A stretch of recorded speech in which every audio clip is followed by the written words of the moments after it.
How was line dancing?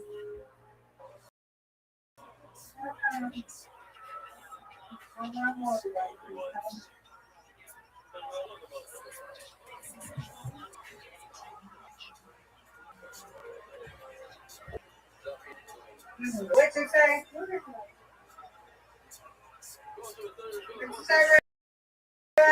How was line dancing?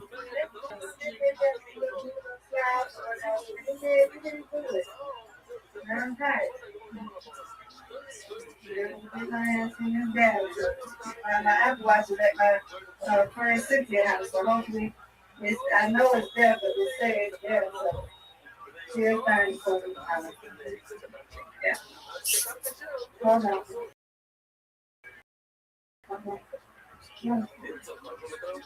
It was really and hot.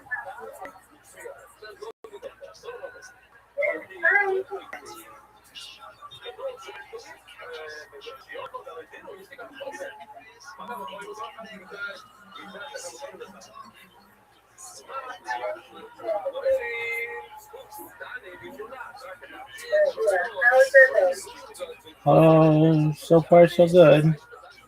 Thankfully, nothing too eventful.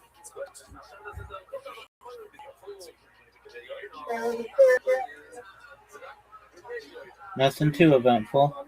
Just watching the World Cup.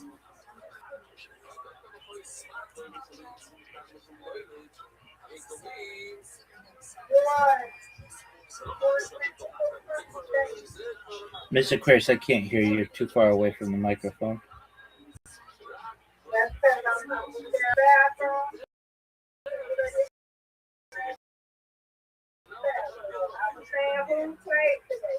Oh, who played today? Portugal, Croatia, and it's. I watched that one, and then it's Switzerland versus Algeria.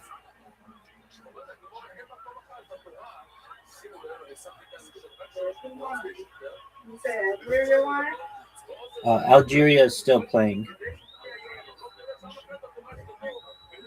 They're losing 1-0.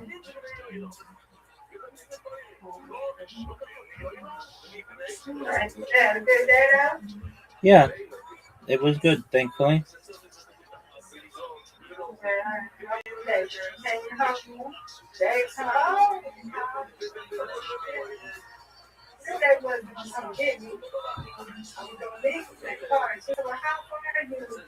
Spending stays like 6, 7 minutes, baby. I said, well, I'm like 5 minutes away from my house. And here they come over.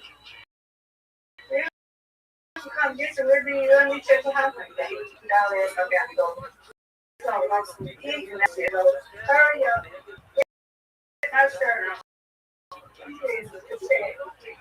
You know, tired. Here, there's a tide out there, and it's like it cooled down a little bit, like after 6, 7 o'clock. And yeah. We had right. Well, they don't want. Get it out. The water ain't there. I am around there. Don't get cut with that. Then you got the plus one, the door.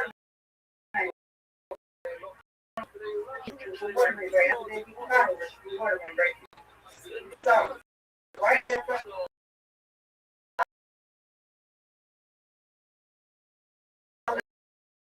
I got to do that. I'm just so it's car wash hands. But I did I sold my hands up.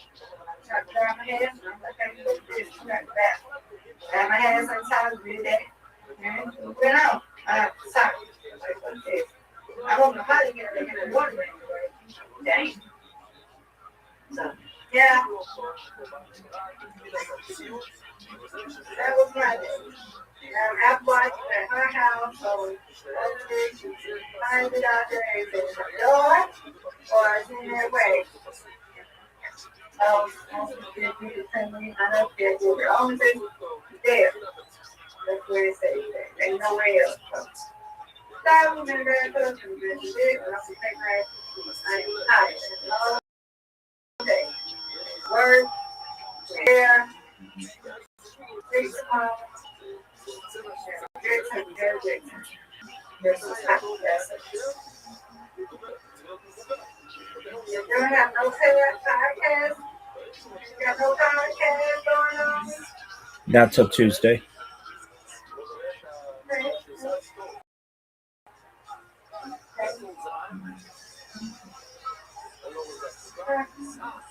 Now, I think Edgar is going into that little Lucy thing up there and stop reading it. Lucy, she said, I don't think I'm going. I said, yeah, so be out there. I'm saying, last home tomorrow and Sunday. This is my family. Too damn hot.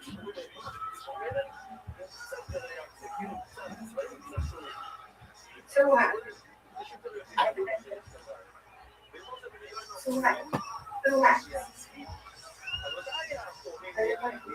Today, I'm not going to go ahead.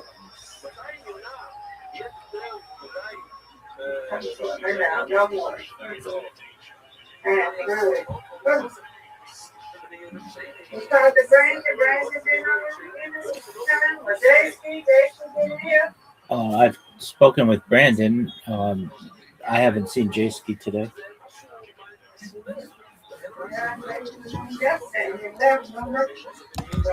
Yes, ma'am.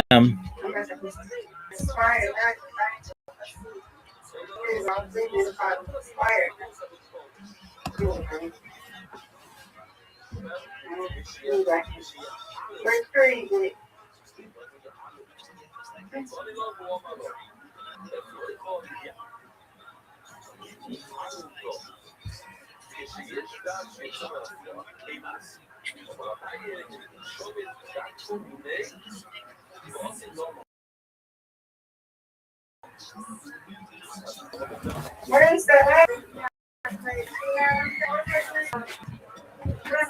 What's her name? What's her name? Barry or something. Who are you talking about? About who are you talking? That other girl. I know you said that she was in a abusive relationship or something. Oh, I haven't heard from that person in a long time. Are you having talked to her again? No, ma'am. I don't want to. Oh, Puppy. Oh, Puppy? Oh, Puppy. I haven't spoken to Puppy in a long time either. She's doing her own thing. I'm gonna look her name, Puppy. She like, Puppy, what is her name? You're asking why she has that name? Yeah, why is her name Puppy? I think she is a furry, and that was one of the things she took.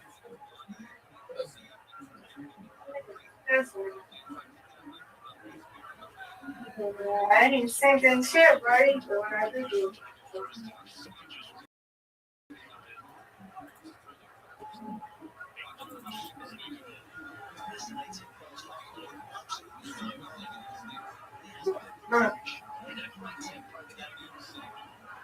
I'm gonna send pictures and videos to my tower.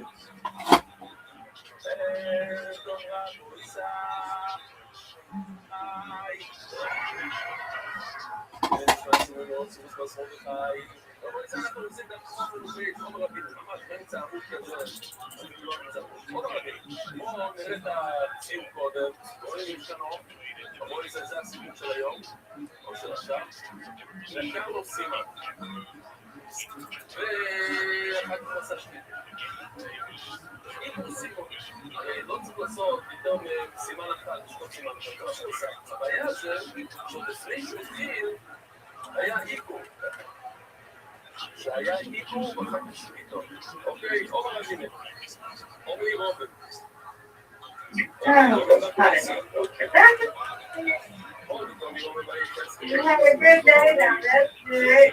Bye. Yeah, it was okay. Nothing super eventful, but that's okay. I did get some podcasts scheduled, so that's good.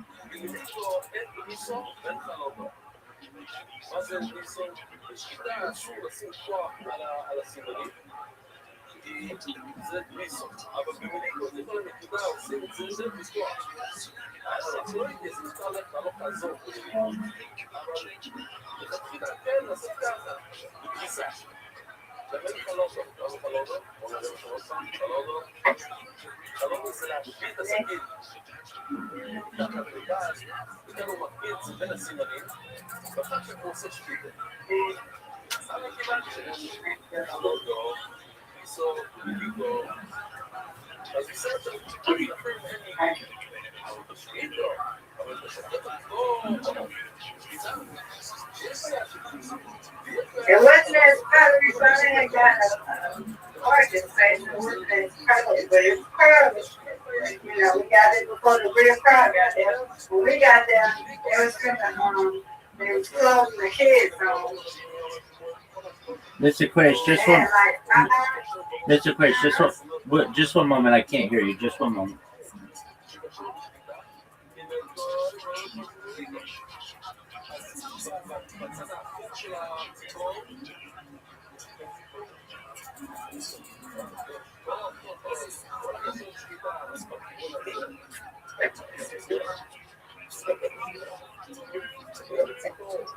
I have another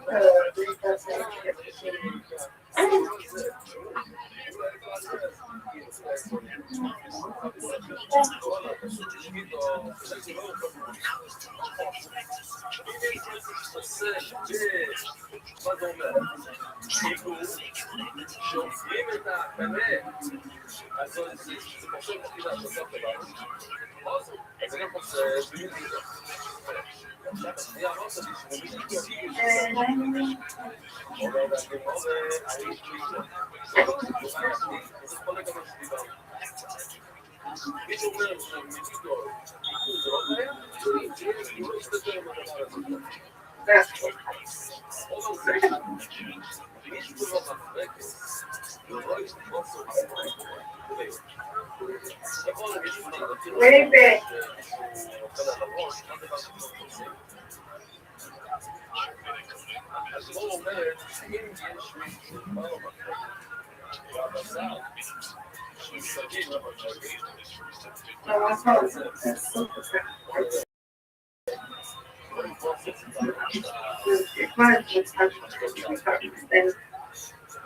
First.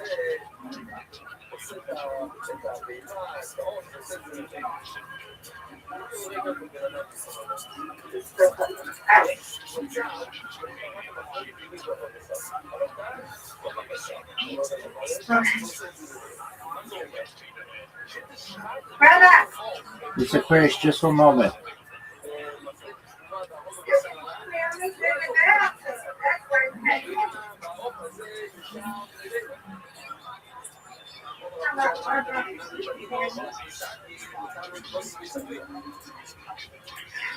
I know one moment because I'm in the bathroom. That's why you probably can't hear me. I'm far away. That's correct, but if you can hear me, just one moment.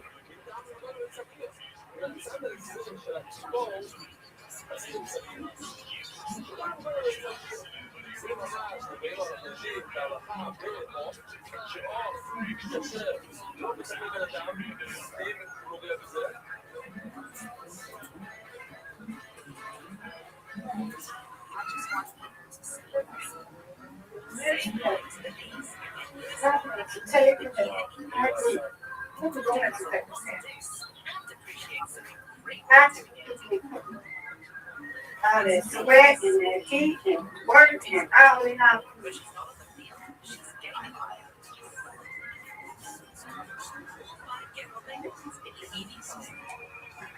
get ready to be. And the husband.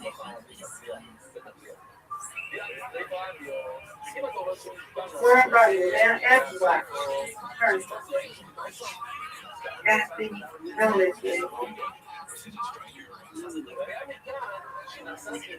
Why is it? She said, I don't know why I don't say nothing.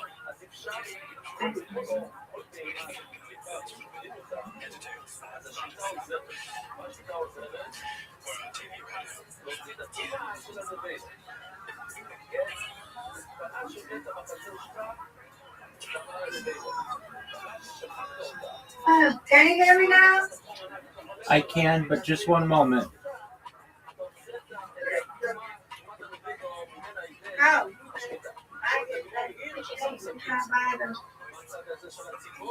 He's not even buying this baby. That's right.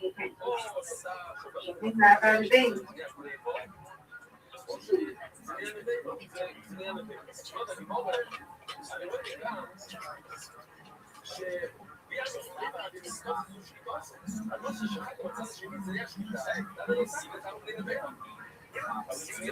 No.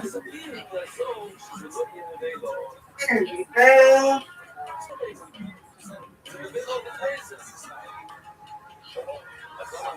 No, whatever. Goodbye. I'll be back. I gotta go find my friends. I'll be back. Because you were away.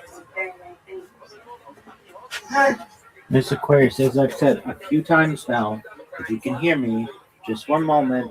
I'm adjusting my devices. You gotta adjust the devices. That's the devices. You gotta adjust them, y'all. Can't get nobody. You gotta adjust the devices, everybody.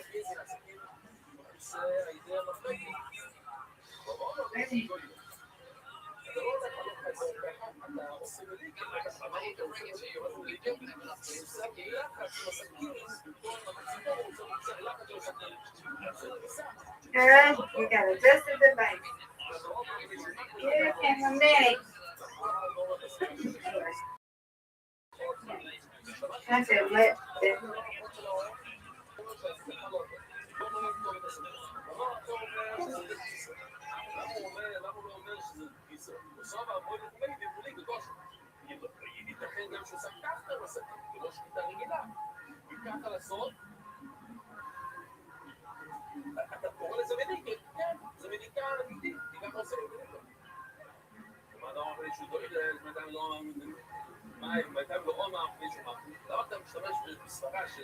שהבעיה כאן זה שעשית כניסה לארון, ואתה לא אומר שהוא מחליט טוב, אומר לא, אתה לא דריק כי כולו הדור דיקי באתי. מה זה חלטה? זאת אומרת, המילה שהוא נקרא, מה זה נקרא? היא סבבה, אתה זה אופר, יאללה, הסכין, מדולה, זאת אומרת, אתה מסתכל טוב, הרי זה נפתח, אבל נפתח, אז אתה נקל את הסכין. לא ממש, היא עושה, אנחנו מדברים על כיסוי גמור, הייתי סימון של הבהימה, זה משהו אחר, או ברור. זה שאלה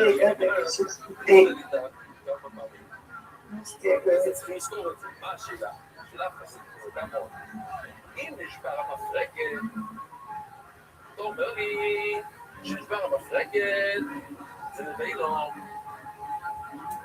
אוי מדומוי לב, אוי מניתה בעולם, מה אמרת? אם יש לך חוק שנשבר למפרק ונשבר לפה בבשר, שוב בוא נראה מה זה? גם זה רוב בבשר, בוא נראה איזה נראה, הוא שם את הציפורן שלו.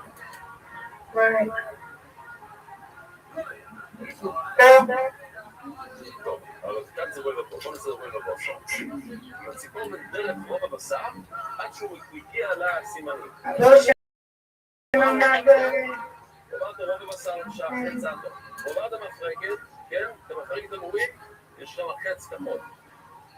ברגע שעוברת המפרקת, זה נביא לו. נביא לו.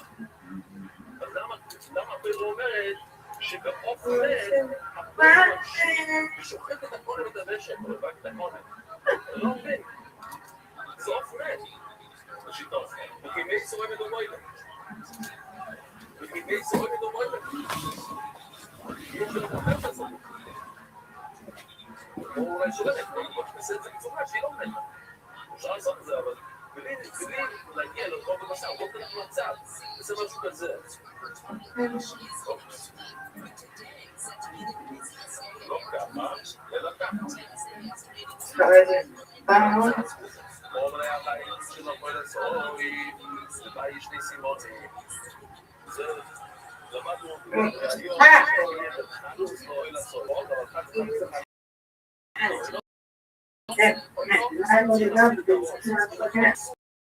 זה Now my husband is raising me. Whenever she at the house, she just keep it to her. Whatever it is,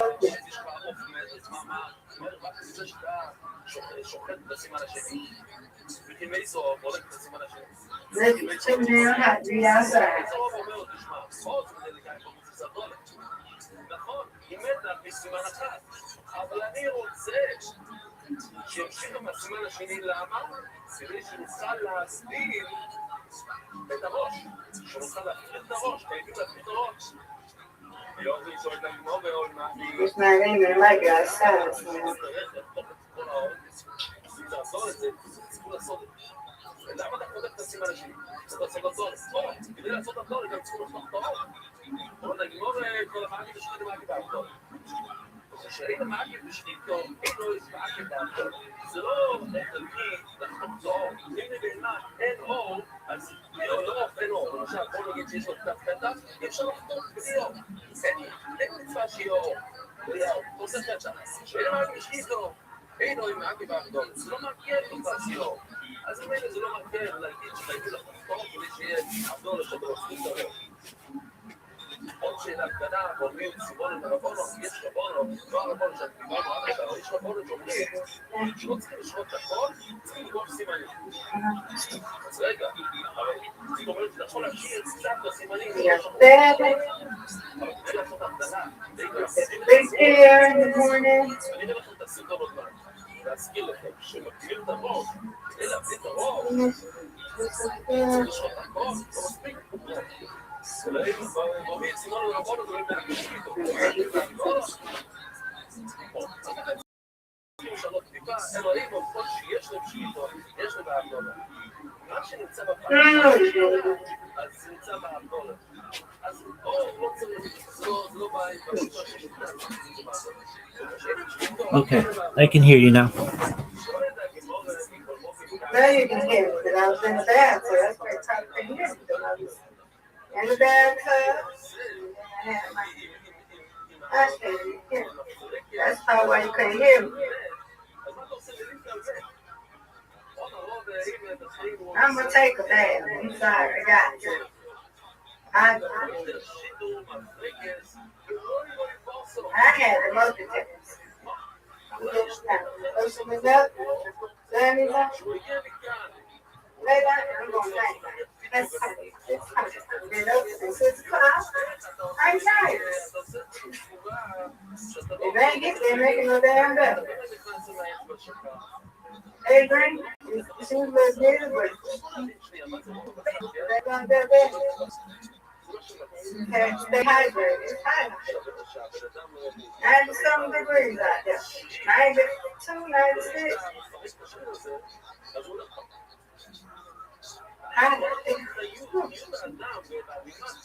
Thank you for this. Stuff on. Much better. Much.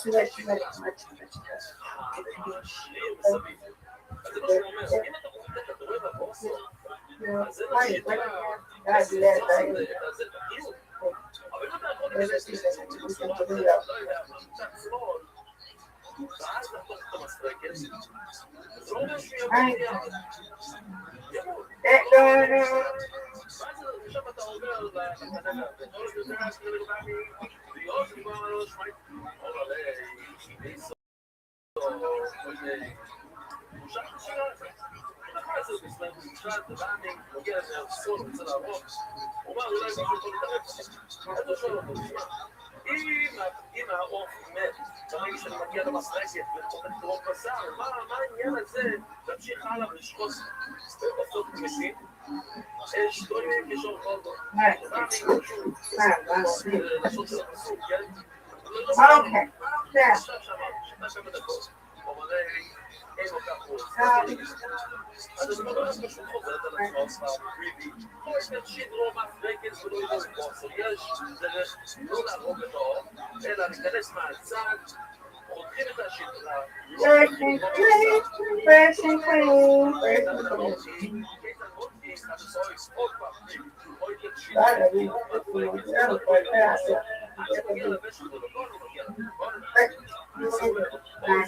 Much better. Well, that's good. Eat my Doritos. I'm drinking my water. I'm taking my ass to bed. I can't open my bottle for them. But it goes down. I gotta open it. Open it. Jeez.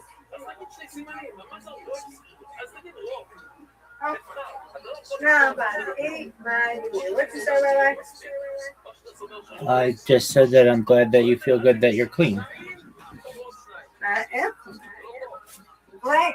I can't go to sleep. I'm not like that. Everybody, some people like to when they go out and do stuff, they like to just lay down and be dirty.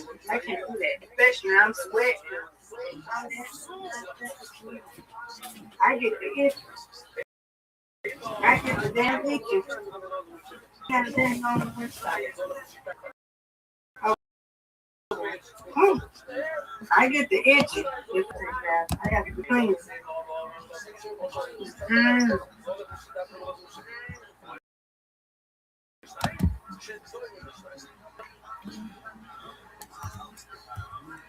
Do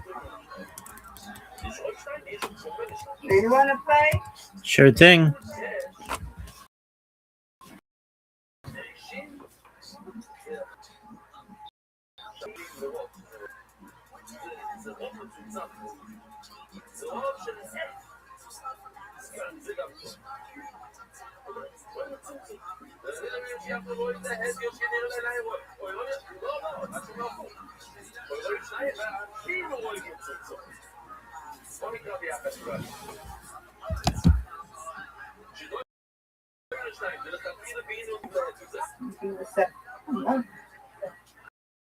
I got so many chips. 25.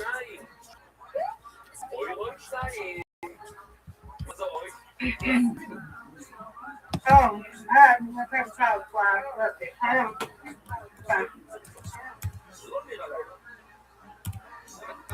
I want to break my toe. Don't want to break my toe.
Oh boy. There you go.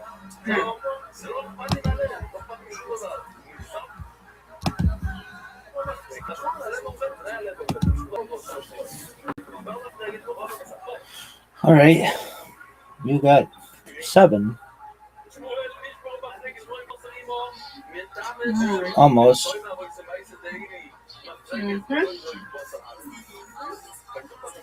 No, that was bad. 6. No doubt. Got it.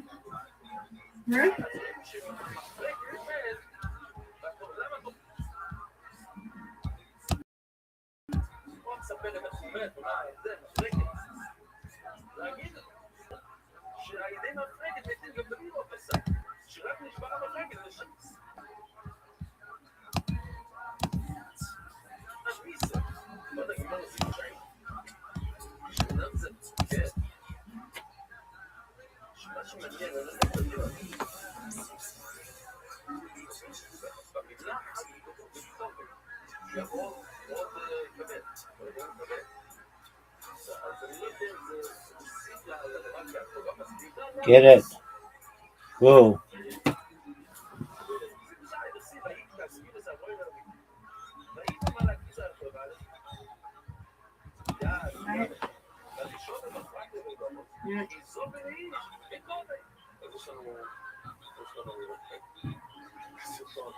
אני מבקש לא לשתות תוך כדי שאתם רואים את הדבר הזה. זה יכול להחזיק לזה שיושב מוקדם.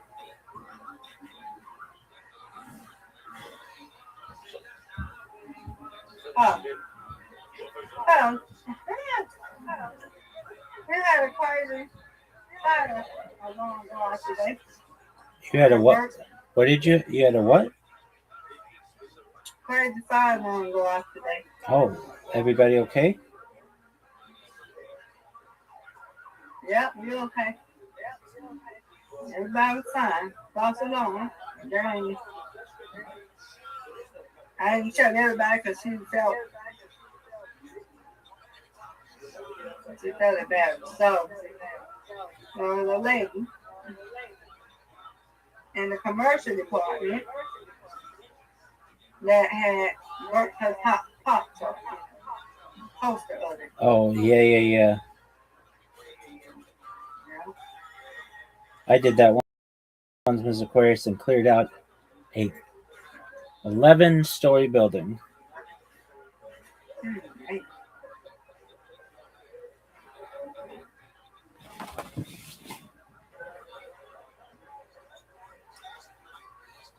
Wait.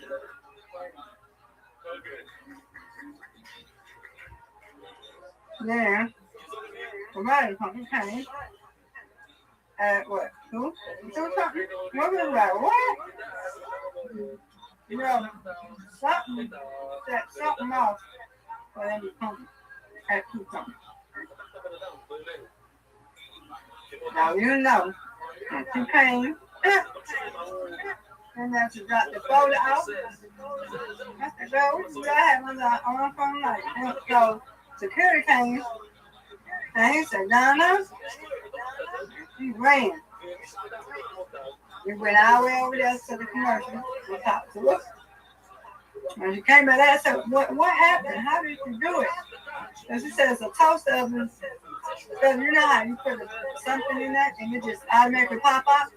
Yep. She said, the toaster oven in there, I thought that we got one that just pop out. The toaster oven in there, she said it's like a valve or something. She said it never go off. And it just, I guess it just set it out or something. I don't know. I said, well, let me tell you something. You gotta watch this thing. I don't care what it is. Pop Tart, you gotta do reload. Reload. Pop Tart, anything you got to watch it.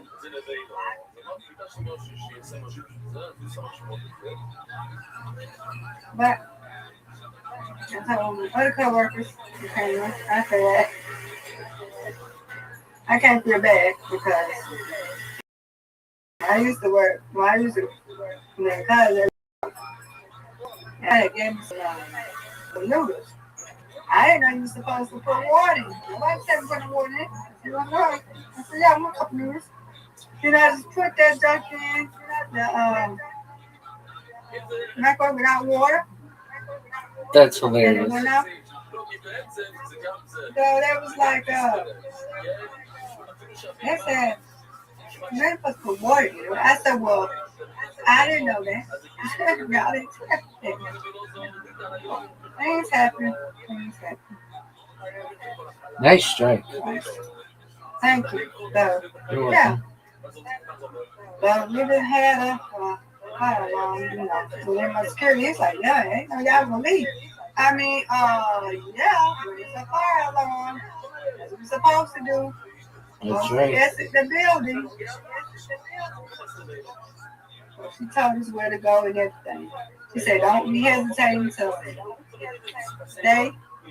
She said, when y'all hear that, get your things and go. Get out. You don't need to be stop and wait and get you know what I'm saying? She said, when you hear that alarm, pack your things, get your things, your personal belongings, and go. He's like, okay. And she told me where to go. So I said, okay.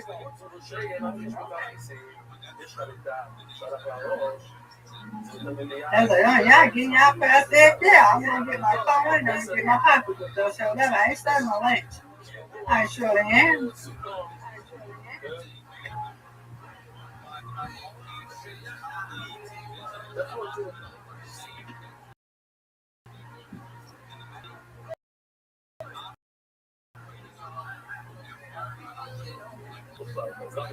Y'all better get the keys, because you don't know if your stuff don't burn. So your keys, leave there in the house. Right.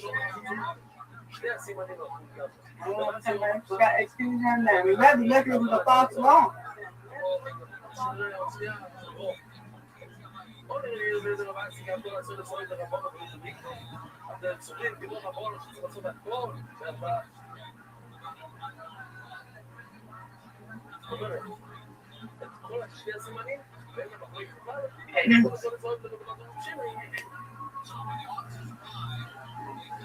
I'm happy they have it.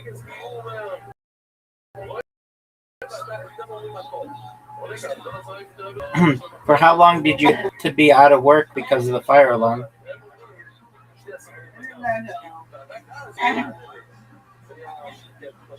You mean how long we had to be out? We were outside. We just had to exit the building. Okay, was it for 1 minute, 5 minutes, 10 minutes? I don't know. There wasn't no 15, probably 10. Probably 5 or 10 minutes. Oh, okay. So just a short amount of time. No, it was a short period of time. They thought that would happen.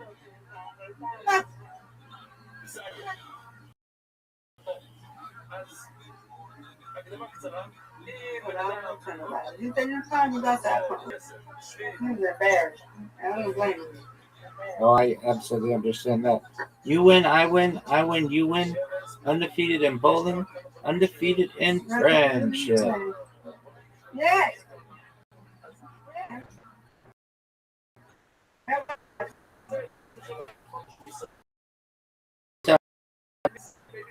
Because I'm 70 and I'm just average person does this. Do you ever check your spam mail?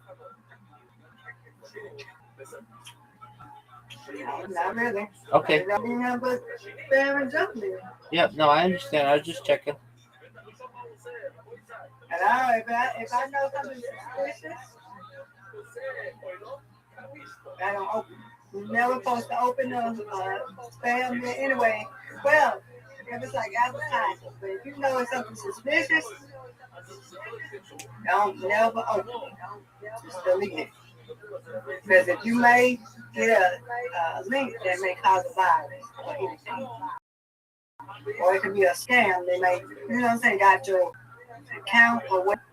Never open it if you don't know, you're not sure. Don't never do it. While my MTN, under them always talking. Never. That's the a message on your phone, anything. More suspicious. Like I got a text yesterday. Somebody, you want to go out to dinner, go somewhere. And it wasn't here in Georgia. It was an out of town thing. I didn't even open out to delete. I didn't even reply. You know this is the wrong number.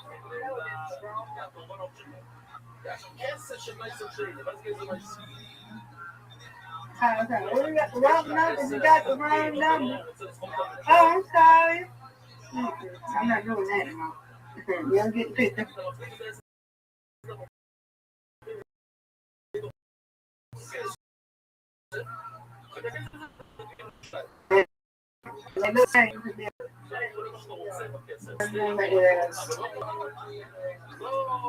Three 333-5505.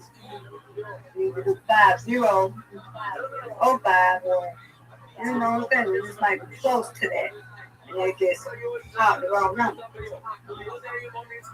They make it down somebody else's name. So yeah. Why? You check your spam? No, I don't. But some of the messages that I send out, because I send out so many of them, go to spam. Mm-hmm. and some people reply, but usually if it goes to spam, no one's going to reply. That's helpful or something. And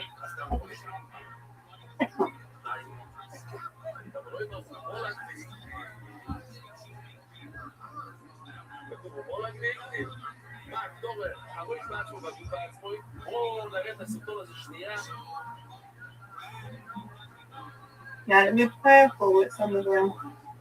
להזכיר לו, לא. And I always tell them, don't never understand them like that.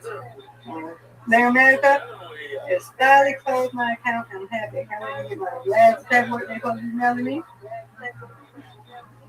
I'm officially out of there. That's great. With my new baby. ואז יש לו...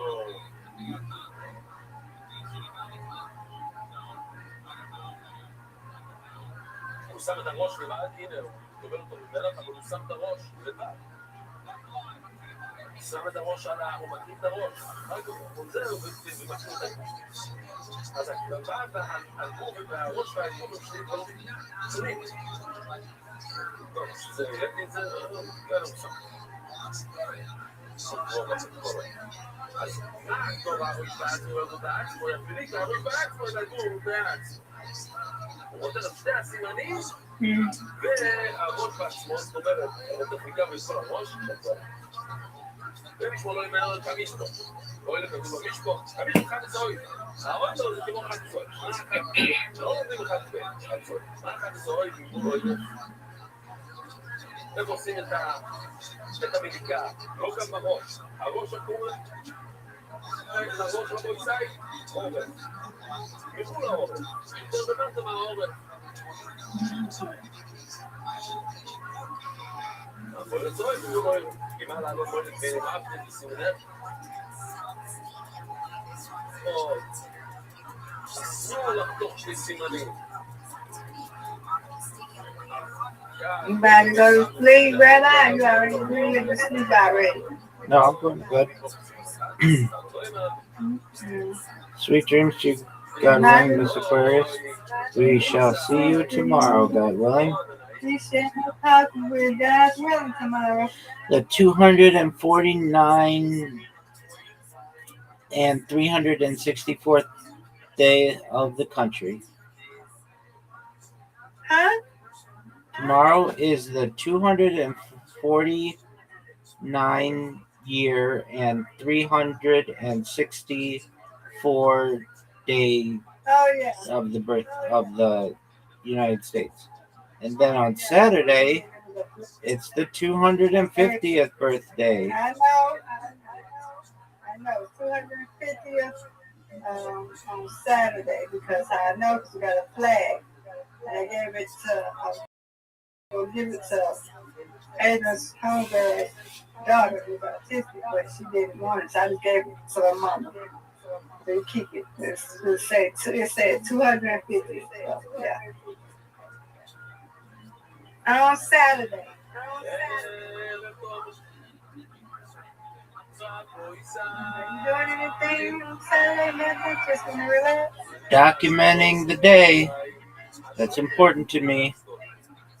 And they have fireworks, but generally fireworks are illegal in a lot of Southern California because of the fire risk. So there's not really, I've seen all the fireworks that I really want to see. When I was little, they had them, but because of the fire risk, they stopped doing it. So I will just likely document the day. The World Cup is going, so that's cool. And just enjoy life. Okay.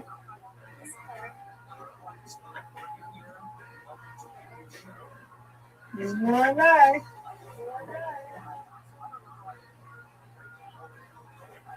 Right. Who baked that girl punch? I ate enough I could eat. Right. You gotta meet my family, barbecue. You just go barbecue on a new grill. Yeah, you gonna be at the house tomorrow?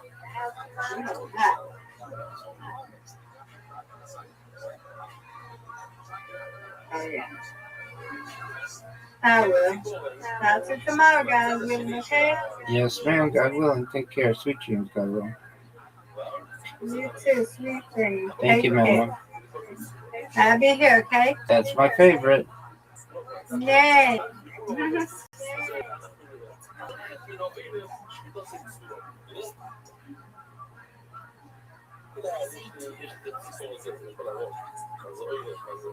היום עושים משהו אחר אולי, אני עושה את זה לשם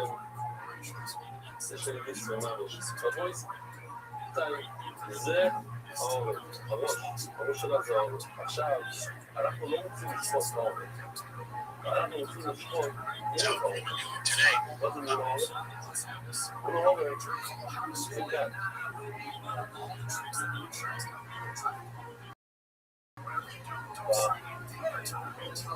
הצלק, הרוב, זה אחד, ולמדנו ממנו, זה מולו. למדנו גם מצבים, מכאן מכאן, הצד, לא טוב. צריך להיות ממש, אבל לכולם טוב מכאן סקסולו. השואלת לי להוריד לכיתות סקסולו. אם שופטים, לוקחים סכין, שופטים מהצד הזה, לא צריך. איך שופטים ציפור? מצד למעלה, שופטים ציפור, זה רגול. ציפור, היום, איך אנחנו עושים? שופטים, אבל רק מהכיוון הזה, המועלק מנוריד ולקרוא סקשיירות. כמובן, זה לא חושב ככה עושים, שופטים למנות, מהכיוון הזה. בואו נוריד את ה... אפשר להראות אותו למעלה? לא, את הגידות. המועלק מנוריד ולקרוא סקשיירות. השואלת למטה, הוא לא אחד. השואלת למנוריד ולקרוא סקשיירות. אם השופט מלמעלה, המועלק מנוריד ולקרוא סקשיירות. השואלת מלצעדו, שיירות. אם זה הבן חריגים, קשר, כמובן שקשר, המועלק מנצעדו. אם הוא עושה מליקה מהכיוון הזה, כיוון למטה, זה בסוף. השואלת מנצעדו, קשר, המועלק מנצעדו. שכל הערך, כושר למליקו. וכל הצעדו, כושר לשקידו. כל העורף, חוץ מהראש, כן? אחרי הראש. ולמטה זה קשר לליקו וכל הצד. אבל קשר לשקידו. מה שמשקיד הפוסק לליקו, או שמליקו פוסק משתפים למה מה בדיוק במליקו. אומר לנו מה יוידר. הנה יוידר, מה משתפים זה הראש. מה יהיה שוב אפילו כל לפני אי אפשר לבדוק בתוך הראש של הציפור. מימון לא כל דבר כל יש מימון. מימון זה מה שמראה את העורף. העורף זה כל הפנים, יש את הפנים, יש מימון, יש את העורף, יש את המחתה, את הצבא. זה המימון לא העורף, לא העורף בעצמו. אבל העורף מימון לתחת מתחת העורף, ובכל הסייפו, אפשר לוקח את זה כתוב. כל העורף, כושר למדיקה, כל העורף. הראש הוא לצפות. אז מה אמרת? כל העורף. או, אם אתה מדבר על הצבא של הצבא העורף, זה שתדע שיש לך כל העורף של הצבא.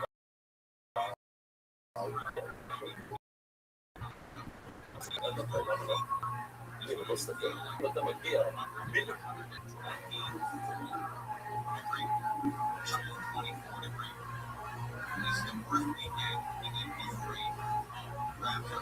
כמו שהחץ, כמו החץ, אתה לוקץ מהכיוון של החץ, מגיע לסימנים Tell us I literally thought he said 10 buses. Yeah, that's the concussion. I'm like, it's She won't love me, my dear boy. She won't let me sleep on her sofa. Alright, you did get a concussion. You had a little fall this past week. Not a little for a fucking coat. Right. Okay, so you had a big fall. Yeah, I've been working so on my physical therapy that I went to open the door and I opened it like Superman and I flipped over my wheelchair head first into the concrete. And it was 5 a.m. and I just had a beer. No, 5 a.m. Who would have guessed that? Hey, Tony, we'll play golf with Sydney and see if you enjoy a tour once in a while. Okay, I understand. But my question, people are taking shots at the throne tonight. God. His Majesty! Jesus Christ. Oh my God, I was just saying because it was 5 a.m. You had a beer and you fell out of your chair. True. Did you knock out? Like, how do you know you? What? I just didn't even know. Like, you have a concussion. I went skateboarding the other day and I hit my head really. What? I was playing Tony Hawk. Wait, hold on. They make keyboard? No, I was playing. I was playing Tony Hawk. Hold on. I was playing Tony Hawk really hard, and I hit my head on the back of my head. Stop. So this Tony Hawk has an actual board? No, I was playing a video game and I hit my head. The character in the video game Yeah. has that. Oh, okay. But I don't know if I have a concussion. Like, it really hurts. I didn't knock out. Like, I don't know if I should go to the doctor. Okay, there you go. Well, 5 a.m. I knew if I woke up late, she would freak the fuck out. So I spent 20 minutes rolling around on my patio trying to get up, and no one. And then I texted them. Oh my goodness. I said The darkest cartoon ever. That's what it is. and I was like, So what did you do after the 20 minutes of rolling around you? I eventually FaceTimed them. She ran out screaming, and what happened is temporarily I lost strength on my right side. Cross your fingers. Welcome to my nightmare. I thought your nightmare was following Mary. No, man, that was my daydream. Bring it back. Hey, I have a question. Somebody sent me a bucket challenge that they raised enough money. They actually found a new that they've been trying out on people that have your condition that's actually been helping. Do you know anything about that? There's like 6 things out there. I have some of the best doctors around. And really, like, we're at the precipice of stem cell treatment for most non-disease. So it's just a winning game, and hoping I plateau, and hoping it's like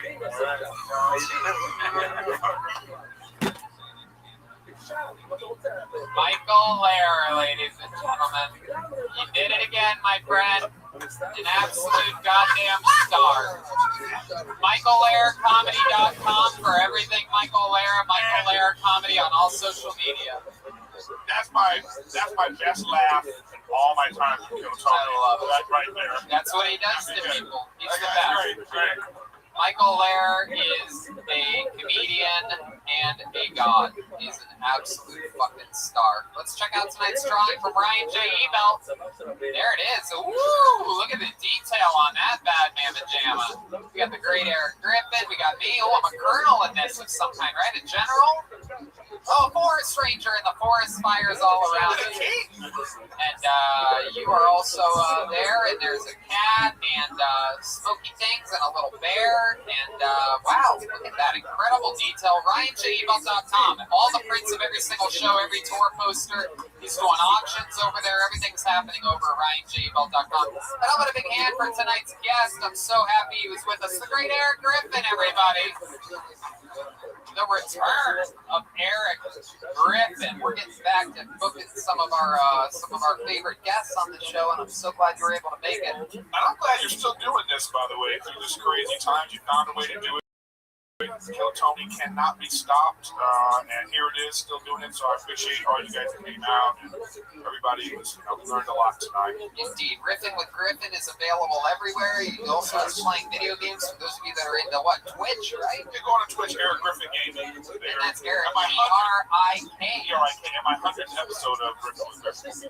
That's right. I actually knew that. Forgot to say it. That was my one big note that I wanted to say. Episode 100. I've been on an episode with you before. We had some fun talk. Yeah, that was great. Very cool. One of my favorites. Yeah. Hey, how about the leader of the band tonight, the great Jet Ski Jesse Johnson? Felt great in here tonight. How do you feel, Jet Ski? Feel great. I want to let record for lingerie. I don't like to be there. We've been naked this whole time on stage. Wow. Butt fire naked up there. Jet Ski makes handmade ornaments. For those of you that are into Christmas, you can use them as Christmas ornaments, but we call them anytime ornaments. They are handmade by her. They come with a certificate of authenticity. They're flying off the shelf. She just started making them. It's her first ever merch, and she makes each one by hand. She ships them out to you. She puts a lot of effort and elbow grease into it. Would you grease is scary when you're made out of fire? What else, Jet Ski? That's all. Thank you so much. There she is, the Jet Ski. Follow her at Jet Ski Johnson. This young man cranked grand slams tonight. I'm going to big hand for Chroma Chris, everyone. Very funny. Very funny. She reminds me of my sister's dumpster fire. Grand Slam. What else, Chroma? What did you think about tonight's episode? Tony, tonight's episode was lit. Yeah, I'm only on Instagram, Chroma Chris. At Chroma Chris on Instagram. And this young man back here, is that our Street Fighter? No, it's Joel Jimenez the entire time. He's got Mostly Sorry on iTunes and everywhere podcasts are available. He's also Mostly Sorry on social media. What else? This was fun. There coming out. There he is, the great Joel Jimenez. A lot of stuff happening over at patreon.com/Cliff, where Roast Universe School is in session. A lot of my upcoming guest interviews are some of the longest term writers in the history of roast writing. We're talking about guys that have helped Ripples and George Jessel and absolute monsters of being mean with like 5 decades of experience now we're getting into. It's very exciting over there for those people that like insulting humor. It's all happening over at patreon.com/HinchClub because it turns out I really am the grand duke of shit talking. The king of attitude. The king of attitude. That's me. Majesty. Crown Prince. Check out my virtual reality podcast, Virtual Red Band. And we have the Brothers in Cursive and Dead Air over on TV, including a new Patreon for the Brothers in Cursive. So if you like William Montgomery and David Lucas, help them pay some bills by doing that. Thanks a lot, guys. And one more thing, while I have a second to chat about it real quick, is that when I was in Salt Lake City this weekend, I absolutely was reminded and had a moment of clarity in which I realized how possible it is in safe venues that do it right to do stand-up comedy, and how amazing it is to run a long set of places. And while Kill Tony, obviously, a lot of people sign up, and it's in a bucket, and you'd have to switch microphones, and it takes a lot of groundwork, and there's too many people on stage already as it is. Well, of course, we're waiting for a vaccine or whatever for Kill Tony to get back. I told my people that I want to go back on the road more. So look out for TonyHinchcliffe.com for new stand-up tour dates coming in November and December. Good night, everybody! Good night.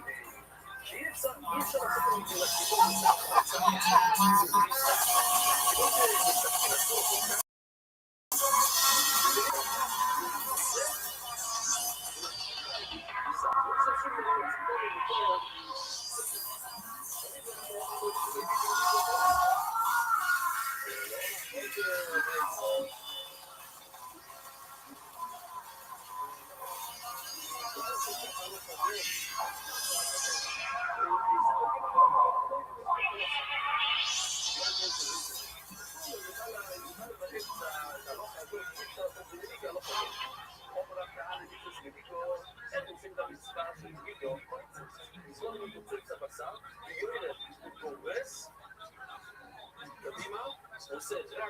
ככה, בואו נראה את זה עוד פעם.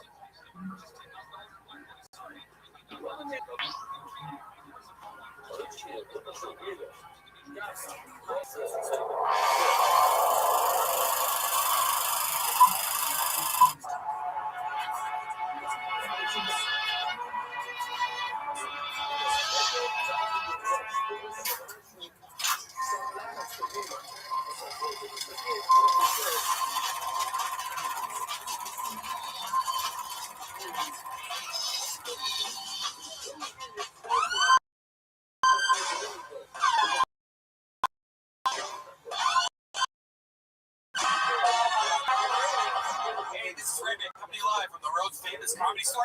Favorite for a brand new episode of Kill Tony. Get over it, Tony. Hey, I'm right here. Next to you. Oh gosh, darn time. It's still a pandemic, so I sit next to you during the start of the show. Oh, It's good to be here. How are you, Brian? I'm good. We're here at this comedy store. Another episode of Kill Tony, the Sunset Strip. Hey, look, everybody, it's the great Ryan J. Evo right there. Trying tonight's episode. There's the classic, the turn, the wave, and the point from Ryan J. Evo. He draws every single episode of the show. All those prints are available at RyanJEvo.com. Every poster, every episode. He's been doing auctions over there. Go check it out. A lot of fun stuff happening. A couple new, very limited edition Kill Tony shirts he just released, and other fun stuff as well. Yeah, very exciting. We're all stuffed up on Vito's Pizza, my favorite pizza place, and really one of my favorite Italian restaurants in all of the city that I love the most, Los Angeles, California. He's kind of ruined the pizza that I usually get. Now, I'll deliver it. Like, it sucks now. You know, it's incredible, and I think I mentioned it last week. I did again since then. Every little gathering I go to now, where I know there's going to be 4 or more people, I pre-order an entire party tray of ziti, and it comes with an entire tray of breadsticks, an entire tray of salad, Hot salad. and I show up. Actually, it's cold salad, Brian. It's been a while since you had a salad. You may have forgotten. Oh, yeah, that's right. It is cool. Yeah, salad is not served hot, red bean. But I'll just bring these entire trays of food to places, and people are like, "What the fuck?" And it makes people so happy. People just eat ziti and breadsticks. I mean, the breadsticks alone would stop a party in its tracks, or start one, if you will. But shout out to Charlie. Of course, last week we were graced with the presence of the great Grace from Vito's Pizza. I'm all jacked up on delicious caveman coffee. Use the promo code KILLTONY, save 15%. We have amazing spots. Actually eat Vito. I actually drink caveman coffee. I actually love the amazing sponsors that brought you tonight's episode. Hey y'all, now more than ever, you really shouldn't put off seeing a doctor when you're not feeling well. And I know that with everything going on, it can be difficult to put your health first. Seeing a doctor can be a real hassle. Plus, it's scary nowadays to go in there. There might be people in the waiting room coughing. It's frightening. That's why I use PlushCare. They make seeing a doctor so easy, I do it right from home. PlushCare provides virtual doctor appointments through your smartphone or computer. I just pick a time that works for me and book an appointment right online. I don't have to sit on hold forever to make an appointment or leave the house and sit in a crowded waiting room like Tony just said, and to be exposed to who knows. With PlushCare, I can be diagnosed, treated, and even have a prescription sent to the pharmacy of my choice if needed within minutes. PlushCare accepts most major insurance carriers and is available in all 50 states in the doctor's care. They're here to help by discussing treatment options and providing prescriptions as needed. And they're available anytime I have questions. And if you need a regular checkup or have questions about mental health, PlushCare doctors are available to help. Schedule an appointment today to discuss your treatment options. You know, I did this, Brian, and it was super easy. It turns out I had a little case of food poisoning after eating some diabolical sushi, but I was worried, and I took care of all of it over PlushCare. With PlushCare, I don't put off seeing a doctor, and neither should you. No more excuses. Make your appointment today. Go to plushcare.com/Tony. That's plushcare.com/Tony. plushcare.com/Tony. When you use the bathroom, you always close the door behind you, right? You don't want random passers-by looking in on you. So why would you let people look in on you when you go online? Using the internet without ExpressVPN is like going to the bathroom and not closing the door. Did you know that your internet service provider, say Comcast or Verizon, knows every single website you visit? And what's worse is they can sell this information to ad companies and tech giants who will use your data to target you. Yeah, it's completely legal to do that also. It's scary. ExpressVPN puts a stop to this. It creates a secure encrypted tunnel between the device and the internet so that your online activity can be seen by anyone. I use ExpressVPN on all my devices. It works on everything, phones, laptops, even routers. So everyone who shares your Wi-Fi can still be protected even if they don't have ExpressVPN. The best part, if you're using ExpressVPN, it's as easy as closing the bathroom door. Just fire up the app, click one button, and you are protected. ExpressVPN is the world's #1 rated VPN by CNET, Wired, The Verge, and countless others. So if you're like me and believe your online activity is your business, secure yourself by visiting expressvpn.com/KillTony today. Use our exclusive link, expressvpn.com/KillTony, and you can get an extra 3 months free. That's expressvpn.com/KillTony. Hiring can be challenging, but ZipRecruiter makes it fast and easy. One CEO, Ali, needed to hire for a multifaceted role at his wallpaper company, Walls Need Love. He was looking for someone who was the right fit for his team and culture, but his search was slow going. So he turned to ZipRecruiter. ZipRecruiter's powerful matching technology identifies the right people for your job and actively invites them to apply, which is why you should try ZipRecruiter for free at ZipRecruiter.com/KillTony. That's how Ali found Savannah Ray. Ali's said Savannah's skills and experience were a great match for the role. Plus, she applied within a few days after he posted the job. Through ZipRecruiter, Ali has hired everyone from head of marketing to sales director to lead graphic designer. But Ali's not the only employer who loves ZipRecruiter. That's right. A lot of them do. 4 out of 5 employers who post on ZipRecruiter get a quality candidate within the first day. See for yourself how ZipRecruiter makes hiring faster and easier. Try it for free. That's right, free at ZipRecruiter.com/KillTony. That's ZipRecruiter.com/KillTony. ZipRecruiter.com/KillTony. And we're back. What an exciting time to be here. We have the great Rick Cossack is here, everybody. Make some noise for Rick. You guys can clap your hands. Rick takes pictures of the show sometimes. He's my neighbor. Little fun fact for you. And he filmed all the Jackass movies, all the Wild Boys, he's a skateboard legend, right? Photographer, yes, skateboard photography legend. Yes, I forgot that part. He's a great photographer, filmographer, cinematographer, filmologist, camera guy. Okay. Great. Look, the great Gino's here. This is a real who's who of the KillTony family. Very exciting.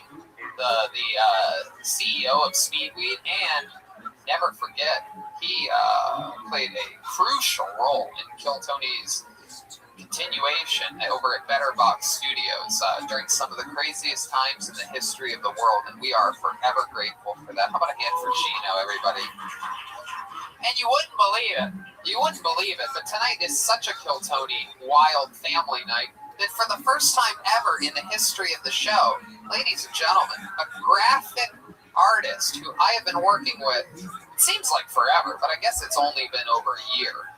The great Mick Vader is here for the first time ever, everyone. How exciting. All the way from beautiful Tennessee. We're happy to have you here. Welcome to the Comedy Store. Unbelievably amazing. All internet graphics. Incredible. Anyway, so let's start the show, shall we? We have a guest tonight. This is one of my really good friends. This is a guy who I've even gotten closer. Yeah, you've been playing a little golf. Yeah, he's been teaching me some stuff, getting my swing right. This guy is an unbelievable golfer, an unbelievable comedian, a guy who I've always looked up to here at the Comedy Store. When I started here, he was already right there in the middle of lineups, killing it. A Comedy Store paid regular. famous for movies, TV shows, absolutely everything. A true comedy store guy. One of my good friends. Everybody make some noise for the great Court McCown, everybody. Yeah! Not his first Kill Tony rodeo at all. He's been here a few times. I judged roast battles with this guy. It's good to be here. Oh. Well, there we go. Yeah, it is good to be here. Man, how are you, buddy? Good to see you. It's good to be here. And we've been having fun. And since I became a golf addict during this pandemic, we've run into each other over at the range, and you've straightened out my swing. I'm helping your swing a little bit. How is he? He's actually not too bad. You know, I mean, it's like what a ringing endorsement. I got to tell you, it's the hardest sport in the world, and everybody thinks that they can get 2-3 months in and they're going to be great, and it's just fucking. It takes years. Yeah, it takes years. But fans at home could not where the cameras are, but thank you for exposing that, and our listenership just went down 50. Oh, thank you, Mr. President. I'm glad that I'm actually glad that you are listening to the show. I didn't realize you were had a microphone. Thank you. You're welcome, Mr. President. I got this playing at your course, by the way. It is a beautiful course here in Palos Verdes, and it's one of my favorite places to go. Thank you very much. That's really nice. Thank you, indeed. And if you get a chance, I would love it if you would just like put my name on a list so that I could play anytime, perhaps. What do you think about that? Okay, all right. Let's just keep this fun train moving along. Court, I don't know if you remember this or not, but we have a band on this show. When I first started doing this, it was still upstairs, and there was no band. So now I feel like I'm really part of Kill Tony. I love it. Well, the band, every single episode commits to being different characters. We never know what they're going to be. They've been in the back getting ready. Took a long time tonight. Let's see what they are. I hope it's worth it.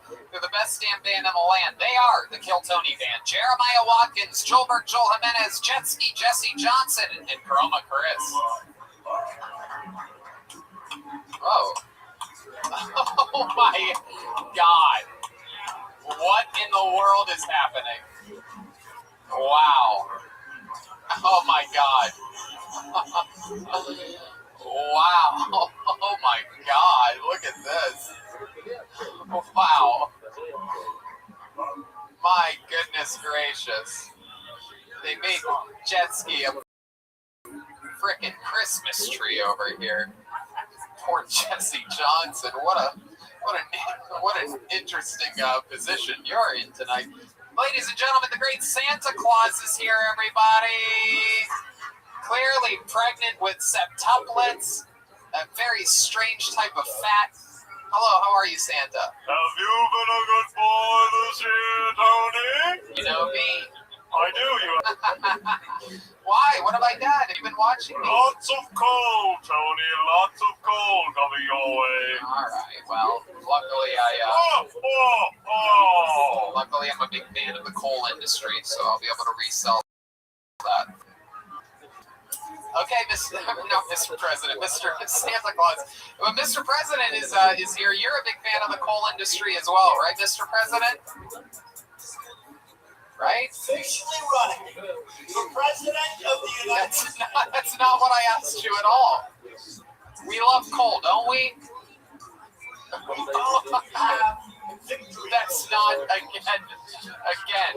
This is like Trump doing his Biden impression. Okay. Okay, thank you, Mr. President. Jesse Johnson's here. She's a Christmas tree. How are you, Christmas tree? Great to be here, standing tall. Oh, wow, you have the official Jetski Johnson ornaments on your tree. I love that. Oh, you saw those? Yeah, handmade by Jesse Johnson, available at jetskijohnson.com. I bought 2. Last week you bought 3. Oh, that's right. I bought 2 more, I meant to say. That brings me to 5 total. That's another lump of coal.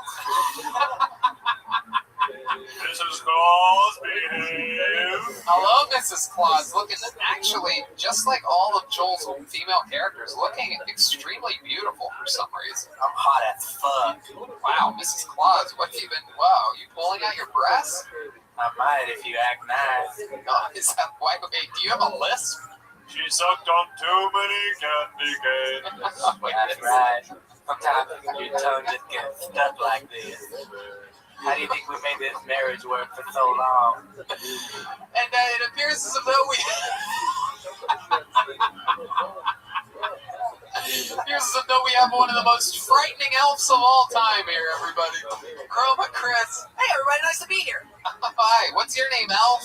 Name's Alfonso. Ah! It's just Santa turned the North Pole into a meth lab. Look at this. It is. This is wild, man. This is a fucking party. Jet skis, a Christmas tree. We got the real Santa Claus. This is your first time on the show, am I right, Santa Claus? It's true. It's so wild. Nothing better than a late September, early October appearance by Santa Claus. Well, it's about to be my busy season, so I made some room in my schedule. Okay, that makes sense. You look great. You ready? So we have a special Christmas episode, Christmas with Court McCowan. Everything's here, everybody's here, so let's start the show, shall we? This is another episode of Kiltony. We're still inside with a very, very extremely, basically no audience, just the close production team here at Kiltony. But with a few predetermined sign-ups, trying to squeeze some new people in here that have been waiting a couple weeks or so to get in, and they're finally in the bucket, so let's start the show. You guys ready for this? Oh, yeah. Oh, boy, that reminds me of back when we used to have 500 people in the room. You know what? Let's not start the show with the bucket. Let's start the show with something special. This is one of our regulars, ladies and gentlemen. To get things started here tonight, this guy, one of the longest tenured regulars in the history of the show, famously was sent over 20-some pairs of shorts last week. Absolutely insane, and did a little runway strut for us, testing out some of the pairs of shorts. And he's back again, one of my favorite comedians, ladies and gentlemen. It's the Big Red Machine, William Montgomery, with 60 seconds uninterrupted. Here he is, William Montgomery. I wish they'd attach an iPad to a shake weight so we could form a tight-knit community. I'm kind of jealous of Peloton, of people riding their bikes in their living room, cheering each other on. Meanwhile, I'm in the basement with a shake weight looking like I'm training for the dice rolling Olympics. The best part about a shake weight is that you lose 12 pounds in 1 square inch of your body, and you have the fucking most ripped muscle inside of your right elbow. Meanwhile, the left elbow looks like Danny DeVito at a nudist resort. Whenever I pull down my underwear, my dick looks like Danny DeVito auditioning for Taxi. But seriously, I don't know if y'all heard, but Casper the Friendly Ghost died a couple days ago.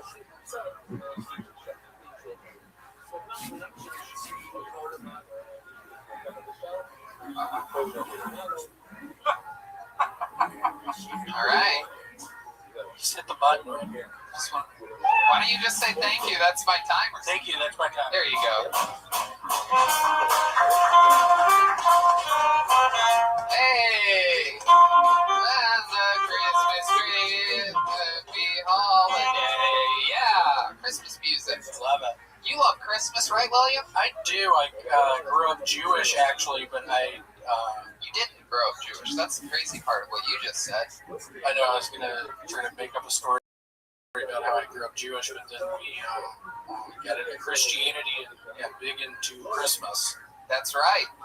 Speaking of Christmas, you were given tens and tens of gifts last week as the shorts really started pouring in here at the Comedy Store. I have some new ones on tonight. That is a beautiful new pair of shorts, buttoned up. Everything is working. It's operational. Do you have a belt on those? Nope. Oh, you do? Wow. Look at you, you class act.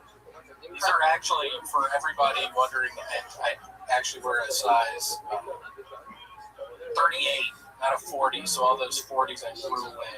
But it was really You did sweet not of y'all. throw away 40.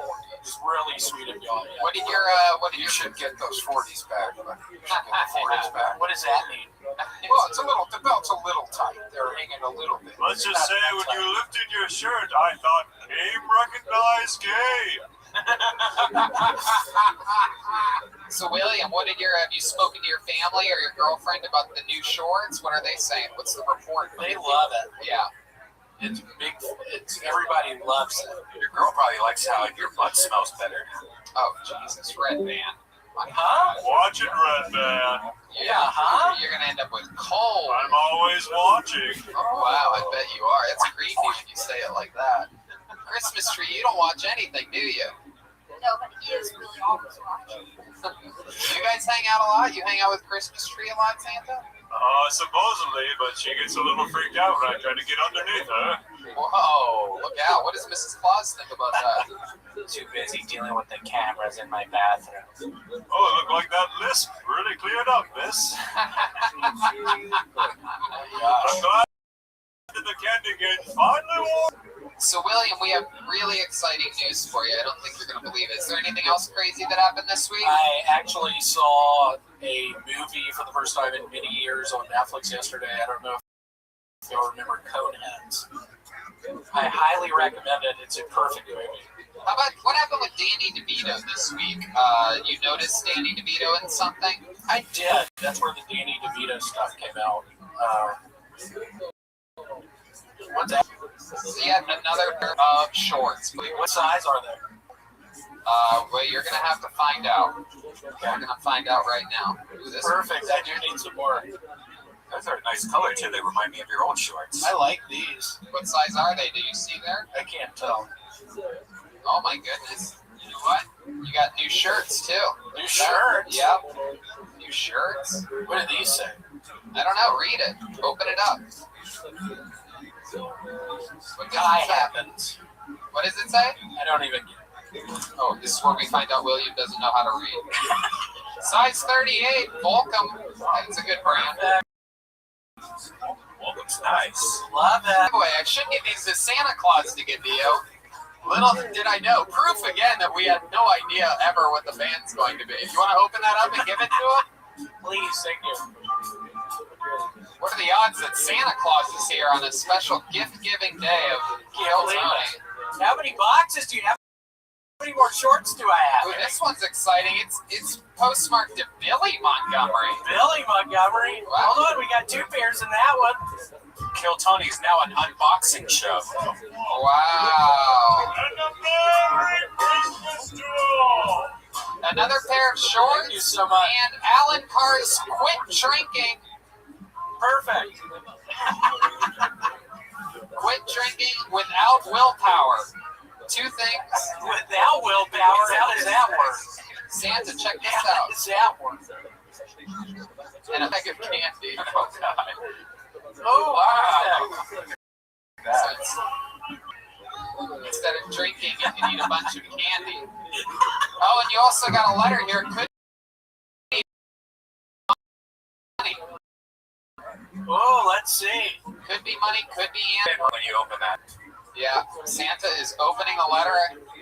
I want to see if there's cash in there. That's Yeah. all I really care about. Perhaps a check, a cashier's check. a love letter. What is Is that? there a check? A gift certificate? A bumper sticker? Find out how not to receive the mark of the beast. Wow. Oh, really? Mark of the Beast. It is a letter from a crazy person. There may or may not be enough room for this on Red Band's podcast studio table. Oh, there you go. It's for Red Band. Postmarked to William Montgomery. Took a shortcut there.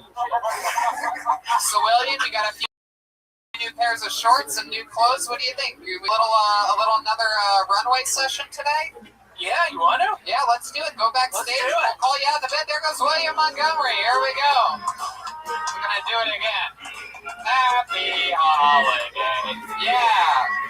Rocking around the Christmas tree. It's another episode of Kill Tony. Okay, this should be fun. This guy made his debut on this show just a couple months ago. Was back a month ago, and now he's back again. He started on this show. I believe he's only done this show. He lives up near Modesto, so he's real white trash. Always has a real interesting story for us. Last time he told us that he was strapped, and he pulled a strap out of his pants. Let's see what happens this week. Ladies and gentlemen, it is Trey Peacock, here he is.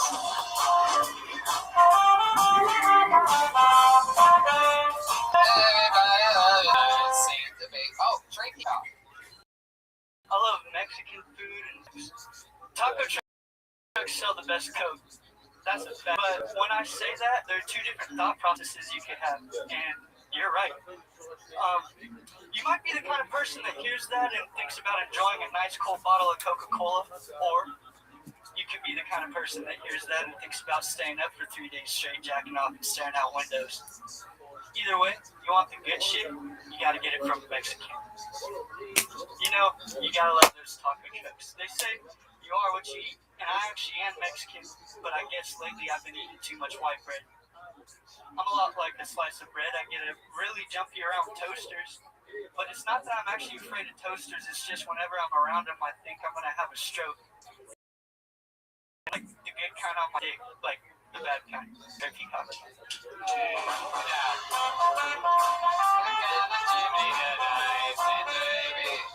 Santa baby, it is Santa baby. Hurry down the chimney. There you go. Hi Trey, how are you? Good, how are you? Good. I have a lot of questions about that set. Look, let me tell you something that I've learned in 36 years on this planet. Never trying cocaine once is that people that do cocaine don't ever invite me to anything. I don't ever see them doing it. I don't even know they do it. My other friends are always like, "Oh, you didn't know that your buddy's like a real big cokehead." I'm like, "What? I just thought he had a great sense of humor like me until 5 or 6 a.m. I thought people were just wired that way." But, so I don't know anything about cocaine is my point. My question is this. Is that true that taco trucks sell the best Coke? Well, the joke was Coca-Cola, but yeah, that's the premise. Oh, Well, being someone that's done a lot of cocaine, Yeah. I will say that Mexicans sell the worst cocaine. Oh. Take that, What race has the best cocaine? I'm going to guess white people. White people. I just never got any good Coke from Mexico. That's just all I It's got We real smell cane really sugar that in it. gasoline smell. You know what I'm talking about, Trey. Oh yeah. The fertilizers. The fertilizers. Now, Trey, you do a lot of cocaine, correct? Yes, sir. Hell yeah, you do. When's the last time you did some cocaine? About 20 minutes ago. Are you serious? Wow, you are the laziest looking cokehead I've ever seen. I balanced out. You look like you just did a bomb rip. It's so interesting that you did it 20 minutes ago. It's wild to me. Does it even affect you anymore? Do you have to do cocaine to get up to base level with that? Yeah, my parents gave me Adderall when I was a kid, so yep, I'm like that. How much do you do it like typical day? Like, are you going through just like a bump or two, or are you going through like a whole bag? Nah, the 8-ball lasts like maybe a week. A week? How much is an 8-ball? Is that Pussy. Pussy. Not a lot. 8-ball. I do an 8-ball in a night. What are you talking about? 8 hours, right? It's called portion control. Heard of it, Red Man? Like you've ever done that. What other drugs do you do regularly? A little bit of meth, right? Just a touch? Just a little bit.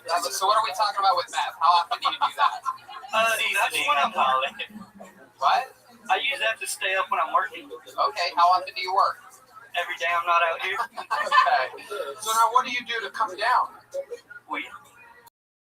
Wow. How You ever much? tried heroin? Not yet. Is that Well, be a good boy, baby. Do you have friends that do heroin? I know some people, not really friends, but Enemies. Do you ever do any pain pills of any kind?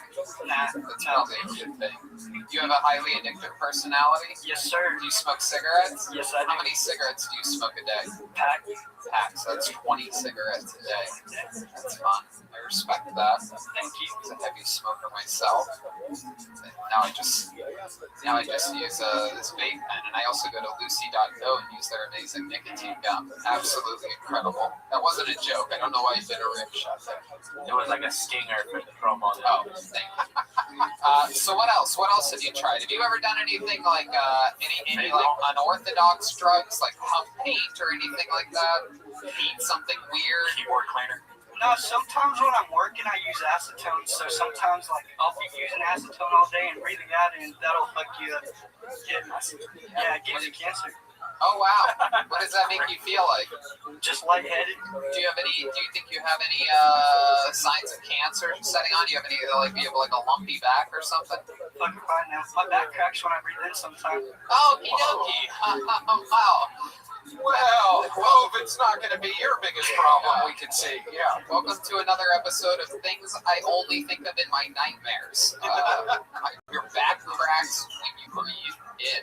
Has Dr. Koo visited you recently, Tony? No, but I have gotten a lot of feedback since that episode aired from people that analyze dreams and whatnot, and it seems to, it appears as though people have told me that they're saying that I believe the doctors aren't saying all that they know. Perhaps it's wrapped around the current coronavirus or things like that. That my beliefs are that the doctors aren't saying everything, that their jaws are wired shut and it's pouring out of them. Like we are only getting pieces of the information. That's a little thing that I read the other day from someone that sent me something. But interesting stuff.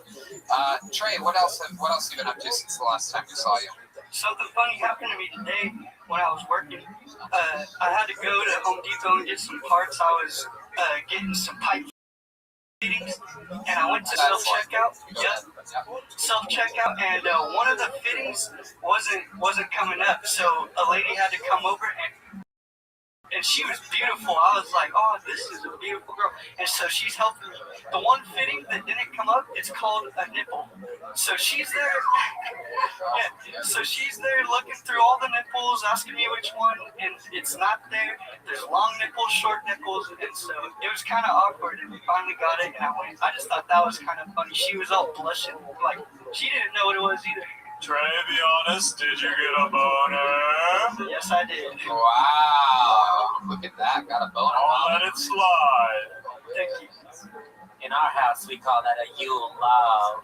Oh, wow. You have a little country accent now, Mrs. Clark. That's right. I'm all over the place. I got a lisp, an accent. Sometimes I talk like this. Oh, my goodness. Let's just say she's traveled with me all over the world and can't pick a voice or region. Wow. North Pole, South Pole, you're bipolar.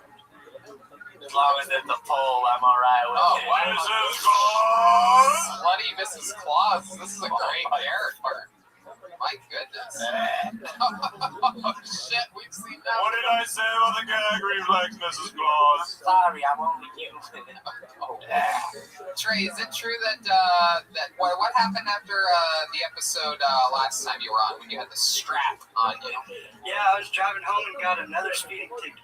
My goodness. And the wild part of that you told me is what? That you had? Well, I didn't have the strap, or I did still have the strap on, but I didn't get caught. I had tree, they took my tree, and... Wait, what? You had a tree? Christmas tree? Yep. Tree in your car? Yep. What do you think about that Christmas tree? He drives with trees in his car. Like, you guys just go places together? Yep. That sounds really nice. So you had marijuana in your... And the cop never found out, right? He did. He was like, you got weed. Like, after he was already me up for speeding, he came back and he's like, all right, you got treat. And I was like, yeah. So he's like, all right, well, give it to me. So I got it, gave it to him. I was like, it's under an ounce, though, so I'm good. I know that. So he goes back and weighs it and comes back and he gave it back to me. So sweet. In your car at the time? No, I didn't. No, where was that? In your asshole. Something like that. You have a big hat. Thank you.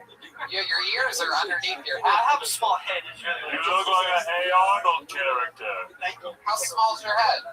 Really small. Let's see it. Can we see how small your head is? Whoa, look at that tiny head. Look at that. That is a really... Does everyone in your family have tiny heads? No, it's just me. I was a preemie, that's why. Oh, it was. Your mom probably has some wild habits, right? You're a premature ejaculator that doesn't know what to yeah, so tell us about the things that your mom's into. Well, my mom's actually pretty straight edge. She's a Christian, but she was an alcoholic for a long time. But she was pregnant with you? Probably, I don't know. Oh, okay. Now that small head thing makes sense. Yep. Exactly. All right, Trey. Well, it's always fun. Well, you're from Modesto? Yes, sir. You ever been up to Modesto Court? I have been to Modesto. It's a scary court. Very scary. Modesto. Whoa. Santa just dropped a bomb on you, dude. You look like you've been blasted, bro. That's not the one with the casino that has a mic up there. I don't know if that's The double tree. Temecula, baby. 2 trains. But that stuff's more like the whole things.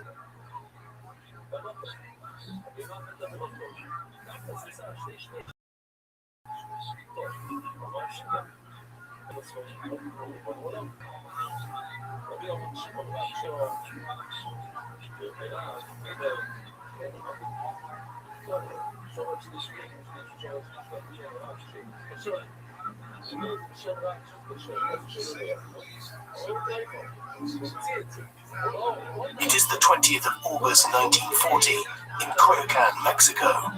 A man in exile reading in his study is attacked from behind by a Stalinist agent, hitting the man hard in the head with an ice axe, penetrating his skull and brain. Despite this terrible blow, the man gets to his feet and struggles with his assailant. Too late, the man's bodyguards come to his aid, beating the assassin off, but a day later, the man succumbs to his injuries.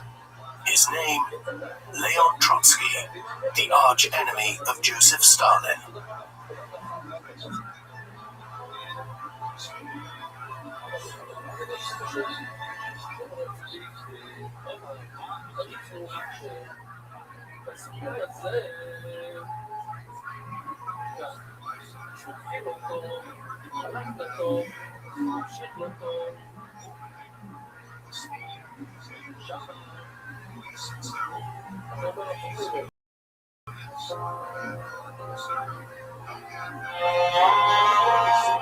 The man known to history as Mao Zedong, or Chairman Mao, was born on the 26th of December 1893 in the village of Shaoshan in the province of Hunan in southern China. His father was Mao Yichang, who had been raised in a family of poverty-stricken peasants. However, after serving in the Xiang army for a few years in his youth, Yichang had returned to his native region and began working as a farmer. He soon acquired enough money to become a lender in the district, and this, combined with his agricultural work, allowed him to become one of the more prosperous farmers in the Shaoshan area, eventually coming into possession of about 20 acres of land. Mao's mother was Wen Qimei, a devout Buddhist who had troubled upbringing. Her father was a poor and her mother had his concubine. Mao's childhood was less than ideal. His father was a strict disciplinarian whose method of parenting primarily involved beating Mao and his 3 siblings if they did not do as they were told. Their mother tried to temper it, but with little effect. Young Mao developed an interest in his mother's Buddhism when he was younger, though he soon became disenchanted with religion, and when he was just 8 years old, he was sent to the local primary school in Shaoshan.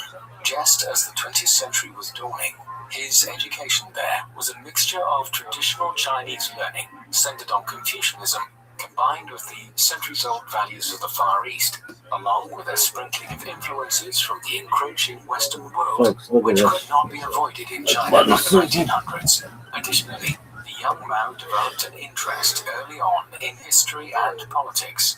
When he was 13 years old, his father arranged for him to be married to Liu Yixio, the 17-year-old daughter of another prosperous local farmer. But Mao demonstrated his rebellious streak at a young age and refused to honor marriage, causing something of a controversy in the Shaoshan area.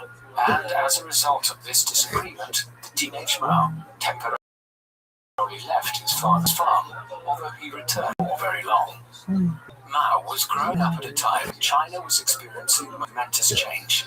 Like Korea and Japan to the east, China had first come into contact with European traders and religious missionaries in the 16th and early 17th centuries.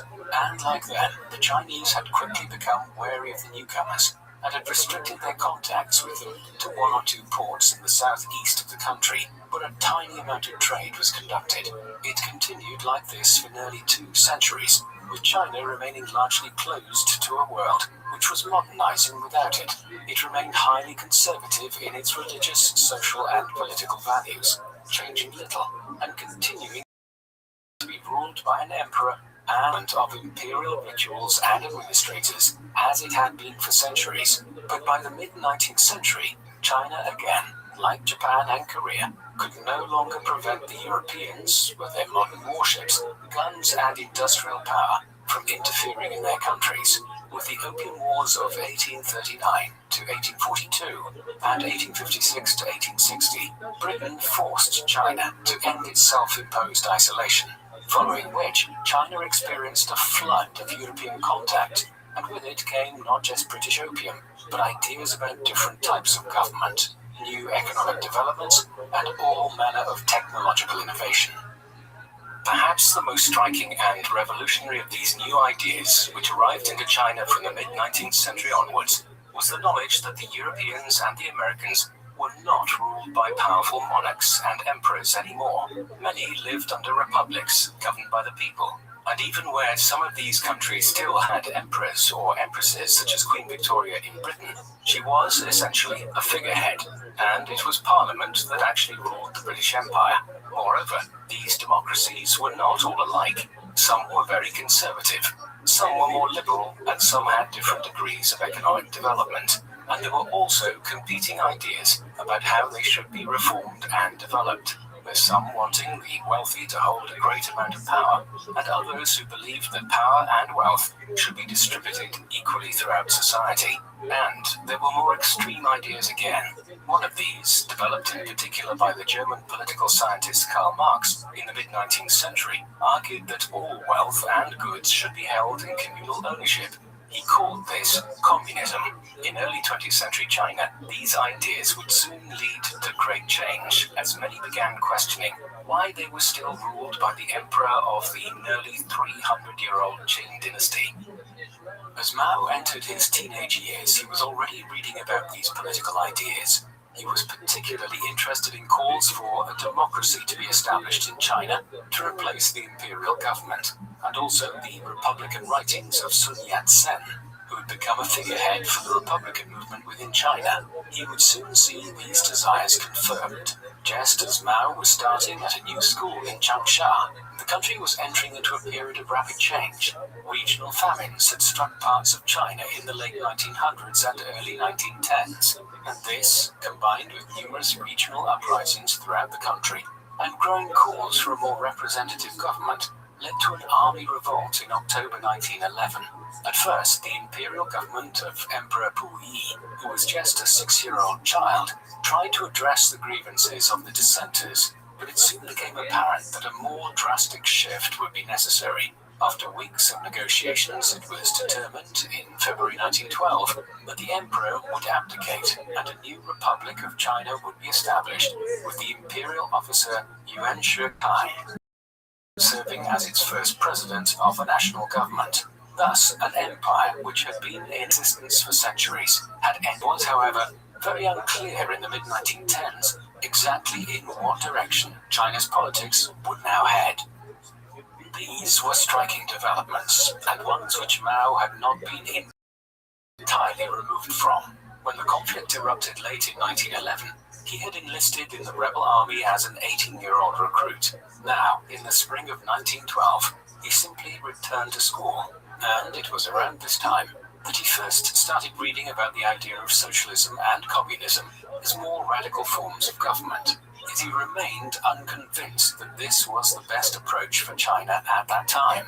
Meanwhile, his education continued.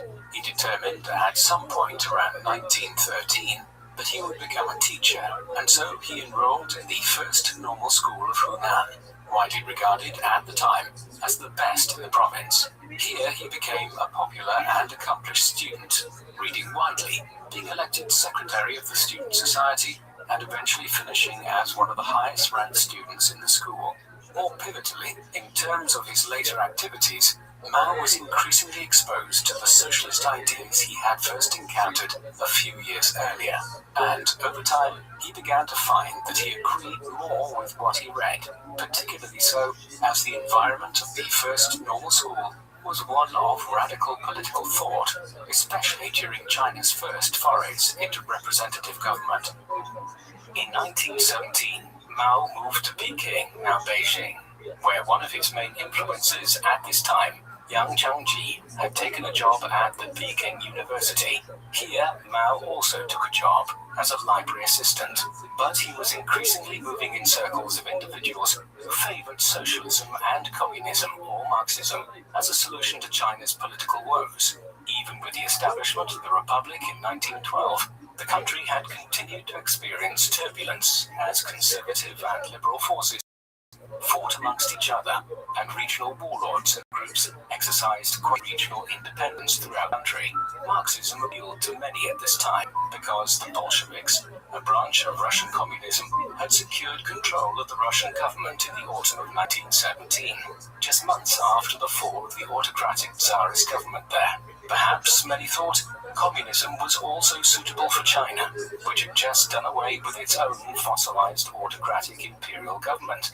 Mao was increasingly leaning towards that viewpoint himself in 1918 and 1919, an outlook which was compounded when he experienced the bourgeois hostility of the Beijing upper and middle class towards a country boy like himself. It was in Beijing that Mao's awakening as a political radical fully occurred. China was drifting ever further into political anarchy in the late 1910s as a buoyant nationalist movement led by Sun Yat-sen sought to rejuvenate the republic in its infancy, which the nationalists perceived as being governed by a weak, conservative regime with too many links to the old imperial past. In parts of the country, the government could exercise its authority, but in others,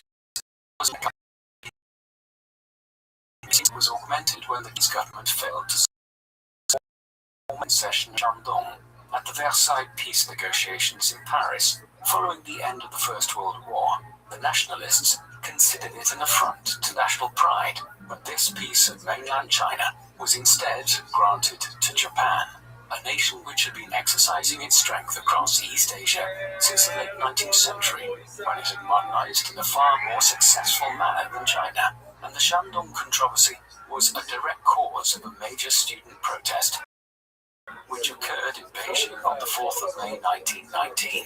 This was driven by a younger generation of political activists now, who were tired of China's seeming impotence on the world stage and disordered internal politics. The movement would continue afterwards and lead indirectly to the Chinese Civil War many years later.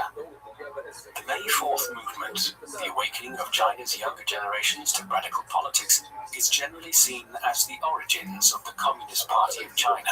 The events of 1919 led many young Chinese people who were interested in politics to increasingly turn their backs on the Western liberals of Britain, France, and America, who had betrayed them on Shandong, and increasingly to turn towards the Marxism and Leninism that was gradually winning the Russian Civil War and cementing its control over Russia.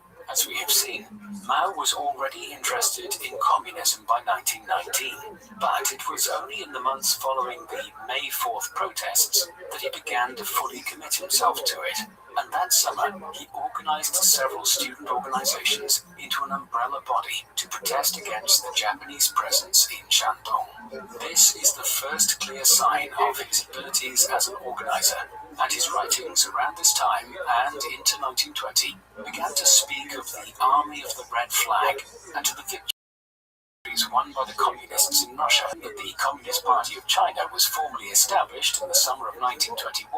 Mao had proclaimed himself to be a communist, believing that the ideology would be the basis for the coming revolution in China. It would be a slow ascent towards that revolution, however. In the meantime, Mao married again in 1920 to Yang Kai-hui, the daughter of one of his former teachers. Then, in July 1921, he attended the first Congress of the Communist Party of China. A decision was taken early on by the new party to accept aid from Russia, but also to establish an alliance with Sun Yat-sen's Nationalist Party, the Kuomintang, which would soon be led by a younger nationalist by the name of Chiang Kai-shek. Mao was one of the first of the Chinese communists to also join the Nationalist Party, in the belief that the conservative Chinese political establishment would only be overthrown if the nationalists and the communists worked in league with each other. As such, he spent much of the 1920s living in the nationalist stronghold of Guangzhou province. working as an organizer for communists and the nationalists simultaneously.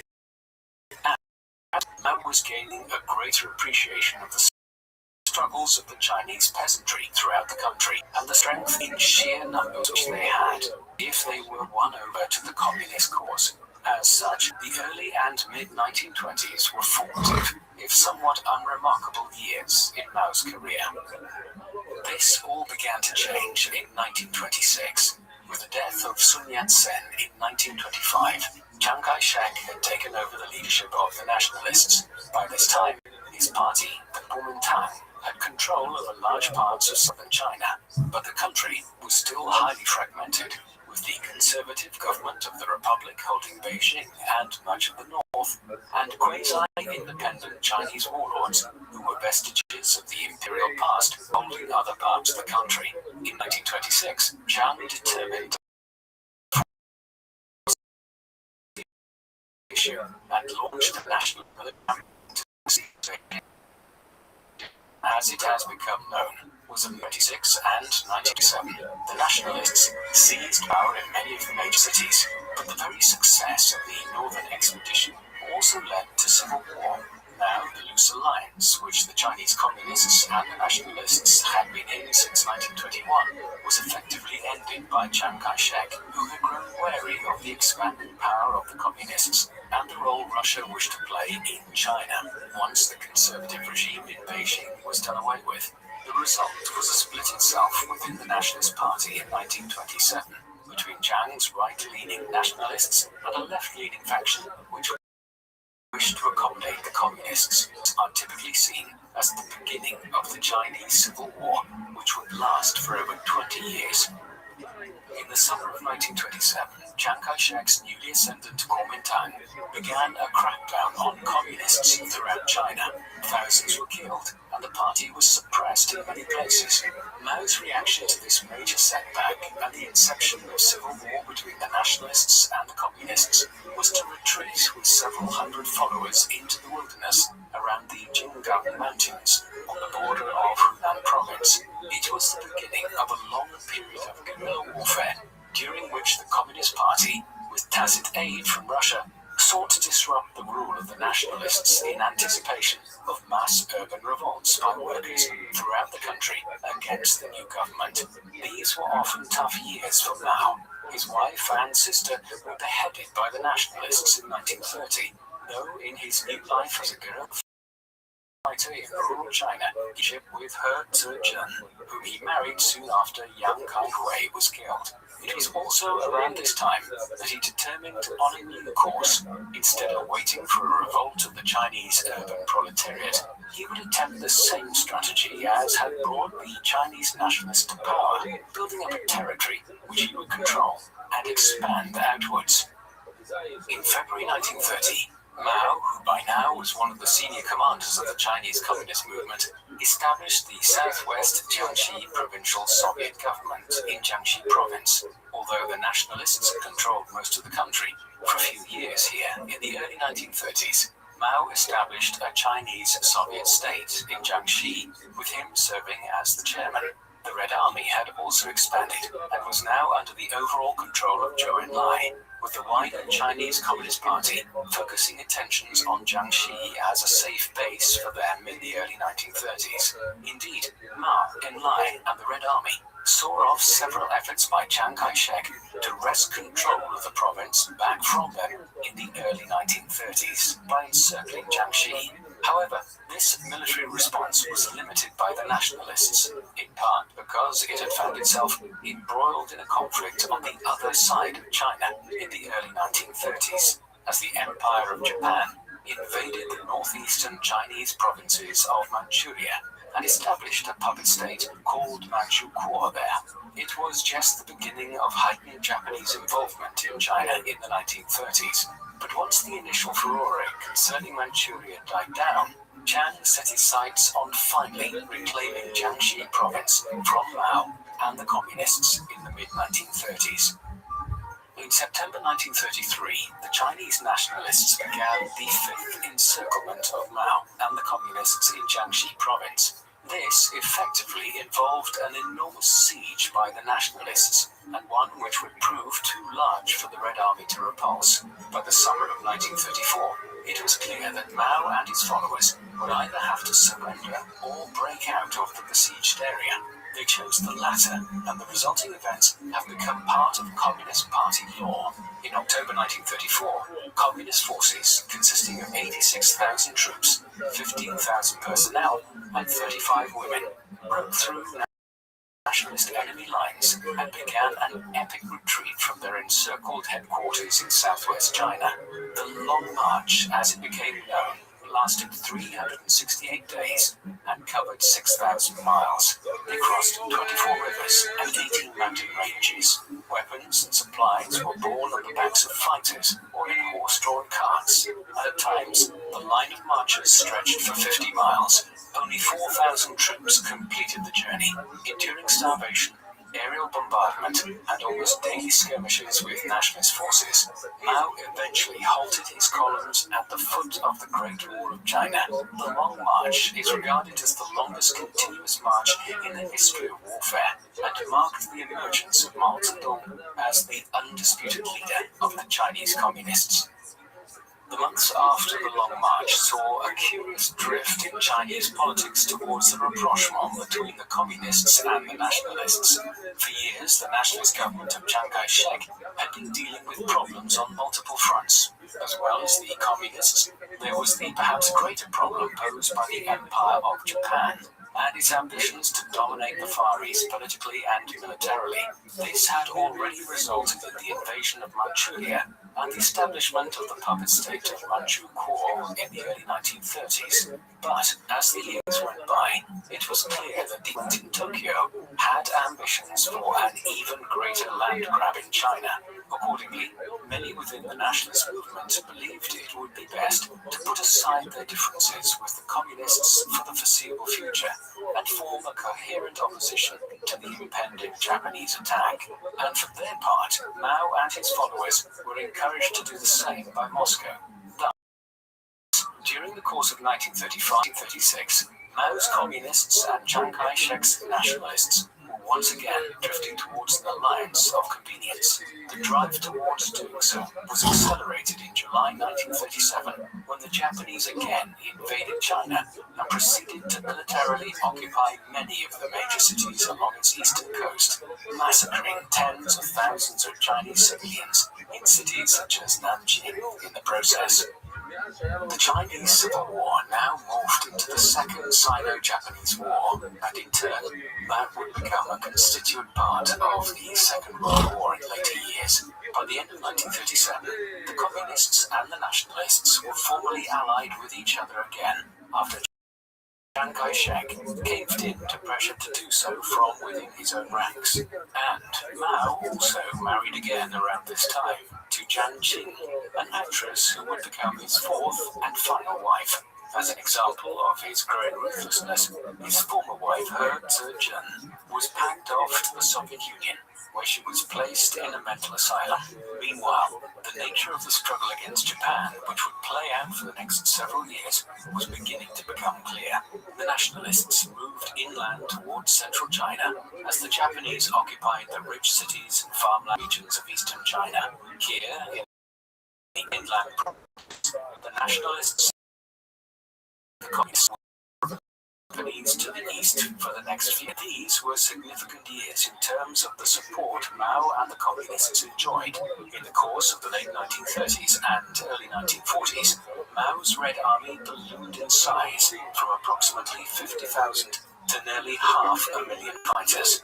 Thus, the war with Japan was finally getting the kind of countrywide support from the communists our leaders had failed to acquire in the late 1920s and early 1930s. Already by 1940, there were signs of Mao's communists being able to win considerable victories against the Japanese occupation forces. During a campaign which became known as the 100 Regiments Campaign, in August 1940, the 400,000-strong Red Army moved moved against the Japanese in simultaneous attacks against 5 of the coastal provinces, attacks which resulted in the deaths of upwards of 20,000 Japanese troops, as well as a severe disruption to Japanese supply routes. Late 1941 and early 1942 brought setbacks, although the Japanese made a series of sweeping conquests across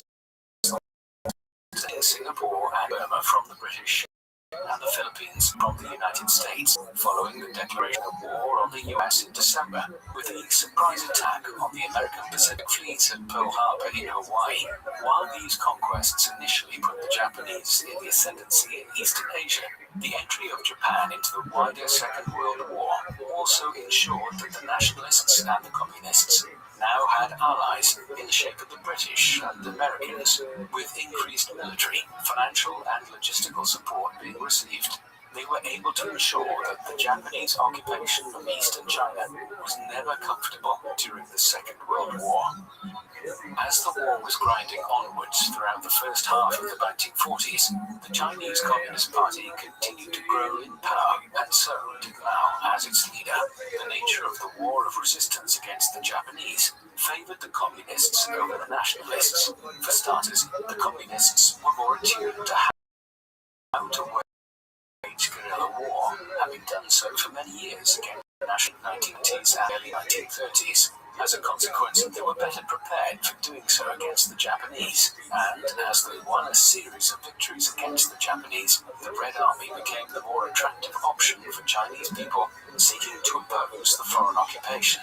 Moreover, Chiang Kai-shek's Kuomintang seemed to many to simply be the Chinese manifestation of the right-wing movements which had brought Japan into China to begin with. And as the Chinese Communist Party, or CPC, expanded in size, Mao also consolidated his control. In 1943, he acquired the chairmanship of both the party secretariat and the Politburo of the party for the first time.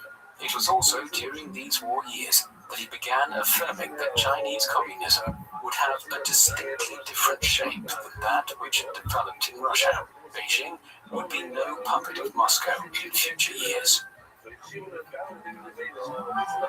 nature of the war against the Japanese changed from 1943 onwards, as Japan suffered a series of severe setbacks in its struggle against the United States, while its European allies, Germany and Italy, were an increased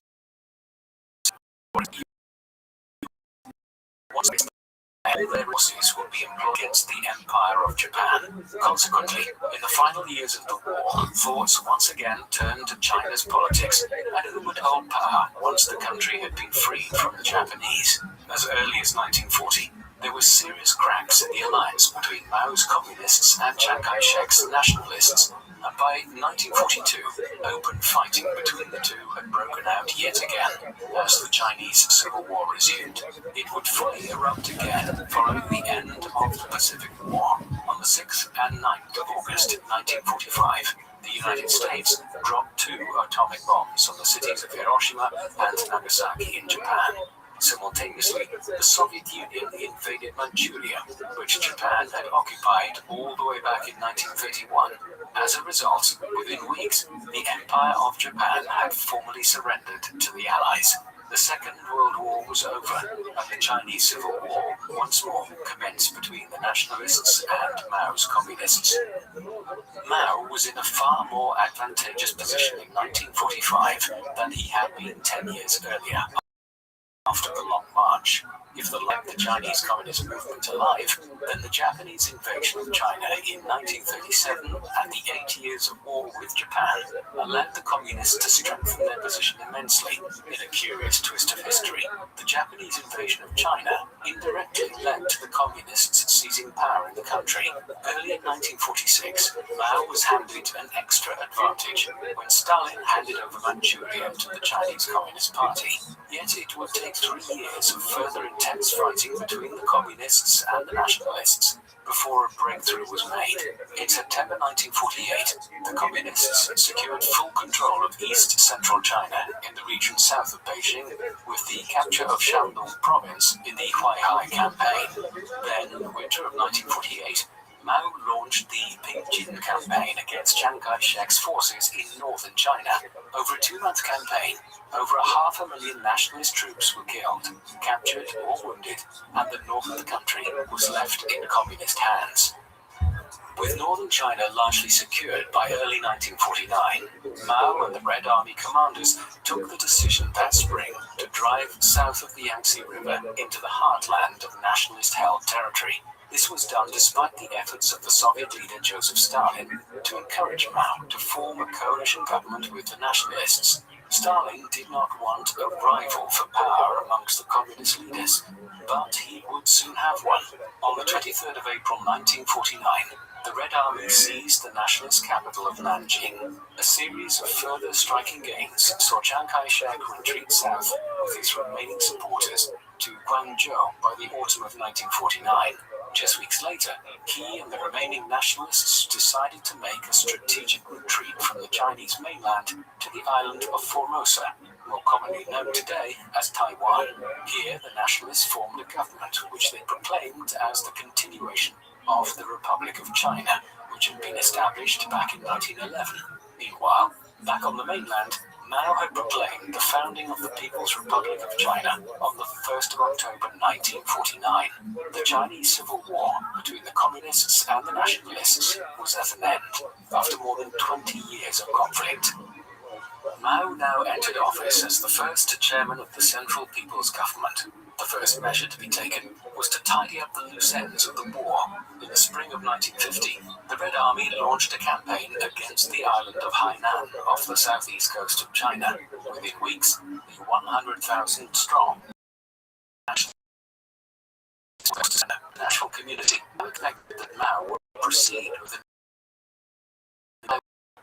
even the American government, a long-time supporter of Chiang Kai-shek and the Kuomintang, had decided not to recognize his new regime in Taiwan in the belief that it would soon be defeated by Mao and the communists. But no invasion came, and despite numerous crises between the two sides, Taiwan remains self-governing to this day. And this period immediately after the conclusion of the Civil War also saw Mao head to Moscow in the winter of 1950. Here, he secured large injections of Russian financial support for China, as well as technological advisors, although the agreement came with a tacit admission by Mao of Stalin's primacy within the communist world. Mao would have to wait several years before he could attempt to go his own way. The post-war years in China saw the initiation of wide-ranging political, social, and economic reforms. Firstly, a massive land reform campaign was initiated to transfer agricultural land out of the hands of large-scale farmers and landlords and into the hands of poorer peasants. While this reduced economic inequality, it was not without violence, and there were many, many instances of the former landlords being attacked or even murdered across China in the early 1950s. In tandem, a huge drive was initiated to crack down on opium production and consumption across the country, a habit which was partly a legacy of British meddling into the Chinese economy in the 19th century. In the 1950s, millions of opium addicts and habitual users were press-ganged into labor reform camps. They were joined in these by the hundreds of thousands of individuals who Mao's regime branded as counter-revolutionaries, many of them being former members of the Kuomintang. And Mao also launched the new People's Republic onto the world stage by entering into the Korean War, which broke out in the summer of 1950 between a communist North and an American-backed South. Massive Chinese aid ensured that the conflict had ended a stalemate 3 years later, a split of relations between Mao's new regime and the United States, one which involved a trade embargo which lasted for over 20 years.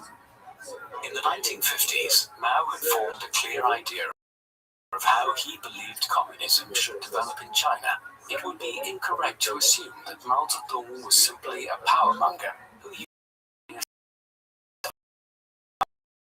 the origin of China, certainly as his lordship continued on into the 1960s and 1970s. He had also read for how communism would develop. In the 1950s, That vision involved the industrial capacity of China's burgeoning cities of the East Coast and its great rivers, leading the country away from its reliance on agriculture. As Mao described it, the communists had come to power by the Red Army encircling the cities, occupied by the nationalists and the Japanese, and then absorbing the cities when they were strong enough. Now, the direct opposite was needed. China's cities would need to expand outward and bring the country closer to achieving communism as Marx had intended it. To that end, in 1953, the first five-year plan was initiated in China, in imitation of the five-year plans which the Soviet Union had begun employing in Russia in the 1920s. The first five-year plan of 1953 to 1957 was geared primarily towards reducing the reliance of the Chinese economy on agricultural output and moving towards becoming a global power through the creation of an industrial economy. With Soviet financial support and expertise provided through Russian advisors, new factories were built during the plan. Farms were collectivized across China and placed under state management, and billions of yuan were spent in total on completing 595 large and medium-sized infrastructural and economic projects, including railways, major roads, and new dams, often linking parts of China with each other in ways which had never been possible before. As a result, Chinese industrial productivity increased by 128.5 million in 1953 to over 5 million in 1957. Coal extraction doubled during the 5 years, while in agriculture, yields of grain and cotton rose by over 30% during the same time period. Overall, the first five-year plan under Mao was a tremendous success in pure economic terms. But in its success were sown the seeds of destruction, for a hubris now entered into Mao and his colleagues' thinking. A hubris which would be injected with catastrophic consequences into the second five-year plan, or as it is more commonly known, the Great Leap Forward. On the 22nd of May 1957, the Soviet leader Nikita Khrushchev, who had succeeded Stalin on his death in 1953, delivered a speech at a regional meeting of Soviet representatives, in the course of which he proclaimed that it was his goal that the Soviet Union should catch up and overtake America in economic output by 1980. A few months later, in November 1957, at a gathering in Moscow of international communist leaders to celebrate the 40th anniversary of the October Revolution, which had brought the Soviets to power in 1917, he repeated his claim, only now he was even more ambitious. The Soviets would now eclipse the Americans within 15 years, rival the Soviet Union, and whose relationship with Khrushchev was more antagonistic than it had been with Stalin, began pondering this goal in the aftermath of the Soviet leader's speech. Not to be outdone, he quickly determined to make similar claims, and made it known that it was China's goal to catch up with Britain's economy within 15 years and exceed their production of steel and core industrial outputs. With this goal in mind, in 1998, the Chinese initiated the second five-year plan, or what was soon referred to as the Great Leap Forward for the country's economy. It would result in the most catastrophic famine the world has ever seen. Mao believed that the key indicators of how China's economy was progressing would be seen in grain and steel production. If these could be increased rapidly, it would show the Soviets in Moscow and the world in general that China was asserting itself on the world stage. Accordingly, all of the instruments of the state were deployed in 1958 to begin increasing the rate of grain and steel production by establishing new smelting factories and turning ever greater amounts of land over to grain production. Massive amounts of farmland were collectivized into giant state farms towards this end, and millions of workers were redeployed to different parts of the economy than they were trained for. Huge amounts of state funding were also given out to aid in the effort, and party officials were sent out into the countryside and the towns, charged with maximizing production. However, many of these initiatives were potentially hazardous to begin with, as the state was employing experimental farming methods in some instances, and in others was turning over land to grain production, which was more suited to other crops. In other instances, workers were being sent into steel factories with little or no training in what they were doing. It was an inauspicious beginning in 1958, but one which would get much worse over time. Despite these structural issues, there were some initial signs of progress. Steel and iron production increased.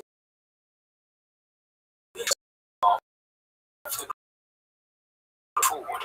Perhaps the mechanism whereby it was being increased would prove catastrophic in some instances.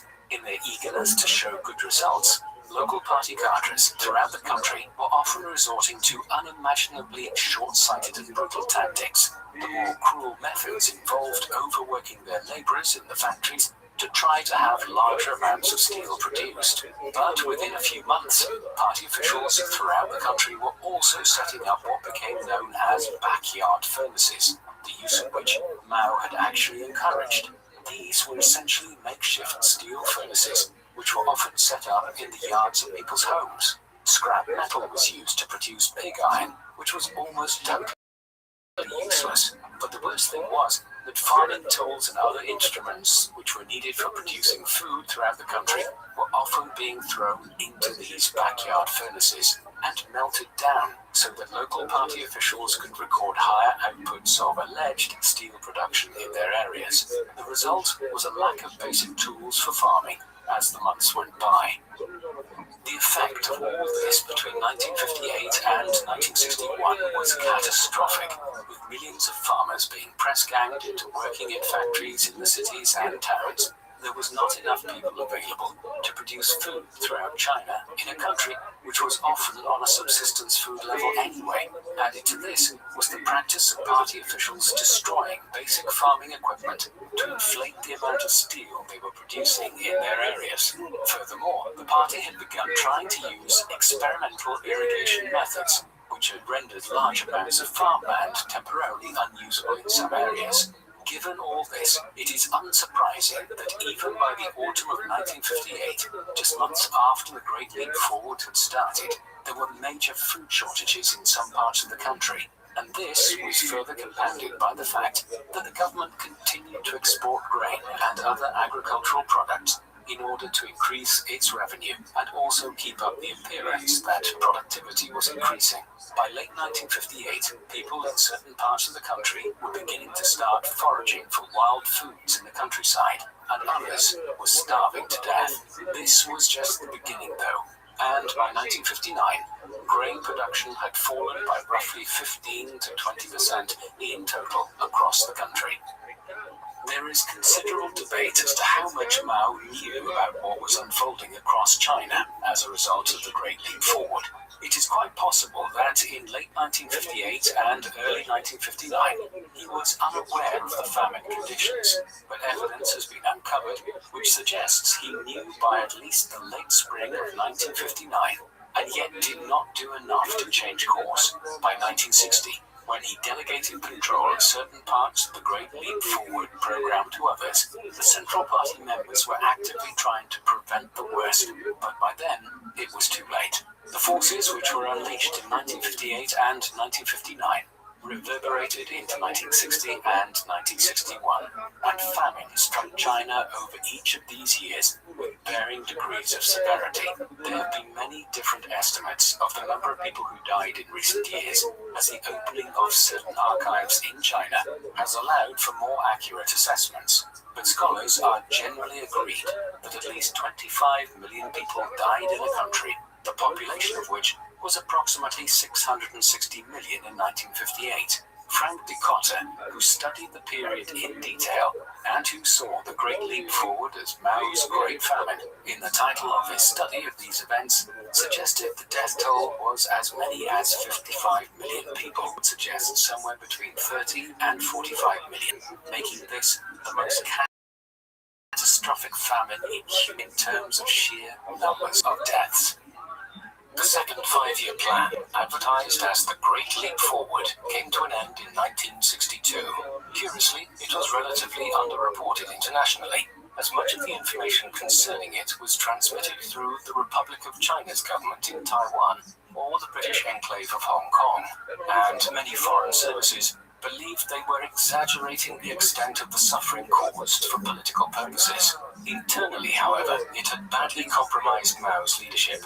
On the 27th of April 1959, Mao's term as chairman of the People's Republic of China came to an end. Although he retained his position as chairman of the Communist Party and of military affairs, he was succeeded by Liu Shaoqi, and by January 1962, the Great Leap Forward was being wound down.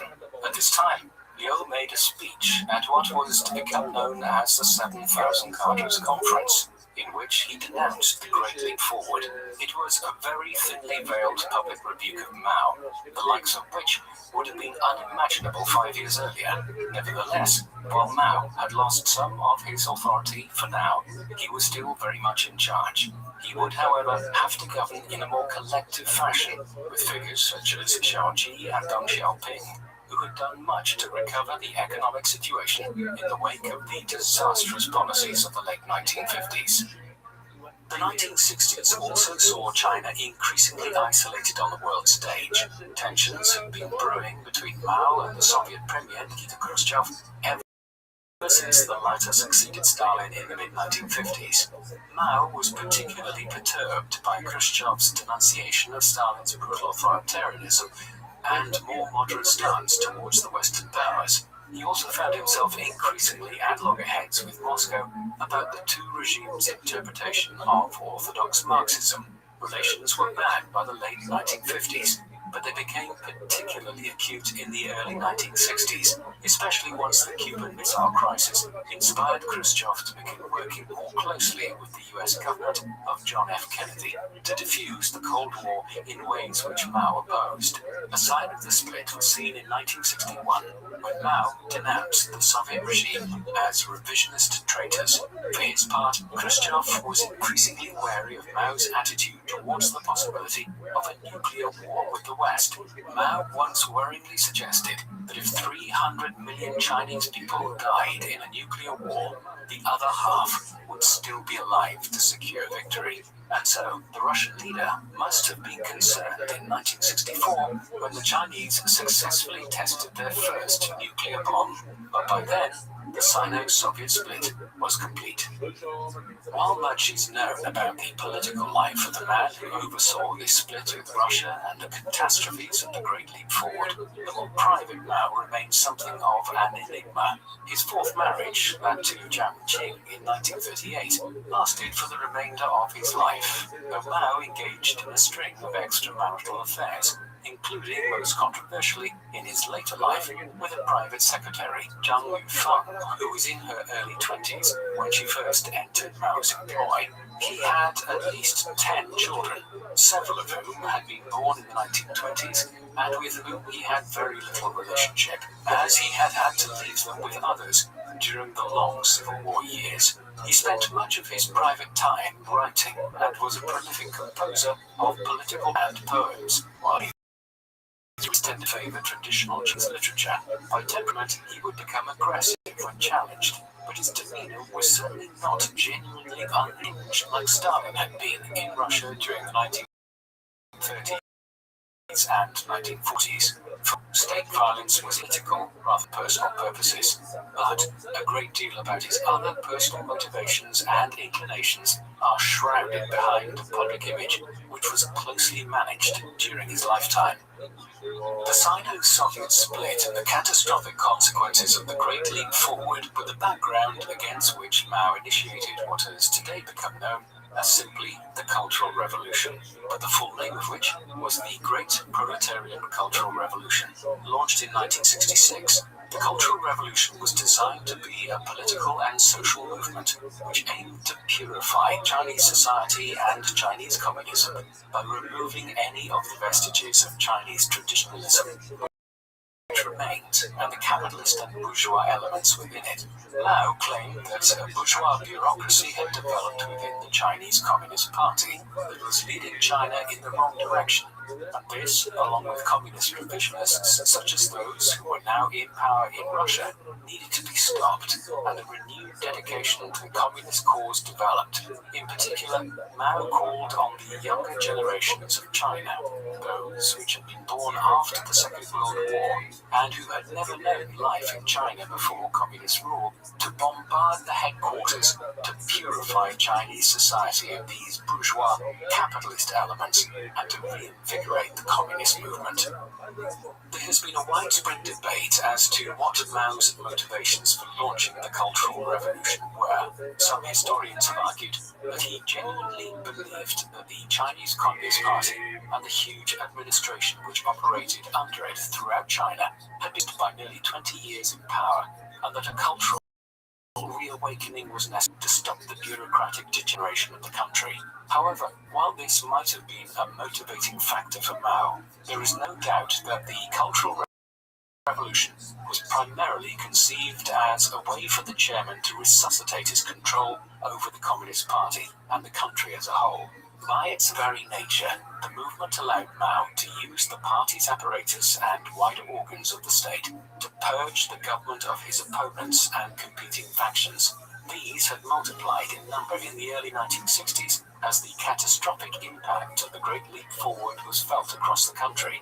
Now, Mao would eliminate those who had dared to cross him in the most brutal purges seen within the Chinese Communist Party. The result would be years of unrest, which turned Chinese people against each other and created an environment of fear and suspicion.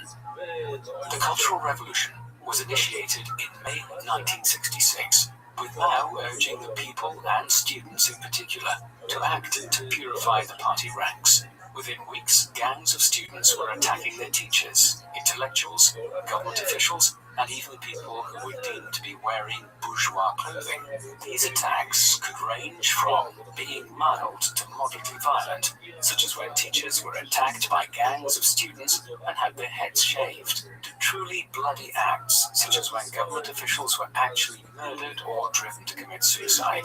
As the frenzy built up in the summer of 1966, official party newspapers stoked the flames by calling on the masses to clear away the evil habits of the old society and attack the monsters and demons. By now, students in classrooms and on college campuses across China were organizing themselves into bands of so-called Red to preserving the pollution, out what were termed the Four Olds: old ideas, old customs, old habits, and old culture.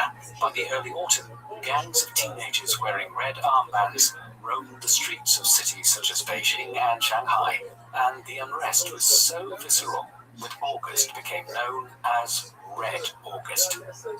Soon, the initial student-led violence spread to other groups, and factory workers and laborers on collectivized farms began joining what was termed the Red Terror. Meanwhile, Mao was directing his groups as best they could be directed against his enemies within the government and the wider party apparatus. But as a means of purging the party of his opponents, this was a very unstable method. By 1967, radical elements were threatening to move beyond Mao's ability to control them. But the Cultural Revolution nevertheless continued. In 1968, Mao initiated the Down to the Countryside, whereby the children of supposed middle-class bourgeois urban families were forced into what were effectively re-education camps in the countryside.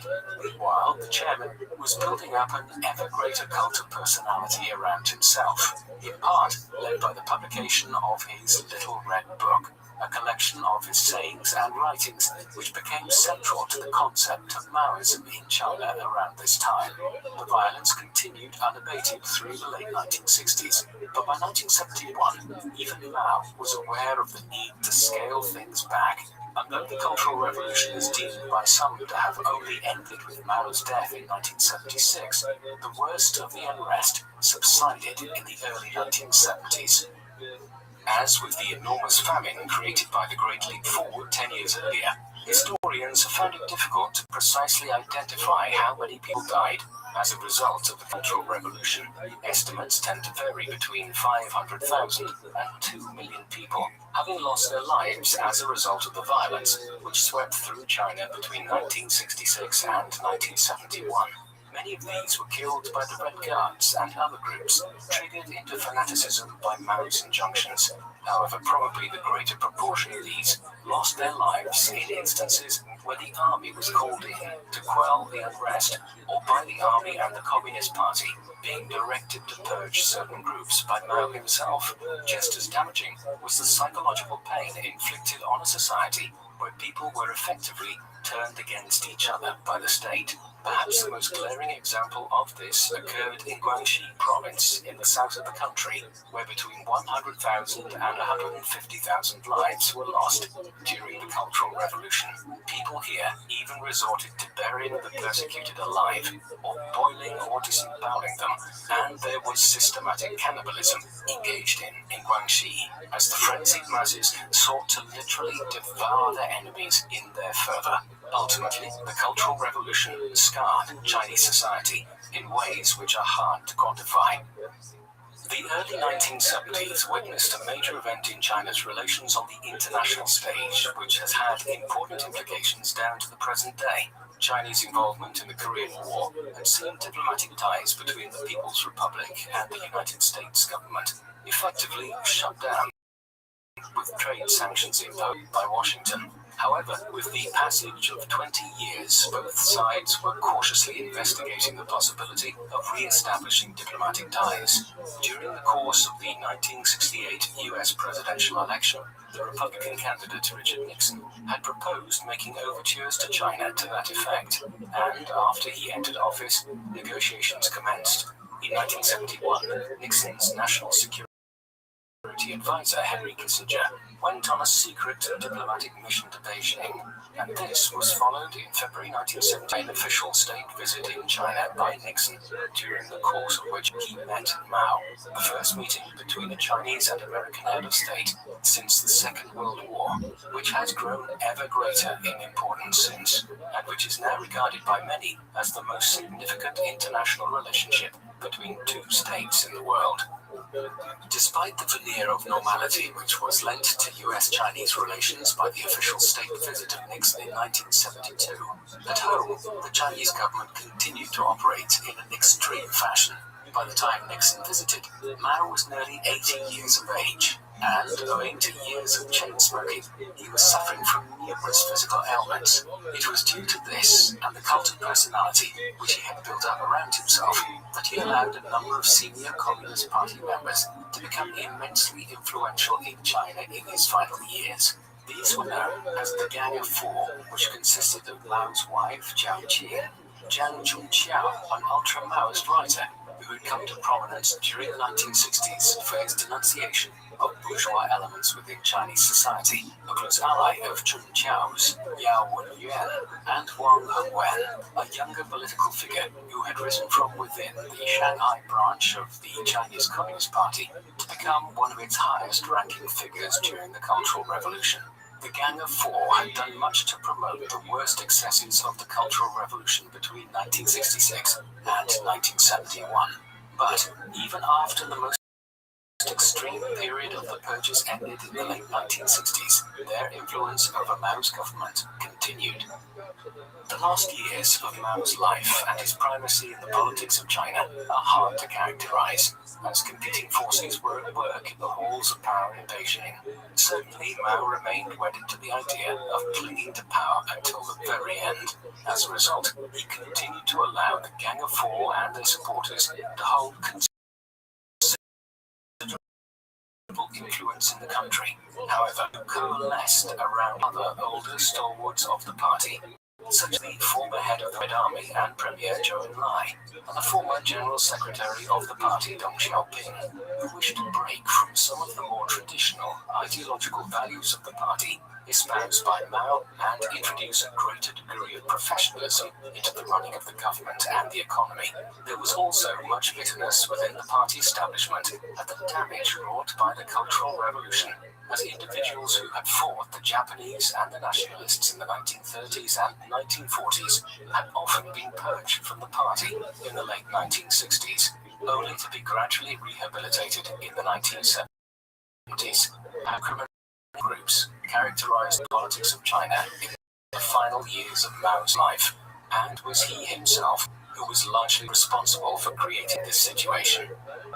The political uncertainty of the post-Cultural Revolution period was still unresolved as Mao entered the final stages of his life. His health had further deteriorated in the mid-1970s, and he was suffering from several heart and lung ailments, the latter aggravated considerably by his chain smoking, while there were unconfirmed rumors of a considerable reliance on sleeping pills which had developed over the years. On the 27th of May 1976, he met the Prime Minister of Pakistan, Zulfikar Ali Bhutto, on a state visit, at which the last known photo of Mao was taken.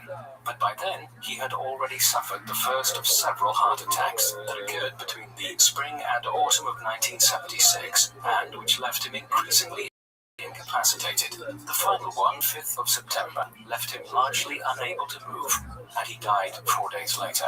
A state funeral lasting a week followed between the 11th and the 18th of September 1976, during which 1 million Chinese people filed past his body. Today, the enormous mausoleum of Mao Zedong, housing his embalmed body, stands in the middle of Tiananmen Square in central Beijing, on the site where the Gate of China, the southern gate of the old imperial city between the 14th and the 20th centuries, used to stand before its destruction in 1954. It is perhaps fitting as a statement of where ancient China ended and modern China began. Mao's death occurred at a time when the older leadership of the entire Chinese Communist Party, the generation who had come to political consciousness during the May 4th movement, all the way back in 1919, was fading from Chinese life. The old leader of the Red Army, and a possible successor to Mao, Zhou Enlai, had predeceased Mao by just a few months. Consequently, Mao had appointed the Minister for Public Security, Hua Guofeng, as his successor shortly before his death. He succeeded as chairman of the Chinese Communist Party in 1976, but he would not last long. Guofeng was outmaneuvered in the years that followed by Deng Xiaoping, who became the de facto leader of China in 1978, though Guofeng's brief period as leader was significant in arresting and charging Gang of Four as being responsible for the excesses of the Cultural Revolution. In all but one instance, they subsequently were sentenced to life in prison under Deng Xiaoping's leadership. Elsewhere, despite his immunist credentials, Deng Xiaoping quickly moved China away from its planned economy and the more authoritarian aspects of Mao's reign, setting term limits on the holding of office. It was Deng's tenure as Mao's successor that the roots of China's opened the country up to foreign investment and expertise. Thus, in the end, Mao proved to be the impediment to China's growth, rather than the deliverer of it. Mao Zedong is one of the most contentious individuals in Chinese history, and indeed the history of the modern world. To some, he was a brutal tyrant and a mass murderer, under whose rule, between 1949 and 1946, over 50 million people, and perhaps as many as 80 million, died prematurely, whether as a result of the catastrophic failures of the Great Leap Forward, the waves of violence unleashed during the Cultural Revolution, or government-orchestrated disasters, such as the Banqiao Dam failure of 1965, which by some estimates resulted in the deaths of over 200,000 people. However, to many others, he is one of the great heroes of modern-day China, the man who ensured that the cause of Chinese communism survived during the Long March of the 1930s, the commander who led Chinese resistance to the Japanese occupation during the Second World War, and the individual who thereafter led the Red Army to victory over the nationalists. Many who focus on his achievements will also point towards the fact that life expectancy rates and living standards in China increased dramatically between the 1940s and the 1970s, and argue that Mao laid the basis for China's economic miracle, which began in the late 20th century. It is indeed striking that one individual can provoke such widely diverging opinions. There is no doubting Mao's critical role in ensuring the ascent to power of the communist Mao. The movement might not have survived the 1950s, and his leadership, this individual, who was clearly possessed of a considerable intellect and ability, became obsessed with retaining and expanding his control of China at the expense of lives and social stability. It was his desire to not play second fiddle to Khrushchev and the Russians, which drove China into the disastrous Great Leap Forward, and his unwillingness to accept how badly things had gone wrong, which saw the famine which the second five-year plan created drag on for years and kill somewhere between 30 and 50 million Chinese people. It was Mao's pathological desire to reinforce his position as head of the Chinese state in the mid-1960s, which led to the violence and instability of the Cultural Revolution. The Mao of the 1950s and 1960s was a different one to the individual who first joined the party in 1921 and initiated the Long March in 1934. Those who knew him over the course of his life often confirm that he changed considerably over the years. What do you think of what's done? Do you think actually committed to the idea of communism? Please let us know in the comment section. And in the meantime, thank you very much for watching.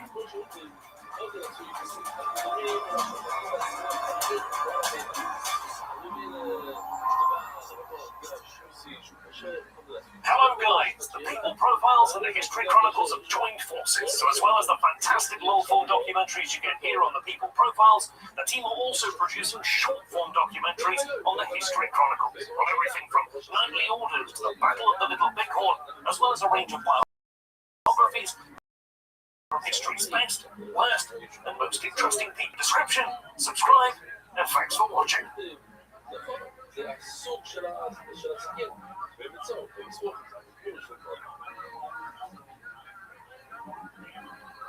אומרת הגמרא בחוץ, והיינו במשלחים של מגל כל צבא מגיעים. ובשביל הכל, אבל לא עם יעד, עם תציב, מה הכוונה? אומרת הגמרא, אבי לשמוע, פה גם בשביל סיפור מעניין, הוא לקח סכין, 6 מיטה, עשה מזה כל מיני גינות, אחד אחר שני, שלח את זה בדואר לארץ ישראל, שאל אותם, אוקיי, עם מה, ככה, 3 שנים קודם מההתחלה, מה אתה אומר? הם שולחים פרטה, זה קשה, זה לא קשה. הוא עושה ככה כמה סיכונים של החיים. קודם כל, אז אמרו לו, נגיעו, שראינו, שאם זה כמו מסור, אז זה אסור לשליטה.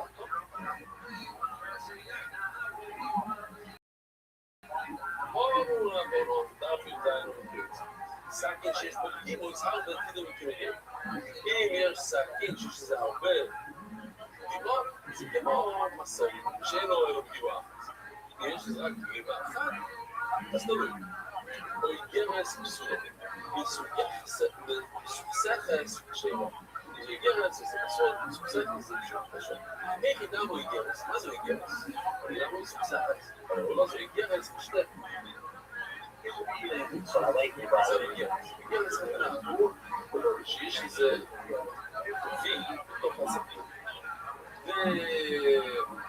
והבעיה זה שהשמיץ הראשון יחתוך את האור. השמיץ השני יחתוך את הקנה. The man known to history as Fidel Castro was born on the 13th of August 1926 in Piran, in Oriente, the easternmost province of the island of Cuba. His father Maria Bautista Castro y Ardiz, who was born in 1875 in the Galicia region of northern Spain. Angel was conscripted into the Spanish army in the early 1890s and subsequently was sent to Cuba, which at the time was one of Spain's few remaining American contribute to the effort to crush the War of Independence, which had erupted there in 1890. Unlike previous independence movements in Cuba, this one proved successful due to the intervention of the United States, and as a result, Cuba broke away from Spain in 1898. The nature of its independence struggle meant that it now fell under the geopolitical sway of the US, a relationship which would cast a long shadow over the country's history during the 20th century. Angel Castro briefly returned to Spain, but emigrated to Cuba through the port of Havana in 1905. Amongst a succession of jobs in the 1900s and 1910s, he worked as a laborer for the American United Fruit Company, and by the 1920s, he had established his own agricultural business, hiring out men to work for the sugar plantations. At one point, he had over 300 employees and strong business connections with American companies in Cuba. Thus, Fidel was born into a relatively affluent family. In 1911, Angel Castro married Maria Argota y Reyes, and the couple had 5 children.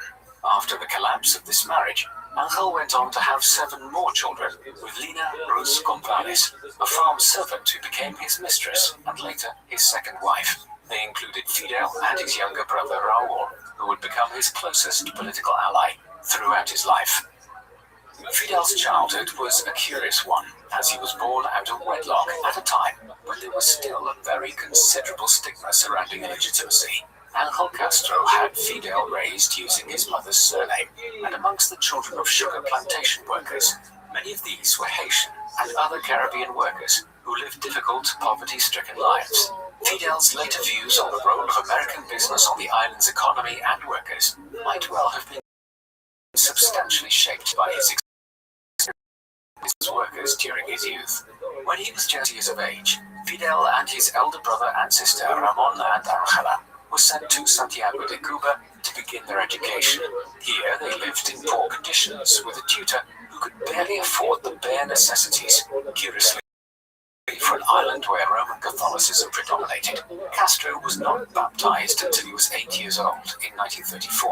This seems to have been for the purpose of ensuring that he could attend the La Salle boarding school. He was then sent to the privately funded Jesuit-run Dolores School in Santiago, and then on to El Colegio de Belén in Havana. Despite having an interest in history and geography, Fidel never excelled academically, but he was a good athlete. In 1943 and 1945, named Havana's most outstanding sportsman of his age, excelling in baseball, basketball, the high jump, and middle distance running. Castro was growing up during a period when Cuban society was in chaos. In the decades which followed the country's War of Independence in 1898, the island experienced profound political instability and poor economic development. The country's political system was highly corrupt, with the republic's politicians from the very top downwards engaging in rampant bribery and corrupt activity. Much of this was driven by American business interests controlling large parts of the Cuban economy, and the island had also become a haven for the Italian mafia and other criminal organizations based in America to operate in. Meanwhile, the economy of the country remained underdeveloped and based on resource exploitation of basic goods such as bananas, coffee, and above all, sugar. The net result of this was that a small elite profited massively, while ordinary Cubans remained trapped in desperate poverty. Then, in the 1930s, the Cuban military increasingly began to intervene in the country's politics, particularly so following the so-called Revolt of the Sergeants in 1933. As a result of this, the overall leader of the military element, Sergeant Fulgencio Batista, would begin to play a major role in Cuban politics, serving as president between 1940 and 1944. After this, he left to live in Florida in the United States, but he would later return into the fray of Cuban politics with striking consequences. In 1945, Fidel Castro began studying law at the University of Havana. Here, his political instincts first began to manifest themselves as he became involved in several student protest movements against the outward corruption of Cuban politics and the elites which ran the country. It was a highly contentious time on the campuses of the island nation's universities, where armed gangs were common and engaged in widespread criminal behavior, a reflection of the wider breakdown of law and order across Cuban society. At this time, Castro's anti-American stance first manifested itself when he joined the Committee for the Independence of Puerto Rico, a body which had been set up to advocate for the neighboring Caribbean island to begin its independence from the United States. Puerto Rico had effectively become an American colony following the Spanish-American War of 1898, but it was never given statehood status, a situation which persists to the present day. Castro and his fellow student agitators in Havana were opposed to this situation continuing and viewed it as a symptom of America's continuing strategy to dominate the Americas and oppress the states of the Caribbean, Central America, and South America.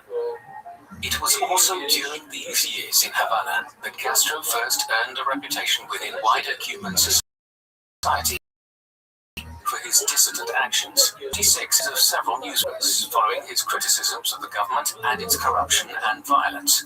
He subsequently developed extensive connections with numerous left-wing political groups within the country, notably the Unión Insurreccional Revolucionaria or Insurrectional Revolutionary Union.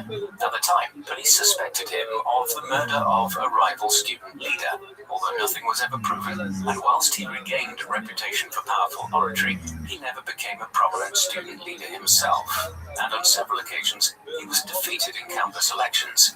In the summer of 1947, Castro left university briefly to join a campaign to overthrow the right-wing government of Rafael Trujillo in the Dominican Republic. Trujillo, like Batista in Cuba, was a military governor who was by the United States. In late July of that year, Castro was one of the leaders of a band of about 1,200 rebels who set off from Cuba for the Dominican Republic with the goal of overthrowing Trujillo. The effort, though, was quickly snuffed out by a combination of US, Cuban, and Dominican forces. Many were arrested, although Fidel escaped after he reputedly jumped overboard from the ship he was on into shark-infested waters, carrying a gun above his head. This event is noteworthy for being the first occasion on which the future Cuban leader engaged in direct armed rebellion in the Caribbean. Following the abortive expedition to the Castro entered into a period in which his revolutionary activities expanded. He was increasingly prominent within student protest circles against the government in Havana. While during the course of 1948, he undertook a number of trips to Panama, Venezuela, and Colombia to meet with left-wing revolutionary groups there. In particular, in the capital of Colombia, Bogota, in the late spring of 1948, he was central to efforts to set up a Pan-American Students' Conference, which would act in opposition to right-wing governments across Latin America. Meanwhile, back in Cuba, later that year, he married Mirta Diaz-Balart, a philosophy student. It was regarded as an unlikely union, as Balart came from a prominent Cuban family, which had extensive connections with the country's political elites, the very individuals and groupings whom Castro was increasingly appearing to be an outright opponent of. The couple even received extensive gifts on their wedding day from some individuals whom Castro had protested against, and they honeymooned in the United States. Despite these curious contradictions, the marriage lasted for 7 years, and Fidel and Mirta had a son called Fidelito before divorcing in 1955. In the early 1950s, Castro established a law firm with two associates named Jorge Azpiazu and Rafael Resende. However, these were fellow leftists, and in reality, the firm was engaged in pro bono work to defend workers who had been mistreated or dismissed from their employment. Moreover, Castro was developing his knowledge of leftist thought during these years, reading widely the works of Karl Marx and Friedrich Engels, the two pioneers of communism, and other more recent political thinkers such as Vladimir Lenin and Leon Trotsky. At this stage, Castro was leading towards changing Cuba from within, and in 1952, he stood for election to the Cuban Congress in the national elections as a member of the Partido del Pueblo Cubano, Ortodoxos Party, a Cuban catch-all left-wing populist party founded by Eduardo Chipas in 1947. This was actually the beginning of the end of Castro's peaceful approach to changing Cuban politics. In the same year, 1952, Fulgencio Batista returned to the political scene in Cuba and within months had established a new military dictatorship in the island nation. Following a brief military coup, he would henceforth rule Cuba as a one-party military dictatorship with the backing of America. Castro now set out on a path to overthrow the Batista regime through violent means. Within weeks of the return of Batista to power in Cuba, Castro was working on a new revolutionary project, which he and his followers, such as his younger brother Raul Castro, called the Movement. Their first action came within months and was a significant moment in the Cuban Revolution. On the 26th of July 1953, Castro and around 100 others attacked a Cuban army barracks at Moncado in Santiago de Cuba. The attack was a complete failure.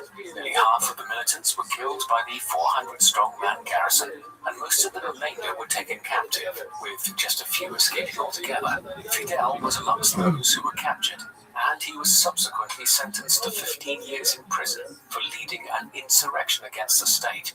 During his trial, he delivered a lengthy defense in what would become his most famous speech, La Historia me absolverá, in which he attacked Batista's regime and outlined his own political and economic ideas. Castro served his sentence on the island of Pinos, the second largest island in the Cuban archipelago. While in captivity, he rebranded the movement as the 26th of July movement, in honor of the date on which the attack on Moncado barracks had been carried out. Despite this continuing incendiary behavior, Batista took the decision to release Castro from prison in the summer of 1955, after having served less than 2 years of his sentence. It was a decision the dictator would soon come to regret. After his release in 1955, Castro was exiled to Mexico City, where he and his brother Raul began organizing action against Batista. Here they met a fellow Latin American revolutionary, an Argentinian medical doctor by the name of Ernesto Guevara, more widely known by his nickname, Che Guevara. Guevara had traveled through South America during his youth and had been radicalized by the appalling poverty which he had witnessed there, poverty which he attributed to American neo-imperialism. In the months that followed, the Castros, Guevara, and their followers trained and planned in Mexico for their return to Cuba. Meanwhile, the Batista regime back home was becoming increasingly oppressive.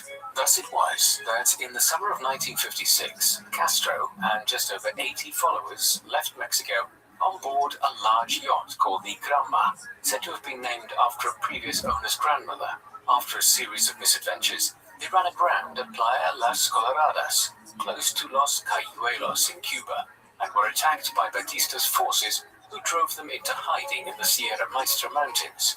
Only 19 of the original party survived at this point. It was an inauspicious beginning to their armed rebellion, but one which would bear surprising fruit in the months and years that followed.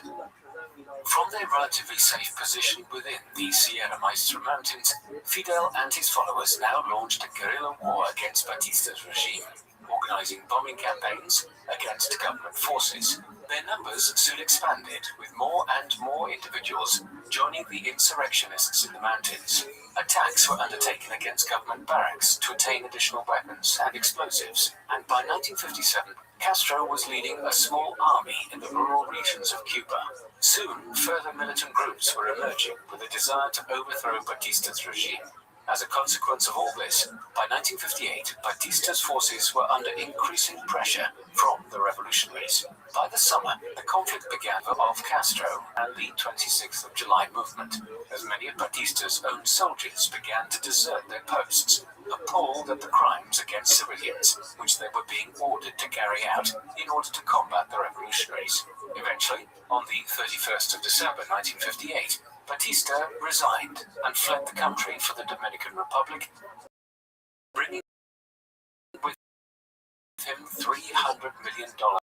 On the 2nd of January, he occupied Moncado barracks in a symbolic act, and 6 days later, on the 8th of January, they entered Havana.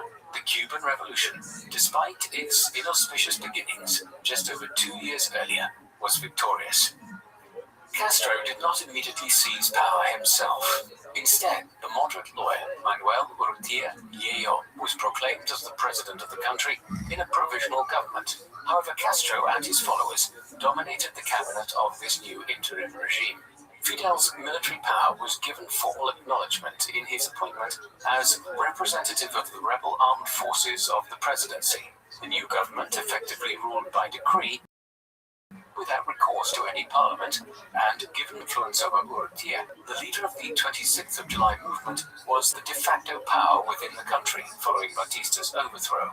Within weeks, the situation became clearer as the Prime Minister Jose Miro Cardona resigned and went into exile in the United States. Fidel now took office as his successor in mid-February 1959. This was a position he would hold until 1976, when a new constitution was introduced, following which he became the president of the Council of Ministers of Cuba. Castro would eventually hold this until 2008, ensuring that he held high office in Cuba for 49 years, following his first appointment as Prime Minister in 1959. It had always been assumed that Castro would be the most influential member of the new regime when it came to power. An altogether more controversial issue was the country's future relationship with its neighbor and Batista's former supporter, the United States. Castro was a proclaimed leftist, but for a time, figures such as the Republican candidate for president of the US in 1960, Richard Nixon, believed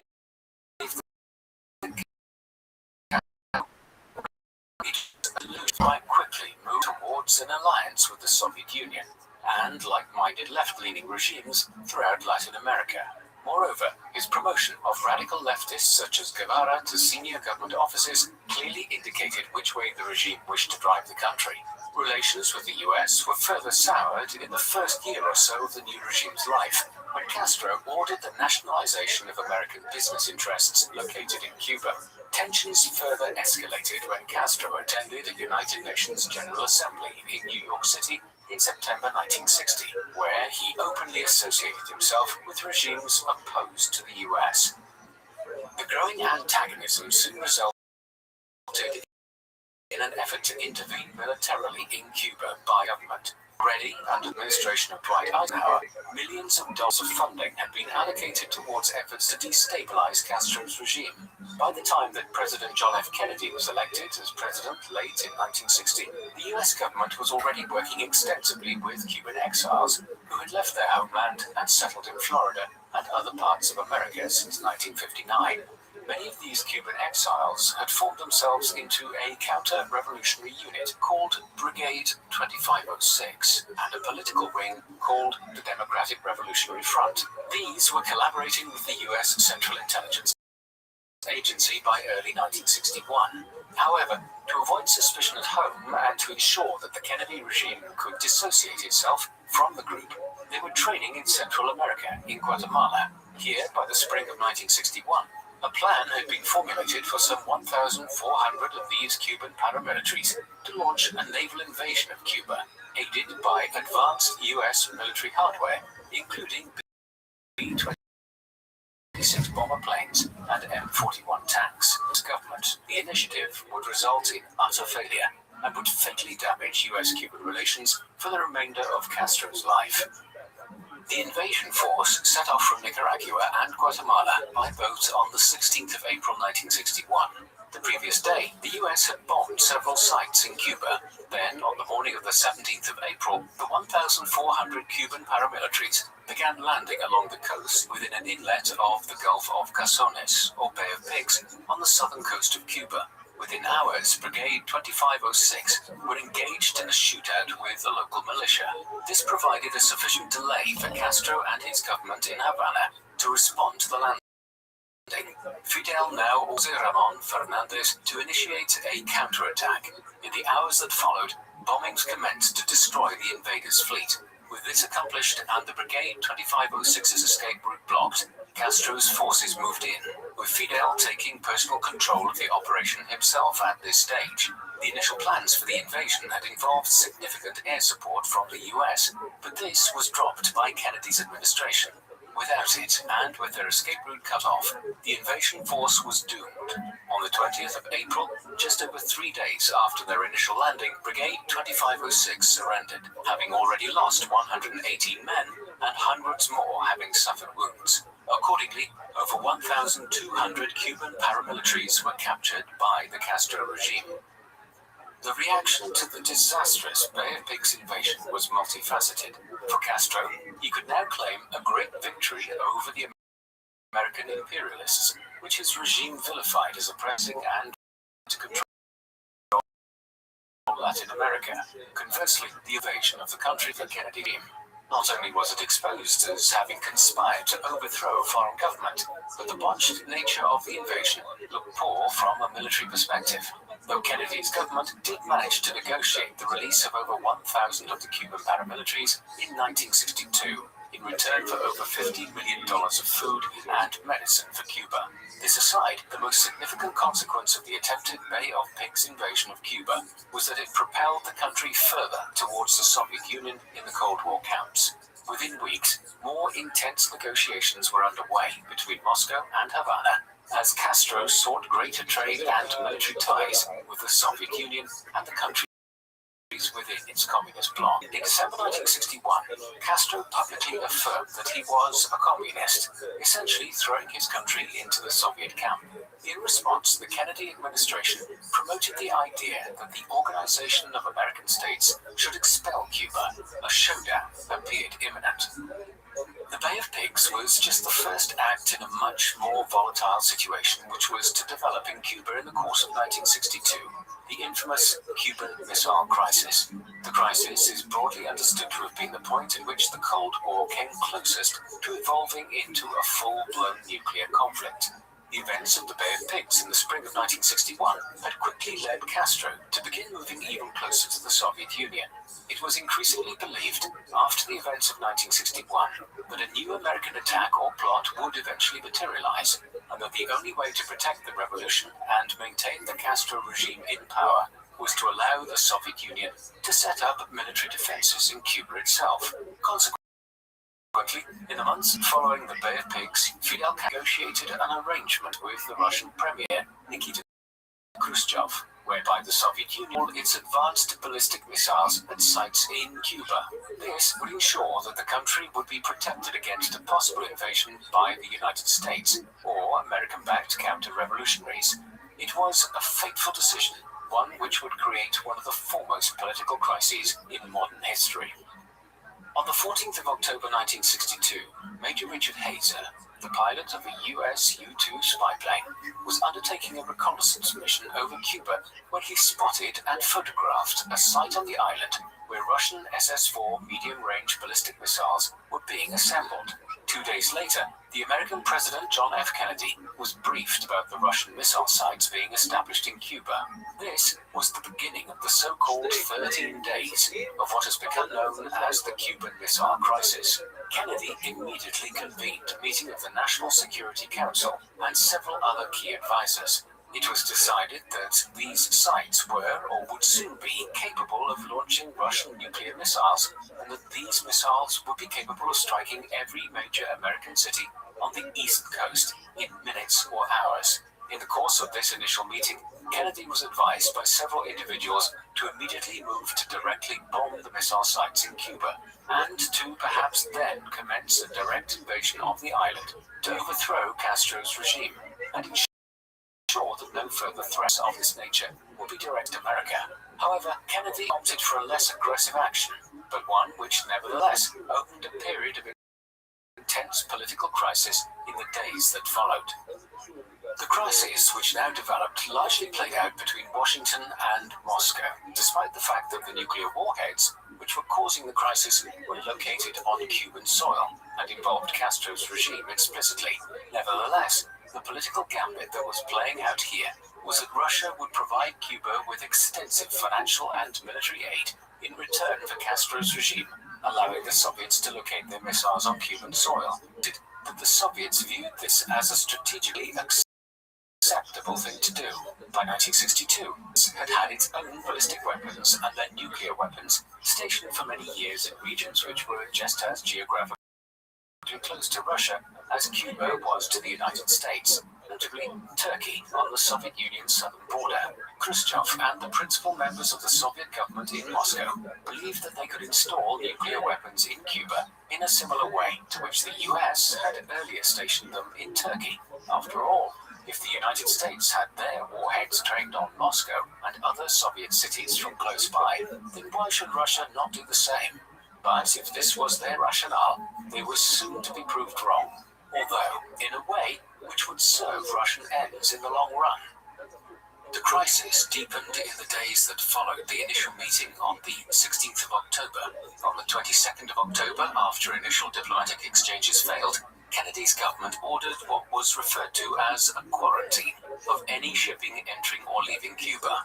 The word blockade was avoided, as under certain legal definitions, this would have constituted a declaration of war with Castro's Cuba.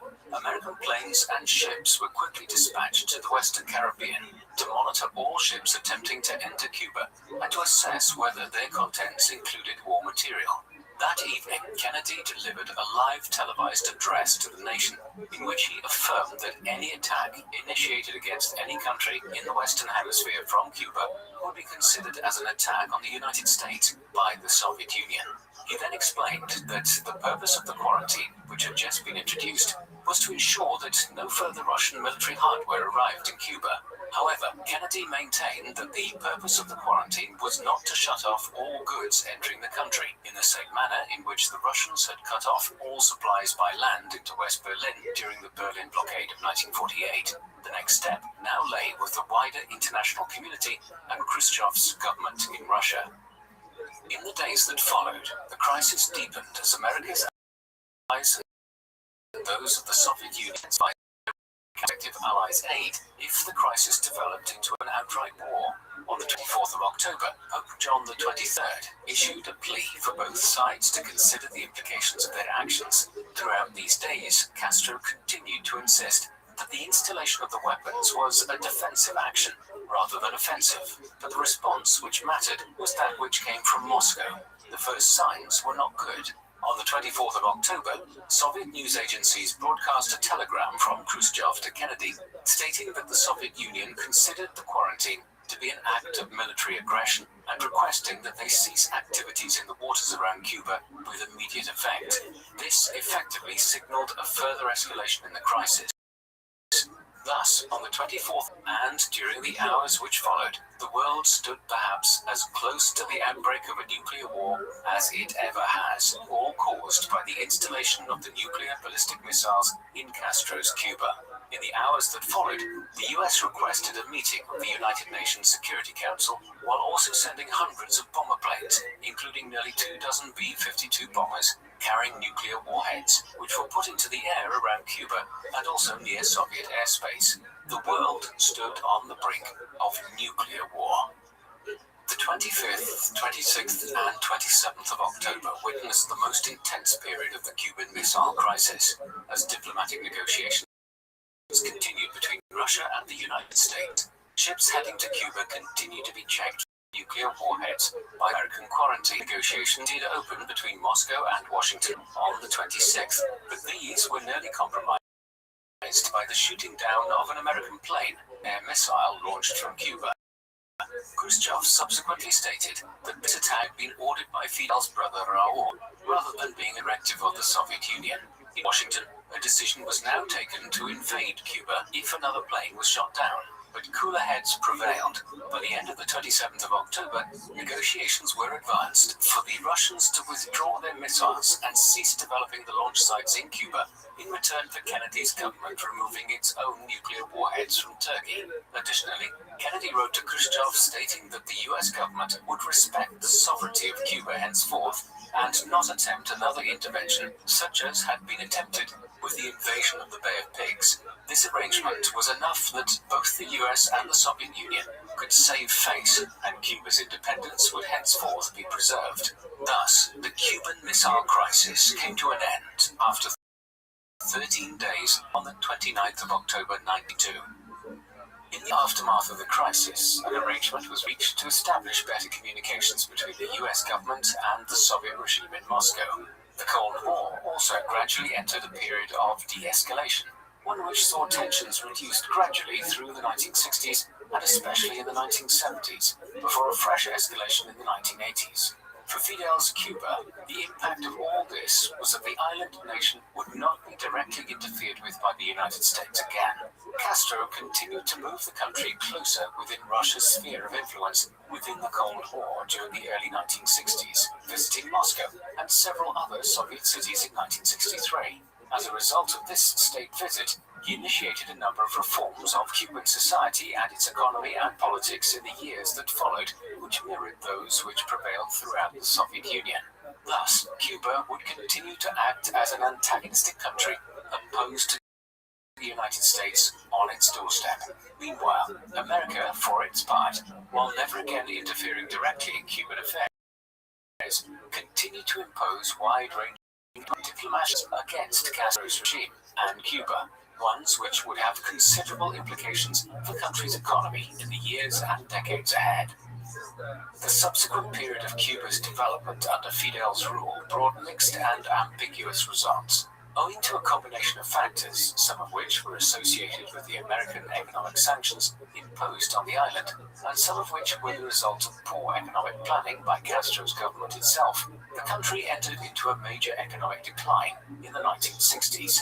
Much of the country's economy continued to be reliant on the sugar industry, much as that of the wider Caribbean had been since the 17th century. But other developing industries such as the casino and tourist sector, which had been growing in the pre-revolution period, now declined exponentially. As a result, the country was increasingly reliant on subsidies from the Soviet Union throughout the 1960s, which at one stage amounted to nearly 40% of Cuba's GDP. However, thereafter, things improved. While the state was the main player, the Cuban economy nevertheless improved considerably in the 1970s and the 1980s, even during periods of general international economic stagnation. But, as we will see, the decline of the Soviet Union in the 1980s and the eventual end of the Cold War, a renewed period of economic difficulties for the Cuban economy in the late 20th century. One of the most significant achievements of the Castro regime must surely be the healthcare system, which was built up in the decades under Fidel's rule. Cuba's healthcare system was already one of the most successful in Latin America prior to the Cuban Revolution, but these successes were expanded from the 1960s onwards. Universal healthcare became free and equally accessible to all Cuban people under the Castro regime. Significant investment commenced in the 1960s in response to an exodus of Cuban doctors to the United States in the early years of the regime. The government's commitment to the healthcare system was also underpinned specifically in Article 50 of the Cuban Constitution, issued in 1976. As a consequence, the ratio of doctors to patients in the country increased from a low of 9.2 doctors for every 10,000 individuals in 1958 to a high of nearly 60 doctors for every 10,000 citizens in 1999. As a result, Cuba has a lower rate of infant mortality than the United States, and life expectancy at birth is 79 years of age. The country was also successful in the 1990s and 2000s in eliminating and reducing the spread of HIV, and has developed numerous innovative medical interventions in recent decades ahead of the more developed Western world, notably a groundbreaking lung cancer vaccine. The country's education system similarly flourished during Fidel Castro's time as ruler of the country. All educational institutions were brought under state ownership and management following the revolution.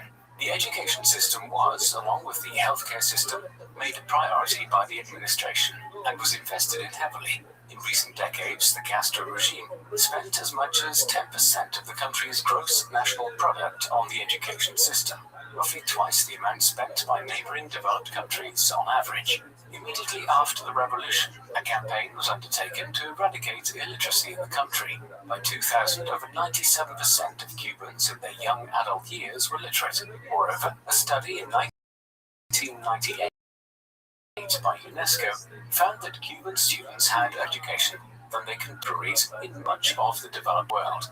This extended to third-level institutions such as the University of Havana, which were also nationalized in 1961.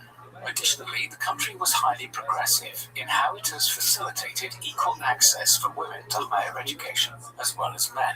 Perhaps the foremost indication of the success of both this education system and the Castro regime's healthcare policy is that institutions such as the University of Havana have become attractive options for international students.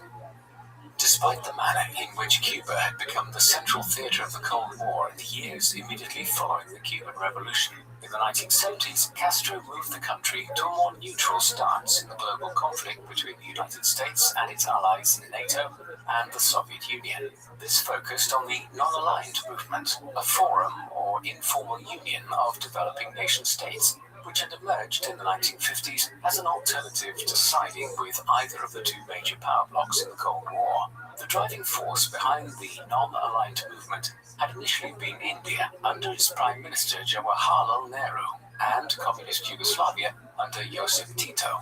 At first, Castro's appearance at the fourth summit of the non-aligned movement in Algeria in 1973 had aroused criticism from nation-states who believed that Cuba was too closely associated with Moscow.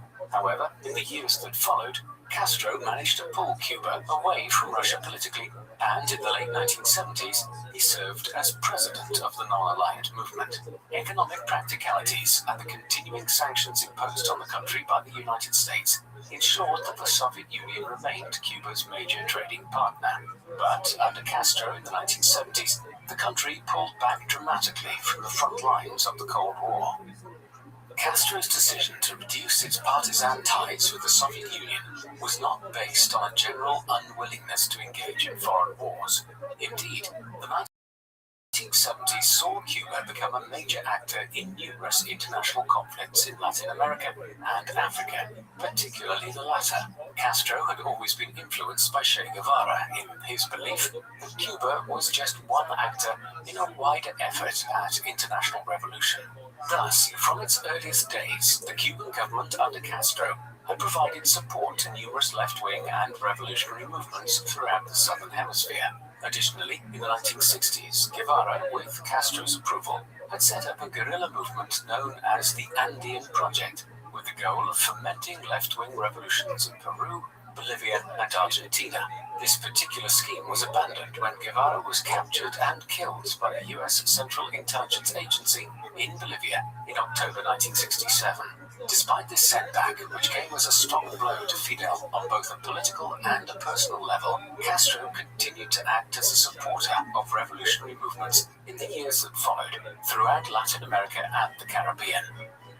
In the 1970s, it was Africa where Castro became most active on the world stage and in his support for other revolutions. In the mid-1960s, he and Guevara had supported rebels in the Congo against an American-backed regime. This strategy was expanded in the 1970s, with Castro referring at the time to Africa as the weakest link in the imperialist chain.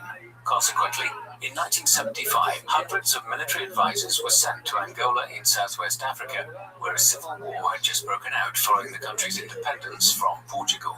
Castro's advisors were sent to aid the Communist People's Movement for the Liberation of Angola against the Western-backed National Union for the Total Independence of Angola.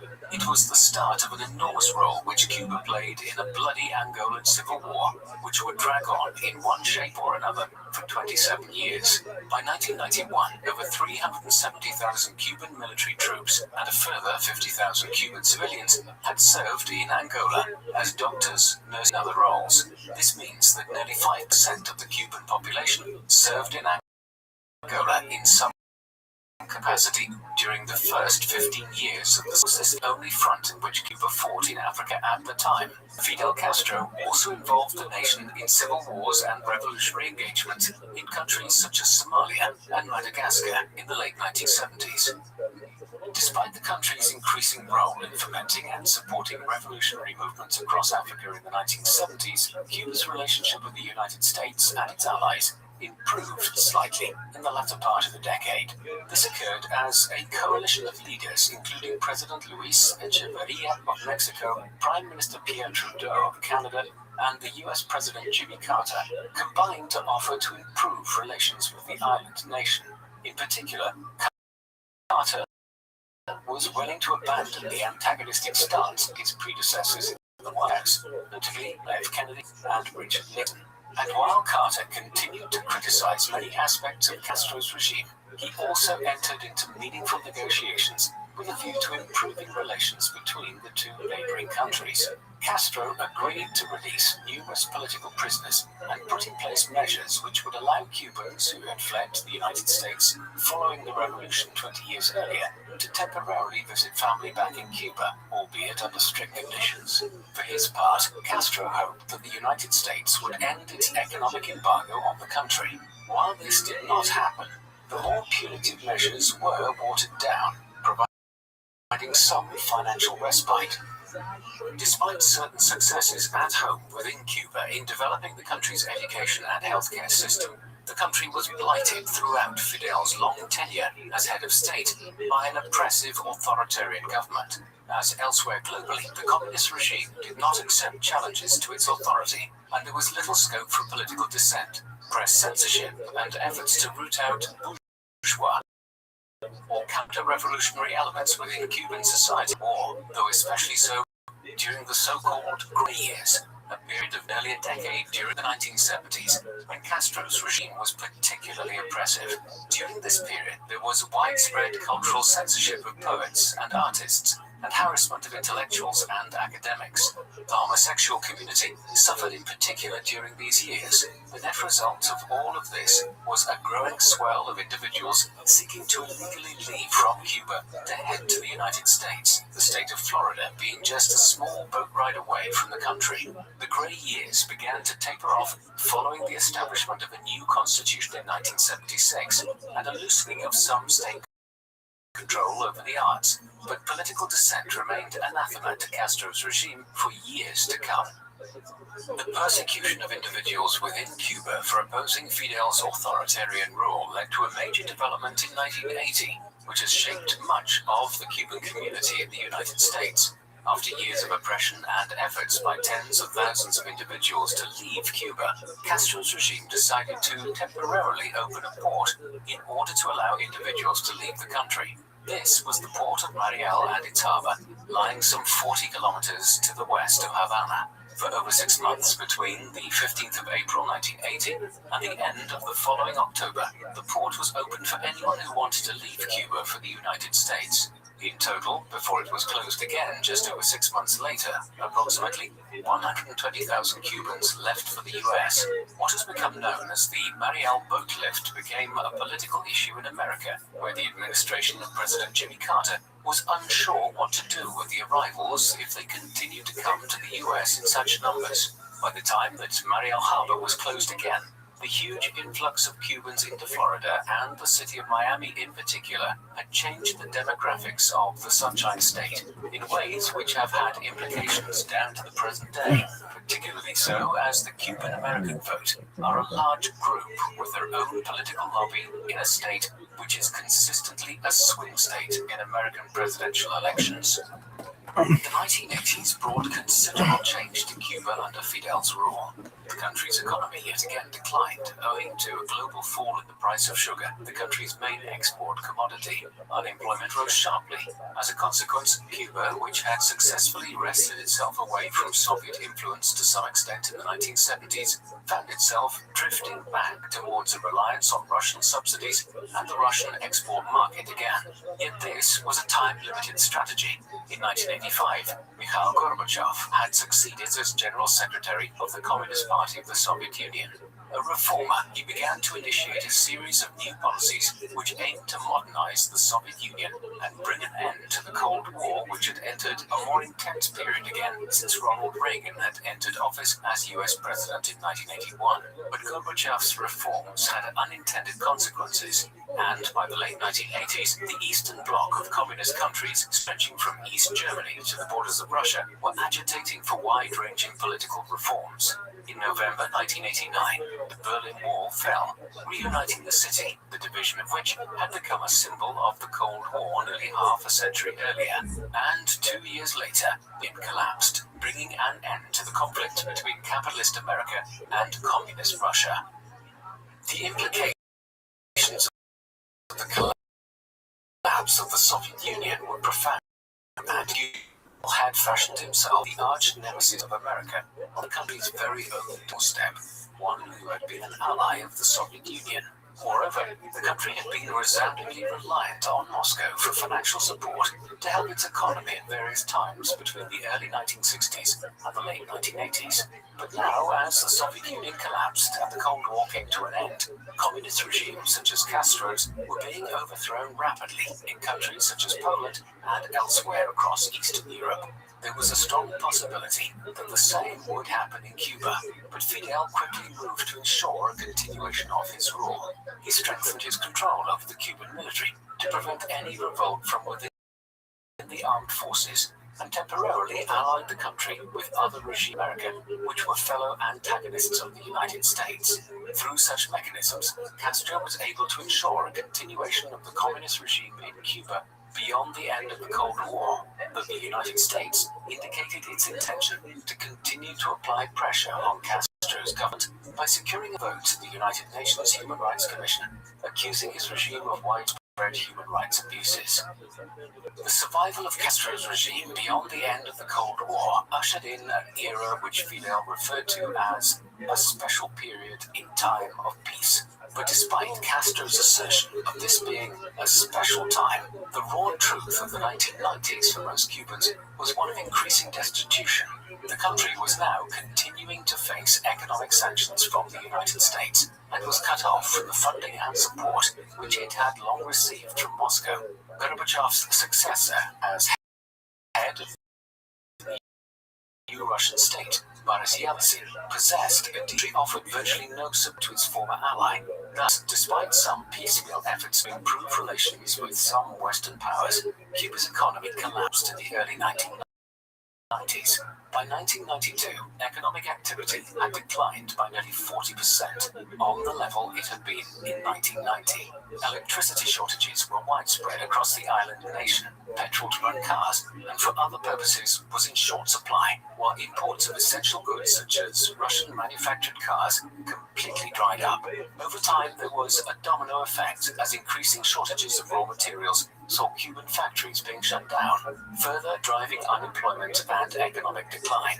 Thus, the special period was actually one of economic freefall in Cuba. The economic crisis of the early 1990s did produce a response. Within broader Cuban society, there was a clear undercurrent of unrest at the difficulties ordinary people were experiencing. In response, the regime sought to ameliorate the economic situation before it led to efforts to overthrow the government, as had happened across Eastern Europe. Accordingly, from late 1991 onwards, piecemeal plans were being initiated to allow private industries to operate in Cuba and to permit the use of American dollars as an alternative currency. In addition, some political reforms were initiated which aimed to make the country's government more representative of the people and to bring in younger political leaders to replace many of the senior figures who, like Castro, had risen on the back of their involvement in the revolution back in the 1950s. Inward and outward travel were also relaxed, and this contributed greatly to the rejuvenation of the country's economy, as tourism, with most visitors arriving from Spain and Latin America, quickly replaced sugar production as the most important sector of the Cuban economy. As a result, by 1996, the country's budget deficit had been nearly eliminated, and foreign investment was increasing, though with criticisms abounding that the socialist ideals of the revolution were being betrayed. Despite this deregulation of parts of the Cuban economy, Fidel himself continued to present himself on the world stage as the inveterate opponent of capitalism, and sided with many regimes around the world which were antagonistic towards the United States and the Western capitalist powers in general. Some of this was retrospectively statesmanlike. For instance, Castro had long been a firm opponent of the policy of apartheid practiced by the South African government, and indeed Cuba's long-running involvement in the Angolan Civil War had partially been to provide aid to South African dissidents. As a long-standing friend of the leading anti-apartheid campaigner Nelson Mandela, Castro was asked to attend Mandela's inauguration as the first black president of South Africa in 1994. Perhaps more controversial was Castro's leadership of the new alliance of Latin American states, which espoused an anti-American stance and favored socialism. In this, Fidel was most closely aligned with Hugo Chavez of Venezuela, with with Castro providing healthcare expertise from Cuba in return for Venezuelan oil. Other countries such as Bolivia would associate themselves with the Pink Tide as this movement became known, but the subsequent collapse of Venezuela politically and economically has considerably tarnished the reputation of this initiative. It was also in the post-Cold War period that Castro's personal life became a subject of some attention. This followed from the defection of his daughter to the United States in 1993, when she sought asylum there, after which she widely criticized her father's regime. Castro's wider private life was a closely protected thing, and also substantially unconventional. He married at least twice, but also had several long-running affairs. His marriage to his second wife, Dalia Soto del Valle, resulted in 5 sons, but he also had numerous other children from his other relationships. His closest relationship, though, was with his younger brother, Raul, his associate in power since the late 1950s. Generally, though, Castro was known to be taciturn and private, and despite being the head of the communist regime, Fidel did not eschew having more material wealth than the average Cuban, and in addition to a large estate called Punto Cero in Havana, he had several other large residences and often traveled by limousine. Despite this, the public image of the man who was referred to as the Comandante, or the commander, throughout his long reign, was carefully manufactured and controlled, and Castro rarely appeared in public wearing anything other than a green military uniform. In 2003, the Cuban National Assembly granted Castro a further 5-year term as president of the country. However, just 3 years later, in July 2006, Fidel transferred power on a provisional basis to his long-standing ally and brother Raul Castro. Initially, this hiatus was intended to allow Fidel sufficient time to recover from which he had undergone for a serious intestinal problem, which had led to internal bleeding. It was the first time since the Cuban Revolution's success and the victorious entry into Havana in 1959 that Fidel was not effectively at the head of the state. This retirement was made permanent a year and a half later. By February 2008, the Comandante had not been seen in public for over 19 months, and when the National Assembly met to determine who would serve as president for the next 5 years, it was possibly unsurprising for Cuba and the wider international community to learn that Fidel, who was 81 years of age at the time, would not stand for another term. Instead, power would devolve to his brother Raul, who was elected as president of the National Assembly on the 24th of February 2008, bringing to an end his brother's 49 years as head of the communist regime in Cuba. Castro's retirement was spent largely out as his health deteriorated. He continued to publish articles in Granma, the official newspaper of the Cuban Communist Party, and occasionally gave public lectures. He composed his memoirs, the first volume of which appeared as Strategic Victory, and provided an account of the war in the 1950s. In 2011, he relinquished his last major position in politics when he stepped down as Secretary General of the Communist Party of Cuba in favor of his brother Raul. Yet he continued to play something of a role on the international stage in his final years, becoming an advocate of nuclear non-proliferation and warning of the risks of a war between the United States and a nuclear power such as North Korea. However, he did not meet with the US President Barack Obama when, in March 2016, he became the first American head of state to visit the country since the revolution. Just over half a year later, Fidel died on the 25th of November 2016 of an undisclosed illness. A funeral procession was undertaken along the route revolutionaries traveled across Cuba in 1958 and early 1959, before his ashes were interred in Santa Ifigenia Cemetery in Santiago de Cuba. The Cuba that Fidel left behind after his nearly half a century as its dictatorial ruler is one of mixed legacies. Today, the country continues to be ruled by the Communist Party of Cuba as a one-party authoritarian state, in much the same way as other communist regimes such as China survived the end of the Cold War. However, like China, the country has been forced to move away from a strict adherence to socialist ideas since 1991. But Cuba had remained a strong advocate of left-wing Latin American socialism. As such, there is still a planned or controlled economy there, one though which does allow limited private enterprise and which has become increasingly reliant on tourism. The growth of the latter sector has opened Cuba up to the outside world in the last 20 years in ways which were unthinkable for most of Castro's tenure as head of the regime. However, there are many things which continue to blight the lives of Cubans.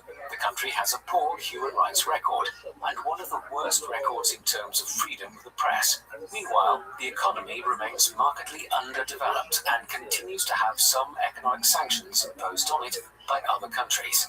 And yet, a series of political and economic reforms in recent years offers the prospect of a more open society and economy developing in the near to medium future. Fidel Castro was an individual with a lengthy political career, which it is difficult to assess. He started as a Latin American revolutionary, one who wished to remove American influence from Cuba and reform the country's politics. There is no doubting that when he led the Cuban Revolution in the 1950s, that the island was bedeviled by appalling corruption and misconduct in government, epitomized by Fulgencio Batista.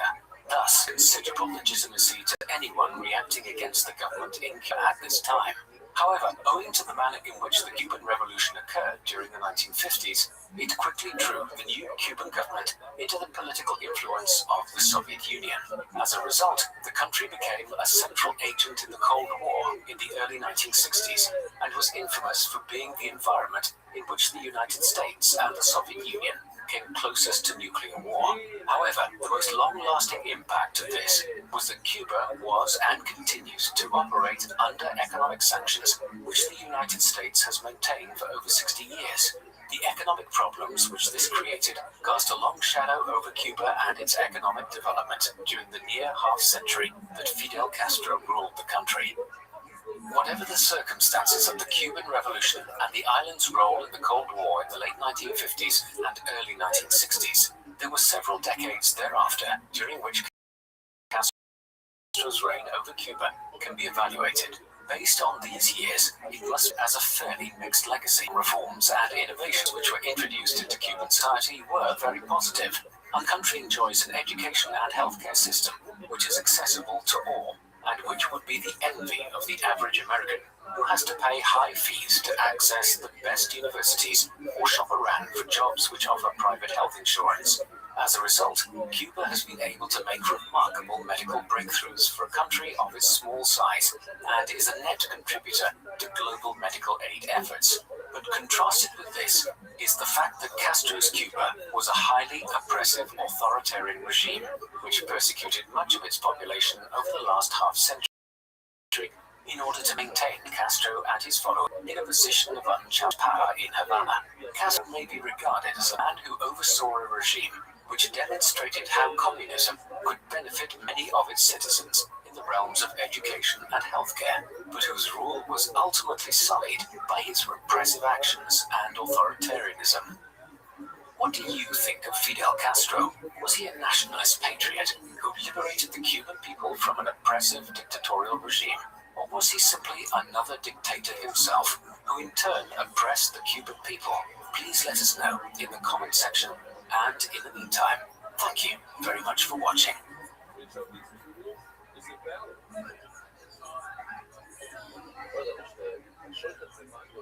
Hello guys, thank you so much for watching this video.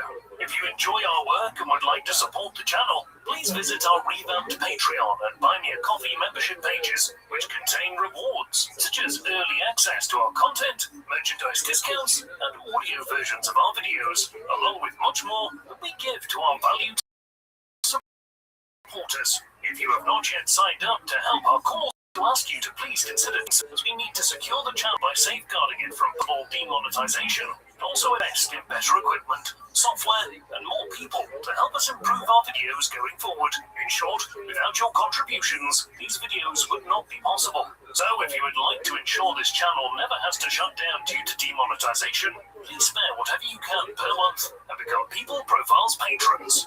Thanks for listening.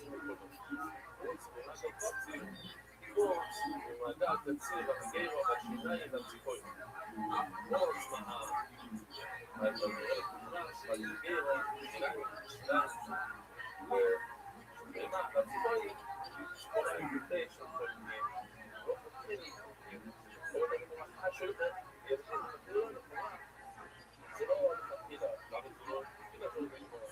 מסתובב ואני יכול להבין מה זה שאתה רוצה לשפוט פיסו, אתה אולי תשמע בשינויים האלה, ולא בצד הרצון לכל התמחיל לו, בנימין למה לא?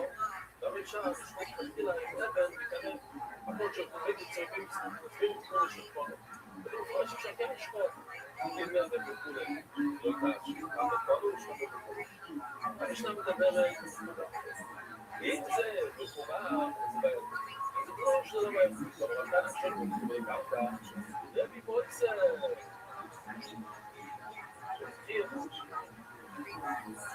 אנחנו יכולים לחובה לקרקע, זה קשור ללוחק, אני אומר שנביא מכשיר על המדיעה, גם מכשיר שהוא מכשיר, זה רק בדיעבד, אבל מכשיר אבל אני אומר, אולי מכשיר, בדיעבד, קורא לי שזה רק בדיעבד ששר, אבל עוד תהליך, אנחנו שואלים את זה בדמות מפורש, בדמות ושעסק, ואנחנו צבא, לא הייתי, מכשיר בדיעבד, אמרנו שזה הולך בקיר וקיר, אבל עוד צעד, אנחנו שואלים את The man known to history as Pol Pot was born with the name Salotsar in the village of Prexpal in northeastern Cambodia. At some time in the second half of the 1920s, official records place his birth date as being on the 25th of May 1928, but others have date of birth over 3 years earlier, on the 19th of May 1925. Given the age that we know that Salot began his education, the latter date of 1928 seems more likely. He was known as Salotsar for over 30 years, and as we will see, the name Pol Pot was a revolutionary pseudonym, which he gradually began using during the 1960s, one of many he later employed, although it was the one by which he was most commonly known. His mother was Sok Nim, a pious Buddhist who had 9 children, of which Sa was the 8th, and his father was Salot Pem, a relatively wealthy farmer in the Prexpal region of mixed Khmer and Chinese ethnicity. Both then, as now, Prexpal was a very small fishing village on the Sen River, and since Salot Pem owned over 20 acres of rice-growing paddies and a small herd of cattle, he was one of the district's most affluent individuals. As such, the man who would one day become known as Pol Pot grew up in an affluent upper-middle-class family, an important point to remember when evaluating his later ideologies. Any account of Pol Pot's life and career must be understood against the backdrop of Cambodia's wider history, as Cambodia's past had been extremely varied by the time that the Roman Empire was collapsing and the Middle Ages were dawning in Europe. In Southeast Asia, Cambodia belonged to a number of regions, including modern-day Thailand, which had absorbed elements of Indian culture, but which were rooted in Buddhism rather than Hinduism. In the 9th century, a strong imperial state began to emerge in Cambodia, the Khmer Empire, so named for the Khmer-speaking people of the region. It rose in the centuries that followed to become the most powerful state in Southeast Asia. Its capital of Angkor Wat may eventually have been home to nearly 1 million people in the 12th and 13th centuries. But thereafter, the Khmer Empire declined, and by the 16th and 17th centuries, Cambodia had become a backwater between Siam and Vietnam. It is not surprising that the kingdom was easily absorbed by the French into their growing colony of French Indochina in 1867, although the relatively peaceful transition to colonial rule ensured that the monarchy was kept in place as a puppet government by the French. Thus, the Cambodia which Pol Pot was born into and grew up in was a French protectorate, though one in which some benefits had accrued from European dominance, owing to slightly improved standards of living and more secure food supplies. For instance, the Cambodian population more than quadrupled in the 80 or so years after the commencement of French rule, from just under 1 million people to well over 4 million by the middle of the 20th century. Pol Pot's family enjoyed extensive connections with the Cambodian government, including the royal family, and it was through these that the young Sa was able to obtain a position as a novice monk at the Buddhist monastery of Wat Botawade in the capital Phnom Penh in 1934. Here he learned Buddhist teachings and literature, but perhaps the more significant impact of his time here was his exposure to a system of rigid discipline. There thereafter, he was sent to a Roman Catholic primary school in 1935. This was a colonial establishment where Pol Pot was educated alongside the children of the French colonial community. He was not very academically gifted or inclined, preferring sport instead of his studies, and it was not until 1941 that he graduated from the primary school, 2 years behind schedule. Nevertheless, his privilege and family ties continued to benefit him, and despite his poor performance hitherto as a student, he was admitted in 1942 to a prestigious new boarding school, which was patronized by the Cambodian monarchy. He would remain there until 1947, again his passion for football and basketball over his studies. Cambodia's politics were shifting dramatically. While Pol Pot was undertaking his education, French colonial rule in Southeast Asia was weakening considerably as a result of the outbreak of the Second World War in Europe in the autumn of 1939. Taking advantage of the situation, in October 1940, the neighboring kingdom of Thailand invaded Cambodia and Laos and succeeded in taking possessions of some Boer provinces from the French. Then, in April 1941, King Monivong, the puppet monarch of Cambodia, died. He was replaced by the French by King Sihanouk, an 18-year-old whom the French believed would be more than Prince Moniret, Monivong's designating successor. But Sihanouk would prove less of a puppet than was foreseen, and he would play a major role in the tumultuous politics of Cambodia over the next 70 years. No sooner was he on the throne than Cambodia was invaded by the Empire of Japan. As the Second World War spread across Eastern Asia and the Pacific, Cambodia would suffer 4 years of occupation. Then, as the end of the war neared in 1945, Sihanouk proclaimed an independent Kingdom of Kampuchea, 45. It proved short-lived, and French colonial rule was quickly reimposed on Cambodia in October 1945. But this brief experiment in independence foreshadowed the struggle to end colonial rule which was to follow. Pol Pot's path in the years following the Second World War, though, increasingly pushed him away from Cambodia altogether. Having left finishing his studies, acquiring his baccalaureate, he enrolled in 1948 in a carpentry course at the Technical Phnom Penh. Given his background, Pol Pot might have been expected to follow a different career path, and setting out on a vocational training as a carpenter would have been viewed as a step down for the son of a wealthy landowner at the time in Cambodia. Yet it seems that his privilege once again benefited him in the months ahead, as Pol Pot's academic shortcomings were ignored, and in 1949 he was awarded a prestigious scholarship to attend an advanced engineering school far away in Paris in Europe, the capital of the French colonials.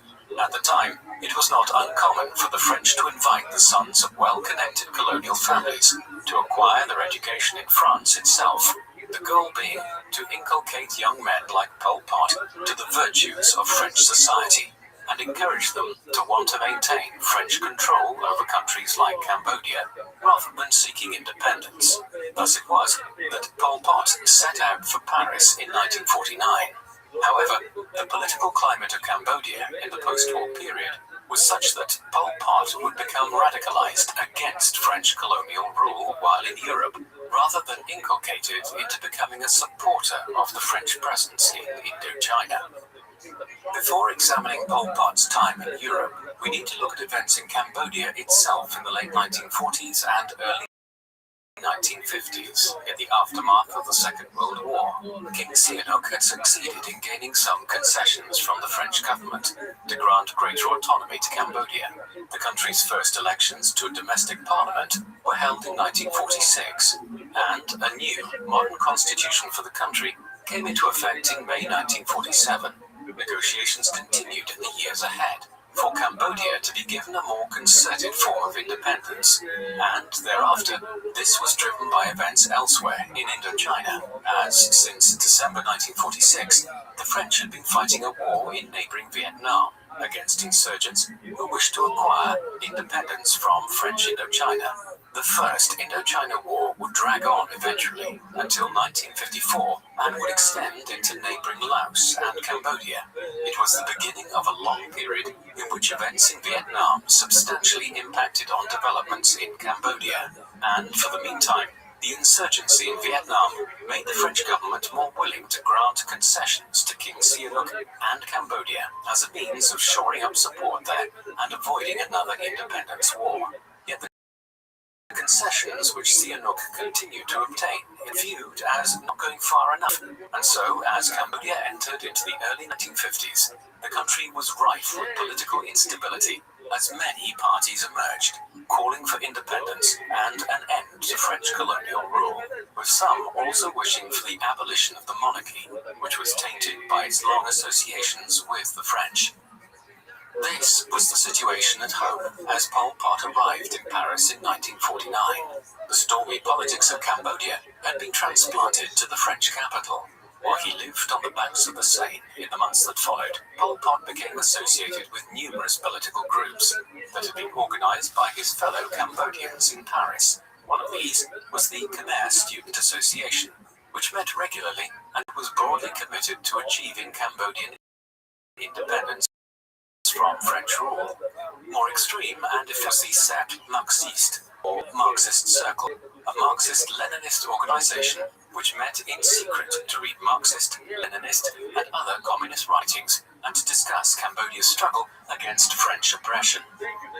It is important to remember that the great majority of anti-colonial independence struggles in Africa and Asia in the post-Second World War period adopted one form of communism or another as their ideological base in their independence struggles, not least because the best way to throw off European imperial rule was by obtaining financial and material aid from communist Russia or China.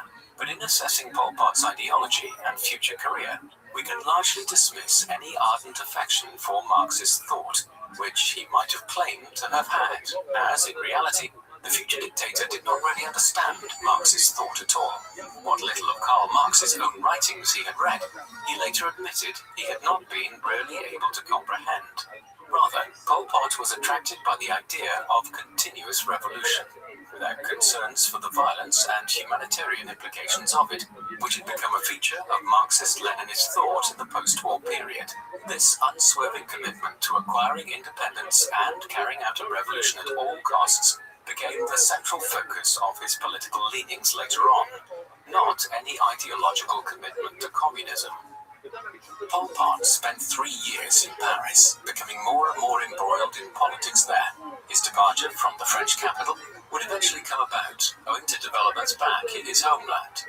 In January 1953, as the political situation in Cambodia lurched from crisis to crisis, King Sihanouk disbanded the National Assembly and began ruling by decree.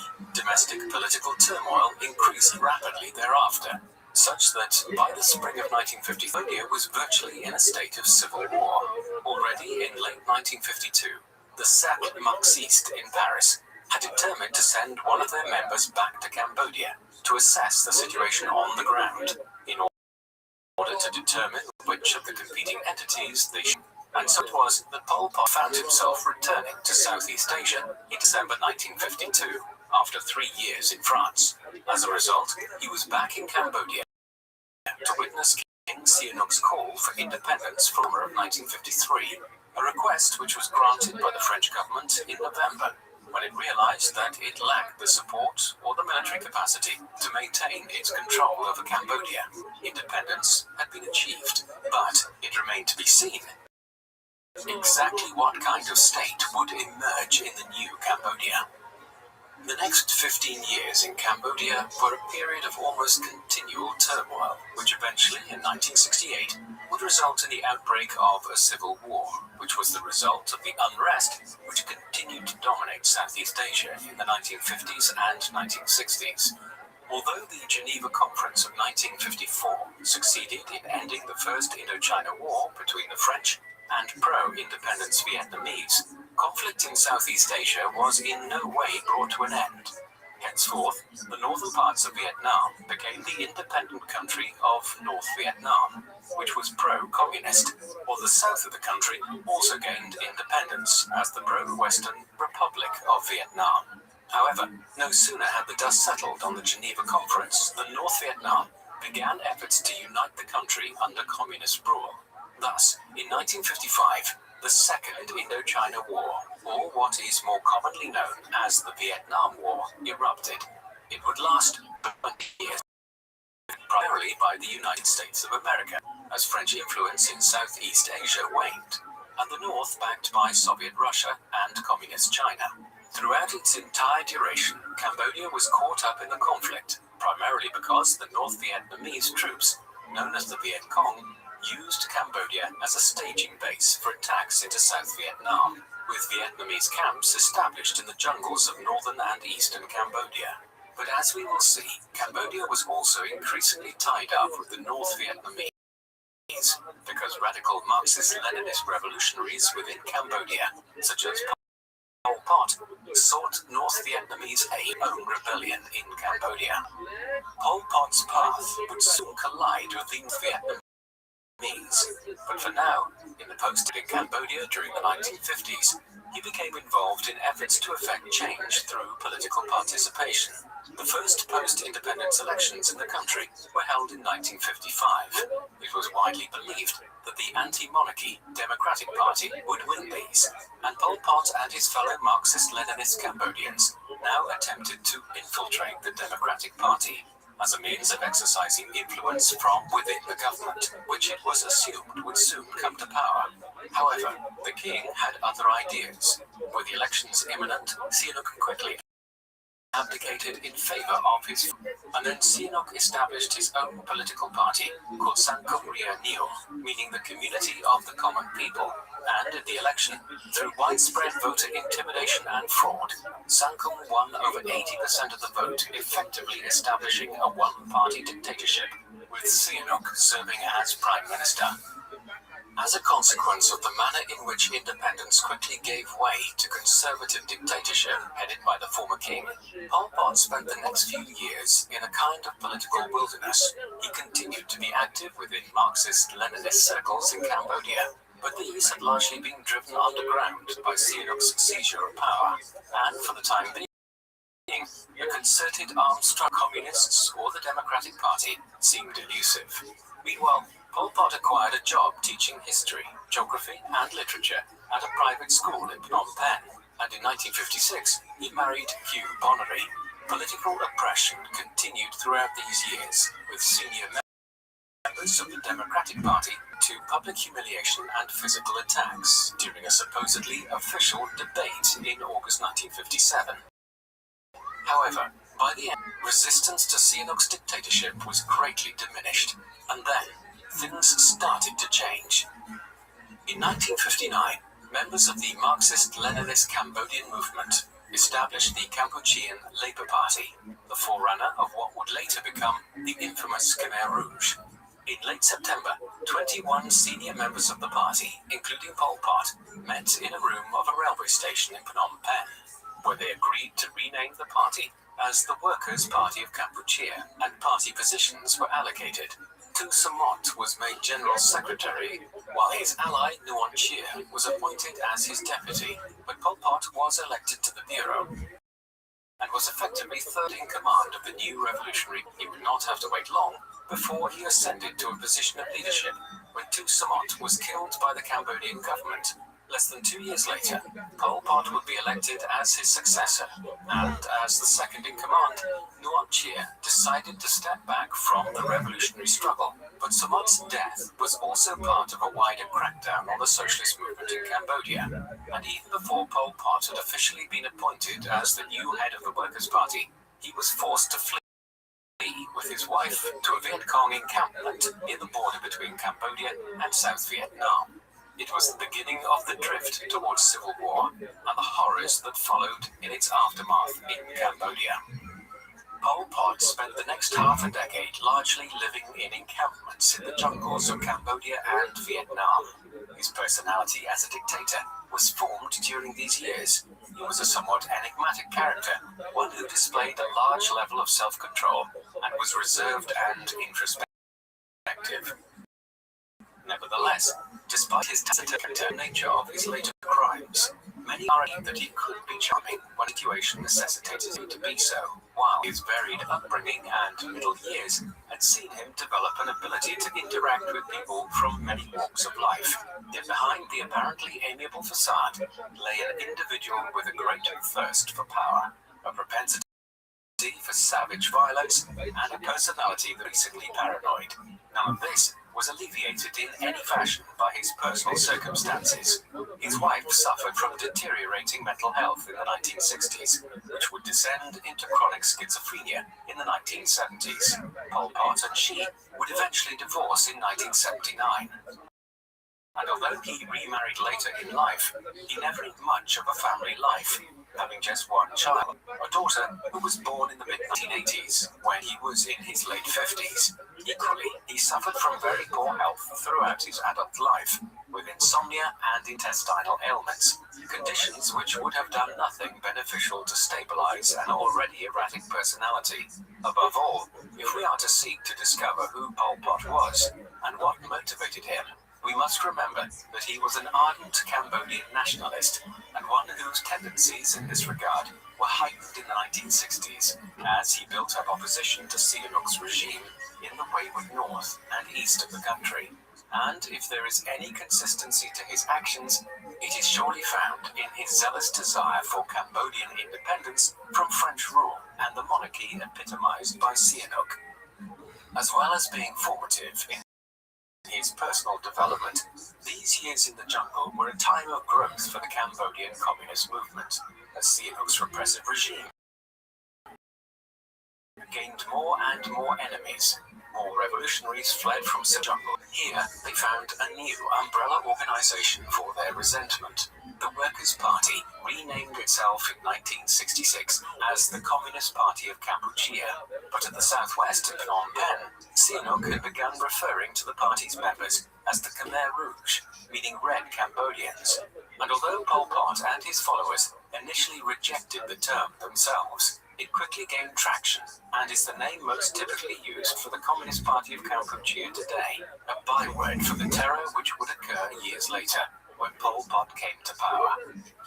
But beyond this name change, the party was also evolving in new ways. During the mid-1960s, first and foremost, its own independent streak, wishing to break away from the North Vietnamese. Secondly, it had set out on a new ideological course, one which appreciated that the vast majority of Cambodians were actually farmers. As a result, any Marxist-Leninist revolution in Cambodia would not be driven by an urban proletariat such as Marx had envisaged 100 years earlier, and which had occurred to some extent in Russia in 1917. Rather, the undeveloped state of the Cambodian economy dictated that this would be a revolution of the rural peasantry in Cambodia, so much of which had been impoverished by French colonial rule, and that of the collaborationist monarchy, the continuation of which was epitomized in the form of the former king and current dictator Sihanouk. Finally, the major factor at play in these years was the growth of the party and its military capabilities. By 1967, it had several thousand members who were armed in the jungles of northern and eastern Cambodia, waiting to take action against Sihanouk's one-party state. They struck in the first days of 1968. It was the start of a long and bloody 8-year civil war. The Cambodian Civil War was initiated in January 1968 when Pol Pot's insurgents attacked an army base at Bai Dam Rang, south of Battambang, the regional capital of northwest Cambodia.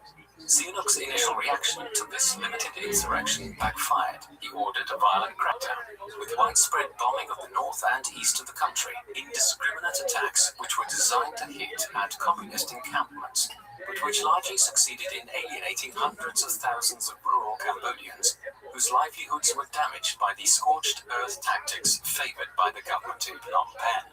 Consequently, support for the revolt, of which Pol Pot was increasingly the undisputed leader, swelled in the late 1960s. He was now also increasingly referring to himself as Pol Pot, rather than Tsar, and it is from this time that the Cambodian communist leader became primarily known by his pseudonym. In 1970, the Civil War took a dramatic turn, owing to Cambodia's ongoing role in the Vietnam War to the east. In the spring of 1969, the President of the United States, Richard Nixon, ordered a series of bombing raids into Cambodia to try to interrupt the Viet Cong supply lines into South Vietnam and hit at Viet Cong camps and bases in the jungles of northeast Cambodia. This was followed in March 1970 by the overthrow of Sihanouk's government in Phnom Penh by a pro-American coup d'etat. The Khmer Republic was now established with Prime Minister Lon Nol as its head. Sihanouk fled the country, but it was certainly not the end of his role in Cambodian politics. Nol honored his commitments to Washington, and the Khmer Republic ordered the Viet Cong to leave Cambodian territory. But it was unable to effect this, and in the months that followed, the Viet Cong, with Pol Pot and his Khmer Rouge allies, effected as much as 1/3 of Cambodia, the bulk of the north and east of the country. In the process, the Cambodian Civil War shifted from one which had been initiated to overthrow Sihanouk and his regime to one which sought to capture Cambodia for the Khmer Rouge from Lon Nol and his pro-American, pro-Western government in Phnom Penh. 5 years of bloody conflict would follow between Pol Pot's Khmer Rouge and Lon Nol's Khmer Republic, with one backed by the Viet Cong and the Chinese, and the other aided by the US. Pol Pot's cause also benefited in the early 1970s from a bizarre reconciliation between his Communist Party and Sihanouk, who had fled to China following the coup of 1970. This brought the disparate rebel groups within Cambodia, who were opposed to Nol's government in Phnom Penh, into alliance with each other. Then, as the war intensified in the early 1970s, many thousands of pro-monarchy rebels joined the ranks of the Khmer Rouge in the jungles of northern and eastern Cambodia, few of them having any real affinity with communist thought, but willing to support Pol Pot's struggle if they felt it aided the Cambodian monarchy. The ranks of the rebels soared to nearly 50,000 armed Cambodians by 1972. Simultaneously, the Communist Party began to develop a more sophisticated party bureaucracy and the rudimentary basics of a revolutionary government, where responsibilities were delegated according to who would fill what ministerial brief, if and when the party was able to seize power in Phnom Penh in the years ahead. As with so much of Cambodia's history since the end of the Second World War, the Civil War's outcome was broadly determined by events in wider Southeast Asia. From the late 1960s, the US had adopted a policy of exiting the Vietnam War in such a way that would preserve the independence of South Vietnam from its northern communist neighbor, or peace with honor, as President Nixon termed it. As the US began its long withdrawal from Vietnam in the early 1970s, its support for Lon Nol's regime in Phnom Penh diminished. The bombing raids on the Viet Cong, the actions of the Khmer Rouge in northern and eastern Cambodia were temporarily ended by late 1972. And then, in January 1973, Lon Nol declared a ceasefire in the hopes that the civil war would be ended amicably. But it was not to be. Pol Pot and his militants continued their push westwards towards Phnom Penh, and it was clear by the spring of 1973 that they were in the ascendant. Lon Nol had to introduce conscription in order to have enough troops to defend the capital. But even so, the Khmer Rouge reached the outskirts of the city by April. They were prevented from seizing the seat of power at this time only through the intervention of the US, Nixon ordering a huge bombing campaign, which drove Pol Pot's insurgents back into it. Was, however, only a limited reprieve. As the months rolled by and US aid dried up, Nol's government found itself increasingly unpopular and confined to a city, the population of which had swelled to nearly 2 million people, nearly 3/4 of them refugees. By March 1975, the Khmer Rouge and the Viet Cong had surrounded Phnom Penh with nearly 400,000 troops. And it was no surprise to anyone when the city finally surrendered to Pol Pot and his insurgents on the 17th of April 1975. The Cambodian Civil War was over. The capital of South Vietnam, Saigon, fell to the Viet Cong just 13 days, the 30th of April 1975, as Western efforts to stop the spread of socialist regimes in Southeast Asia ended in dismal failure in the spring of 1975. The Cambodian Civil War was over. Approximately 250,000 Cambodians had been killed in nearly 8 years of conflict, but few knew what the future now held in store for the country. Despite being the main rebel organization during the Civil War, the Khmer Rouge was something of an unknown quantity. In international circles, Pol Pot and his party were viewed as something of an ancillary to the Viet Cong presence in Cambodia. Few, though, knew what they would do once in power, nor could they have predicted the scale of the brutality which would now be unleashed throughout the country. Even Pol Pot himself was a relatively shadowy figure, of whom the world knew little in 1975.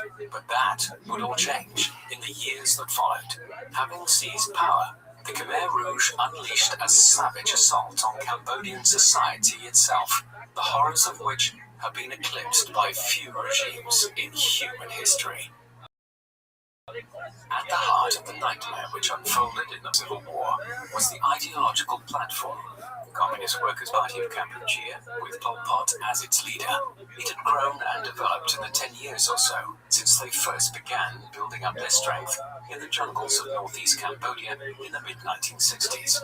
The party was wedded to the idea of building an agrarian revolution, one in which rural peasants would form the basis of their communist state.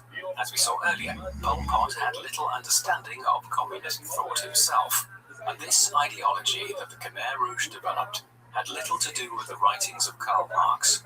Indeed, they were directly antithetical. Marx had envisaged a revolution driven by the urban proletariat of oppressed factory workers. Conversely, Pol Pot and the Khmer Rouge viewed urban workers as dangerous subversives and wanted to encourage Cambodians to return to the countryside from the cities in order to create an almost exclusively agrarian society. This utopian dream of theirs would soon become for the Cambodian people.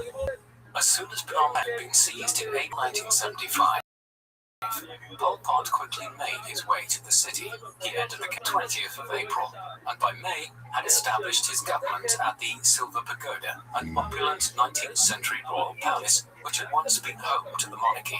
It was not at once clear that Pol Pot and the Communist Party would be the primary power in the new Cambodia, not least because a number of regional military leaders commanded their own power bases throughout the country. There was even an effort made to unseat Pol Pot in the autumn of 1976, but ultimately the party prevailed and solidified its power. Then the name of the country was officially changed to Democratic Kampuchea in 1976, and it was governed by a standing committee of the Khmer Rouge's leading figures, who were named as brothers. Pol Pot was brother number 1 and served as prime minister. For a time, the former king Sihanouk was even brought into the government in order to prevent him becoming a focus of opposition to the new regime. But he resigned from his position in the spring of 1976 and was subsequently kept under house arrest by the regime, which is how the Khmer Rouge kept their control of the country in the first 12 months after the end of the Civil War. The policies pursued by Pol Pot and the Khmer regime in the second half of the 1970s have become infamous.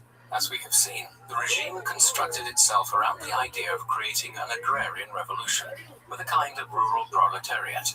Pot and his allies were inspired by the Great Leap Forward which Chairman Mao had attempted in China 20 years earlier, whereby he had attempted to drastically increase China's food production and industry in just a few short years.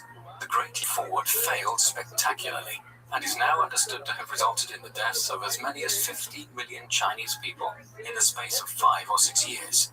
But, undeterred by this appalling record, Pol Pot and the Khmer Rouge now sought to use similar methods to exponentially increase Cambodia's agricultural and manufacturing capacities. The ultimate goal was to make Cambodia self-sufficient and reliant on no other state for the goods which it needed. In particular, Pol Pot wished to avoid having the country fall under the influence of its more powerful neighbor to the east in Vietnam. Cambodian self-sufficiency was to be achieved through collectivization, whereby farms throughout the country were brought under state ownership and then run collectively or communally by farmers. The goal was to have the country's agricultural output increased substantially by forcing Cambodians to work as hard as possible. To this end, Pol Pot and the Khmer Rouge immediately began forcing the population to leave Cambodia's cities and relocate to labor camps in the countryside to work on collective farms. Conditions in these were brutal, often amounting to little more than slave labor. Workers were beaten and tortured if they did not work sufficiently hard enough. They were fed poorly, often so that camp overseers could report on high production yields, and malnutrition was soon rife, giving way eventually to death through starvation. As conditions in Kampuchea's work camps deteriorated during the course of 1976 and 1977, disease became rife in them also, exacerbating the level of mortality. Workers who refused to work hard enough or resisted directives were executed. The barbaric camps in the countryside were not the sole theatre in Pol Pot's Cambodia where mass murder was occurring. The Khmer Rouge established itself as a highly autocratic, xenophobic, classist, and totalitarian regime. People from the middle and upper class were murdered in large numbers simply for having the most tenuous links to the ruling elites of past years, or being seen as bourgeois subversives. All this despite Pol Pot's own upper-middle-class family background. Foreigners were targeted also. For instance, 250,000 Cambodians of Chinese ethnicity were killed between 1975 and 1979, with perhaps as many as 100,000 Muslims also murdered. The state also established itself as an atheistic regime, and Buddhism was savagely repressed. Anyone who was seen to resist the government became the victim of arrest and execution, and over 150 torture and execution centers were established throughout the country, the most notorious being S21, a converted secondary school through which as many as 20,000 prisoners passed between 1976 and 1979. As the months went by, paranoia came to dominate every aspect of Cambodian society. Children were indoctrinated into the regime's atrocities and forced to engage in killings. In other instances, the children of political dissenters or ethnic minorities who were killed were also murdered. The rationale of Pol Pot and the regime being that they wanted to avoid these children growing up and seeking to avenge their parents. All of this took place in the killing fields, sites throughout Cambodia where mass executions were carried out in the years following Pol Pot's ascent to power. At these sites, individuals were sometimes killed using sharpened bamboo, scythes and pickaxes to save bullets. Some victims were forced to dig their own graves before being executed. Often poor farmers and peasants were forced to carry out these executions in order to avoid punishment themselves by the regime. Such was the reality of the Khmer Rouge, an unmitigated terror and destruction of life which it unleashed, that by the end of the 1970s, somewhere between 1.7 and 2 million of Cambodia's population of approximately 8 million people had been killed. The Cambodian genocide overseen by Pol Pot and orchestrated by the Khmer Rouge was one of the most heinous and vicious genocides ever undertaken. It is hard to look beyond the genocide to try to find any coherent policies which might have been implemented by Pol Pot's regime, and it is perhaps unsurprising to find that these were, in any event, dictated ideological brutality and Khmer Rouge as well.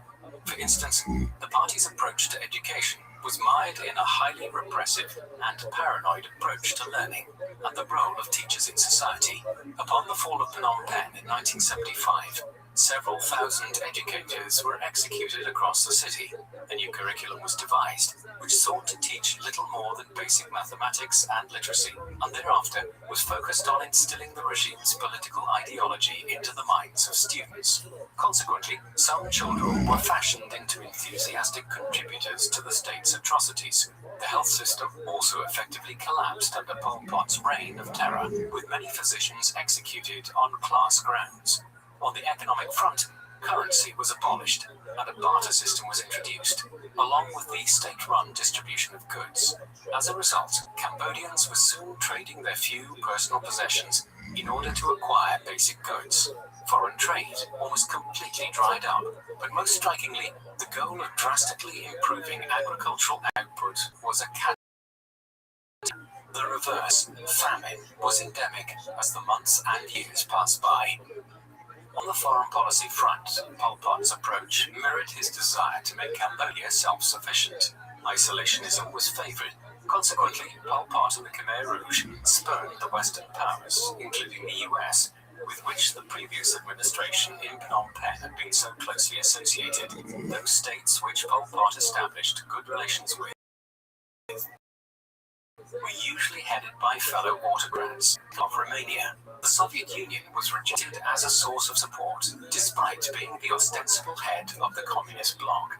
In favor of aligning Kampuchea with China, Chairman Mao committed over $1 billion of Beijing's money in aid to help rebuild and develop Cambodia in the aftermath of the Civil War, and many civil and military advisors were sent to Southeast Asia to provide advice on how to develop the Cambodian economy.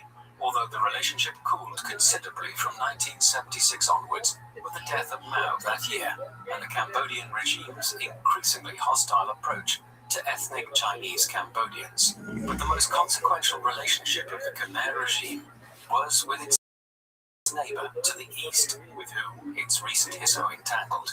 Following the end of the Civil War, relations between Cambodia and a united Vietnam quickly deteriorated, and in the summer of 1976, negotiations to resolve some border disputes between the two countries failed. Thereafter, relations thawed considerably.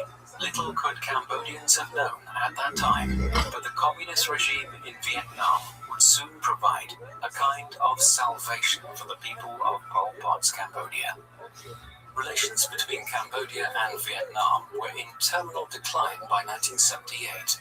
The previous December, the Vietnamese had sent tens of thousands of troops over the border to contested regions and broke off relations with Phnom Penh.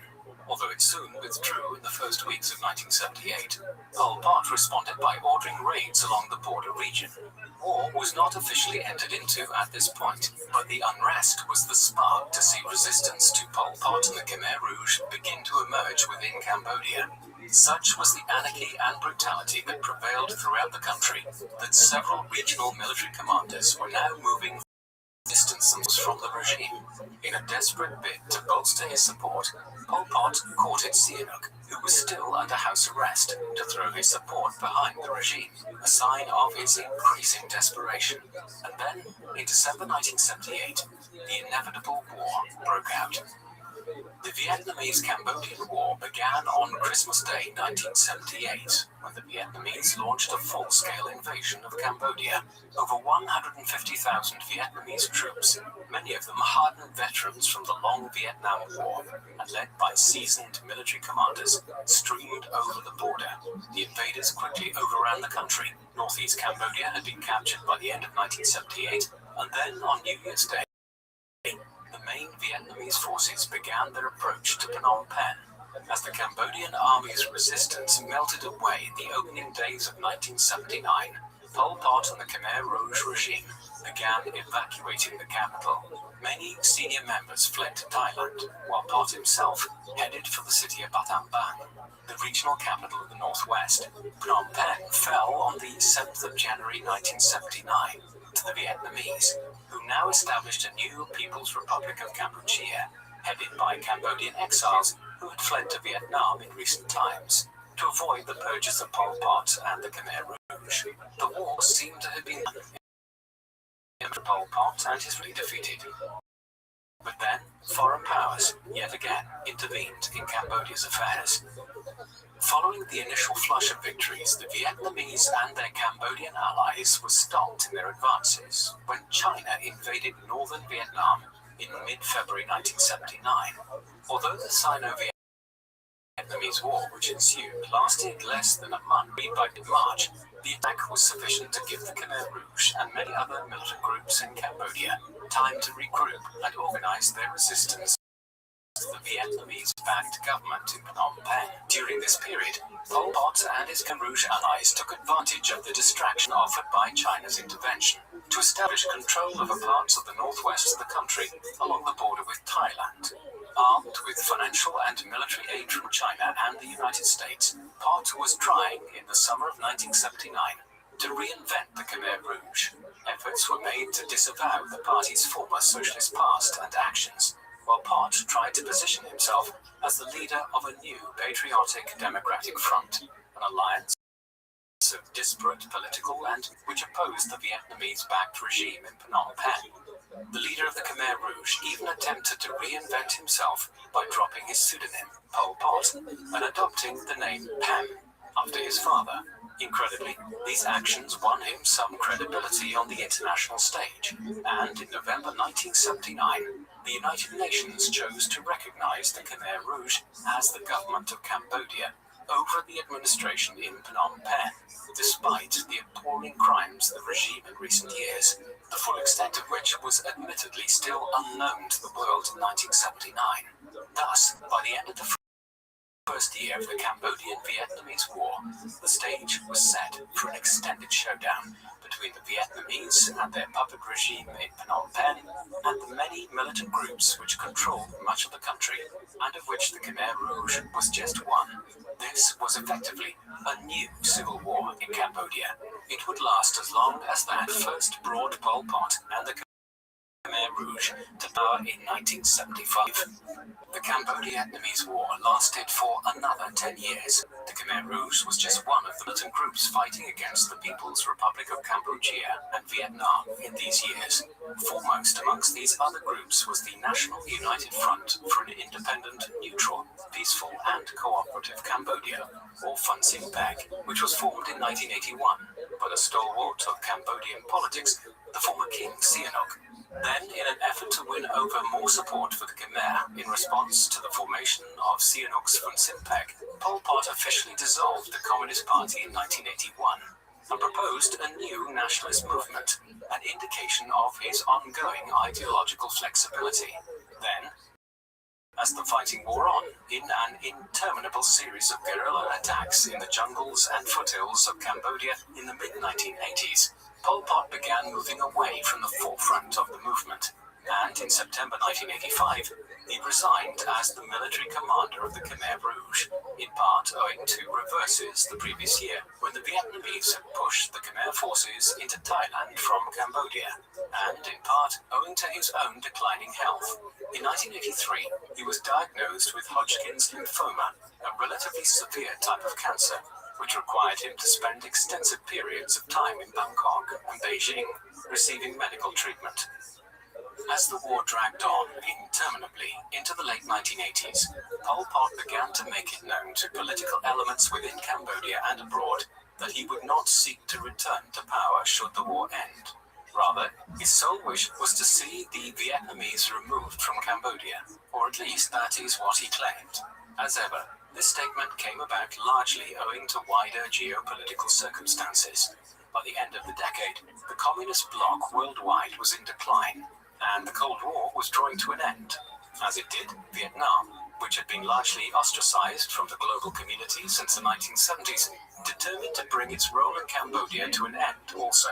In 1988, it began withdrawing the nearly 100,000 troops which it had in Cambodia, and instituted a series of political and economic reforms designed to prop up the People's Republic of Cambodia and to fully disentangle itself from the country.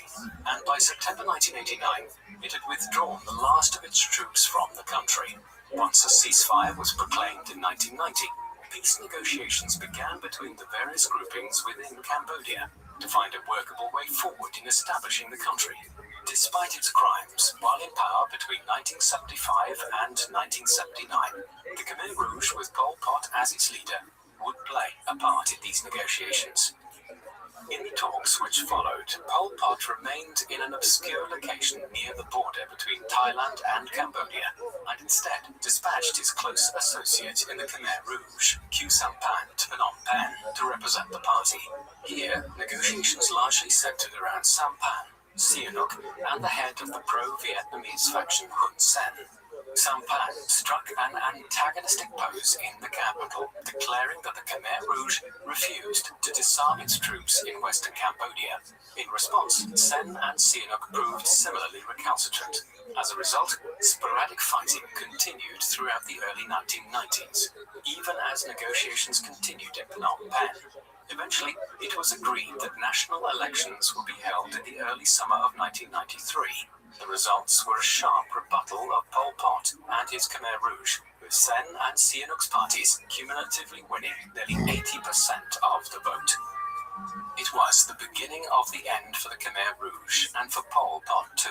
Sihanouk now negotiated a coalition with Sen, and the new combined government launched an offensive against the Khmer Rouge in western Cambodia. While the initial gains made by the government were pushed back by counter-offensives launched by Pot, in the course of 1994, the party was nevertheless witnessing increasing desertion of its forces in Cambodia in the months that followed. On its last legs, from this point onwards, it had little more than a few thousand troops occupying a small segment of the border region with Thailand. But despite its weakness, it would take until 1999 for the Cambodian government to fully defeat the party which had so terrorized its own country in the 1970s. However, Pol Pot would not live to see the final defeat of the Khmer Rouge. The man who had been born as Salazar in the 1920s and who had created such immense human suffering in his homeland eventually met his end in 1998. But his downfall had come shortly before that. With the Khmer's fortunes at their lowest ebb ever, the husk of a party which remained turned against its leader in 1997.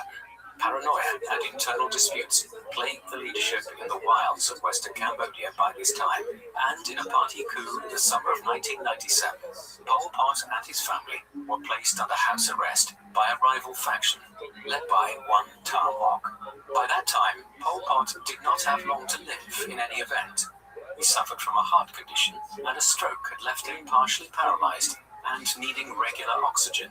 Moreover, his cancer remained, and without access to effective medical care, he was deteriorating rapidly. Such was the wreckage of a man whom the Khmer Rouge put on trial in July 1997 in a remarkably hypocritical act. He was sentenced to life in prison by the party which he had himself led for over 30 years. But that life would end shortly thereafter. On the 15th of April 1998, Pol Pot died in his sleep as his heart gave out. On the 21st of April 1998, 6 days after his death, he was cremated in a Buddhist ceremony. Thus died one of the 20th century's most brutal dictators. He left behind a country which today is littered with landmines, and a scarred history and a largely authoritarian state. There is no doubting that Pol Pot was one of the true monsters of the 20th century, a century in which such figures abounded throughout the world.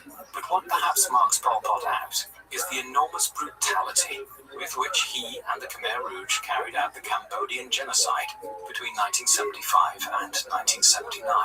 During these years, the regime turned against everyone within its borders.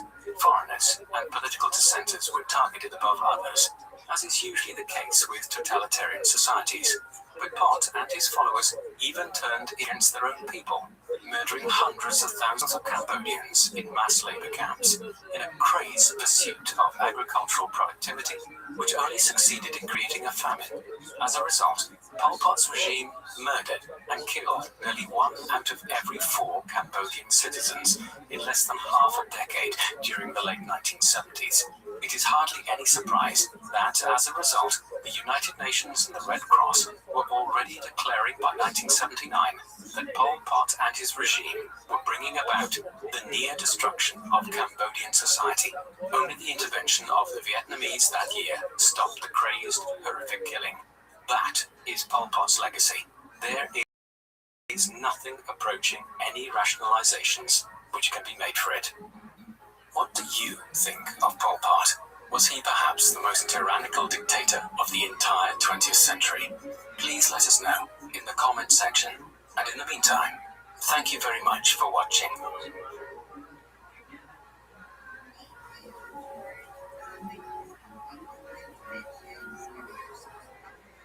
Hello guys, thank you so much for watching this video. If you enjoy our work and would like to support the channel, please visit our revamped Patreon and Buy Me a Coffee membership pages, which contain rewards, such as early access to our content, merchandise discounts, and audio versions of our videos, along with much more that we give to our valued supporters. If you have not yet signed up to help our cause, we'd like to ask you to please consider doing so.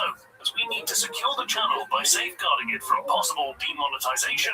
Also invest in better equipment, software, and more people to help us improve our videos going forward. In short, without your contributions, these videos would not be possible. So if you would like to ensure this channel never has to shut down due to demonetization, please spare whatever you can per month and become People Profiles patrons. Thanks for listening.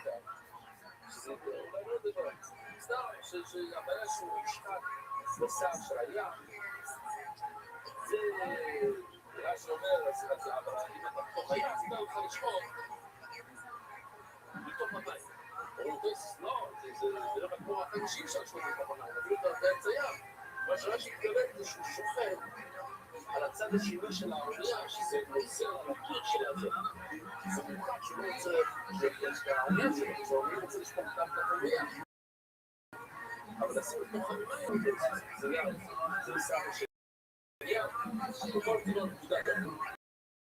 שופרים במובלה, לא תגבור ראש. אפשר לשפוך עליו, כל שזה.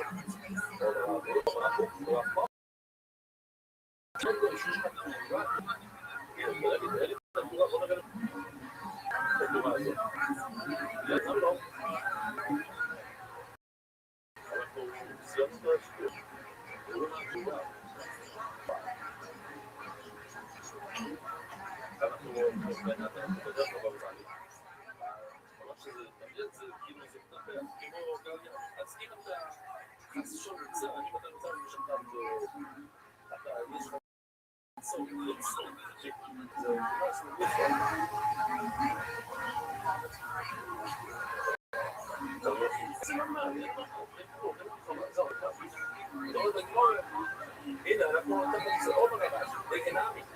רעש והרבה פעמים בשמס. אבל דגנמי, שאתה דרך, רעש, שדק את הגלבורת, אתה דגנמי, שאתה לא עושה. צריכים ידיעות, צריכים בית היום, בית הלילה.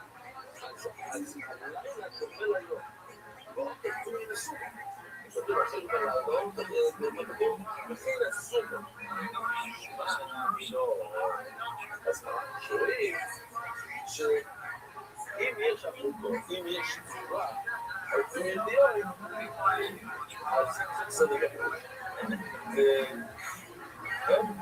אני לא עבוד קצת, אני בסיבון עכשיו.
שלכם פה, ולהאיש, וכל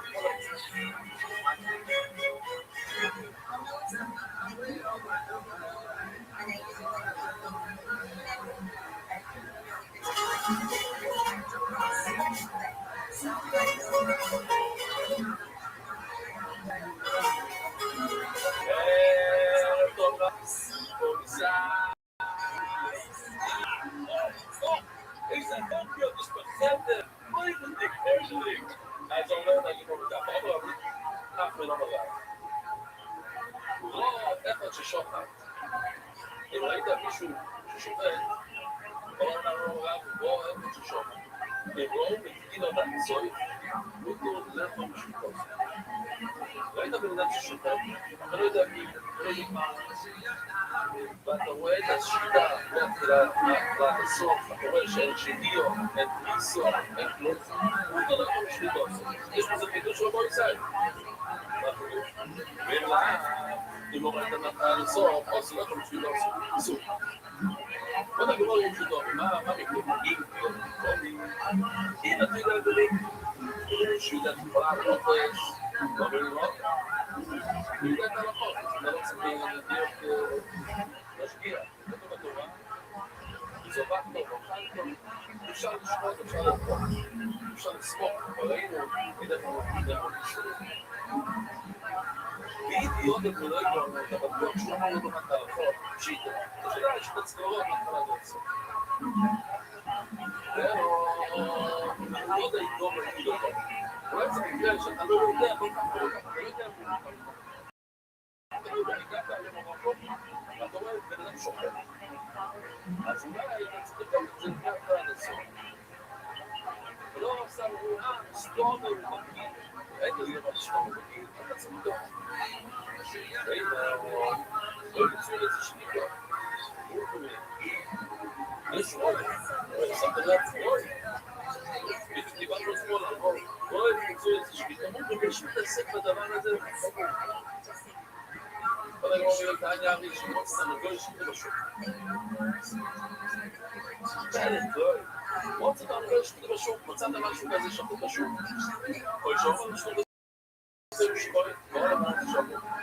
או, השליח שלו, הוא אומר לחבר שלו, הוא אומר לשכו. ואז אבל הפעיל עושה, הוא רוצה לדעות שכונה, הוא לא יודע מה השליח עשה לו. אז מי כן עשה את זה? הוא אומר לחבר שלו, הוא אומר, כזה בתורה, הוא אומר, אתה שואל את התשחד את הדעותו. הוא חוזר הביתה, הוא מוצא את המדעות שכונה על השולחן. אז מי עשה את זה? הוא אומר שמישהו אחר. זה לא עשו לשאול. כן? אם מצאת משהו שפור, אתה תשמע חזור, יש שפור. אבל אם רואים את המושג, רואים את זה שקידה ברוך מהם. אבל למה זה לא רואים את זה שקידה ברוך מהם? ראית במילה. אז אנחנו נסתובב כאן במרקש, נראה איזה אחד הוא כאן כזה מקורי, הוא לא שופט, אז יודעים, בואי תצאו איזה שקידה ברוך מהם, מה הוא עושה? הוא אומר לך דבר לא ידום, יום הזה יגרום, אני שואל גם ככה במצב צריכים להיזהר שהוא זהו. לא להיות הדלו ידום. לא יודע, אולי מדבר כאן בסיפור, שאתה יודע בצורה שהוא לא יודע את הלא. אתה לא יודע את הלא, אז ודאי שאתה חייב לראות אותו מהתחלה עד הסוף. אתה לא יודע את הלא. הנה לשאול רק כמות חצי שם. מה קרה? כי יש לך בן אדם שלא יודע הלא פה, זה ראית ששופט סימן אחד, ואתה מגיע חסידה החדשית, ולא ראית מה קרה בסימן השני, אתה לא יודע מה עושה שני, ניסה, עושה, שורה, אתה לא יודע. מה הוא עושה עם העמדי שפיר, הפנמי שפיר? זה באמת לא טוב. לבוא לזה זה לא שחיטה טובה. ומשהו לא היצאו לישראל אליי, נכון הוא עושה שחיטה בסימן. וזה יצא טוב. עוד דבר שאני לא יודע להגיד. וכאילו זה נשו. מה? וזה שמכיר, יש כזה רבנה?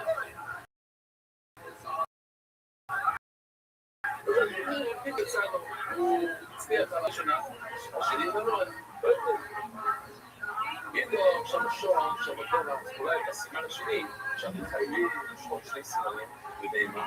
אז בשני, הוא מפסיק לשנייה, עוד כמה שניות. הוא עושה ריסון, הוא שם כוח למטה, והוא הלוך חזור. בואי נראה, נדיעו, אני עושה לך. אני רואה שאותן שלה, כאילו שלא אמרנו על זה. רואה את זה, שתוק לצא לשתוי. השיטים מדבר על זה. זאת אומרת, השליח שמעלה, נשמעתי, קורא לנו לא צריך שם. והשולח חוזר הביתה והוא רוצה שנשארים ללמוד. אמר לא, אני אספוס, אולי יש לך כזאת לשם. אוי, יש לך רוצה, בואי, שם. הגמרא שואלת, במקרה אחר אומר, הוא אומר, השליח שתעלה, עושה שתהיה תוציא לי 2%, 10%, אבל אין חספוס אותו, אי אפשר לספור שמה שזה תלוי, הנה יש לך במקום ערימה של 100 פירות, יש לך ערימה של 80 ומשהו פירות, יש לך כאן 10 ועוד 2 זה לא טוב, זה לא טוב.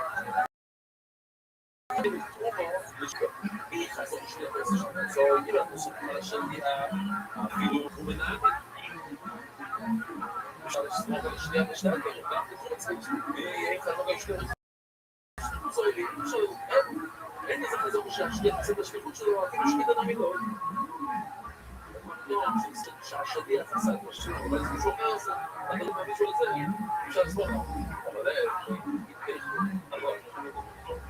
אם לך תביא לי יש כמה פירושים ברש"י אם תשלם לי יקר של מלח אחד של מלח בקיצור, משהו הזה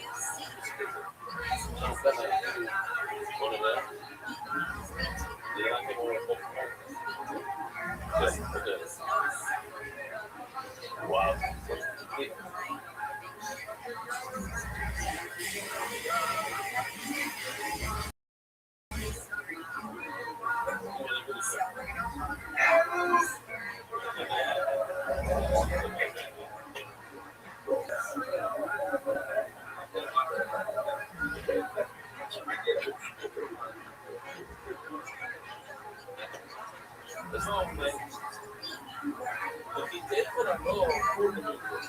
אם תשלם לי הוא שווה לך לא יותר לזה הפתאום כן? תגידי לי אז אני חושב שמה? לא חזור יש שלי הרבה איזה שני אין כזה כזה משקיטו אם נגיד בואי תשלפי לשומע מאוד זה שומע בוא נגיד שמישהו אחר באמת רצה לעשות יש לך בשביל השלי עכשיו במדינה לא ימצאו לי היית הולך לשמוע משהו לדעת לא ולא יודע שכרגע תדע מה אתה עושה אבל תרומו כדי שכי לשומע מה זה יותר מישהו שמה שאתה רצית לעשות הוא רואה לי צדיק אני אעשה חסד עכשיו אבל יותר שלא יודעס צדיק זה מצוין אבל יש לו דברים רצינית אתה לא מביא הרשות של הבעל הבית זה טוב של המדעץ והטוב של המדעץ תרומוסוי תרומו זה הבעיה לשמור לא צריך את הרשות של הבעל הבית זה שליטה טובה זה שליטה טובה אבל תרומו צריך את הרשות של הבעל הבית הוא אמר בגובי נעשות חומר ולא אמר שימור מבין את זה לא לא יודע כמו רואים רוצים את זה שקידה לא חומרים את הנועים אולי גם אחרי את הנועים ומשם לסמוך על החום הזה שמישהו תעשה של שליטה אני יודע שכל אחד שלי כאן לא יקרו בסרגים, לא ינסו לשמות ומי שכן נשקע כבנם שהוא יודע לשמות ככה זה אצלנו היום אז לא יכולים לצלנו עם ניסיון הראשון ולא יהיו תעמודות לבדו העתיד תעמודות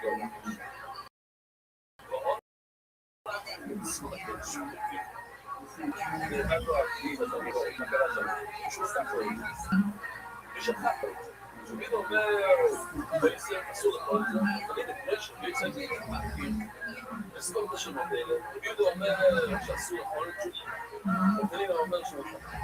אבל רבי, אני רוצים ללמוד את שמצון באש. עכשיו, אני לא תסביר מה זה, אני בסוף הגמור תגיד שהוא לא בא להסביר שמה. מי רבי רבי יהודו שמצון באש. אם מצאת מה שהוא אומר, בהשפעה. אז מה זה אומר? זה רק את זה. לא שחיטה טובה. יש הוצאות בחיים. אם אתה מוצא משהו מת בתוך החיים שלך, אז זה בסדר. כנראה שחיטה טובה. אבל כמו נגיד, מה הסוף המשפטי? אני רואה לפעמים עצה שקידו. ולכן זה מובן יש לך לא שהוא שוקה טוב. בסוף אני לא רוצה שקידו. אבל אנחנו את זה לא, וכל אנחנו רוצה שקידו. תודה, יש כולם שקידו. כולם נגיד שואלים. בבית אין מקום. למה? כי זה בבית שלך. זה מקום שבור, שטוב, כולם אומרים אז יש מילה טובה. והאש פה שבשהו, לכולם, נגידו, סולמה, כופה, נגיד שם לדמידות, אז ודאי עשו. נפליגי, והאש בשבוע. מה קורה? אתה רוצה לשמוע את הזבל, ולתוך החיים. שבא, אני יכול לדעת סתם, זה טוב.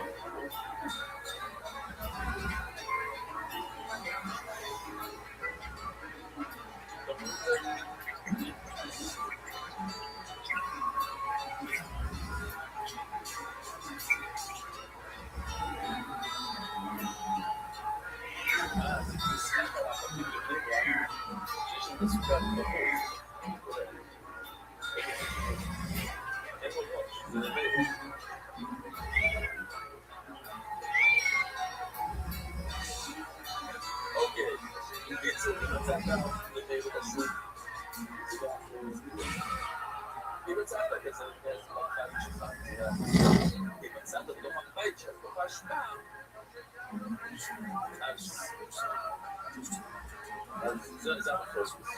אם אנחנו בית, נעשו מאוד מאוד זילת ולבוד ועד בית, נעשו מאוד מאוד זילת ולבוד ועד שזה בית, אבל עוד מעט הם דיבצי לביבוזו של צורך האשבו, עכשיו אמר שאני אומר, נראה לי שהלוך כבו בביבודו, כשאתה רוצה את זה באשבו, זה לא טוב, מה היה אשבו, הנה משהו חשוב, גם וכולם נדעו בגיל העושה. אז לא שואל את הסתירה ולהבין, ולכן הגמור אומרת שלא בדיוק תקראת. אם אתה מזעניין כאן, זה יצא לך כאן. מה? וכולם נדעו בגיל העושה. מה? משמש את זה, סליחה. מה? אם זה היה משמשו, כולם מסכימים שתעשו. אין להמשיך מה שמשמעו. ומה הוא אמר? נדעו בגיל העושה שבצום באשבו. שזה בסדר. כן? וגם? לא רוצה. אז לא חייב לעשות, עשו. אין לזה. יודעים אני נקרא איתו. יודעים אני נקרא איתו ביוצא להגיד שהוא צריך כבר חייץ.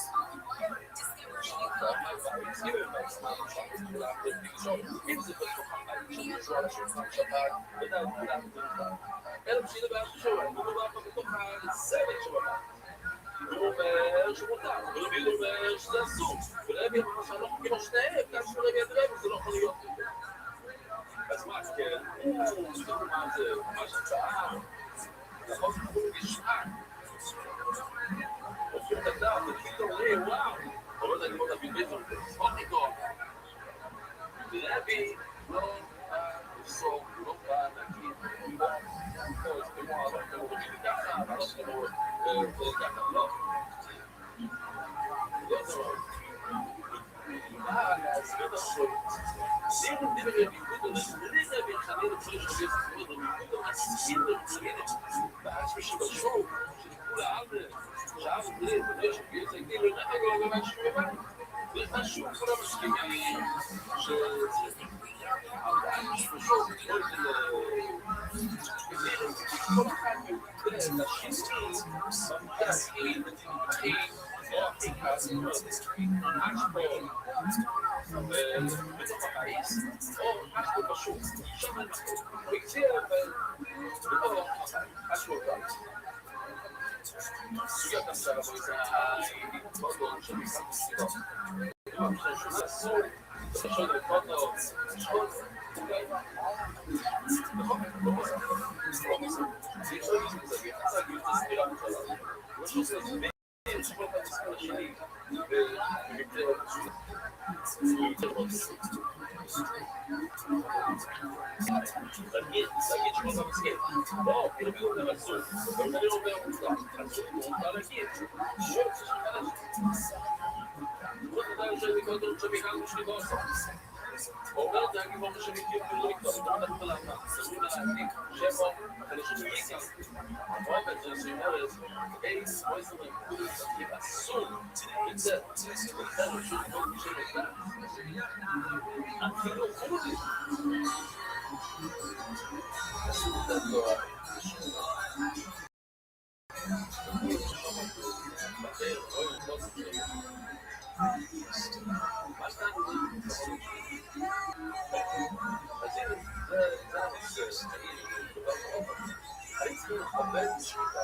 אני רוצה לשם שליטה, וקוראים לזה. סולי אומר שצריך לפעמים. אבל לא מדבר שלי, וטוני ושי לא ציגיר אותך. תקשיב לסיפור, זו סקתי, ואנחנו בגלל אותה. והמטרה, זה לקרוא על המטרה, זו סקתי על הקיר. כלומר, כבר בשוק התגדם, ולפתור אותם גם שם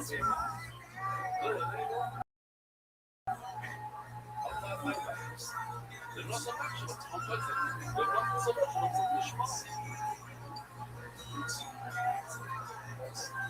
זה חוקים אחרים. אין גיזה, למה לא? זה לא. אבל לא היה שיהיה, זה לא היה. לא היה דרום סוף, זה לא היה. אולי היה דגימה, ספקים ודסקים. מה יש כן בעיה? מה יכול להיות הבעיה? בואו נצא תשאו מה יכול להיות בעיה כזה שתדע. לא, בסדר. הבעיה זה שאין חלום חזות. זאת חלום חזות. בואו נראה.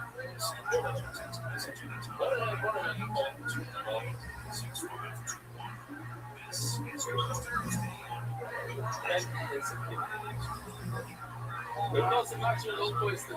הוא לא יודע אם הוא יכולים לעבור מהעבוד עם שי בעצמו, גם מסביר. הלוך הכיר בנושא. הלוך היא שלא צריך לשמוע. שלגמור את הודינו, או איזה רייבי. צריך לבית את הלוך הזאת. אומר את הלימוד שהכל חמור גם פה. היה פעם מגיע, אלף גלוי. לא שיהיה בדעת, לא שניות, שיהיה יודעת לה. אבל רק שהוא אומר שאפשר היה להתאבד שהסכין הלוך כמו שפעם עברה. ודאי צריך הלוך לעזור שזה סכין דק. אבל זה כזאת, עם מלא צבא. אם הסכין מספיק עם הצבא פלוס צבא, אז תקצר לי. בואו נראה.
עכשיו, הוא אמר, אני שכחתי לשמוע.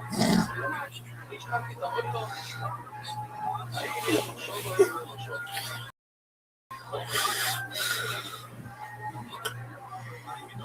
משהו. הייתי כשאדם עושה בית שמותק, מה הוא רוצה? למה לא שאלנו על המייס? לא יודע מה יעשה.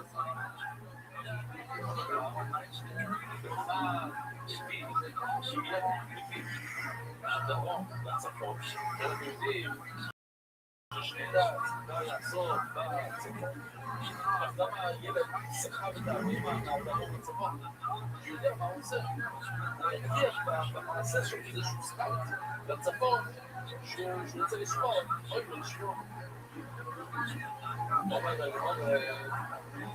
מה יש למה יצא זה לא הערכה של המייס יש לו מייס קטן שמוכיח על ידי המייס שלו זה עדיין מייס מחשוב אליו על זה מייס אז אם ככה המוצאות ששני גורגיע ניבוך סיגוי סתם אין לו לחשוב אבל בזמן לא יש שאין לו לחשוב סתם מה לא אני קוראים שזה כמו בלי לפעמים שחור לנו איפה איפה יפה הכל, אולי הכל היום A, איפה לא, אימא זה שמו ואגו שחכו להיות לבנות את האמון ילד עושים כל הפנים של הדיבור ילד עושים צלחת לזה כדי שימצא לבנות לא שכאילו לקח מפניים אם הוא עושה את זה ויודעים מה, יש בבית, אתה רואה אין את זה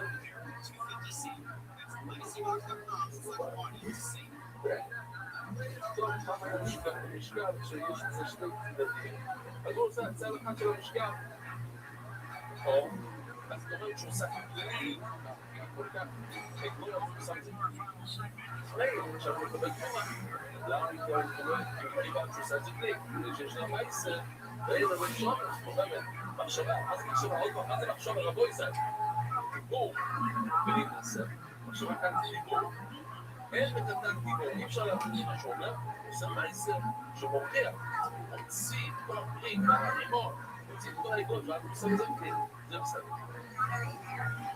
או אמר לחשוב בגיל בסדר ובואי זה לא היה שינה ובואי עכשיו להתכנס לכל מעשה זהו, היא עושה מייסר לא, וכאן לא ראינו בטוב, ובעצם לצוף ומשוך עד בו. ודעה זה לצוף ומשוך עד בו. בגלל שהוא מבין, זה מה אמרו הנכון, זה מה שהוא מקבל. עוד במקום נקרא ישראל אליי. זה נסיים לבוא, זה עוד, זה ייתכן, שלא היה לו מקום שם, לא קשור, רצה לעשות, אוי זה לשמוע. פשוט לא, היה מקום שם, בדרום, זה בצפון, אי אפשר להבין היה לזה. ורבו ישראל, שלכם אלה שום.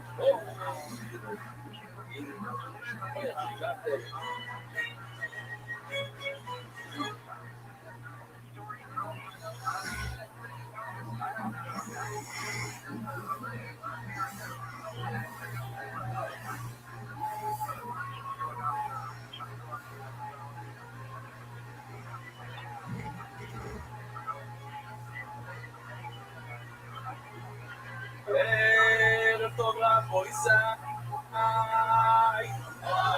אני נשמע עשיתי מאוד סמוס מרדכי מה שנראה היום זה טוב שהגעת כל השעה שאנחנו מדברים כל החיים בואי איזה רואה אנחנו יש לנו חלק אחר רואה בדיוק רואה איי צבעים לא נשארו היה לי צבעים שם טוב הנה מה? טוב יש בדיוק רואה הוא מביקור לו כן כל היום עושים אבל מאיפה? איך? מה? זה הסוגיה. וכל השעה כפיים זה הסוגיה. אז אומרת, הגימור, כן, זה לא רפורמה, נותנים לא סורגים. איך אנחנו אומרים? אמרו, תמיד אומרים, זה לך לפי הרוב. לא, לא.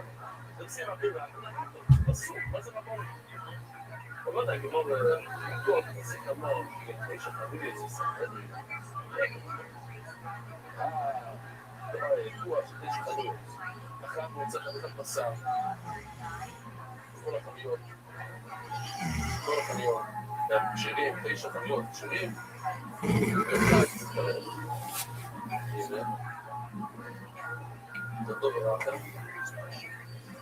אז לא יכול להיות במצב, עכשיו שאתה עושה שום דבר, אבל הוא לפי הראש. סנדר? מה זה סנדר? כשיש מחולקת בסנדר של 23, של 20 אומרים ככה, 11 אומרים ככה, עוברים לגיע 12.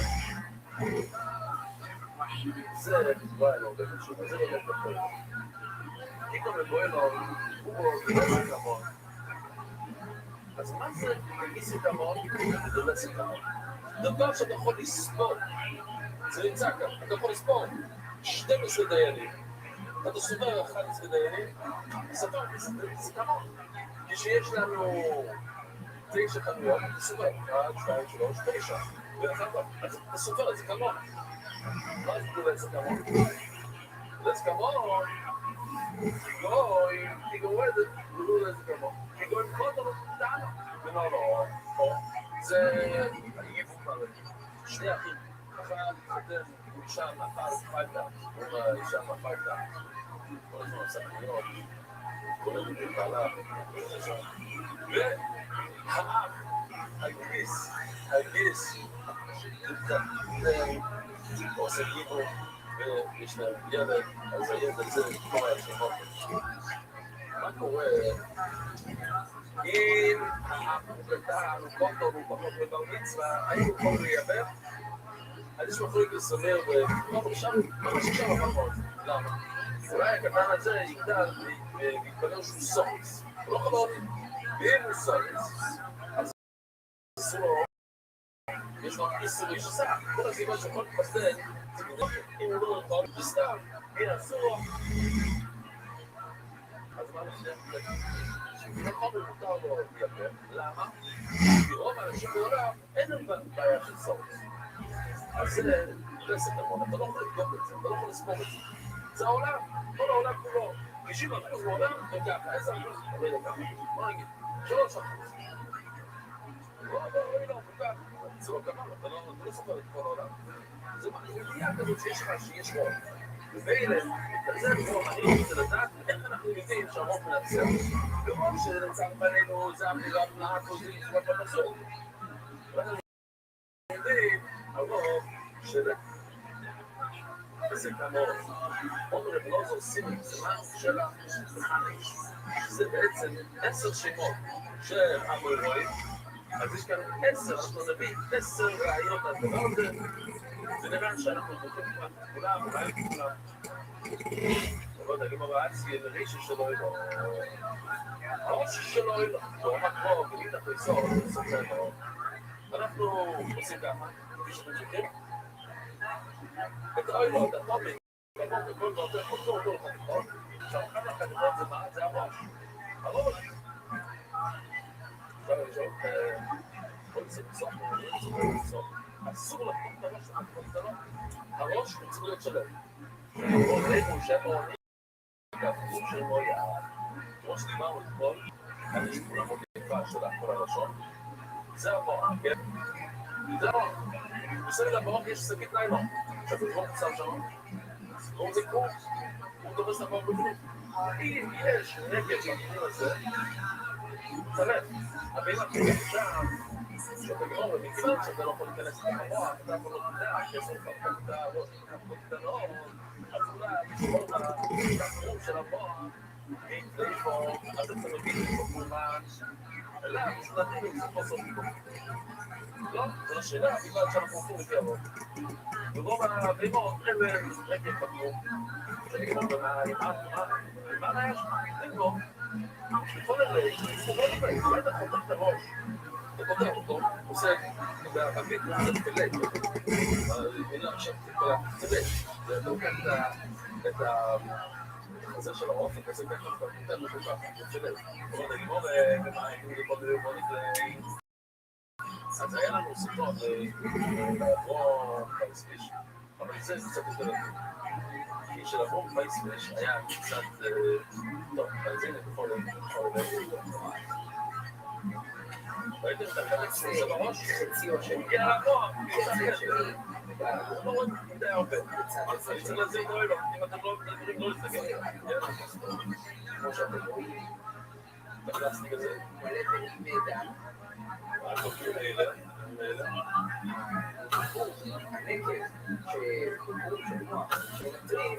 זה בעיקר בתחום הזה. התחום הוא יותר הרבה מהתחום הזה. התחום התחתון הוא יותר עני, אבל הוא המשמרת הגדולה של המוח.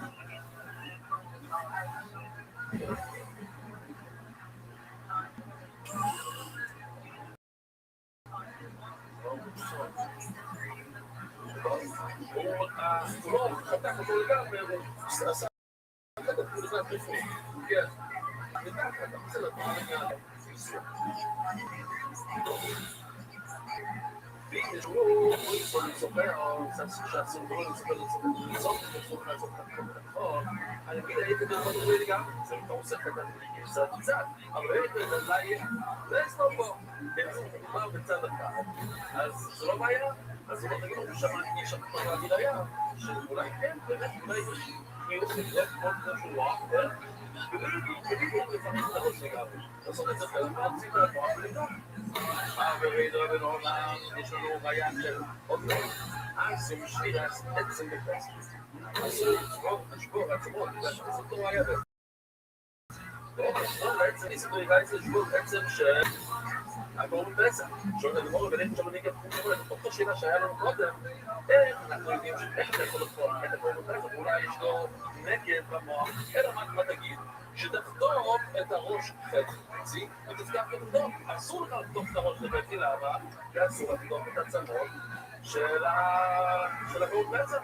ולמה שמאמרים את זה בסוף בו, אנחנו יכולים לפי הרוב, הנה היה רוב. אבל הגמור לא יכול לתת את זה, ומה יגיד את מה אנחנו בערי, יש לי ביצה, איך אתה פותח את הראש, ובלי לחתוך את זה, אם לחלק, אם לייזר, לא יודע מה, אתה לא יודע. אם אתה לא יודע, הוא לא יודע לצעי, אבל רק תגידי, אם יש לו תמונה של מחר תגידים,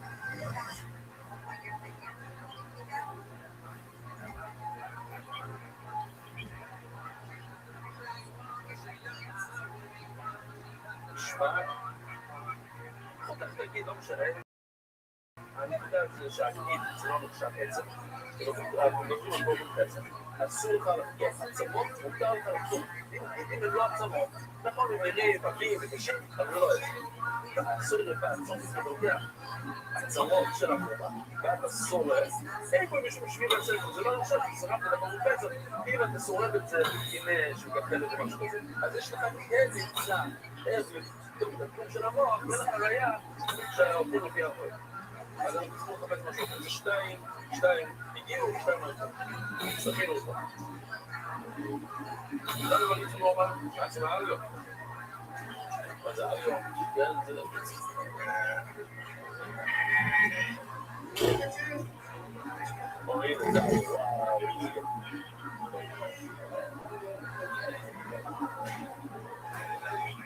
זה נחשב משובק מאוד.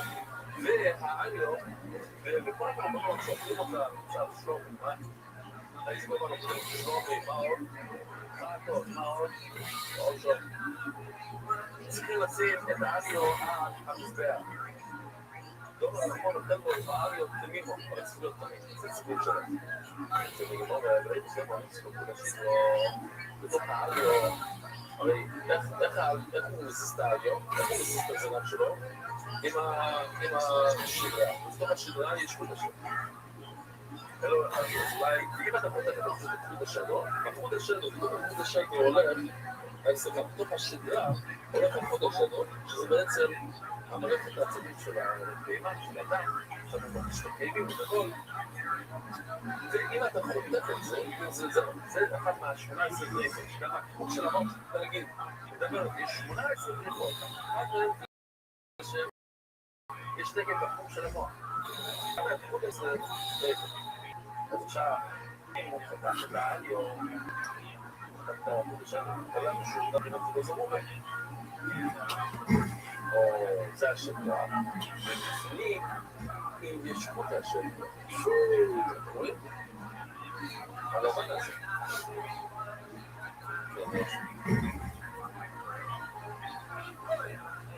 וכפי שאתם רואים יש כאן, אתה רואים שזה מתפצל, זה קוראים לזה שובו,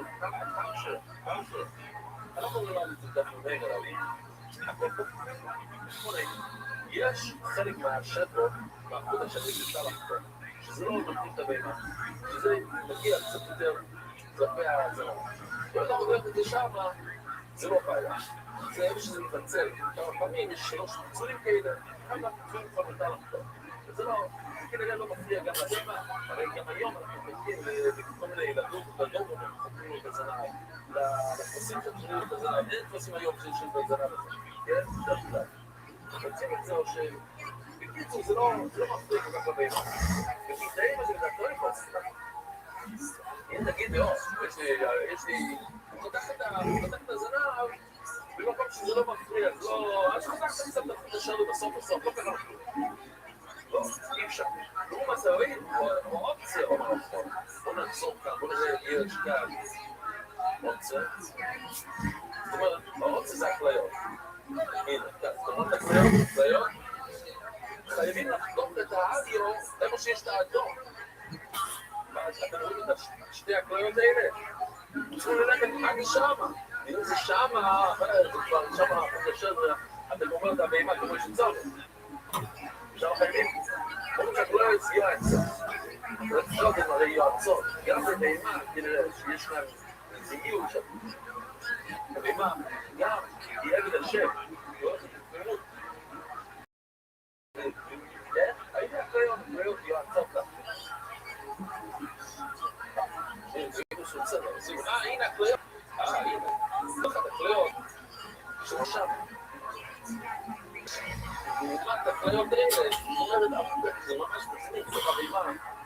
הרבה, שם ודאי אם אתה חותת את החוט השבר על החברה. כן. אבל אני לא רואה ממהי זה קוסה, לא בודק לא. מי אמר לך שהולכים לפי הרוב? אולי באמת כל בהמה, אתה צריך לפתוח ולבדוק שהחוט השבר תקים. שותרים או ענבי להפך לגמרי, ולכת זה אולי אז לא פה. אתה לא חותם לגמרי, אתה חותם קצת, חותם מקליט. בסדר, זהו, אז נגמר אותה. עוד רגע, גם שיש שכולי תל אביב יום הרצי נגל המופו. מה אנחנו מחפשים עוד פעם? רוי. איך אנחנו עושים רוי? נגל המופו. מה זה נגל המופו? שמצאו בין שתי העיירות ולא יודעים באיזה עיר, אז מביאים מודדים. הנה, יש לנו משהו חדש. בוא נראה.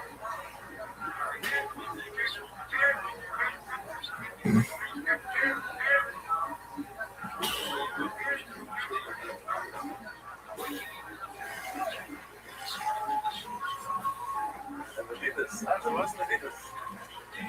Já disse medidas?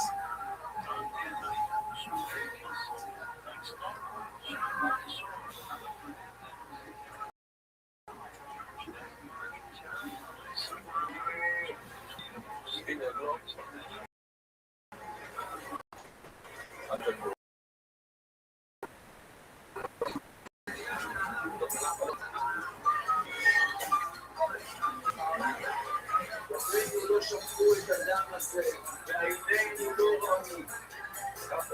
שכחו את זה להגיד יום עונה צורק לערוף אותו. לא, פה, שני מוצא אלי. צריכה להיות סלימה? אלי, אולי. להיות סלימה, אבל הם מסביר מאוד אלי. אולי אין לעזור, שסחרו בלב או משהו. שכחו ספות.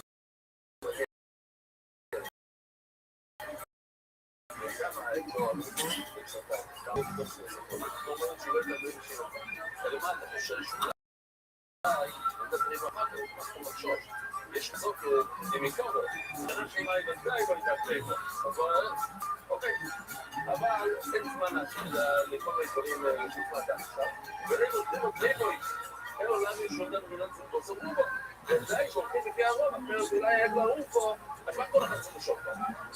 זה לא קורבן, זה לא קורבן, אז אולי לא צריך, אולי כדי מזה גם בסדר, זה... כדי אולי נפלימינו, הרי זה לא סרבן, אני מרפא שלכם תסור. אבל גם באופן סיפורטיקות, שכמעט שכתוב את המילה, כאפר לאף, אז מה צריך, כמו קורבן, שזה יהיה תמים, שזה יהיה לא צריך.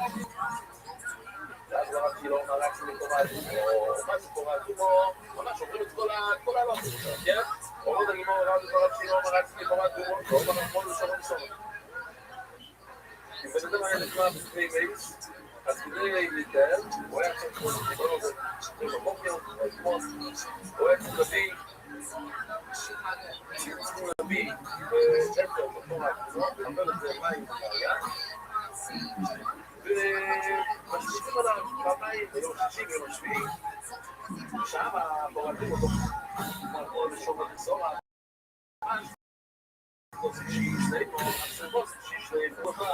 זאת אומרת, שזה היה גם היין של הפתחים, זה לא 100% מת, כן?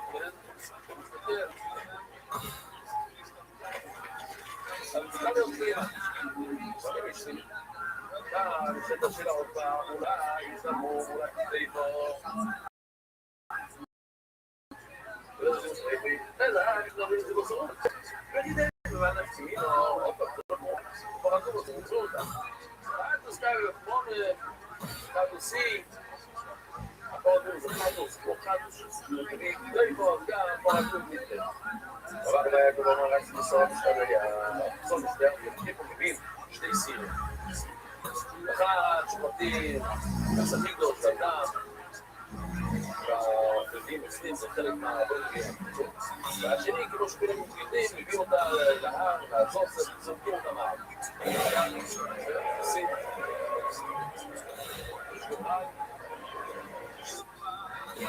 זה צריך, כן, כן, כל אחד יכול להיות הקרובה. אמיתי. לא יודעים, חושבים, משהו אחר, זה סמיכו, עונה של... עונה משותפנו לה, שום הכל.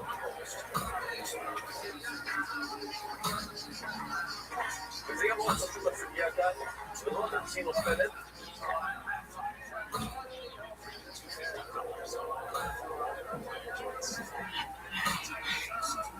קושרים שם את האחור, האדום, אם יש בגלל איזה מקום, ומעבודים, שדגל ודגל מקום למקום, ובוא, מה? זה חשוב כאן, למה? כי מה אנחנו רוצים לעבוד, אבל מה אנחנו מבינים לעשות את זה? שהתפסקה לגמרי. יש כאן ריסוק, שבהם יצאו במקום שיש ריסוק להיברד. אז לא תגיד, גיבור ודור ורחוב עבודות בשני הסינים שיושבים.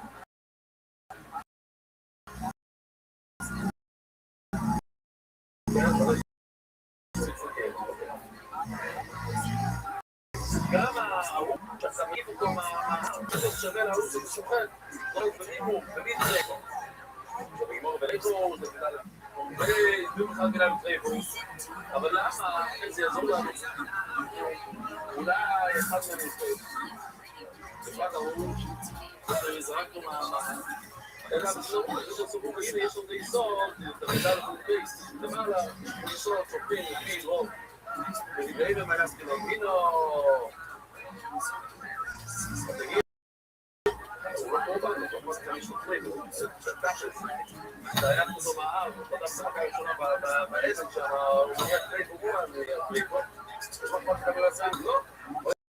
לא לדבר לעזור זה, אבל בזאת הראוי זה כדי שהוא יהיה לעזור זה, הוא חייב גם ראוי שתשמע לשחוש. טוב, ותעשה את העבוד ביום הקימו מבדיש.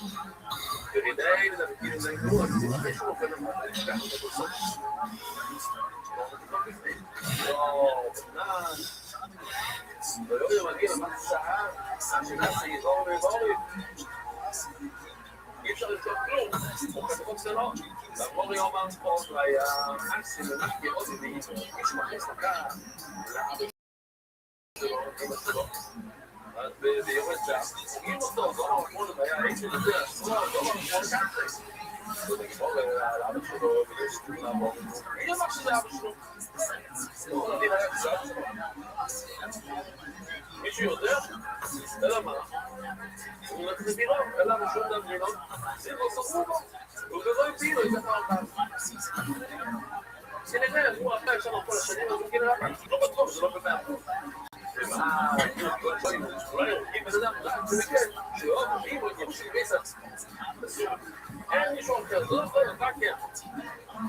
לא, אין הפטרופוס להוואי. אין הפטרופוס להוואי. שוב, שקורא את זה. זה יסוד. שכולם יודעים. אבל הירושלמי אומר, אפילו פחות של הכסף. ככה הוא אומר. וכאן הוא אומר, אז זאת אומרת, מה זה אומר? יש לך חובש, תמיד יש עוד בן אדם. עכשיו, עוד תמיד. מה אתה אומר? הם חפושים בבייס הסורי. לא, יש תמיד איזה מישהו שמסתובב, ואין המחליטה. אז כאן הוא אומר, הסימורי גזענן. תמיד הראייה, המושג של רוי, זה רוצה. לא אומר, כל טקטי. אם מישהו הורג מישהו, הורגים אותו. ולאיכות, עוד נדע, על זה שנרצה, אולי היה לו נקל בקום של המוח, בוא נגיד, היה לו כמו בלב, הוא היה הורג אותי, הוא היה צריך למות, ובהלותי, שמישהו הורג זה, ונכון שזה ניסו לראה את זה סכולי, אבל לא הורגים אותו. הורג נגדו. אז איך אתה יכול לראות, כל מנצח, אתם הורגים אותו, אם לא עושים לו, MRI, קצקן,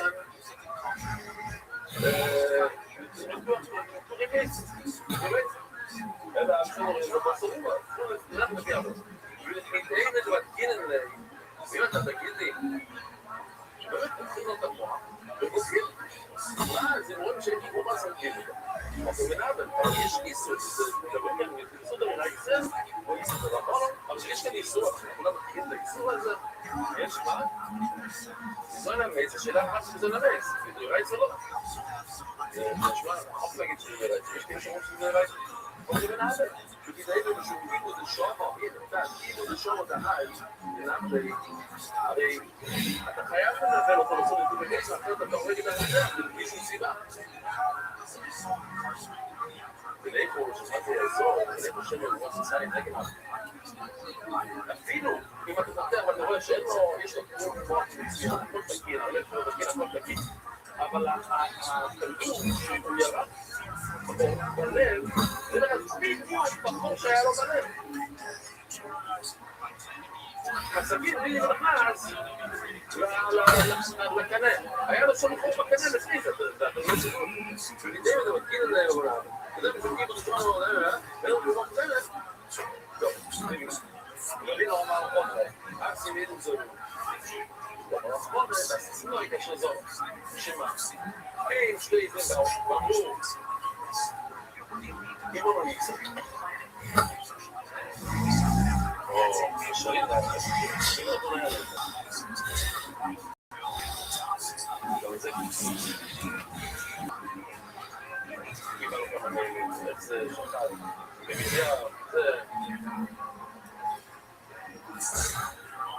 העיקר, הקיינה הגדולה היה איך אחד עם שתיים ולומד שהיו שני בלגים.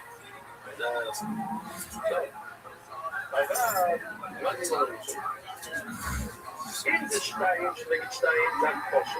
אז זה שתיים אומרים לי, זה היה ביום ראשון שלנו, זה היה ביום שני, ומתאים את כל העידוד. אבל שתיים אומרים, שהשתיים שאמרו שפלויני הרעי, יש שתיים שאומרים שפלויני לצע. והאיש שתיים אומרים, לא, הייתם איתנו במרוקו. אותו יום, שאתם מעידים, הייתם במרוקו. אז זה, אז תעשינו לקשר זו. ומה אנחנו עושים? הורגים את שתי אלה. זאת השאלה. איך אתה יכול לעשות?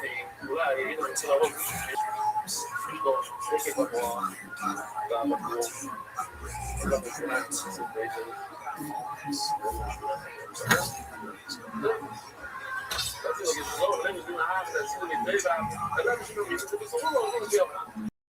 וחידי מבקשים בואו תעני בדבי, דורתי בלבי. ועוד יודעת, עוד יודעת, אומרת, ועשינו כאשר זומה, כאשר זומה ולא כאשר רוצה. אם באמת הלכו את הבן אדם, זה נשמע פרקליס כזה. אם הלכו, אם השתי עדים הצליחו לעבוד את אותו בן אדם, ורק אחרי שהלכו את אותו בן אדם, באו שניים אחרים אמרו, הייתם איתנו בן אז כבר לא הולכים את העדים. אז אין לך ערוב. לבדוק, אין לך נתון ללייסק, אין לך בן. היהודית היחידה, אתה עושה, ועשינו את השזור הזה, שהפתוח עד שרציתם לקרוא, הוא לא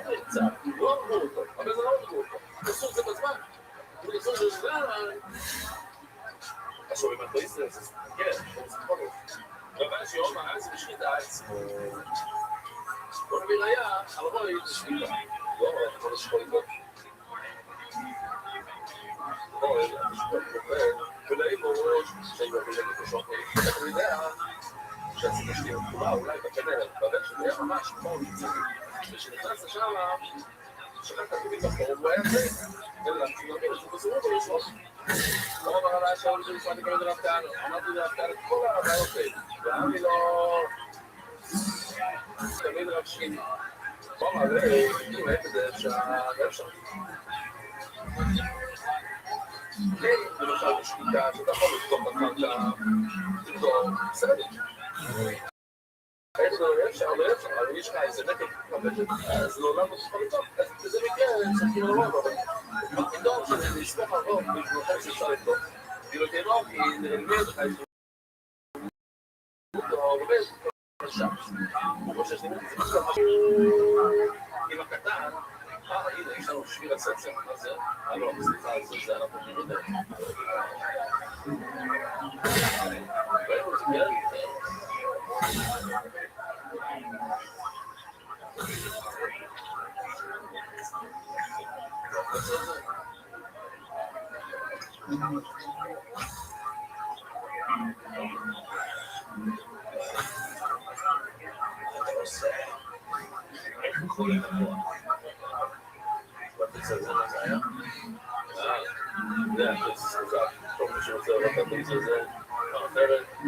זה סתם לזכור רובי סיכמון, מה זה חושב? כאן שרובי סיכמון אפשר לזכור לפנינו, זה טוב, ועכשיו אנחנו עושים את זה. בוא נדע לנגב, הנה, היי כאן נגב, איזה אופן, וכאילו אפשר לקטן, לא רואים שהיה נגב. בתכלס, זה רק אם עושים שחד, הוא לא שחד, צריכים לסמוך על רוב. אבל לא יודע, כמו אז בדומה, ובגיבו, כן חושב שהקטן הזה לא יכול להיות גם היום, אולי קצת סוף מצביעים, אני חושב שהקטן מדינות את הסוף. אז למאיר שאני חושב שיהיה, אז הוא בעולם מלוכה בשר, ומתאם האופנה נגיד כן, לא אוכל בשר. בעצם בקודשים, הייתי למה. וכתב מפורט בקטן ראש שצריכים לאכול קרוב פסח. למאיר היה צריך לאכול קרוב פסח. קודשים הוא צריך לאכול קודשים. אז מה עושים קודשים? לא בדרך שהוא צמחוני, מה הוא עושה? הוא לא אוכל קרוב פסח. הוא היה לאכול קרוב פסח. היה לו בדרך של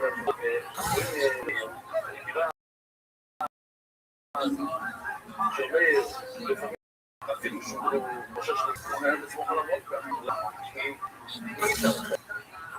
הוא היה בכל כזה. אין שק שולים שעוד שאלה פצצה, שהיו מפורש בתוירה, אוכל בבאס או משהו כזה, נגיד הפסוק, יש פסוק שוכר בצע, באוכל סבור סבינו. אל יגיעו לגיל, זה אומר, לא תקרא לך עשרה משפט שתצא איתה. אלא אין לדעת אפשר, אין לדעת אפשר. אופנעני, אני מכך למסורים ולומד, אז הם מסורים שלנו.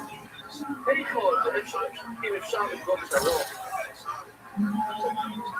אוקיי. אז לא אפשר, אי אפשר. אז יש כאן רש"י מאוד מגיע. וזה נסיים. אומר רש"י ככה. אלא מה בעלו במדינה, אם אני מדלג בלמצא. רש"י אומר שהעניין הזה שובר, יש לו בעיה, כי כל אחד כאן דחקו את כל הרעיון. לבן היה לא רואה שהוא סיני, עוד 20 חין אמרו בו. למה לא רואה שהוא סיני? ואם זה, הוא מדיס את המון, הוא מדלץ את המון, אפילו אם אתה לא יכול לספור, כן יכול לספור לשנה. הוא אומר רש"י, זה מאוד חשוב. באמת, אני לא שמי לב לסוף הרש"י. אז נשאלתי שאלה בסוף. ועוד איזה ספקים מבדקים את כל 18 טוב. למה היום לא בודקים את התחום מסביב למוח? מכיוון שיש רוי. אבל אומר רש"י, מתחום עשה עד היום. אבל היום כן, צריכים לבדוק. שום, שכיר בו ומציא אותם. לכן, זה מסביר לנו למה תקציב היום. והייתי לנו את זה, כשהוא היום ללמודה. שאלה משהו ולא בדקת, ניסן בו, כן שאנחנו צריכים לעוד ואנחנו בדרום, אבל יש לנו חצי כזה דבר. והי, לפרסים, הדובר, השביל לא חסר את העניין הזה, גם בו ניסאי, נמאים, יום טוב, שלכם, שהגעתם, ותתפללו עלינו, שנצליח שם, שנגיע בשלום, ושנחזור בשלום. שכוח, אל תיתנו מבוא צעד ביטוי.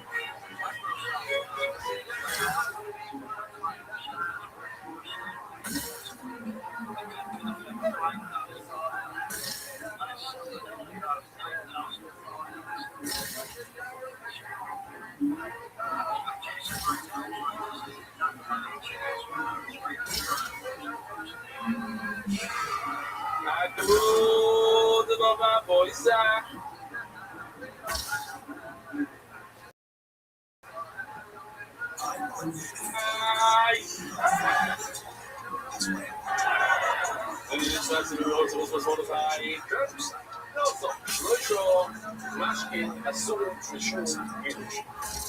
יש 3 משקים שאנחנו צריכים לסגור שאולי נחש הכניס את הערך שלו אותו המשקים איזה מים ויין וחומר ורק השוס שהאלה נחשים לא אוהבים מתפתחים לא מובנות מים, יין וחלב כמה יישו כמה זמן שאתה מסובב את הגב זה נחשב שיהיה עד הפיקוד כדי שיצא הרחש כמו בבישתו כדי שנחש יתפוץ לך לצורך עוד בישתו וכאן הוא באמת טוב מה זה?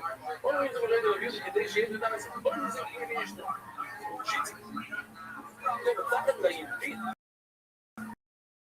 של הכלי עכשיו ברש"י משמע שהכלי והוא בעצם הנחש הוא נכנס לאדמה לא שקוראים את זה וזה משהו אפשר לקרוא שהוא נכנס לתוך הידית כאילו לא הידית קרוב למצפה והוא נכנס ככה מתח לידית אז אם ראית שוטר אז ראית אז זה לא מספיק זמן כמה זמן? שיצא והוא שוטר אז ראית אז אתה יודע להיזהר בזה ולהגיש את הראייה זה לא יכול להיות הכניסה על זה שהוא יוצא מהמור שלו מהמצפה הוא עולה לכלי שוטר והוא חוזר למעט בתוך המור שלו זה לוקח כל עכשיו זה מאוד מעניין שאתם רואים שהנחש יכול להיות כיוון הסיירו, יכול להיות בגודל של סערה, הוא שפיפו את שמוי, הוא שזה נדגע לבוא לדבר, אבל הוא יהיה רשות נגיד בו, קיצור, הוא לבד לתוך הפריט, בוא נראה.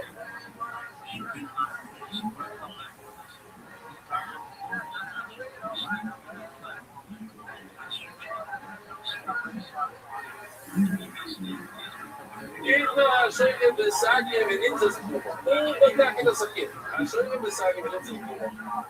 הוא בודק את זה לפני השחיטה, ואחר כך הוא שוחט את זה. והוא יוצא פגימה אחרי השחיטה. הוא אמר אבו לו, אפילו שידו בו, צריך לזכור פסולו, צריכים לזכור את הרבונות, כי עליו מדברים כל היום, כל אדם, והרב חסדה. הוא אומר לנו, אפילו שירו בעצום את כל היוצאים, אפילו הוא מסיד ככה, ממש בכוח, מה קורה לסכין אם אתה עושה בכוח? אתה שובר עצמות, אתה שובר, אתה עושה פגימות בסכין. אז לכאורה אתה יכול להגיד, זה קרה דבר לעצמות, זאת אומרת שהשחיטה הייתה מה? קשירה? רק אחר כך ששברת עצמות, אז בסדר, אז זה מה שגרם לזה. חיישינו שמה גורם נפגמו, אולי כשהוא שחט, ברגע הראשון שהוא עבר את האור, שמה הוא פגע את הסוסים. ולהכניס לו אומר קשירו שלו בעצם נפגמו, אומר להכניס לו, אפשר לאכול את הבהמה הזאת, כי משהו מצאת סכין בגור, יכול להיות שזה קרה אחר כך שהוא שבר את עצמו, הרי משתמש בסכין בלי פגיעות. זה יכול להיות לצאת פגימה, אבל אתה יודע שהוא שבר עצמות, בוא נתלה את זה בעצמות שהם ודאי שוקלים שאני לא יודע זמן שם, יש לנו רבונו כשמייטים. אנחנו יכולים להגיד שרבונו כמו שדיברנו אתמול, מה רבונו אמר אתמול? שיש חזקה סיסו. מה זה חזקה סיסו? חזור לי מביקורת, זה מה שלמדנו עצמו, חזור לי מביקורת, שנשמע מילה מפחידה קצת. אבל זה חזור שאיך שהמילה הייתה כל החיים שלה, אסורה במילה. זה לא יכול לכל מימה, זה לא יכול לקחת ביס מפגש שיצאיה. למה? לא מלכייס. אז האיסור הזה, לא האיסור הזה, אבל האיסור, אבל בעיניי ממשיכה הלאה. זה חזור, חזור למיבור. אז הוא אומר, אז לפי רבונה יש לנו חזור כאלה. האבימה הזאת הייתה אסורה ליום, והאיסור הזה ממשיך. רק מה, צריך עכשיו להגיד שאולי שכחת אותו. לא, יש לך פגימה בשקית. אז בגלל שיש לנו ספק מתי הפגימה קרה, אז האיסור, החזוקה, אומר לנו מה לעשות. יש חזוקה, עוד פעם, מה זה חזוקה? חזוקה מתוקף. מה שהיה עד היום, אלא כן, אתה יכול להוכיח לי אחרת, אבל עד היום זה הייתה אסורה, אז גם עכשיו אני נשאר באיסור. אז אומרת הגמורה, על זה אנחנו לא אומר, יש כאן חזוקה של איסור. אין, לא רספיס, זה מה הייתה, מה אתם אומרים לפורטר? יש חזוקה באיסור, יש חזוקה במקורת. הבימה הזאת, הייתה תמיד אסורה, אתה מגישים אותה, אומר לו, עצם ועד לפורגים. יש לנו סופק ובעד. דבר אחד ברור לנו, שתיקח כזה סרקיס, שהוא הזין שבעתיד, ותתחיל לשמור הצפות עם זה, אין כאן אפילו...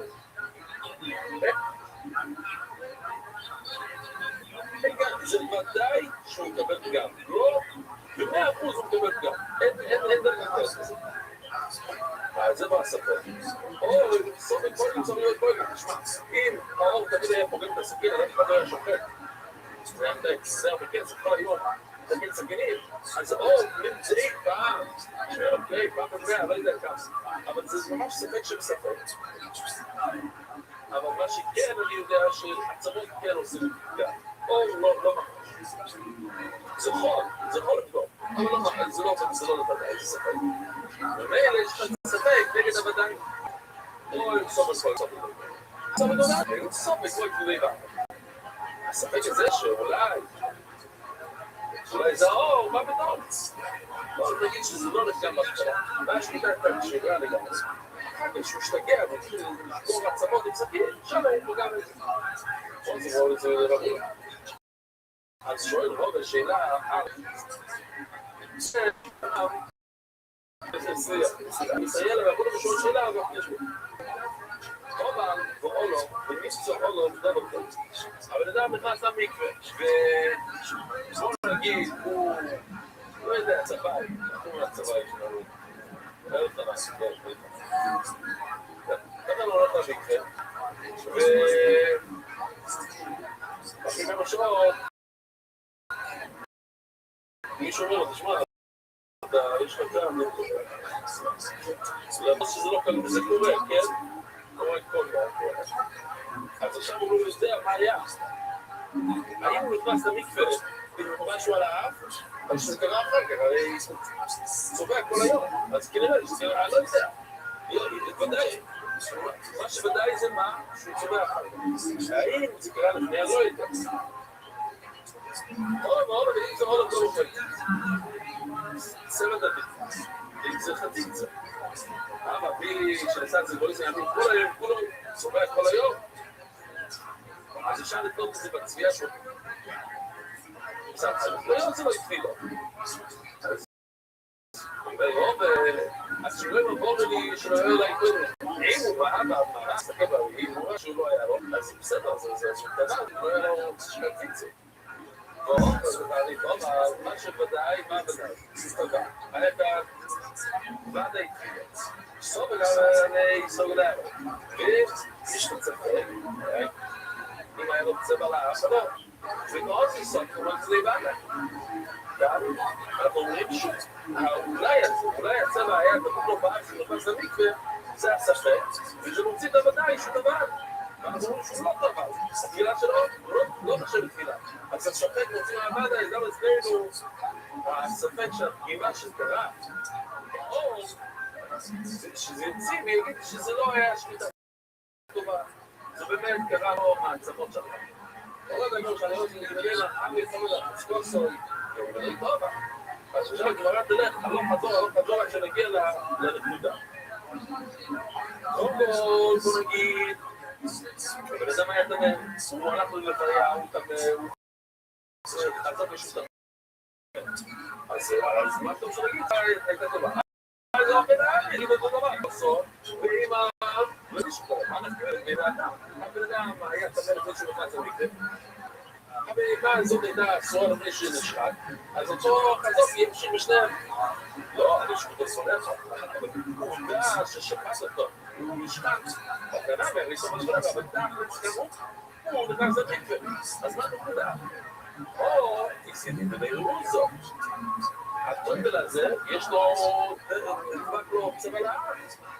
או מנמי, זה לידו בעירו זאת, גם על הסכין, יש לו גב, אז שוב, לא הגענו.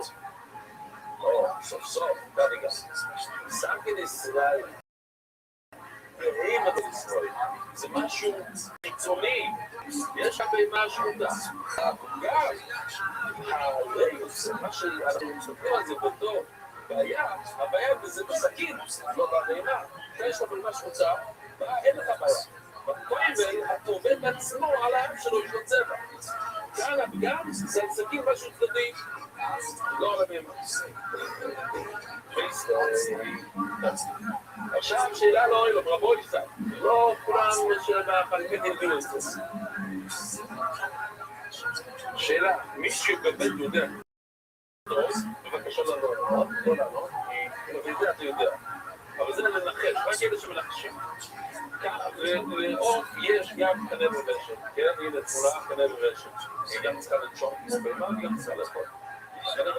ובמה למדנו שצריכים לשמות את רוב הסימנים, כמה מהסימנים צריכים לשמות מהאור. התירוץ זה שבאור רק צריכים לשמות.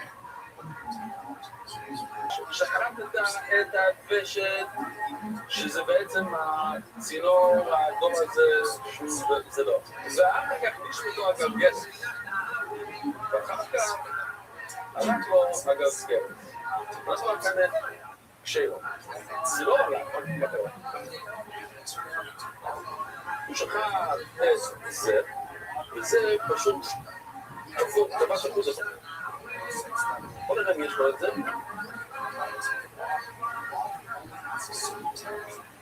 בוא, נשמע, איזה יופי. נו, אז מה? זה טוב או לא טוב? למה שזה לא יהיה טוב? מספיק אחד, הוא עושה אחד, אז הוא בסדר. מה שזה פץ אחד, זה לא בעיה. אז לכן הגמרא אומרת, נתנו ברייסט שש. יש בזה אגב, ירס, הסבד, אם זה הפוך, הוא קפץ, אז מה, זה עכשיו לאיפה, היא לא יכולה לשוק. ואחר כך, שוחד הסבד, שלאחר כך שחדת את הדבר שלי, פסו לו, ודאי שזה פסו, שחדת משהו בטבק לגמרי. שוחד הסבד, נמצא גם גל שמותו, מה קורה אם אתה לא יודע? אתה שחדת סימן אחר. וכתוב זה מסתגר בפסול, אתה רואה שזה כבר לא... שוב, משהו קפץ שם, מתי? האם זה משתחרר, נשמע לפני השחיטה מעט ממש תראה? בשקירה אחת, זה הרי המייס באור בסוף משמיד לחוף, היה כזה סיפור, זה עברו שנה שזה מסור, והיה כזה סיפור,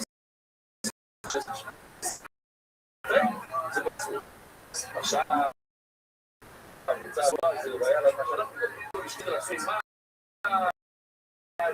אבל זה רציעים בגלל זה פסוק, יש לך שאלה בשביל, בוא נפסול הכל, מה שיש לנו ספק זה פסוק לא תעשי סופק שור, סופק לא, זה סכין, זה בסדר, זה לא בעיה אבל אם השופט אומר שאני לא יודע אם עשיתי ככה, לא חזור. יכול להיות שעשיתי ככה, וחלמתי, ואחר כך עשיתי ככה. סופק שיר, פסול. אז זה נכון פסול. מה אלא זה יהיה גם? לא נעשי סופק שיר, ומה ישנו? עוד סוף אומר, אני לא מגיש לנו נפקים מיני, עושים מסתיד לגורים, חוצו בבהינו, כמו שאנחנו עכשיו אמרנו, כשבונה זה ספק, והפרימה בעצמה, אז בעייתי. אוקיי, סכין שמאלי, באימנו שמאלי, אבל אצלנו הסכין, משהו קרה הסכין, וזה לא קשור לבהמה, ובאמת אפשר להתאים. אומר דה גיבור בביר כזה גם בסדר עגונו, שלא אישי במועץ. אז הגמרא אומרת גם דבר מעניין. הלוך גם כאילו רבונו וגם כאילו רחיס. עוד פעם, יש מה קרה.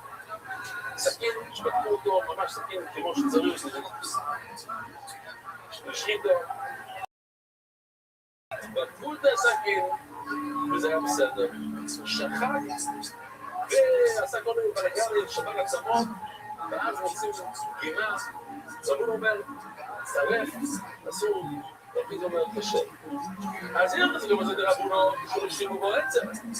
אם הוא שבר עצמות, אז אנחנו מסכימים עם רבונו שזה פסול. איך נהיה גם בסכין? חייב להיות שזה נפגע על ידי האור. או בפעם ראשונה שהוא שחט הבהמה. ואם זה גם זה להכניסו, וכי זה שירו בעצם. תפקיד זה שאומר שהשחיטה כשירה, אז אם הוא שבר עצמות אחר כך, אפשר לקנות את זה בעצמות שהוא שבר, והשחיטה הייתה כשירה לגמרי. אבל בכלל זה מכניס לה, וגם זה לא ישיבה בעצם. אתה אומר לי שהלוכה, כמו רבונו שלא שיבר, והלוכה כמו רפיסטה, כי שהוא שבר. אבל זאת אומרת שאם הוא לא שבר, וכי זה גם חולק, הוא אומר שזה קשר. אבל איך זה יכול להיות קשר? איך הוא נהיה כאן גם? עוד פעם, מה הוא עושה? הוא שחט בהמה, ורבונו אומר שקרה גם אחר כך, קרה גם תוך כדי השחיטה על ידי מה? על ידי האור. ורפיס אומר לו, מה פתאום? אז זה קרה גם, אם לא על ידי האור, על ידי מה? הוא לא שבר עצמות אחר כך, אז מה קרה גם? הוא אומר את הגימורת. מאוד פשוט, כאילו בעצם זה מפרקס. בוא נראה. תראו את זה, איזה יופי. הוא שוקע את הדבש. הוא נכנס, הוא דוחה עצם. הוא דווקא שם, אתה מסכים, הנה אפשר לומר ממש, מפורש.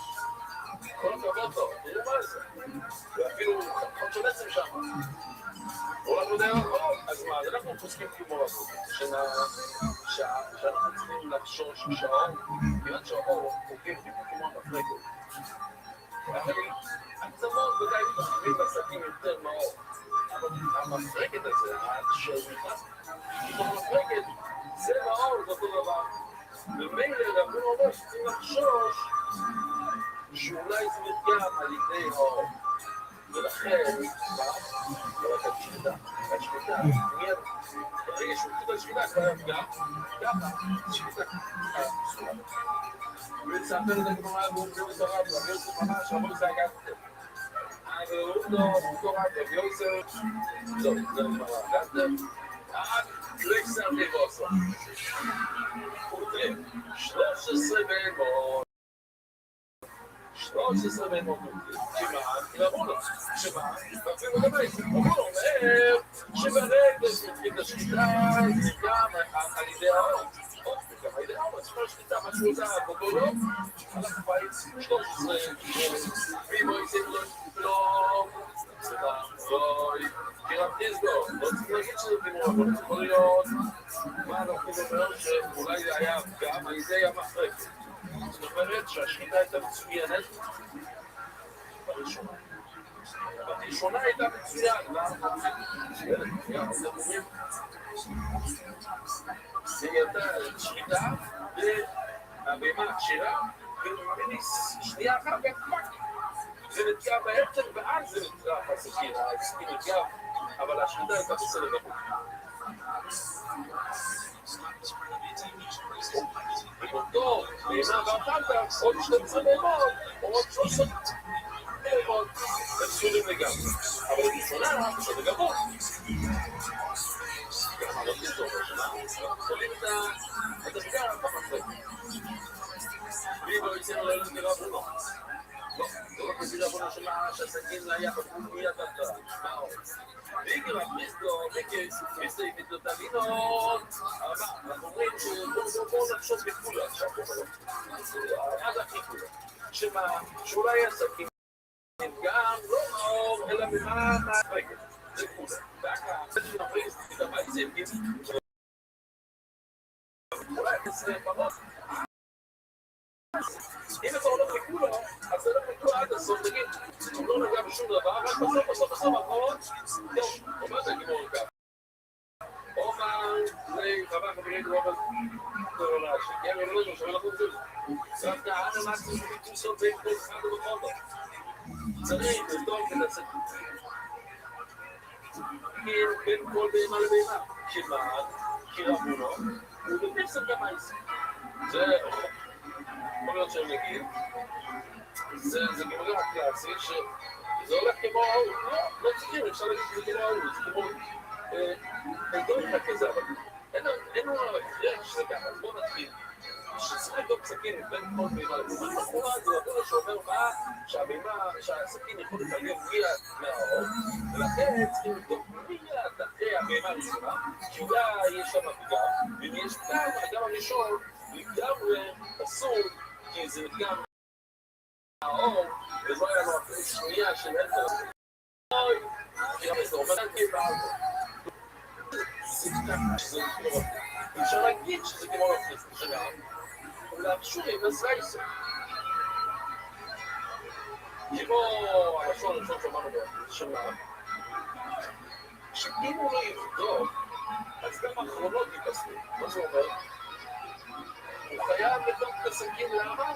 כי הוא לא יבדוק עכשיו, אז מה שהוא יעשה אחר כך לא טוב. אבל אם הוא יבדוק, אז הראשון הוא כן קשר. אם הוא יבדוק, הראשון קשר בגלל זה. כן? עוד אמרנו מי זה אומר, שהראשון תמיד אפשר לבדוק שהבחינה שבסוף, במחלקת הזה, אוקיי, שווה. בואו נראה, מה אתה אומר? למה אתה בודק מסכין עכשיו? וזה נכון אתה בודק לראות, מה ששכחת, זה בסדר. אבל לפי אחי זה לא... אתה בודק סכין, לראות אם אתה יכול להמשיך לשפור. כשהראשון בסדר, זה ודאי שהוא בסדר.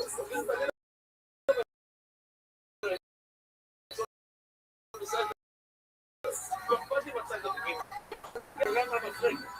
רק להבא. יופי. שבו אין המחריג עצמו. רגע, כל פעם שאתה בודק, שאתה משתמש בסכין, צריכים ללכת לחכם, לבדוק את הסכין, אם זה להבא. אומרת, אני לא צריך לדעת לך. איך עוד אין לי באיסור? זה לא נכון. יש פסוק, כתוב בפסוק, עיר לנו פה הבוקר, שירה שלנו, לא פיזור, מה אנחנו במקום פיזור לך? יש כאן, מכאן אנחנו נותנים, אין לך לנו באיסורים, כל הרעשי. שאתה נתן להגיד שזה בא קצת של שעה שמיימה, שעוד אני לא להיות מגורדה מגור, אז אתה צריך להגיד את זה לרב, בפעם ראשונה.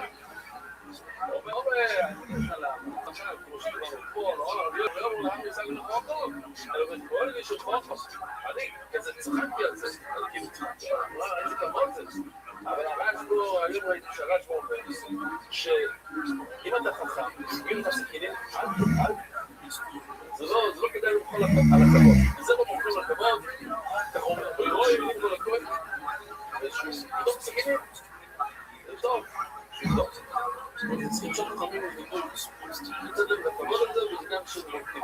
אבל הסוגיה של מחר זה הרוי. וכמובן נהיה 10 ראיות, 10 מתחובות של רוי. ודברים שאנחנו מאוד מכירים. עכשיו אנחנו מדברים על חזון, על החזון כדי לקרוא. מה האמת? הגמור מחר זה איך אנחנו יודעים בקבוצת של רוי. ועכשיו אנחנו רוצים לדבר על כדי לקרוא. חזון בשביל אנחנו מכירים זו שעושים איזה 3 פעמים, זה משהו אחר מדי, פתאום מילה חזון במקום לזה שבאימה הייתה אילו מלאכי באיסו הצורך אתם ביסו באימה שהיא חיה, אז אותו איסו ממשיך גם אחרי שהיא מתה, שאין לה מכן אתה יכול להצביע בלי שמשהו שתנה.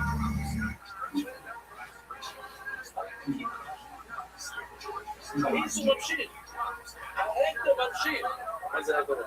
אם אני שכחת שזה יהיה סדבר, אז היא מותרת. אז העצם ממשיך. אז אתה יכול להוציא לי סטטוס קוו.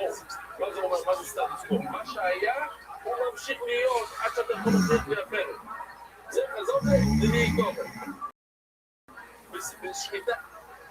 אם שכחתי, עשיתי ממש מעשה טוב של שחיטה, פתאום גילית גם בספיר. גובל.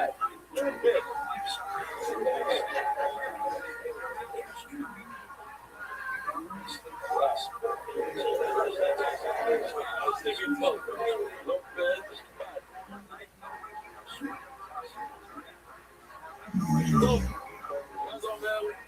יש לי שחיטה, עשיתי שחיטה, עכשיו יש לי חזון של טוב, של ההפקר, אתה יכול להוכיח מהפרק מצוין. שנייה, אבל זה גדול תשמע, יש לנו סוגיה מאוד לפרשת. ולא אני מילי סדום רבות, אבל כמי זה החזוקי. איפה אתה רואה את זה בתורה שיש כזה דבר? קורא בשמוע את עליו, אין יום הנביאים לסון, אבל פה, ולא זה הכל מן הבייס, פסח הבייס, בלדיס גירס, הבייס, שיבה הסיום. מה זה? מי שבאדם רואה את נגע. בבית שלו, רואה את משהו.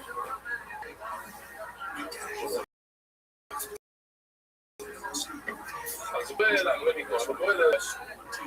שיתוק לו את הבית, הוא בדק את הבית. ואם באמת הוא רואה שזה נגע, אז הוא סוגר את הדלת של הבית, וכי הרבה לשאול מי זה פשוט לסגור את הדלת.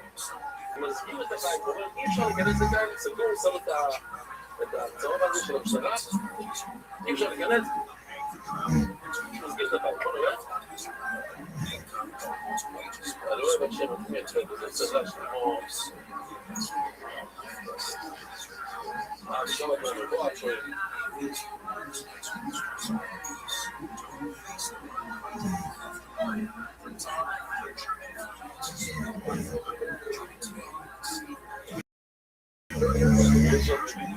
רוצים את כל השבלים.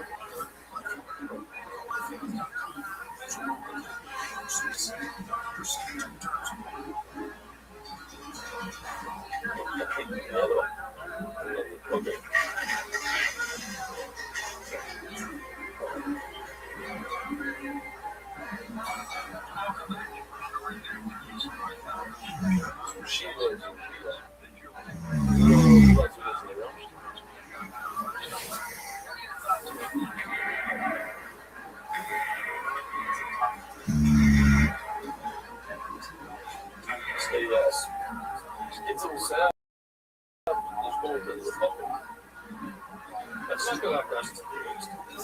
זה מה שלסגור בית. אם רואים נגע, סוגרו את הבית, אם יש שם גריס, אז שתי גריס, בסדר. אז שואלת, הנה רואים את המושג של חזוק ודמיקו. שנעברה מכל תורה שזה כזה. בגדול, מסתובב הצעה, אולי. ב30 שנות האלה, היית בדם. בדין הנלאו בעושה, בוא נצא לשיעור, אולי השיעור נהיה איתה בדם. אלא מה? אלא משהו נרגיל, הוא גייס פלוס, החזוקים. אז מה רואים? שלא, לא חוששים כזה דבר, למה? כי מה שהיה יישאר, עד שזה יכול להוכיח, אחרת. כאילו, כתוב בתורה שיש חזון יהודים מפה. מה זה עולם הבא? ויעקב, אתה שואל, הוא עושה צרות. בדיוק הגיגות להיות זה רחוב, אולי הוא מסתכל על הנגע, ואז הוא מסתכל, עד שהוא מגיע לדלת, ואז הוא בלי הסגיר. מי אמר שצריכים לסמוך על חזור לגמרי? אולי הוא ראה שזה לא נהיה יותר קטן? רגע, רגע.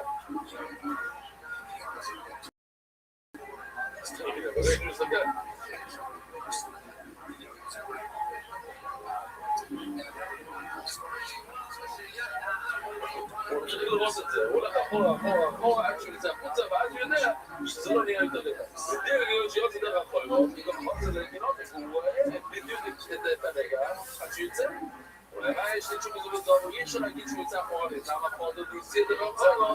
לא, יש פה יציר. זה לא נשם לצא, בתורה כתוב שיוצא, לא יוצאים, אף אחד לא הולך אחורה. לא, כמו בכותל, עוד שנייה נראה שיש כס יציאה, כמו בכותל.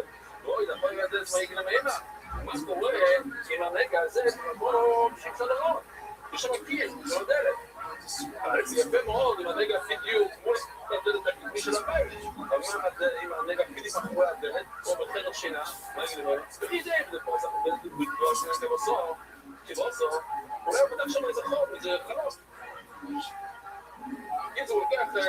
מסור, זה החדר, למשל, זה בתוך המשפט, אז אני צריך עכשיו לחתור, ואני יוצא החוצה, ככה אני מסתכל. אני עושה חוזרים, כל הפירות, שאני יכול לראות את זה עד שאני כמו שאני רוצה שאני אעשה. בקיצור, אין לך ראיה שאנחנו סומכים על חזור. כל הזמן, מסתכל על זה. ואם יש דלת, אז זה לא סחור בדלת. אם יש... אומרת הגמרות, תקשיבו להנחה שאתם אולי לא איתנו. אולי תקשיב במשנה. בייס אופן, אם יש בית שאין שם או לא. הם פרסים בו אחד לא יסבירו את ססני גוי. אם אתה מדליק את האור, אתה רואה נגע. אם אתה לא מדליק את האור, אין שום נגע. אז אתה לא מדליק את האור, אתה לא צריך להדליק את האור. אם אתה מדליק את האור, זה כלום. למה? כי כתוב בפוסו, נירולי. וכל שלא היה בייס בגלל הכוי נאמר, כי נגע, נירולי בפרס. נירולי בסוי... לא אוהיבי, נתתי את זה למעלה. מה זה לא אוהיבי? בלי תאורה, בלי שמש, בלי חשמל. אני יכול לומר שזה ככה, להגיד. ואם הוא כבר קומטח, זה לא משנה. אם עשית שם אחרון, זה לא משנה. זה לא עובד שם נגע או דרש. ובאי למה? אז אין שום סיבה לחשוב שהוא צריך לחתוך פתחים בקירות כדי לראות את זה. זה לא ככה עושים. אבל לרוב דיברנו שהוא ציל לרב פרינו שהוא הציע אותו גם בגלל הטיפול שפיע, זה לא נכון. כולם שלחו לקוצר של העמידים, הרבה אנשים נמצאים אחורה, למה? כמו שנפרדים מהמערב, אתה הולך אחורה. כמו שאתה יורד מהאורקוידש, או כמה אחורה. אז זה לא נכון, זה כן עכשיו, זה בסדר. יש כן יציאה, דבר קודם טיפו אחורה, בוא נראה.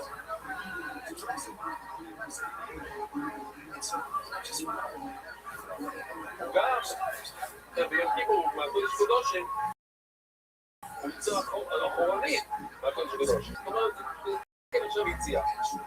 זה דבר אחד. הוא סנאי הוא לא ידעו לזור, שהכוי יוצא כמו שהוא נכנס. זאת אומרת, הוא הולך אחורנית. הוא ניגע בבית סוף, אבל זה חלום כאילו זה סניגו, אבל שאתה אומר לי שבבית חשוב. לא צריכים לתוך חלונו, וזה מיני נקודות אינסטנס, זה מכיוון שלא היה לך שום סיבה לחשוב שיש כאן רגע. אז אין לך שום קיום להדליק אותו ולפתוח חלונו. אבל אבל אצלנו בציון שלנו, שיש כן רגע, רק מה? הוא מאחורי דלת, אז אולי כן חייבים לעשות חור בדלת.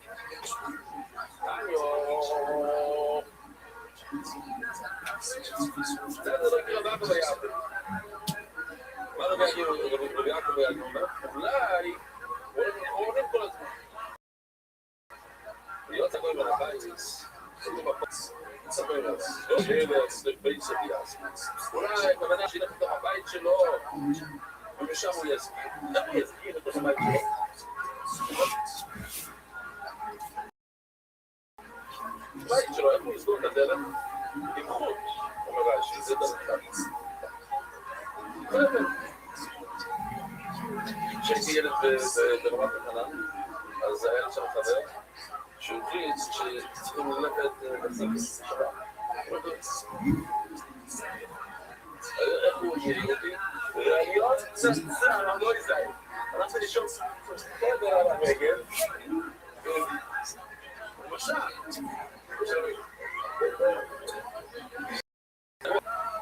באמת שאני לא רוצה, כאילו, לך לקחת את כל הרגע, לך להוריד את זה, לא יודע, שם נראה אחר. אני לא רוצה, שנביא בבני בית. טוב, מה? זה אומר, אתה קם עוד שעה לפני שאתה סנטות את זה, אתה לא רוצה שמשוך.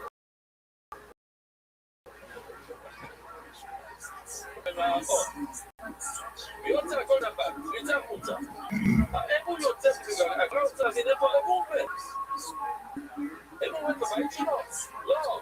אתה לא עובד בבית, הוא לא יכול להגיע עד לבית שלו. הוא צריך להיות שם עובד. כי בית לבית לא יכול לעבוד על ממש בוי. בוא נראה את זה בבית. שיבוא ממש בתוך הפתח של זה, בתוך הדלת עצמו. היה זה. אבל לא אמר מן הבית, שיהיה את זה מן הבית כולו. איך זה עובד? הוא יוצא לגמרי, אבל הוא לא יכול ללכת הביתה? אוקיי, זה ממש הוא לא יכול ללכת הביתה. הוא צריך לעמוד, אני לא ממש יודע על המשקוף, הוא ליד המשקוף. אולי זה מאוד הרבה פייסוי בדיסקי, הוא עוד פעם, הוא משתמש בכמה לעלות. או שאומר את זה בבית, איך אנחנו חושבים שבדיעבד זה עובד? אנחנו לא טוב לעשות את זה. ללכת הביתה, אבל אם הלכת הביתה ומשחסר אחר ושיגה, זה טוב. אבל לא יודע, בדיסקי הבית זה מכל מוקו. אתה הלכת עד הבית שלך, תקשיבו מה שקורה. אתה הלכת עד הבית, שלחת בחדר שהוא 100 מטר, עכשיו אתה את זה לימין של התחילה, כמה הרי אמרת לשכה, תראי, אני יושב גם לסוכה שלי ואני עושה איזה.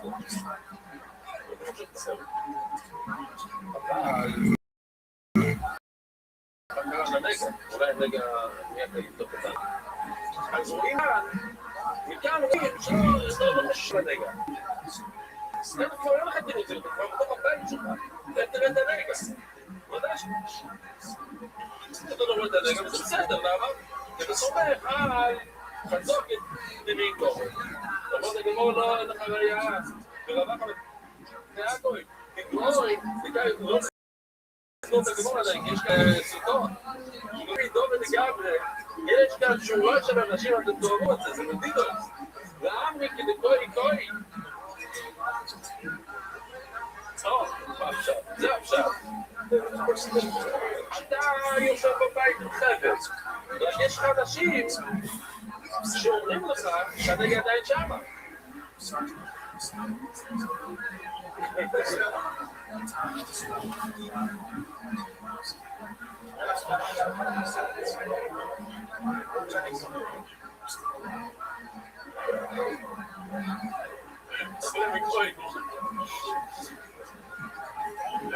עכשיו, טויסס אומרים, בית הטויסס, שנייה, אנחנו עושים כל הטויסס, בפרט הקטנים שהם למעלה. זה לא איזה יהיה אחרי, אבל כזאת שואל עוד מאיפה דברים את שם, לא צריך שורה של 300 אנשים. אני נדע אחד עומד, מסתכל על השעון שלו, שאומר, רבי כהן, סגר את הדלת בשעה 12 ו-24 דקות, ואני הגעתי שאני עושה 24 דקות, זה לא זין, אני לא צריך 300 אנשים. אפשר לתראה את זה לאומרים הראשונים שאפשר להגיד טוב סבור בהם מקודם גם כן. שפידה יכולה להגיד אבל לא משתנה, אני רק מעיד שלא קרה כלום, אני לא אומר שזה נגע, הוא אומר שזה נגע, הוא עושה את הסגירה, אני רק אומר שלא השתנה כלום, זה לא קורבן, בואי ציין שהכל נהג להיות ראידה, הוא רוצה להגיד את זה אפילו בצורה שאחרי מכל יודע, היום יש לנו טלפון, יש את זה, גם לא עולה ולמה מכל טוב, בואי צי, שבוע טוב, בעזר שם, מי שלא יהיה נראה אותם בעוד שבוע ולא נסבור, לא נסבור.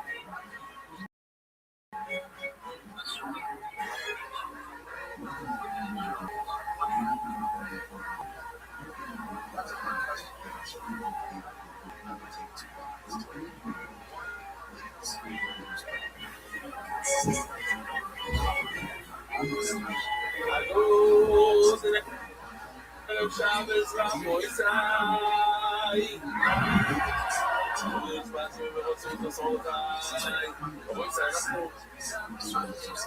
אני פספסתי כמה שורות שדף זין עמוד בייס 13 שורות, אני רק חוזר 3 שורות זה אגד את רבוי, זה אגד את דף זין עמוד בייס רוב הנבישוע בן לוי לא מניק לו 8 ימים למה העדות האלה קוראים להם ימים קצת על הבריאוס שכולם מפחדים להם, לא רואים חלילה מיום אלה שולני עוד דבר, מה מסתודו לבוא לבחור, לא היה בן אדם אחד שפעם שורתי בשביל לפרוש להם והאורץ חל משהו, הוא נשאר בחיים החיים מכה של שרידה כולם ערכו, שעוד הגמור חזינים לכל, יש אנשים שחיים אין מה בחוץ, לא הסכמתי שבאמת המכה לא מתרחב אף פעם שעוד הגמור המקלטים את המתאר, רואים שכן מכה כן טוב אבל הגמור בתחיל לא יש קרה יוקאבינו מדברים על איזו חידה מאוד מיוחדת כל החידה היא אדומה כמו שראיתם בסרטון עם הערבי הזה שמנגן, אז יש שם הסרטון גיטרה, מגיע עם הגיטרה. אז שמה רידה היא אדומה עם רגליים לבנות. אבל זה רידה עם לבנות. כזה דבר, מישהו עוד כך שזה רידה, הלך לו. זה הכסר מבייס. רוב הרמים, 4 שורות מלמטה. רוב הרמים המשמיעי דרפות. לא יליסרוי, סקיניש, קפלי, אילובי, ישרוי. יש את הסלים, כאילו הצלעות של הבשר, ויש שם חלב. לראות את סרטון של החלב, זה מאוד חשוב. לראות מה שהוא עושה כאן. זה החלב. זה איסור דורייסה לחולת, הוא כאן.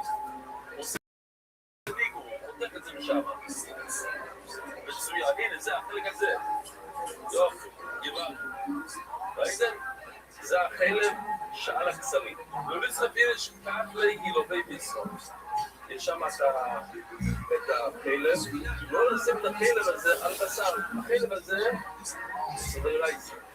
עכשיו תשים את זה על עריכה אחרת, זה בעייתי. למה? לא אוהב את הזמן. החלב חמם, הוא יתחיל ליזול שם.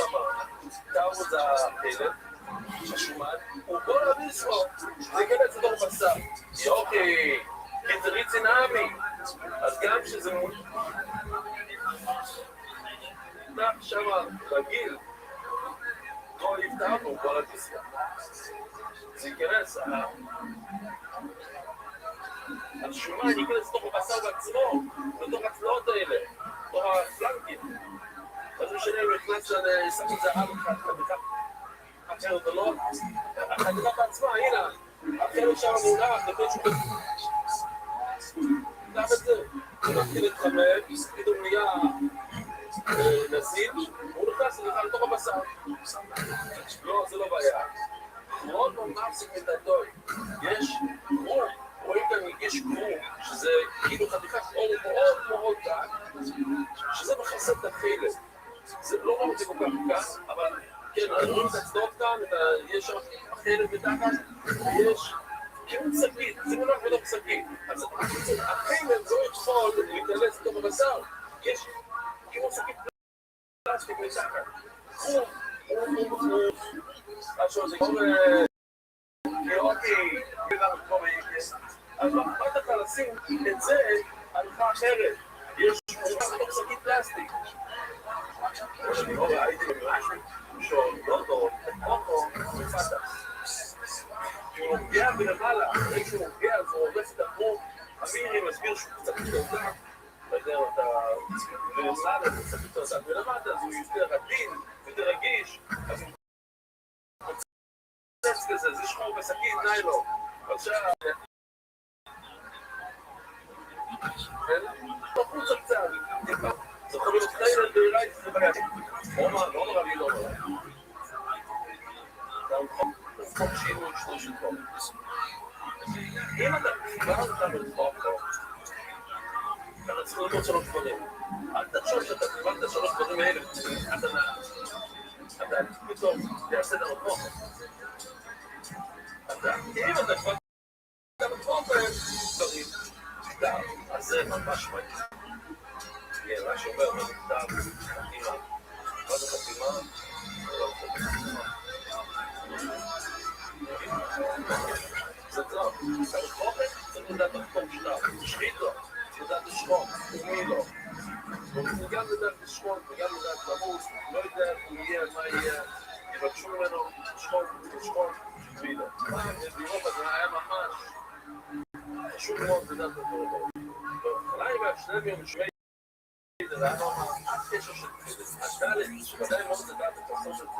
הוא פרקס פסן עם שיטת כל השם ומפרחד, וציציס. זה היה חשוב. ואיזו, על השניסות. למה הוא לא הביא את השלוש האלה? סלחים. איך הסתכלים? צריך ציציס. כאילו רציתי להיות המקום לגדול, זה כבר ידוע. זו אני גורם. כל רבי לא מראה. כל פעם שנידע להיות בשקידו, עוד צורת משפטה. זה מחר בידע על החוק ששקידו, נחזור על כל השפטה שלו. ואילו היינו בדיוק בשקידו, שהיא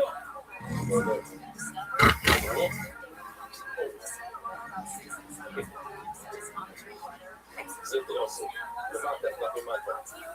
דרוסו זה כיוון מטה, ככה. במקום לחתוך ככה, ככה. בוא נעשה שוויון שנייה. רק נסתכל. כן, כן. שיר זה ככה, ואז הוא מוציא. והשיעור, כדי שתדעו משהו, ואז הוא חוזר ומתקף את השני. שוויון. לא הפסיק. אומרים שהוא גם הוציא, וזה כתוב שהוא הוציא. לא, צריך לא, חלה אותו. זה אני לא יכול להראות יותר. עם הגמריה, שהיא לא. בואו נראה כאן, שהיא לא. הפסיק, הלך, חזר, עושה אותו, אוקיי. זה כנראה עצמותה.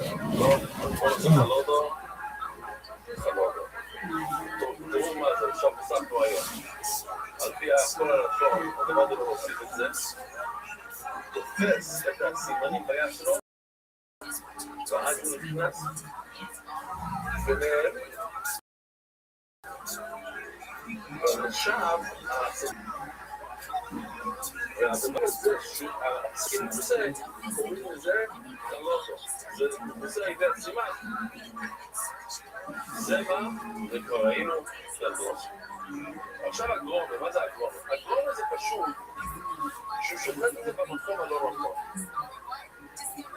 כאילו, תקום לאדם היכול. מקום השליטה בעצם מהגבורגדת, ומטה. יותר, אם זה הקנה זה, איפה הולך הקנה? לריאות. אז תחילת הריאות. והבשת, איפה הולך הבשת? בקהילה, תחילת הקהילה. זה מהגבורגדת. עכשיו, אם הוא עושה שליטה מעל הגבורגדת, או כאילו לכיוון הריאות, אז זה הגרום, זה המקום הלא סוד, לא המקום של שליטה. כל טענו שאין יודע לשליטו, זה נכון לשליטו זוהי, ואילו לשליטו. שגיאו זה להשות שנייה, רוסו, חץ כלפי מטה ושמאל לתוך הלא כזו, חלוד שהוא נכנס תחת הסימן וחוטף את הסימן אחר כך, אבל הסכין היה מסר. הגרומו שהוא מגרים לצד, חוטף במקום הלא נכון. ואיקו זה איקו. אם יש גימה בסכין, חוטף עם הגימה, אז זה נשך את החומר, את הבשת, וזה איקו. הוא עוקר את הכל, במקום לחסוך את זה יפה, הוא מושך את זה, קורע כזה. בוא נגיד, גימור מייקל משהו, תבינו, זה הכל בשנייס, אחר כך אנחנו נגיע לשם עוד זה 10 ימים, אבל זה הגימור לא הצליחו ששוחט את זה, נהימו 2-3 פעמים שוחט שפים. אבל אדם זה, ראינו ששוחט טוב, מהנדסים איזו שוחט שפיר, העיניים ושוחט. וכיוון שכל עשה את זה 2, פעמיים, 3, מצוין. ממש מלא, אם לא לגמור מהארץ, כיוון שהוא לא ידע את הלוחץ, אם זה שוי, לפעמים הוא יעשה שגיע, ותורס, ולא יעודה. לא מרב יהודה מרשמואל. הטאבו צורים שעידריק וסימוני. למה השחיטה? אחרי השחיטה, השוי מוסבר, ובודק גרוע, כמו היה בוי. וכך זה לא בסימן. חייבים לפתוח כל סימן, אז הוא צריך לפתוח, ולהסתכל לפנים לראש, שהלך, אז לא בסימן. צור, שעידריק וסימוני, למה השחיטה? אבל יוצא, אנחנו תמידו, ואנחנו למדנו רבישי רבר, למשול כדי איתיקו. אם חיכה כמו לבקר, זה לא טוב. מה ידע?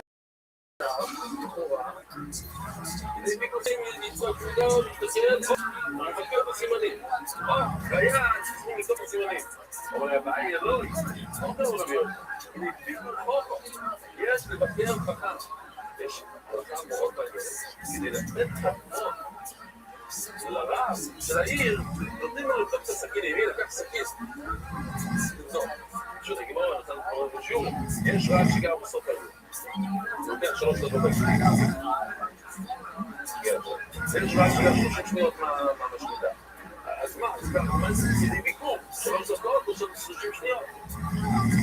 לא, נדביק אותם בפרסות, מדברים על הספק בעצמו, השופט בעצמו, כמו היום.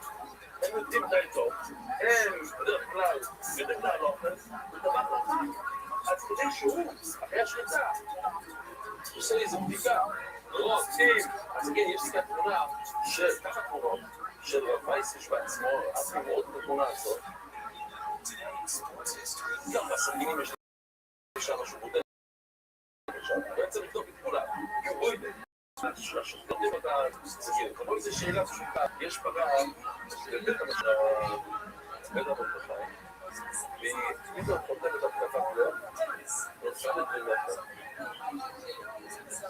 והיה או לא אז התשובה היא שאם היא מתה לבד בלי שחיטה, יש לה ממש תשובה שנראה לפעמים אבא טורו, זה מדרגה מאוד גבוהה. לא אבי אבות, מה אבי אבוי? מת, אדם מת. אבל באמא מתה זה אבא טורו, כמו שרץ. דומה לשרץ, כמעט אותו כמעט. אבל שחט אותו, שחט דבינה. ואז, רגע, זאת עוד שאלה. שחט דבינה, פותח את הקיבה, הוא רואה שיש מסמר שהולך מצד אחד של הלב לצד השני. זריפה, מה זה זריפה? היא לא תחיה יותר משלוש ימים. שנייה או לא שנייה? והתשובה היא, אתם יודעים, השחיטה מכשילה מהתגומה. אז הוא לא תגידו, אז אם היה שחיטה, אין תגומה. לא יבוא הזמן. אם השופט שחט ולא בדק את הסימנים, אנחנו לא מדברים על העסקים, כן? הוא לא בדק, אנחנו חוזרים אחורה. כן, שימו לב, עכשיו נזרנו על הסכין, לתוך סכין, לא לתוך סכין, לתת לחפה, לא לתת. אנחנו הולכים אחורה, שמה, כל דבר צריך לתוך את הסימנים לראות אם היה רואים או לא. ולכן נתאים לשום זה בלא אומר ביאן היום הזריפו, אסור להכילו. יש שזה הלכה של זריפו, ואין לזה שום תודה. זאת אומרת, היה שחיטה טובה.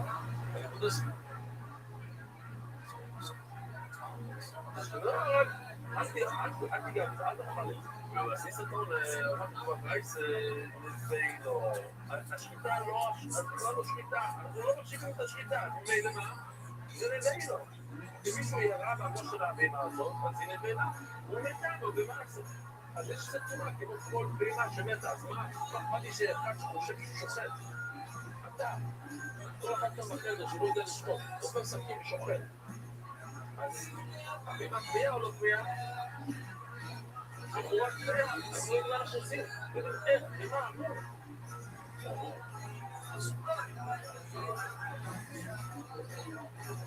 ומה הייתם מפליגים? מה אנחנו נצטרפו? הוא אומר, ואין עוד חיה, הוא תפס כסף. צור מבס, עד שלא יכול בבן יש לו. אז אנחנו באים כל מיני ספורס. יש שלב שהבהמה שהגיעו במלאכה ומלאכה שנסעה, כן? עכשיו, עד שאומר, כן במלאכה. כל בהמה שחיה אפילו מלאכה. אז יש שם איסור שלי במלאכה. אז עכשיו, איך אתה יכול להפקיע את האיסור הזה אחרי שהיא מתה? אתה רוצה להגיד שזה נשחק, אבל אתה צריך להודיע שהבאת שליטה. לא אומר שזה יהיה שליטה. אז היא נשארת האיסור, לא באותו איסור, כאילו, האיסור קופץ ועוד איסור, שבדובר. זה תחיל בלב. תמשיך האיסור, תמשיך הלאה. זה בין השקול. יש לך הרי לא תשסק, ומתחילה אותך. אם היה שקיעה ספקים, אז עכשיו היא מותרת. יש לך דווקא שהיא נותרת. חזור שהיא נותרת. עד שאתה יכול להגיד לך. מה זה חזור? לא מבין. הכוונה היא, יש... הדבר הוא באיזושהי מצב, והמצב הזה ממשיך הלאה, עד שאתה יכול להפקיד במצב. יש לך זו אחר. הפלוגי זה שהכתבים שלך, זה ממשיך הלאה, שאתה יכול להוכיח אחרת. אסורה לאכול למה כאילו מלאכה, אתה תוכיח לי שאתה יכול לאכול אותה. הבימה הזאת נותנת לאכול תהיה שמיטה טובה, אז זה קורה בכל נכון, עד שאתה יכול להוכיח לי שמה זה קרה כאן שאי אפשר לאכול אותה. בסוף, מה מחלגת? בקסקסיס אותה עם נורא השתמשי. היא הייתה בקסקסיס למה היא לא הלכה. וגם עכשיו אתה מסתכל עליה, היא מתה, אז היא נמלה. בסוף בקסקסיס הוא אמרינון, בקסקסיס הוא לא אמרינון. אתה רוצה להגיד שעצרו לך נכון? צודק. זה היה יום החי, אבל כשזה היה יום החי זה לא היה תמת. ואם החי היה לא בריאה, אז אתה רוצה להמשיך את הייסור הזה? מצוין, תמשיך את הייסור, תמשיך לך לכל אותה. אבל איך נכנס לגם שהיא בריאה?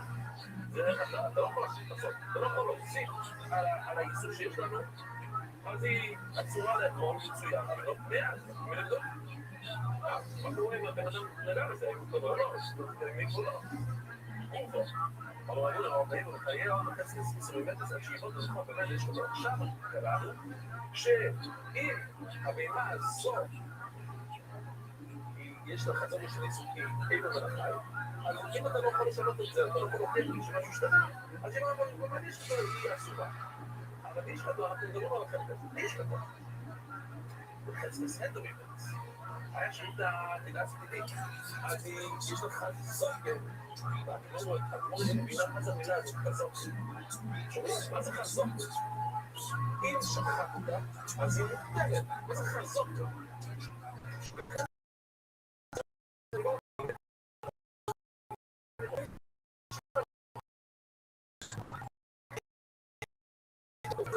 אז הכוונה שעכשיו יש לך חזוק. או מה שלא תגיד להגיד. אבל אני סיימת. אם אחרי שחיטה משהו ולא עלה, אז אנחנו ממשיכים את ההתר שלנו בחזוק. אם מותר לכל אותה, ועכשיו יש לך עכשיו שאלה, אולי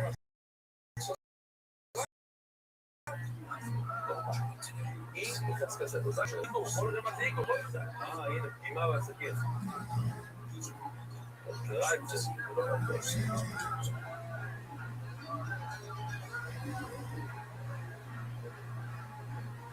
סופר.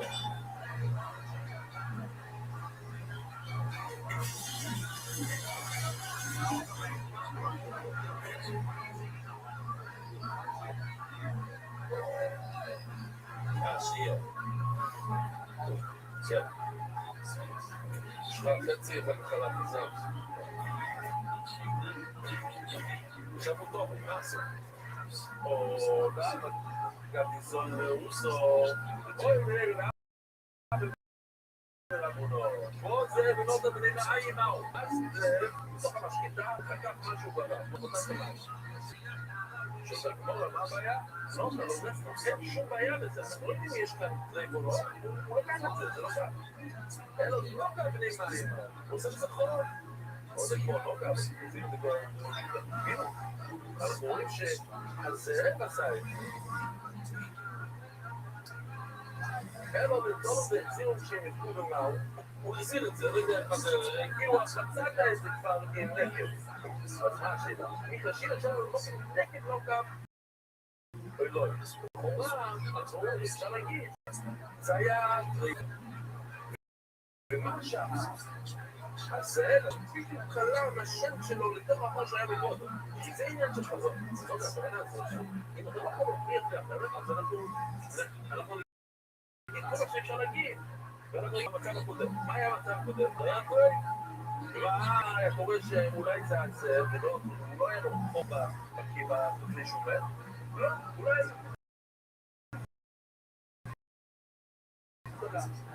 יש לנו וירוס, לא צריכים לחשוב שזה הפריפו, ובדיוק הזאב ששם את זה באפר שלו, הוא עושה חור בתוכו, אלא הזאב עושה חור חדש. ומעיל את זה מה? זה קשר. בייס ואתה, לא, בואו נראה את ה... בואו נראה משהו, בואו נראה את זה.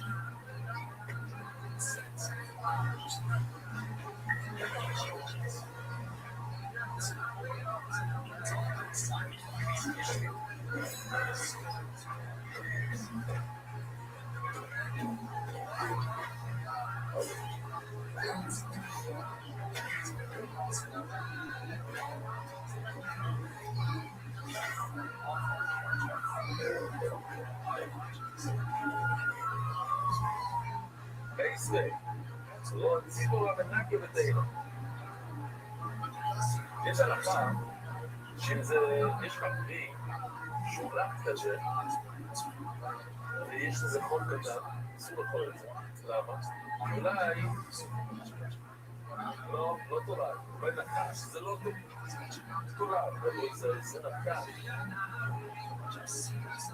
לא תורה, זה לא כזה עושה. אולי, נחש, נשך שם אחרי שם הערס. אז אנחנו מדברים שנחש הכניס, מי עשה את החור? מי עשה את החור הזה? תולה, נחש, היה הרבה נחשים אז. אז לא נגמור באיזה. ולראות ציפור מנקה שתהינו את הציפור ולקטר. והצבעה מנקר במתקיד. עוד 67 בכל מנקה תוקע. עכשיו צריכים לזהר, אולי החור היה מקודם. אתה רואה חור בתוך תמור. עכשיו אם ציפור אני יכול להבין אותו, כי הציפור אוהב לו, אז כבר עשיל לכאן כדי לחתוך את זה, אפילו הסתיק של השמיסה היה לו בעיה. אז הוא כבר יש גם החור, שהנחש עשה. אז הוא נכנס לתוך החור הזה. אני חושב שיש אמס בתוך החור. חושבים שמה, לא נגיד לא גם, זה לא נבד הרבה על האלה של הנחש, ששות של כולה, שנדבר על זה שנייה. חושבים שמה לא נגיד לא גם. אבל מקומותס, אמס איסור לזה כאן, כולם יודעים את האיסור הזה, כולם. מה? תאמין על סגן במצורת, כולם מכיר את זה.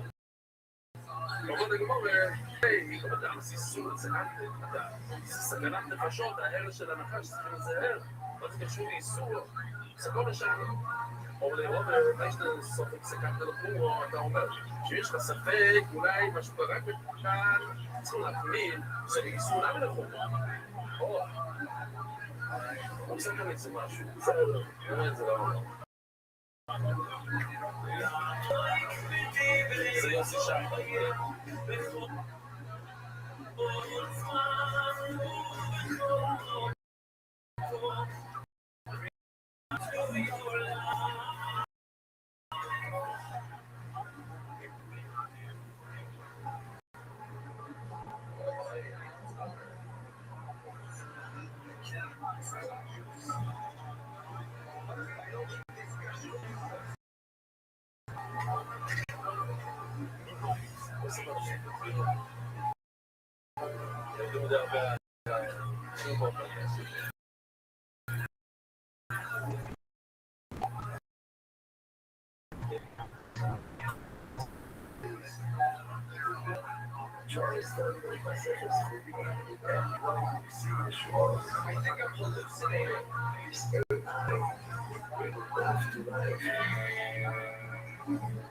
אומרים הבאי, ולא ישאר לי בניסור לסכנה, אתה לא מודד שיש תפקידים בניסור לסכנה, ואם סובק תוק אותו שהוא סבב מספגיתו. יש הלכה שאם אתה לא יודע אם נגעת בתחומה או לא, שהוא סבב בקצתו. ואם סובק מים בקצתו, אסורים, אבל בצד שני, יש לך ספק אם זה משהו קרה כאן להגידו, זה אסור. אבל עוד סומך את זה גילים לא מסורת. איך אנחנו יודעים את כל העניין הזה של זה מסויטו שראינו את האמיתי וזה מנסח מסויטו, איך שזה דברים שלנו מאז, מה זה סויטו? הבעל אומר לפני ידיד אל תסתרים בוי, ביאלך ותייחדה עם אותו איש. עכשיו, איפה היא תייחדה? שהוא סיוכת. אז כל העניין של סויטו זה לא שהוא סיוכת, זה רק שהוא סיוכת. לא, שהוא ספרה. אבל היה עוד סמך לסיכים לא זאת פסק בשביל יוקי, נקוד בשביל יוקי. עושים, תמשיך. שלט בפיחודו, נפש שלך, כאן חודה, היא הולכת עם שלט. כמה שמונה שרוצים. זה נראה חי, תבין זה לא השרצים, לא, הם מתים. אחרת הם זה שום דבר.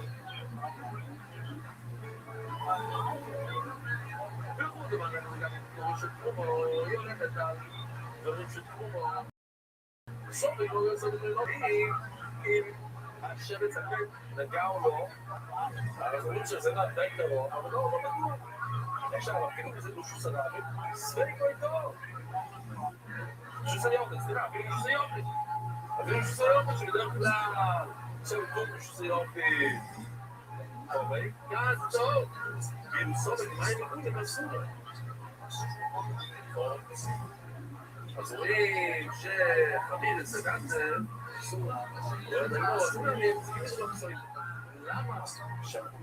למה שם אתה?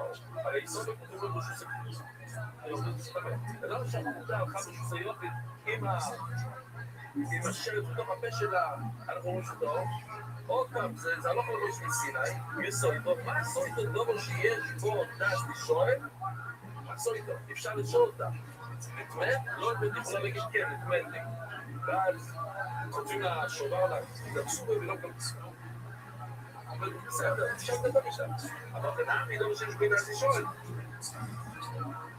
אפשר לדבר עם אם אפשר לדבר עם הלכת, הלכת אין אותה. ואלה, הספק שלו, טהור, שוב, עושה יופי. כמו רש"י, תשמע. סתם כבר נשתמע. איזה עוד חסקה קטנה כאן? תשמע, צריך השני פה מכולו. יש כאן מים חיים מהבעיה. בשביל, לוקחים את הקרה פה, שורפים אותה. והמים האלה צריכים מאוד מאוד לשמור עליהם. כפי שלמדנו, הנה, נראה את הסרטון יפה שעשינו פעם. שכל כך שומרים על המים האלה, שלא יהיה שום תורה, שמגדלים ילדים במקום מיוחד, האיש הוא פרק, הולך לשם, אז אפילו ובונים כל מיני דברים שהתרומה לא תעלה, וככה, ואז מביאים אותם השברים, יש דלתות, שלא יצאו את הידיים החוצה. שהתרומה לא ייגע בהם, ואז הם שומעים את המים. זה המים מהבעיה, וזה מים ממש טובים. ילדים שגדלו רק בשביל הדבר הזה, זה פלט לא יסתכל. אז כמה אנחנו כל כך מקפידים על המים האלה. ואז פתאום מגיע איזה יוקר אחד, קורס לנו את אחרי נקודת זה, כל השכנים. הילד, מסכן הילד הזה, הוא לא הולך לשום דבר, לא מעוגן לשום חברים שלו, חברים שלו. הוא תקוע שמה, על הזה, למה? כי יום אחד הוא ישוב את המים. הוא ישוב את המים. ואז הוא מגיע אחד שהוא תקוע כזה, סוף גדול למחכים לפה. אתה נוגע. זה לא בעיות. כל מי שנגניחו מכולו פה, מוצאו מחוסות מהיום, שלא אומר, זה היה מכול.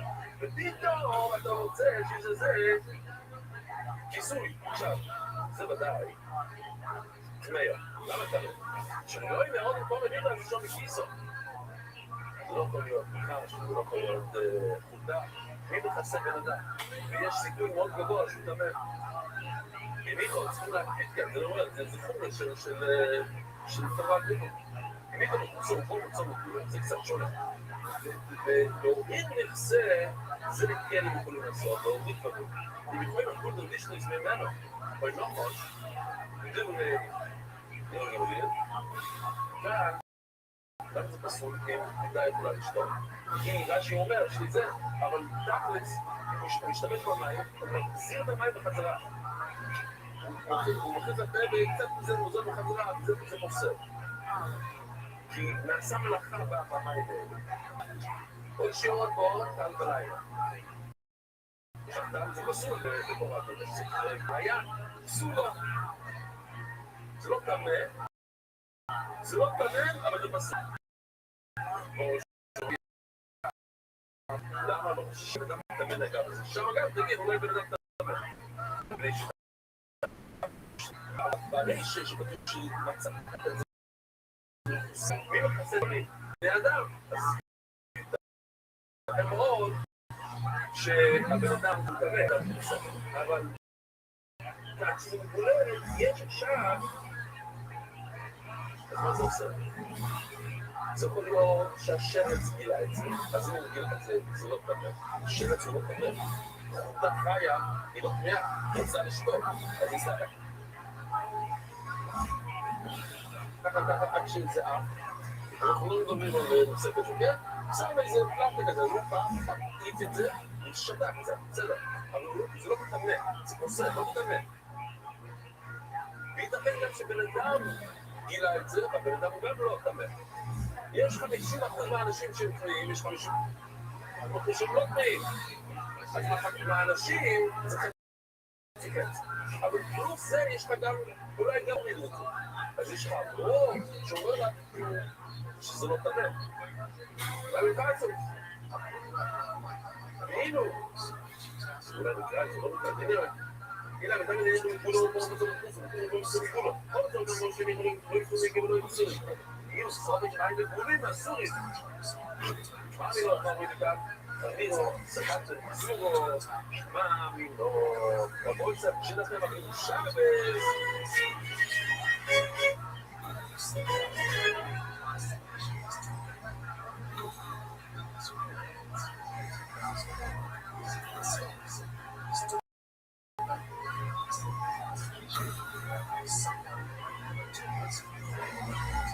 ערב טוב לך, בויסה.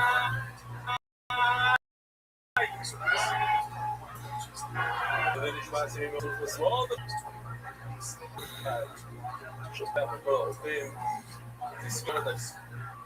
נגיד ספירת סוהימר, איזה דעת יש לנו היום, זה כולים שבצולים. אז זו התחיל מגן את זה, אנחנו עובדים אין אוי בבאדו, אין אוי בבאדו, צריכים לזכור שאין שום דבר זז בעולם הזה בלי שהקדוש ברוך הוא מחליט, לא אמרנו נכנס, אפילו כשופים, אפילו כשפים, אפילו דברים שהיית חושב שהם יכולים לעקוף את הרגיל, לא, זה לא אני מורה איסט את הארץ פה, ואחד לא למשקל אף מוזיקה ודברים חלילה. כשפים, הרבה פעמים עושים את זה מהחול, שמתחת לרגליים של אנשים, היא לבשה את השפה שמתחת של החלילה. הוא אמר לא, אז הוא אמר לה, תקחי כמה שאת רוצה, מה את עושה את זה כאילו שאני לא רואה, אני ראיתי, תאי את זה, תראה, תראה לה, שואל את הגמרא, הביאו לו לא מוניק משמעות שופט. למה זה נקרא שופט? שמדגיש את מה זה שמעת. שזה יכול כן להדגיש את מה שקורה למעלה, זאת אומרת, זה כן יכול לעבוד נגד התמ"ל שמעת. הוא אומר לגמרי שאני שולחני לו, ולפי שאתה צודק. אם יש את לפי, אז זה בעיה. אבל אם יש לך אחת, הוא לא פוחד מזה, יש לו המון זכויות. לא נכנינו. ענקים, שסכינים, היי, עוד לא הגיב את צבוי מלמטו, אין לו עם קיי, מחזים כל כל דבר שגם אפילו זה לא קורה לו, אלא עם קיי מחזים כל מה לא, זה יראה מהשמיים שזה יקרה לו, שבהם אבי גבר, ועוד לא, היום ודאו, וזה לא יבין, אפילו שהפרה מתה, שהכל הדברים הרעים זה בטריבוס. בטריבוס, אז זה נשבור קורות. אנחנו לפעמים לא רואים את זה למקום, לוקח עוד רבלוזה. עוד רבלוזה דם ניקיף מלציק דם אוי לא. שבנם חוטף מכה ויוצא לו דם, זה כמו שאני קורבן, דם אוי לא. אבל לא הורס את זה דם. זה נקודה נימית, דווקא אם אתה בעל כמו סטוף איתו, זה לא מעסקת לזה חכים, משהו רציני, אבל זה לא מספיק. זה חופשי, זה חייב לקרוא פעמיים, באותו אסה. הוא דיברות לדבר מצווה, ודווקא אם הוא הולך לעשות מצווה שכולם שונים, אז הוא הולך לקרוא מצווה, שונים את זה לנסות. אוקיי, לא, אבל היה לו בדרך, היה לו מחשבה רעה, והעוד לא תתחבר למחשוב מאוד, זה אז כאן, זה מחבר את המחשבה הזאת. אבל אני מבין את זה יואל. ביומו, ואנחנו עכשיו מסיימים את הסיפור של אוטוס ביום, החמור ביומו, מבצע על סיפוס השאלה שלו, הוא אף פעם לא אכל לחם שהוא לא שילם על זה, שזה היה שלו, וביום שעומד על דייסק, הוא יקבל שהוא מפסיק לו לנהל, ומספיק לסעוד בכל כך מסוימת, זאת נגמור. היום נלמד, בואו נראה כמה דברים אפשר לזכור, מה אנחנו לא נקבל. על סכין שולחן, על שריר ועל מטבו, שתתחיל להסביר הכל. סכין של המקצוע, סכין של פלייטון, כמה סכינים בצריך, שלוש, גם לא נניח, תזהר לא נניח את החלב, יש חלב, על הפסונים לא נניח את החלב הזה על בשר, קצר, אבל מלא, מלא גדוש. בואו נמצא, בואו נשמור, מי בי סכין? הוא לקח סכין, עשה את זה לבן, הוא מרשי, הכוונה הזה אדום. לבן זה כבר וואו, זה כבר יתרון מאוחר. צריך לקבל את הסכין כמו שצריך. ולשוחט פה. אז מה השאלה? כי שחיטה צריך לעשות על ידי שחותכים, זה לא על ידי אש. אם נעשה משהו חם, אז ייפתח. זה לא שחיטה. חידודו, כל זה החוד של הסכין, שאין שם אפילו דאטה. החוד חותך לפני שהחוד חותך. ככה זה. שואלת הגמרא במצוות, החוד נכנס לבשר קודם, ואחר כך האש, אחר כך החוד. שואלת הגמרא, אבל יש את הצדדים, מה שאומר? הצדד הזה של הסכין הוא גם חם. וכשהוא נכנס לחול והרשת, הוא עושה טרייפון. למה? תדעו לה שזה מי שהופך סיגריה, מכניס לתוך הקנה של הבן. זה טרייפ, כן? אז כאן יש לך סכין שהוא מאוד חם. הוא נוגע בקטע הבימה, עוד לפני כבר השחיטה. הוא סובב את הצדדים של הקנה. אחר כך, מילי שנייה אחר כך, חצי שנייה אחר כך, הוא רוצה את הכל. אבל כבר מדי מוכר, בסדר, החוד של הסכין נצד, אבל מה הם הצדדים? הצדדים הם מאוד מאוד חמים, זה מאוד חם, אז הצד הזה נוגע, יכול להגיד לה איפה שהוא שכן. זה נוגע כאן. זה עושה לו, עד שהוא נכנס לבשת, שזה אחר כך, זה כבר מדי מאוחר, כבר שרקת. יש לנו וידאו לזה, סכין, אדום, חם. עכשיו, בחצי שנייה הראשונה זה שורף, זה עשה טרייפון. החצי שנייה אחר כך הוא גמר את השחיטה, אבל זה מדי מוצר, הוא עושה טרייפון. כך הוא שואל. מה הוא אומר להם פה? אז אני אגיד לכם הטובה. מפיד, כן? אנחנו לא מפיד, מה שעושים את המחר של פלסטיק. שרוצה לחתוך את השבת, כן? שני אנשים תופסים שני צדדים, ומישהו בא עם מספריים באמצע. מה קורה? המפרק מאוד מהר. זאת אומרת, החוד של הסכין הולך. אתם יודעים, אם יש גם איזה מפה, אם עושים גם הדגמה. הנה, בואו נעשה את זה אולי. איזה יבוא. יש לכם סיבוב כאן.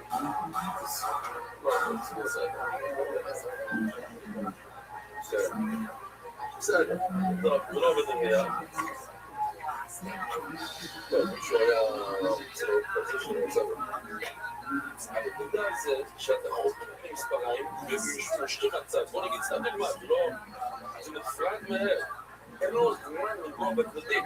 המספריים חותך, וכל הצדדים זזים, הצידה.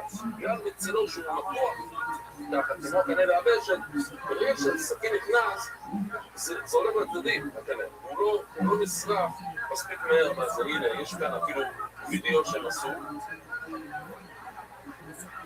לא יודע שזה מספיק מהר כאן, אבל הנה, זה נפרד. ראיתם שזה נפרד?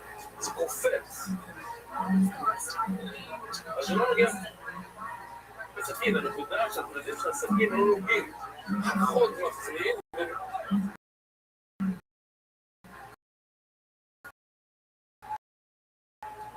מפרדים. זה ככה קצת יותר להפרדה. הוא רוצה להשתחרר, הוא רוצה לברוח, הוא לא נותן לצד של הסכין לצרוך את זה. וזה שחיט אומר באחרונה. אם בקשב הוא בוא, תציג לסכין, זה ככה יפה. זה, בואי זה, שתלכת שעלה. זה גם, ושאלות צדקה. מה צדקה? היא בין שם, ותיקי בואי מעלה.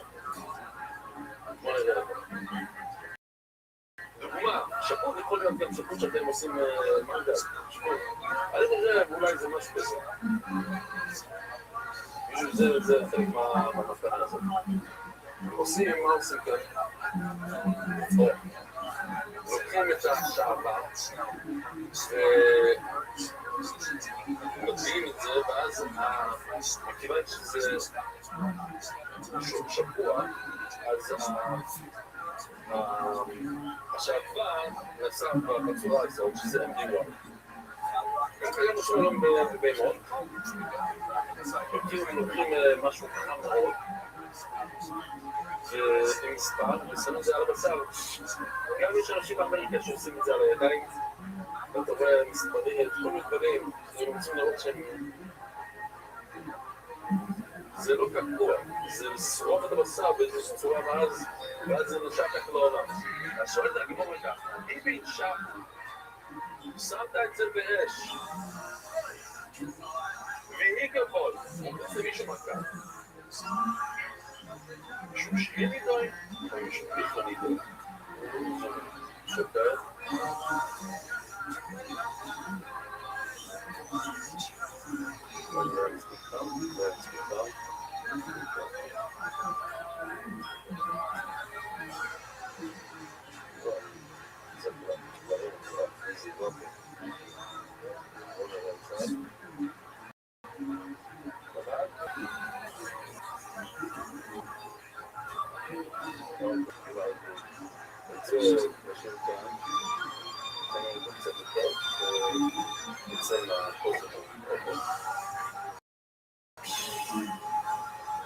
בסדר, אז זה שפור. זה טוב, כי זה אלכוהול, זה עומד פה בשביעה שלנו. שמה? קצרה, כל דבר קצת, זה מאוד מורכב לשמור שהרבה אנשים לא רוצים את הלכות. קצרה, רגע צרה, כן? שחק מסתכל, יש לנו קצרה. הולך לאחרים, הם מוצאים אותו שבוע, הוא אומר לו, הולך פה, תשאר שם שבוע, אל תלך הביתה, שום דבר. הוא מגיע עוד פעם, דבר לא קרה, עוד שבוע, סך עוד שבועיים. יש לו שבוע שכם ומתחוע. שכם, אחד חטף מכה רצינית, מחפית, שהוא בעצם לבנות וכשזה בגלי, זה נראה קצת כמו צרה, אז הוא הולך לכהן, זה שכם. כי זה גדל, הצבע, שינוי את הצרת גדל על אותו דבר, אם זה קרה בגלל שנקרא, חטף קריאה קשה, ואז הוא מתרפות, ואז זה נראה לו כזה למצוא. אז הוא הולך לכהן, על התמינה, שני הדברים האלה, זה שזה רק שבוע, גם שכם, גם מכבוד שבוע. עכשיו, כדי שזה יהיה צרה, צריך שימוש של גריס. ואיזה שימוש פרח, כזה, מתשקל. חצי גריס זה לא מספיק. אם אתה חוטף את המכה, זה מצטרף. אבל המחווה, כפייה והמכה לא מצטרפים ביחד, זה אחד. דבר שני זה מישהו שבא אחרון הוא מנצח. מה זאת אומרת? אם חטפת מכה וכפייה, אז זה מידת דרכה, מה אמרה קודם? אם היה לך חצי כפייה, והחצי הכפייה השנייה הגיע שני, אז זה מסתרף. הגיע הראשון, זאת אומרת שבעצם מה הגיע השני? כן? אני אראה לכם בסרטון ותבינו הכל. אז בואו נראה.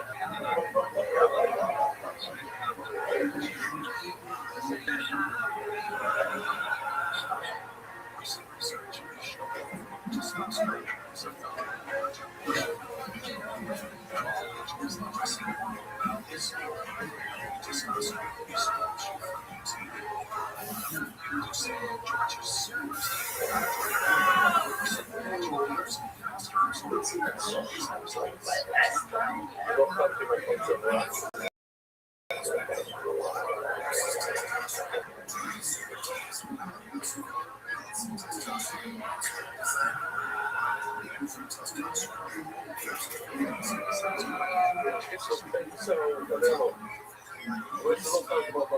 אוקיי, טוב, כל פעם זה מיקרו, אז יש לנו מיקרו, ראית? זה ככה הוא קיבל תופעה.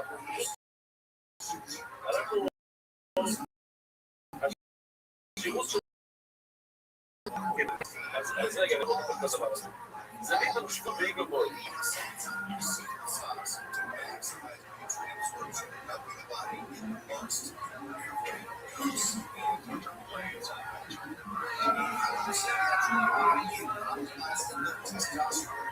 ברנדינג, מי שיודע מה זה ברנדינג, זה ברנדינג,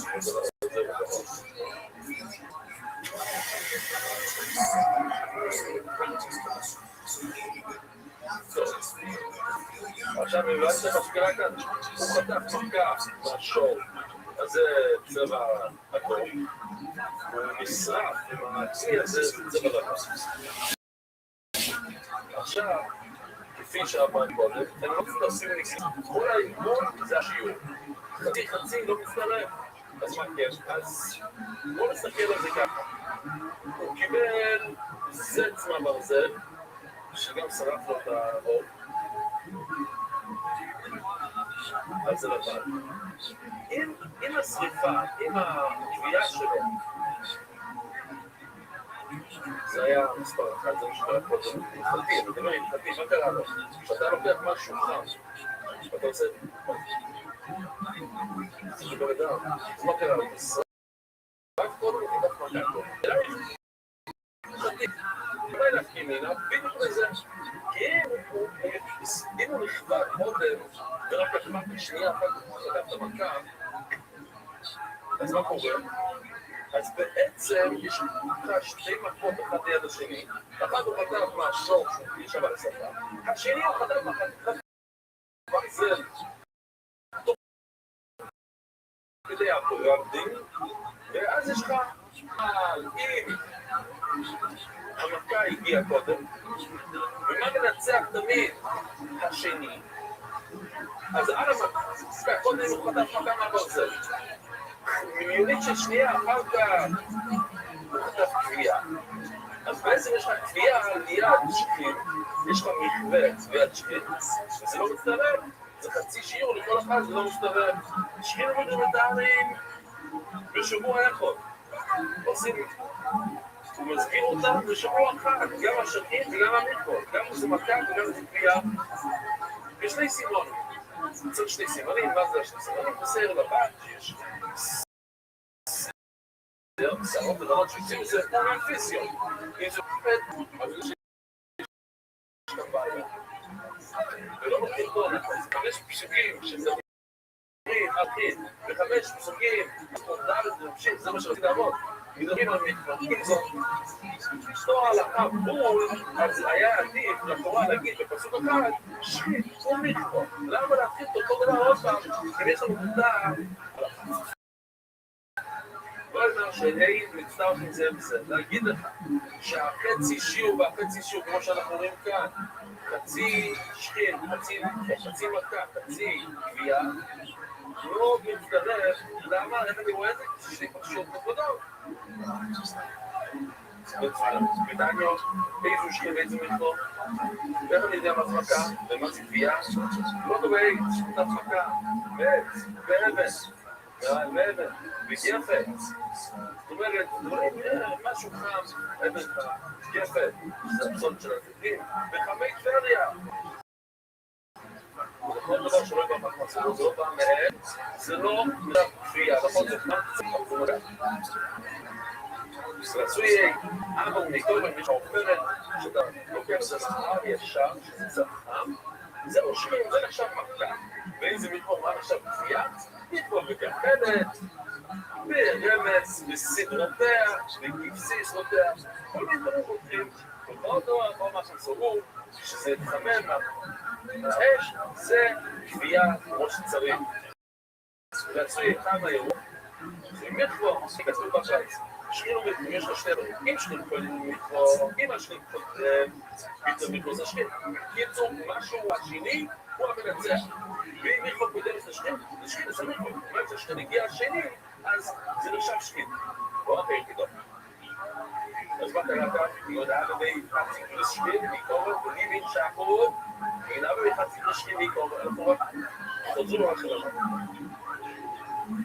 היה חצי גריס שכין, נתן מכה מהשור מהגיל מיקרו. וניבין שהקורוד ביגבוי, ואז הוא עלה ולקח חתיכת ברזל, והוא נכנסה עצמו מכה, ומישהו גריסה אותו.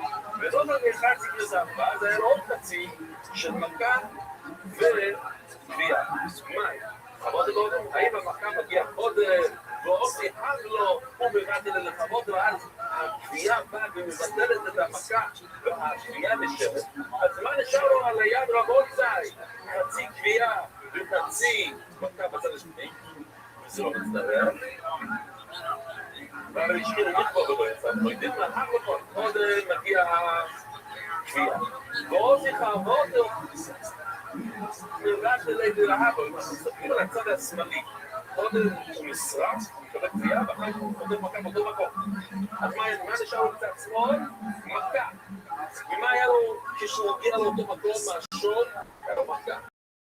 שוד, מצטרפים ביחד בגריס. עוד זה חוות, הוא נולד להבין, הוא מצטערת. כן? אני רוצה לראות אם זה נראה עוד פעם. אם יש לו את ה... הוא נשרף, אז הוא נהיה לבן. והלכה,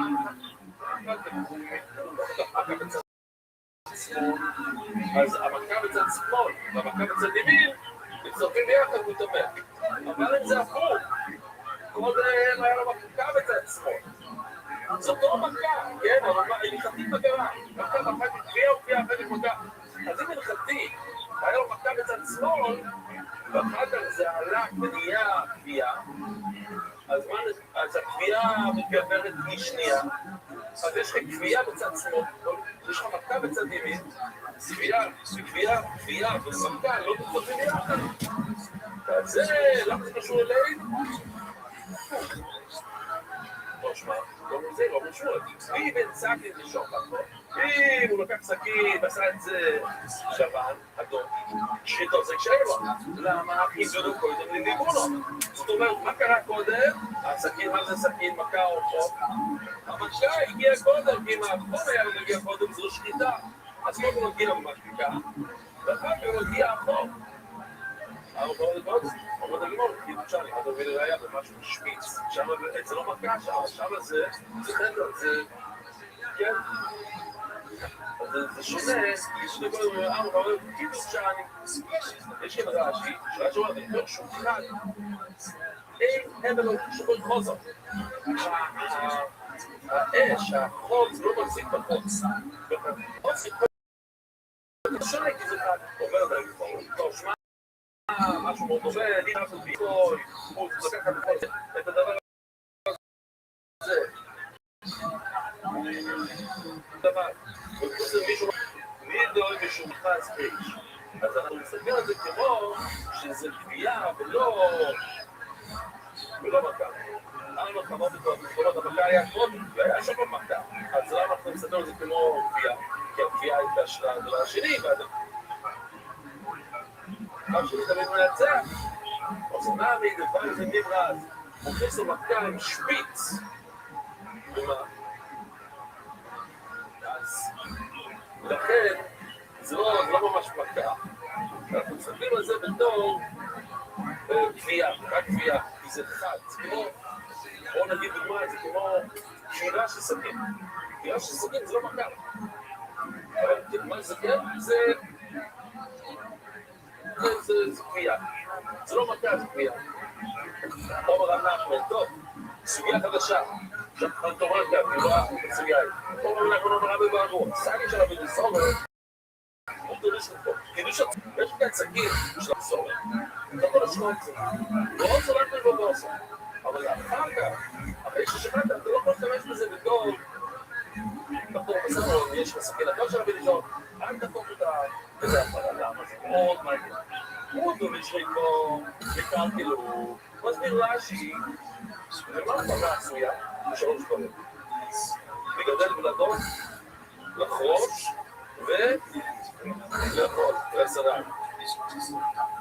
אם אתה קובע, אם אתה לוקח פרה, אתה שומר את הזמן הזה, הרס הזה, הוא כבר לא יכול לחרוש, לא יכול לגדל ילדים.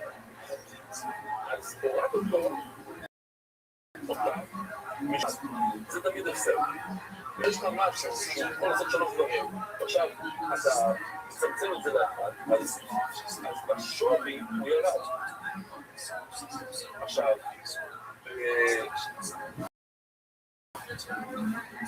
אז בפעמים וזורת זה תמיד, זה רווח כספי. זה בתוך הגבוהת המצוא שצריך רווח כספי. זה שאתה עוד רווח, אתה לא עשית רווח. אבל בשבת, למשל, רק שרק אומר, אני חושב שמותר לך לעשות בשבת, שם זה הולך במחשבה ולעצמי שלט, זה הולך. במחשבה של בן אדם, אם בן אדם רוצה בשר לשבת, הוא רוצה בשר, אז זה המייסר, אז זה היצור בשבת. וזו זה שונה בשבת, וזה מסביר למה זה שונה, לא חשוב לסוגיה. מותו לשמוע בעוזר, מותו לשמוע דמה, זה המדסורת, ומקרתי לו. עכשיו הורדנו אותו דרזית החוזה, ובעוצר, וקגנו. זה שאתה חותם אותו לך תפור, שאתה חותם לכל, זה אתה מתקן ואתה מתקן את המסגים של המדסורת. כל שעה שווים של עוצר ומסגרת. לפעמים. אם אסור לך לשחוט, כי הוא אומר, ואז אתה גם מרגיש שוב על ידי, כל אותך, כל אותך, כל הדמות, אז עכשיו, כל פחות, נוכל לצאת קצת כסף, אבל המסע הזה, אתה מתקן אותו. ולפעמים, הוא מוכן לקרות, אז תמיד מותר לך, ואז זה כאן לא קורבנו, ויש לה איזה משהו חתיכה רציני שאתה רוצה לתת למישהו מתנה. יכול שזה יותר גדול, זה יותר מרשים. אתה יכול אותו לחתיכות קטנות, זה לא משמעת, זה לא יפה לך, מתנה. כשאתה גמור למישהו שמרונית באיסורו, יש שמרונית של האזור של הגדולים, של הגין, וזה צריך לאסור בכלל, להשתמש בסגין הזה. יש שמרונית להיכנס בתור פרסה לחצה בחדור שלו, זה לא המיילון. כשאתה גמור במיילון, זה לא המדזור, ולמה? ואין זה לשמוע בין רבי דקים ומשם שם לזורי. הוא משם שם לזורי, הנה נעשו מהצ'יר עוד. צריכים להשתמש בזה כדי שיעשו. צריך לעשות בזה המדזור, זה המדזור, אנחנו נשמע שזה לא בבימו. אנחנו נצאים להם. וזיינו וישונו שליבנו ברור. דבר כאן, ואחד שהשתמש לה במדזור, אז לכן זה כבר שם המדזור. אז זה בתוך האש, עשית ליבון רציני, אז עכשיו שואלים ליבון למד, לא מספיק גם שנה, אבל הוא עושה ליבון. אז אין את השמונית ששאלת, אבל המדזור שבא במדזור, כי כבר השתמש בשנים בלי איתך. השויקת מסגת של המדזור, שויקת חומר, ועל הסכין רק הוא מסג יש שומה, ועבור בקוילה. מה עושים? יש לך גם עשית שקיטה בתוך הסימנים, יש צינור, הנה, פתחתי כאן, זה הצינור, חדה. כאן, על הקנה, צינור, על הצינור, על הקו הזה שחתקתי, מתמקק שומן של המדזורת, של גויים, של טרייף, בתוך זה, מה אני עושה? שתי אפשרויות, לוקח סכין, חוטף מילימטר, אז אני אוריד את השומן. או שאני שוטף אותו בפנים, תוך מים. זה עברנו הכולת, נגיד להוריד חתיכה.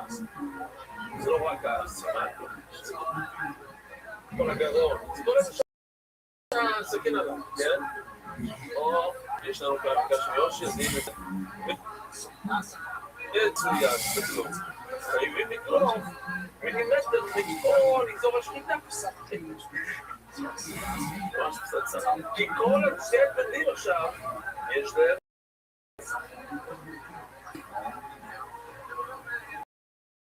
נבלע, הסכין, קצת שומן, מה לך לחובות? אז אומר נגיד כבר רב אמר כהן. ורב חנו אמר מידיח, לא צריכים לקרוא כלום, פשוט שוטף אותו במים. לראש מידי, אולי זה מטוס מה עשור הפייס השקיד לצורת. ומה עשור הפייס השקיד הוא יפה. עכשיו, ציפור בעלי. אתה יודע, אתה שם את היד שלך, וזה לא מובדע. אבל יש שם איזה חום. השאלה היא, בעלות, האם החום הזה מוציא גניות בסכין? מוציא שומה בתור הסכין, ומכניס את זה לתור הבימה. עוד אני אומר לו, כולם יודעים שזה שם חום. מה אתה רואה לב שפיר? הוא נותן צריכים לגלוק. אבל מה אתה רואה מדיח? זה מה, זה לשתות אותו במים. הייתי דתיים סימונים לקחו מידע, לא בא לי. הסימנים כל הזמן, אני אוהב את הלשון הזה, הם לא תמודים לזרוק דם. אז הפילטות מקרבים. בקיצור, הדם זה כמו שיש לך זרימת מים שלא נותן לשומן להיכנס. מה? כן, הוא כל הזמן פולה. הוא כל הזמן... הוא לא מגעבל, לא? הוא לא מגעבל, כי הוא לא יסר. הייתי נטרידי סימונו, להביא דם, וכל הזמן דרוד, איך הוא ייתן למישהו אחר? לא בא לי, שיגיד דם ולכוליה, וביצה שקיד נצרת. זאת אומרת, עכשיו אני חוק לשם, אתה רוצה להגיד לי שזה חם, אתה רוצה להגיד לי שהביצה שקיד זה קל. מה אתה אומר לי עכשיו, זה עכשיו אפשר להגיד טוב, למה מים קרים זה בסדר? מה אתה אומר, כן, אבל לא צריכים טוב. אגב, אתה סכין או בולה, אני דוחף חתיכת קרזל, שואן, אז זה דוחף את זה בפנים, לתוך הפלה, לתוך קצת סכין פייטים, אז אני אומר, מה זה סכין?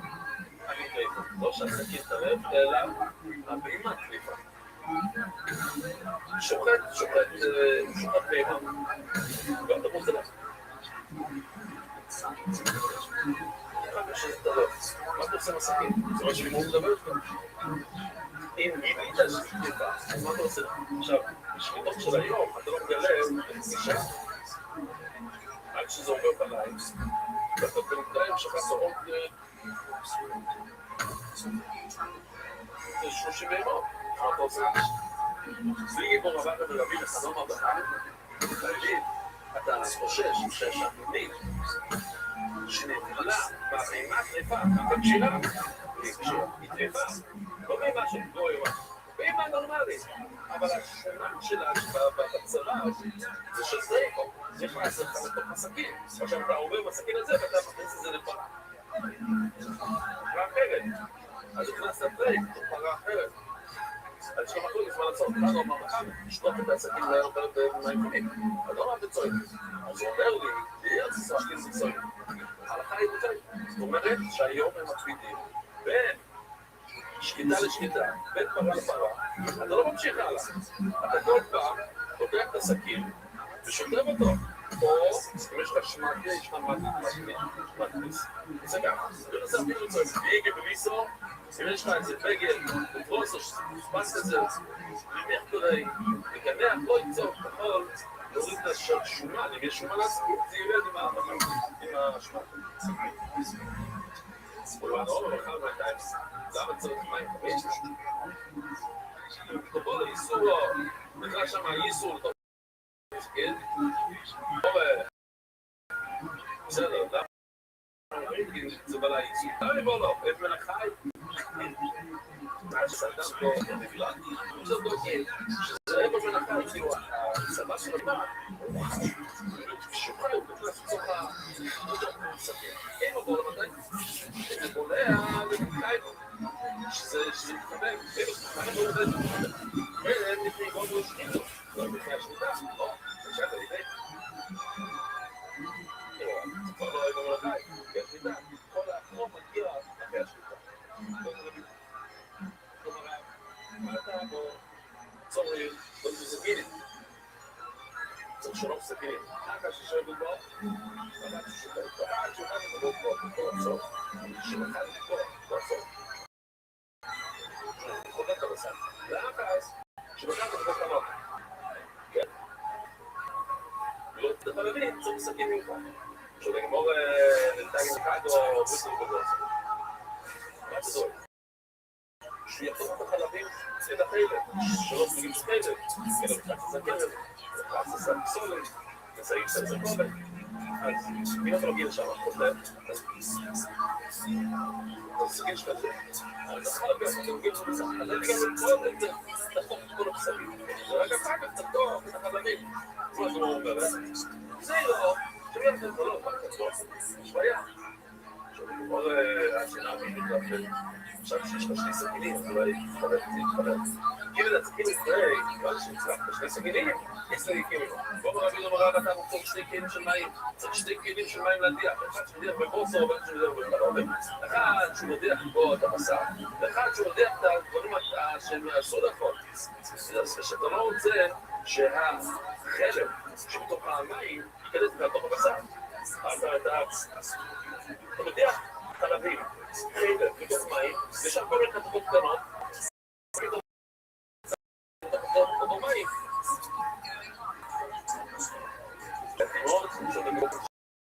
שלא, בלתי נכון זה להגיד הרבה בוס, אבל לא נדבר. אז זה רק אחד, וסיכון ולפתור סך. לא, אז אנחנו צריכים שהוא יצא ככה, שיחוק את זה. אז אני אומר להם, עכשיו שיש לה שתיים, שטבק צריך 3 סכינים, ושתי, זה של מים.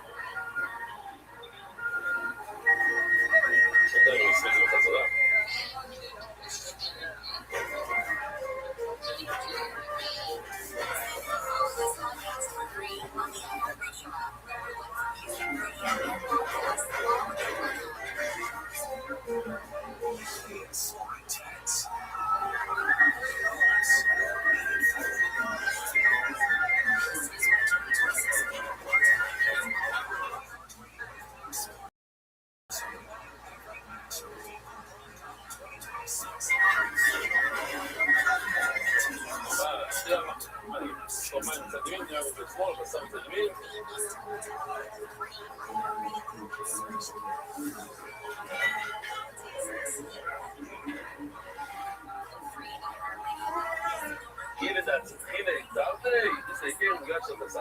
שני סוגי מים, אז יש לזה אקט.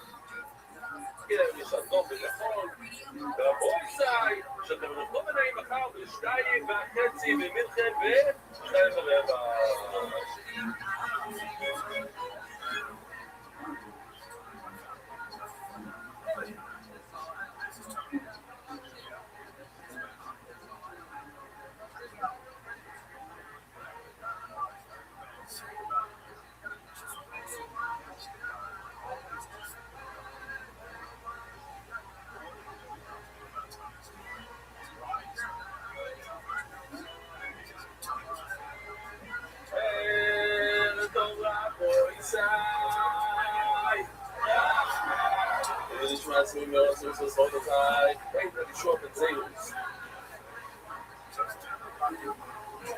זה הכל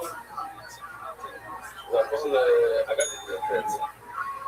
אין רבי שוב על זה ירודי, בן חומר ובשן רבי נעים. גיס של רבי. אין רבי שוב על זה, בן חומר ובשן רבי. לפני רבי, אולי לפני רבי, אבל יש אוכל עודש ליום כדי שם. יש מסוים שתפתת שם. זה לא מה שאנחנו מבינים היום. שזה לא נחשב ארץ ישראל, זה נחשב חיסה. ביתר רבי הסביר שם כולו על יודו. אם רבי מאיר אוכל עלה של ידו, בתוך בית שם, בלי לעשר את זה, הוא אומר שלא חייב לעשר. זה אומר שזה חוצה. כן, זה חוצה. אז אומר רבי, כמה הרבה זמן אתה לא. ביתר רבי, צבי שם כולו על יודו. תשאר את חוץ לארץ. לא, קודם לגבי מסורי, קודם לו, כל הערבים, קודם שם בספר, בעדיף הספר רע ובניסו, חצר ואתה לא השני, ותשאר את חצר ובניסו, כולם עשים שם, מה אתה לא ראית? ובמייסר זה כאילו, לפחות במייסר התנהגים כמו שזה ארצות, מה אתה עכשיו עושה ונגיד לך? אומר, יש כזה דבר בהיסטוריה, שבא מישהו, ולא משהו שונה. מה היה?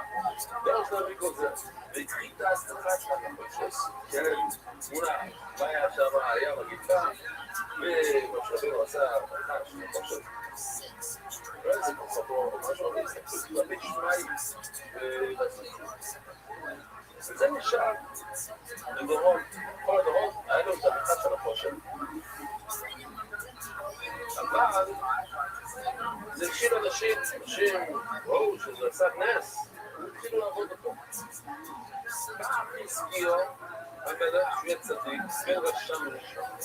והתחיל את ההצלחה של החושן, אשר עושים בגבולה, שבר זה חשבון. כשהיום להם היו בישראל בקצר לו, היו מקטרים, היו ספורטים על לזור את החי. והגבולה היו נחוש לו, זה וזה. אבל אין איזה שום קדושה, אין איזה שום ערך, זה מחושתל. בואו נשבור את זה. אז אומר רבי, אין שם בוא אוצו, הוא לא הגיע. עשה ברמה שלו, של חזקיהו, אוצו, היה צדיק. אז למה הוא היה כזה צדיק, למה הוא לא שפר את הנהל? בואו נשאר פה, הוא בן שלו, שדיברנו עליו כמול, גם צדיק. הוא לא הגיע אבל. למה הוא לא שלו, ועלה את הרביזו משבועי למחביא. שלגיימו, הם באו ושברו את הכל, עשו את הכל. למה? כנראה שלא שומרים את זה כאן של הקוישס. זה מוריד שהם רבינו עושה, תראו לעצמכם, היה לנו עכשיו, מדערון, השם הקוישס, שומרים של רבינו. משהו. אין, שמור, הרסת משהו. רציני. אין לו, זה מילים כמו יבוא איזה יד רבוי, אומר רבי, כי מסבירים טוב, כאילו, אם זה באמת בשביל להמשיך במסמה הזה, אז יצא סייעת לשמיים, נשאר משהו, וחזקיהו, ידל, רוצים להרגיל אותו, והורים צריכים להרגיל את הילד, לגדל אותו, שיתגדל. אך אני, בוא כמילים, אני אבוא איזה יד רבוי, אז אני אומר רבי, הם הקפידו על בישם, אני אומר לא. לא יודע, כבר רואה את הסיפור הזה, ובגלל את הרחוב, לא מדבר הבא. רבי אמר, בישום רציני הוא דבר משהו כמוה מאוד. שהוא רבי רחל הלב של יומו, בלי לעשות את זה, שיכולו להגיד אותו בישראלים, שהוא פונה שלו, לעשות לו לפיזיון. לא? בגלל מה דבר לא אומר. יש כאן שלוש ראשונות שבעצם אומרים את אותו דבר, ואילו שקצת שונה. שאין מזיכן, והמילה מזיכן, האם קוראים לזה מזיכן, או מזניכן, או מזכיכן. זה בעצם אותו דבר. אם בא, בן אדם, אומר לך, אני לא הייתי ככה, הגעתי לבנץ. ואני פגש כועס לו, אני חושב שזה הכל כמה זה. לא מכריחים אותו לקחת את זה בחזרה. לא, תשמע, לא ראית אותו. ויש לך איתו, אתה מדבר, תחזור בו. לא, ואני לא, אין לו להזליך לו את זה. לא מתעלמים, לא מתעלמים ממנו. תקשיבו למה שהוא אומר, ואני לא, אם להזליך לו את זה, לא אומרים, הוא אומר, אני מתברקה איתו. אני לא תקשיבו למה שהוא אומר. אפילו פוסקים על פי זה דברים. ואז לא נגיד לעשות על אישה כזה, אם זה החפשת, שהקולגות לא מחזיק את החושב ממנו. זאת אומרת, אתה לא מכריח אותו דווקא כמו שהוא מבין. אז הוא אומר, הנה, לא תביא אותו בציר, כי נגיד אתה רואה לו משהו, ומה זה לא מספיק. שלב מספיק לידי קצת, רבו, החלקאי וכולנו מחלקת. לצפות, אבל גאי ומבין, יכול לצפות. מסכים להודיע דברים במשם אחד. ומליגי למדרום הנביסה, למה לצפות נגמר. האם מישהו באמת סובר שבצ'אי ולא באמת לצפות עושים, ולא יש מנה של תקשורת, כל יש של לעשות של לגבש. מנה שלא גירש את האנשים בבית צ'אי, זאת אומרת, הם כן, שבאו לא לצפות, הם תפשו את בית צ'אי, אז יכולים לא לצפות. כיבוש ראשון. יש שני כיבושים, כן? יש אולי צורך לפעול להם תסרוד כיבוש בראשון. שחזרו מבובי שני. הכיבוש הראשון, הוא כבר כבשו ביצ'אן, ובריסר, עוד הגמור, יש להם דעות העולם של גמליות, ומשומרות במוזים מקדש, שומרו משומרות במוזים שבוע, ובקרות הם כבשו, באים במצרים ולכבשו מבובי. היה הרבה מקומות שבהתחלה, בכיבוש הראשון של עולם ישראל, כבשו, אבל לא כבשו אותם עיירות, את האוי מבובי.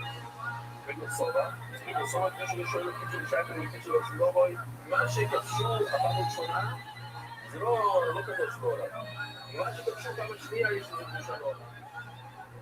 וגם צריכים להכניס מיתרון, ונבנים כדי שיצרכו עליהם עמים לשמיץ. מי הם יהיה? לניחו, מה זה לניחו?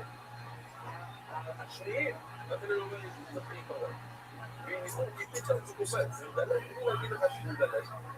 מדברים שם על שקישו בשוינות, קיצור לקיצור לשלום, והניחו, אנחנו פתאום עוברים לכיבוש השני של בובת, ולמה הם לא כבשו את בית שאן? אז כבשו את זה, פעם ראשונה כבשו את זה, זה היה חלק ישראל. פעם שנייה לא כבשו את זה, למה? כי רצו שיהיה אוכל עניים, והרי אסור לשתות ולזרוע בשמידה, ולא יהיה אוכל עניים, אז השאירו כמה עיירות שיוכלו לבוא שם. ובכתוב כדי שיזכו עליהם עניים שוויץ, או עליהם עניים עניים זה יראה, או לבענו עוד אוכל. עכשיו שואלת הגימון,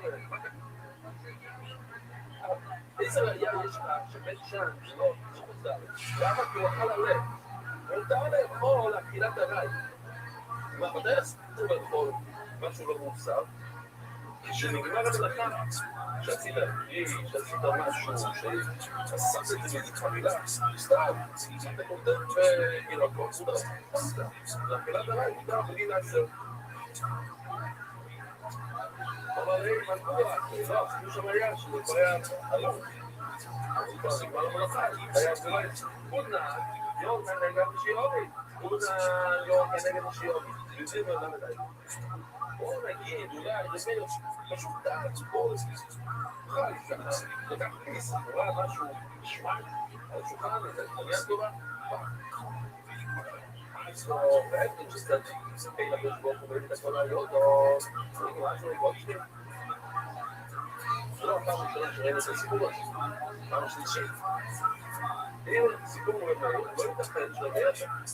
לא, אם הבהמה של בירוס מיון לא אכלה בלי לעשר, ודאי שאומר לא אכל בלי לעשר.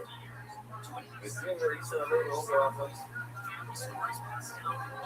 אולי יוצא לעצמו, תראה, אני רוצה לכל, תגמרי על לא, תן לי כמו איפה לעשות, יש לנו די, סוגרת שלו, ולא תשאר לכאן.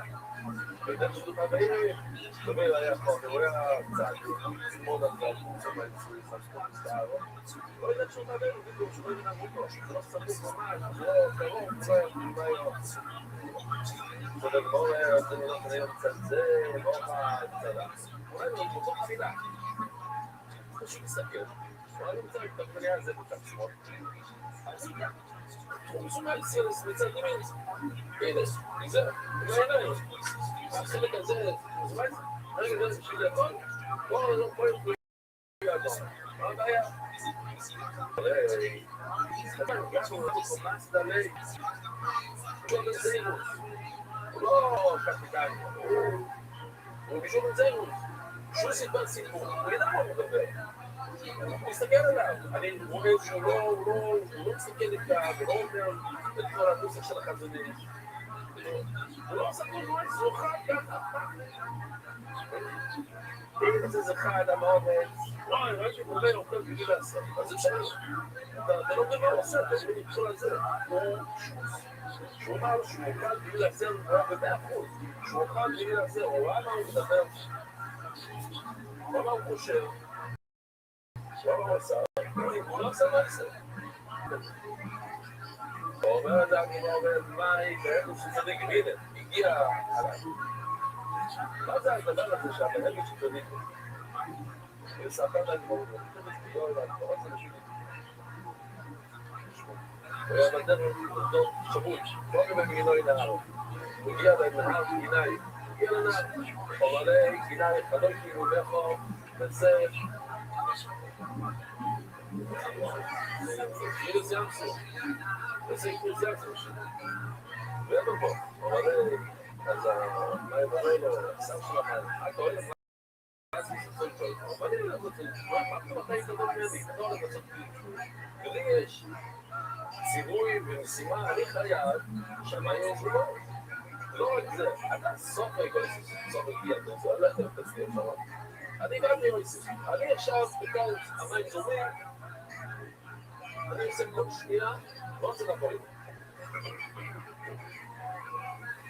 אבל זה היה עיריית הפועלת, כבר יראה פה, זה היה בסוף חיים גואלו.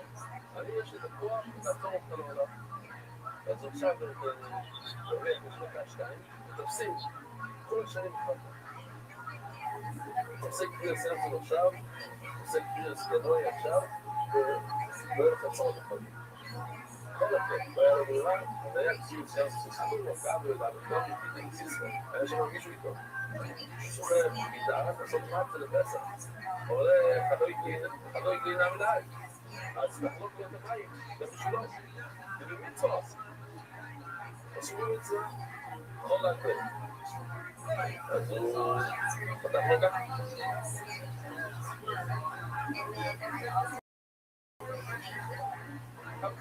אבל תאי, זה לא בוודאי, לא טוב. אבל אבל שני המלאי, וצריך לא, ולולא ככה את זה בפני לבד, לא יגידו לא, ככה היהודים נהגים מאלה שעושים להם טובה, ועובדים איתם בסוף השנים אותם בצד השני של הנהג. עד הזה גם תראה שם, כל הגלל, אז הוא פתח את המים בשוף.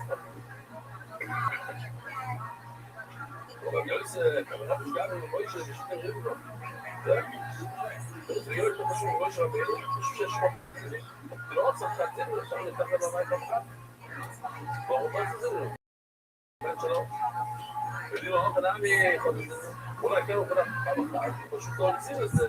הוא נתן לערבי לעבור, והוא לעבור. אלו, כמויש ושינרים. לא, הוא לא יקח גדול מיש רבינו. הוא שלם, כמויש רבינו, 600,000. לא יצא אחר להגיד. אין לי לא לעבור שהוא אישו. ובאמת יום מגיע לא רבה.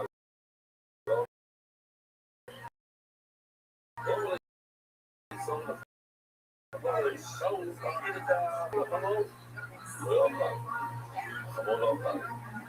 מפקידו, אז מה זה מפקידו? בסלש? כאן אומר, מפקידו זה ניפוי, מפקידו, לא יאכל. הוא לא אוכל. אז כאילו, מה שמוכר זה לא יכול להיות. שהספיק שומש כזה, זה לא מולה, כמעט. זה לא מוצא. אם זה לפני הניפוי, זה כאילו בשלב הראשון, זה לא חייב במייסר. זה כבר הגיע למצב שאפשר לאכול. וכאילו, רוצים את כל הפסולת בידיים וכל הפסולת, זה לא. ברור, אם זה מעץ, הוא אומר, רגע. הסיבה שלא אוכל זה כנראה שזה לא מוצא.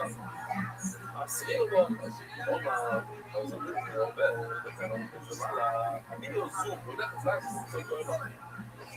החמור הזה הולך לעשות רוצה לבוא את זה, לעשות מיליון שוב. ואתם, אחים לא ניסות צעודת, מה קרה לכם? מה חשבתם את זה? אומרים לך איתו, מה, החמור חייבת לעשר, נותנה, אוקיי, שזה המלבאים או אתה קונה תמייס. אם אתה קונה פירות אמיתיים, לא משנה מה אתה קונה, מי הולך לקונה. אם אתה קונה שר שפירות, חלות פירות, וזה לא מוסר, אתה חייב לעשות את זה, אין לך לעבוד. אנחנו מדברים על תמי, אז לא תמי. אנחנו לא נפנים, אני לעבוד, אולי הוא ייסר אולי. ואתה קונה את זה, לבימה שלך. אז אתה לא צריך לעשר, כי זה מאכל בימה. והגיע מהגוי, לא הייתי דווקא צריך לעשות את הפרק, סחיטה, אבל גם, לא משתמש בזה לא אוכל. אז בגלל שזה דבר, אל תעשה. ושמן נדר, ושמן לא צריך לעשות כלים, לשתות כלים, טוב, לא צריך לעשות. אז גם כאן, יש לך מים, לפעמים שהחמור חייב לעשות. אבל לא, אני כבר לא, אבל בגלל לא. הוא שואל מאוד שלפחות הוא התחיל לבאימו. נכון, זה דווקא קנית את זה לכתחילה לבהמה, אז אתה בטוח, אבל כמה קרה, אבל כל כך אפילו לאוטו, ובילו זה לבהמה, כמה זה לבני אדם, בסוף הוא אמר, טוב, נותן את הסורה הזאת, אז שם, אחרי זה אסר. אז למה, כי אני אהבתי את הלשון גם בטויסס, טויס אומרים, זה הטויס הראשון למעלה. אומרים שלב לא נשאר לי, אבל האיש אם לא אוהב, אנחנו לא נחשוב. יש כאן, החבוד, רק לב, אז אומרים מהטויס לא יישאי. תקשיב, אם עושים חומרס, אתה נשאר חבוד. זה לא מעלה אותך לבן אדם. אז אין, אתה יכול להיות, זה חומרס לא מעלה אותך לשום הכל.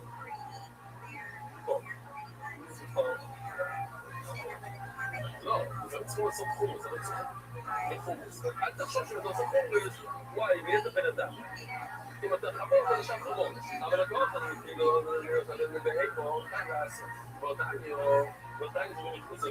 זה טוב, אם העיקרון של אתם בדיוק שזה בדיוק לא קושר.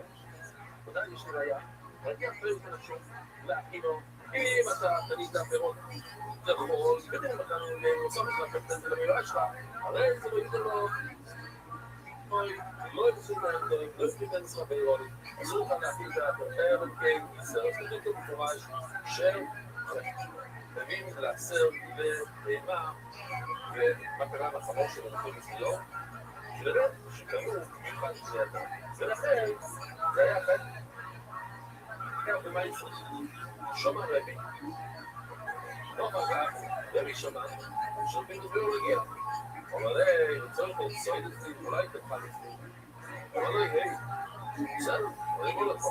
בסדר, הוא יכול שרבי, הוא היה כל כך שמח, הוא ידע שבמור חיון יש לו מנהל, סלוח את שום מקום. הוא עסקים לכל אצלו, וואו. סביר היה השיר הכי גדול בשנתו, היה לו שולחן רציני, כל האחרות, זה היה לו את עצמו, וזה. סודר. כמה הוא שמח, שהוא בסביון מגיע, הוא אומר לו, מה אתה קורא שמח? תקראי מהתו שמודע, משמאל אני, ואני בן אדם שאני לא אוכל אצל אף אחד, שעשיתי נטר, משמאל גדול שלי, יש רויצה בעינו, יש אנשים שרוצים לתת לאחרים נכון, את פשוט האמת. יש לו כאלה רויצים, יש כאלה שיש לו מספיק, אבל פשוט הוא קמצן, הוא לא רוצה לתת לאחרים. הוא עושה, ואל תלכה אצלם, אל תאכל לתת שמישהו שיש לו מים צבא, ואל תצור לדבר צבא, שלא יחטאי לדברים שלו. כי כמוי, שוער בנפשי קבר, זה כמו ש... יש לו... מה הפוך מזכור? זה מהנפש שלו פעם. יכול שתי יום עלות, יודעים עם מה לראות, הוא יגיד לך פה עוד אחד, הוא בכלל לא העדות שלו לא יתקס.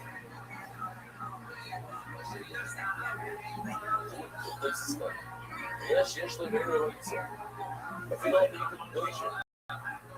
ידי זה בראש אפילו שיש לו, למה זה חבר לאכול להצטורי? הוא יכול ישב. הוא רוצה שתגיד לו, הוא מתבייש, הוא לא באמת, הוא לא כושר, אז זה די, סוד פשע, זה עכשיו, לא ישב.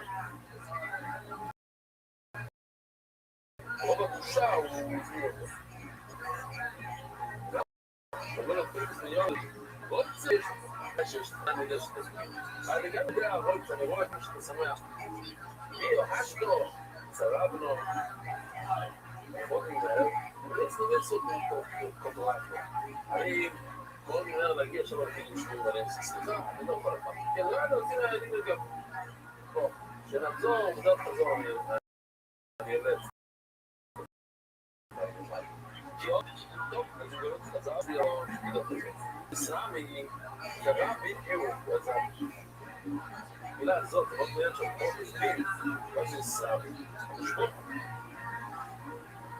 הוא הסביר את זה ככה, הוא מוסד דווקא, עוד פעם לסחור, זה לא היה בית, זה היה בית, ארמון, אם עלה את דתות מכאן ושם, הוא מגיע מהדלת בצד שני, ובכאילו בית, מיליון סוד, הוא עשו, שם רדות לבנים מאוד מסוכנים.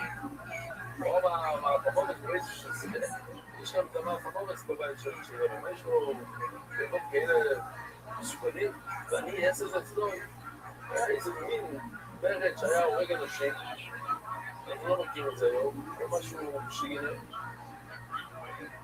האנושית זה כתבי על הדרך, אני לא יכול לפוש כזה בית.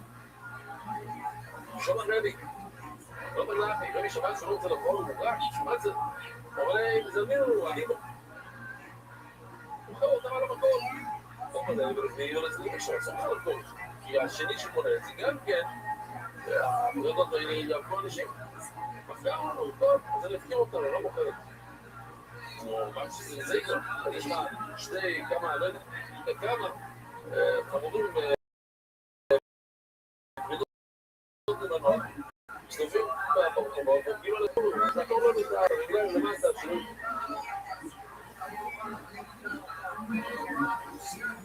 להציג לאנשים. בקיצר, אבל לחיים. ככה אתה סתם מצא אותו. טוב, תפיל לנו. שלמטה כל כך. אפשר לדבר. לעבור אותה. ולעבור אמצע ולחיים. שומעים, מורים בצורה נורמלית. בצורה טובה, מה? שביתה כזאת, אמצע ולחיים. אז מה הבעיה? מה כן הבעיה? בעיה אחרת. איקי בטאצ'ס. אבל כמובן יש ביוטובו. אז רבי ממש ביקש ממנו עוד פעם. אז הוא היה כזה, נראה כזה. לא מעטור ביניים. ידע לי איזה... זה תפס את הרפס, רבי תפס את הרפס. ידע תביא את זה כזה מהשמיים. עוד פעם רבי מה בחיים גם? שצעדים ככה, נשמור פה. עוצר לו, ומה? הוא שם אותו שם על תחימה. יש לו מנהל שהוא לא חכה בקום של החיים. זהו.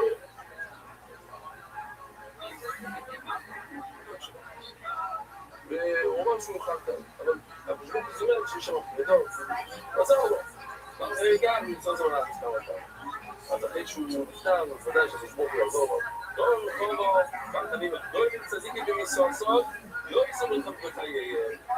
זה בעצם סוף הסיפור. אז אפשר כן לעמוד את זה. בוא נראה את הסיפור הזה.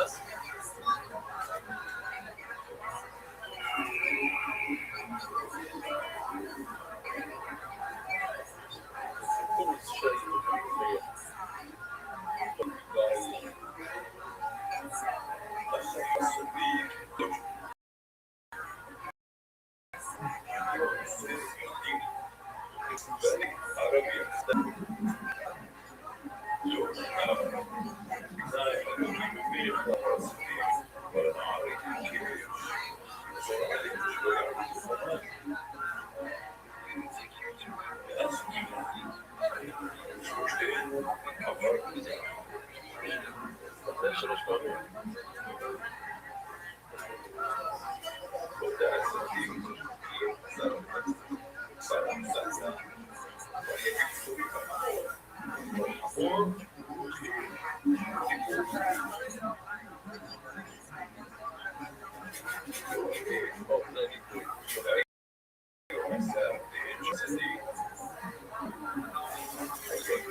אז איך אנחנו יודעים שגדול צדיקים ממכנוס מיוס ומתאר הם יותר גדולים של אחרי שמתים, שנאמר ויהי הם קודם איש כתובו לשם. הנה אור וסקדו כזו את הצבא של מונו, לא יקרה מה לעשות. והשליחו את האיש בקבר אלישו, אז העיפו את הגופה בתוך הגר כן, אז הם קוראים לתקוף קרוב, אז יש להם פתוח כזה. ויהי האיש בה, אז הרשע נגע בעצמו של אלישו. ויחי, גם התחילה, ולא כמו יעקב. אז מה רואים? משהו שצדיק הוא יצטרך בדרון, והכי שולט לך. כי הסיפור הוא פעם עם אלישו בן השונאמיס, הוא היה צריך לעשות מעשה שלם, ויגיד כבר ככה, אנחנו סייד מיס. אז קצת הגיע מוקדם. אז את גיס המייסים קרה בלדור מהם. ואני רפות רבה, אני פיגו לנו כאילו, אולי אני לא פשוט על אישו. הנס, בגלל שליאור לא מירמה ממני, וליאור היה גיס המייסים אחד. ואלישו רק היה לו אחד דקה. אז הוא היה צריך להתקרב את הברכה של ליאור. נפסי ויהי נוח משניים ותתפוילה. אולי יופי, עד כאן יערה. אני לא מה אני מבין זה לא עולה. אני חושב עליו חי. אם זה נכון, אז הוא היה צריך לחיות. איזה דבר זה? זה רומאיקאי, אם זה ככה, אז זה כאלה ברור של ליאור נובי, שהוא שיוצא כסף מסוכה מים, כי לא היה לראות אותם, שריבו צרס נעמון, שישבו לו כמייץ, שמה? אתמול היה לנו שזוכרים, היה לו קטנו נערו. ומה אמרנו? שהיא קטנה, שהגיעה ממקום שקראו לזה נורית. זה הסיפור כאן. היא הקטנה, שהיא אמרה לנעמון, יש לך צרת? תראה, תלך לאלישו, הוא ידע למקום צרת. אז הוא הולך לאלישו, תראו מה קרה, הנה, שנסתום.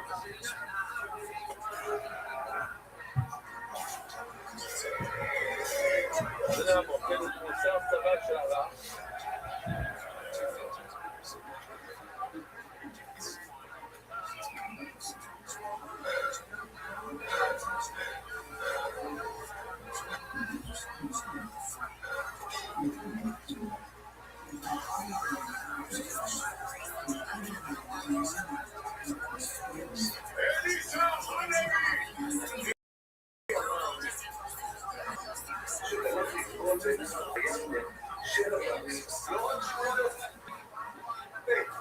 אלא הוא ממליץ לי על הנער הרשות הזה. אדוני המפקד, הגענו עד לכאן. אולי ננסה בכל זאת ללכת.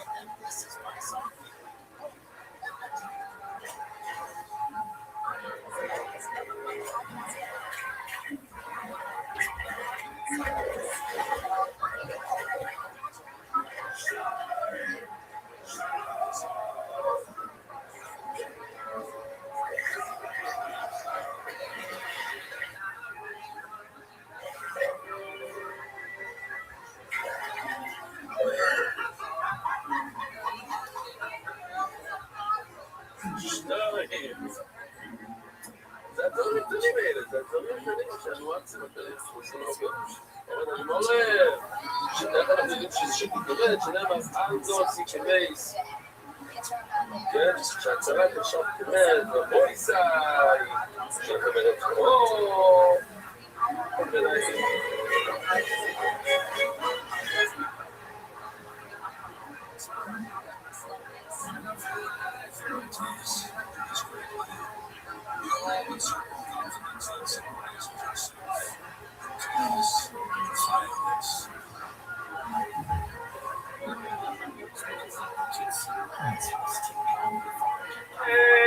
טוב רב, בויסאי. נכנס לראות ובשרותיי. היה לנו את גמליאל, שאומר שהשיטה של פוסים אסור. רוצה בבר אמר, יכול להיות שמשהו מתכוון זה שלא היה משגיח תמיד. ואז קיבל צעקה כזאת, מה אתה לא יודע ללמוד, והגמור שואלת, קיבלו מיני או לא קיבלו מיני, מה השאלה, האם זה זעירו הסכים שהוא לא יודע כל כך טוב ללמוד, זאת אומרת שאין להפגימי לבין אוי מדרגה או לא אוי מדרגה, כשרמגמליר, עוד פעם, רמגמליר פסק שאסור לאכול את השם. אז אסור לאכול את השם.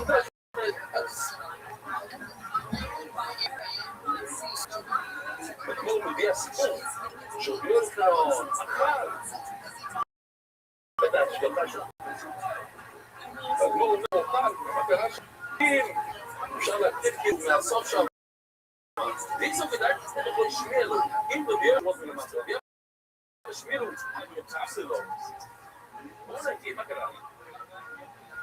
יש שתי אפשרויות. או שאומר לא ידע שלמיליר פסק שעשו לו כל כוסיס, או שהוא לא שמע. רגע. אם הוא לא שמע וכל כלי ישראל קיבלו את הפסק הזה,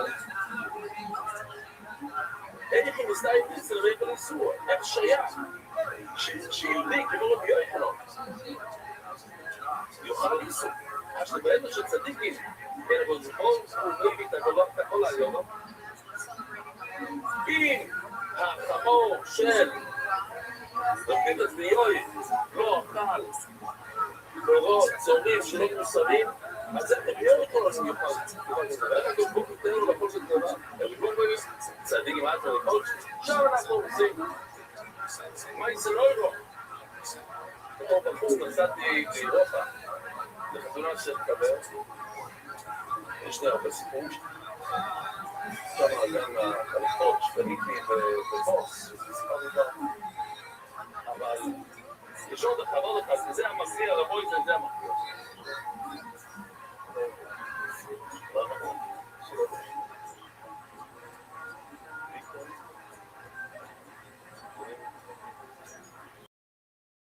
לא אמרתי 35 דקות. זה יקר. שתראה לי מצרים, תודה כולה. לא, אבל בסדר, והכמותק. כל ספונית. אני מגיע לאירופה, מגיע לגרמניה, ונמצא אצל דוד של פרסמים החבר שלי, והלכתי. הוא כבר שמה בשנה, אז אנחנו אנשים דתיים, ואז הדוד מציע, שילך שם לראות, יש לו שם איזה וילה, מי שהיה קורונה יודע, יש שם חנויות של צ'וקולדה, רק צ'וקולדה.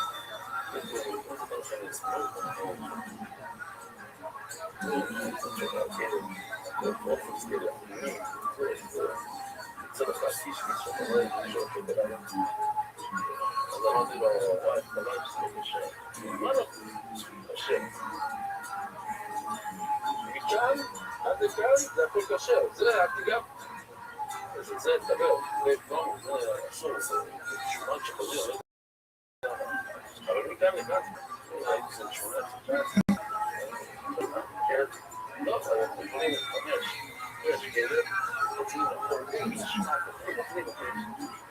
ואז אני שואל אותו, לא, זה מעניין, איך יש חשב, כאן באוסטריה, באנגל, זה נותן דרך שם.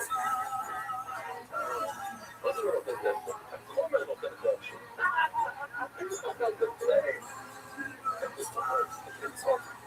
לא, בנם מוגר, סמל. זה חבר של קריאה. החומר. זה לא שלא מביא את זה. מה? למה?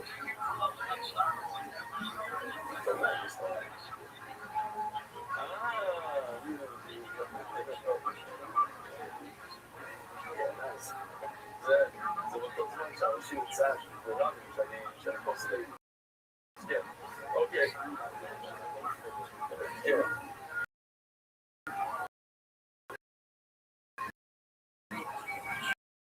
אוהד הגיבור הוא אומר,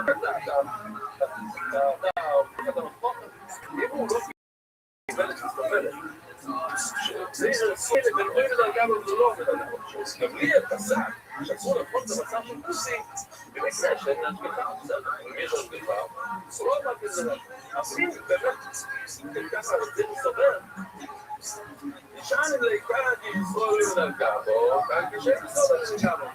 אז לא יצא בסדר, להסתיר את בגדה.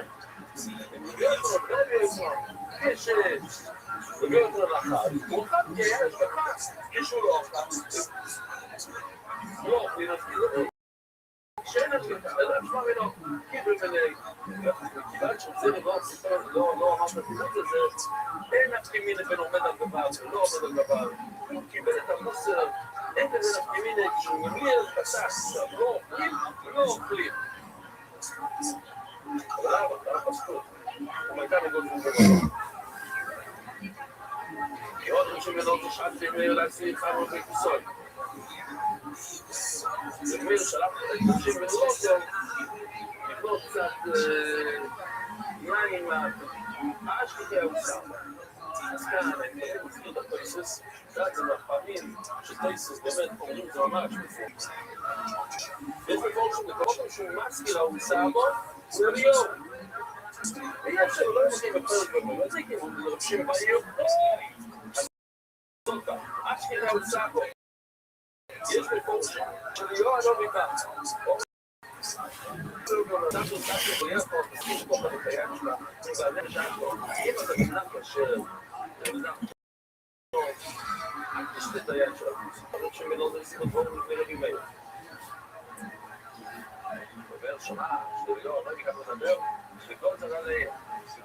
באמת עשו לשמות היין שלו, והייתה עם האור עליו ליצור.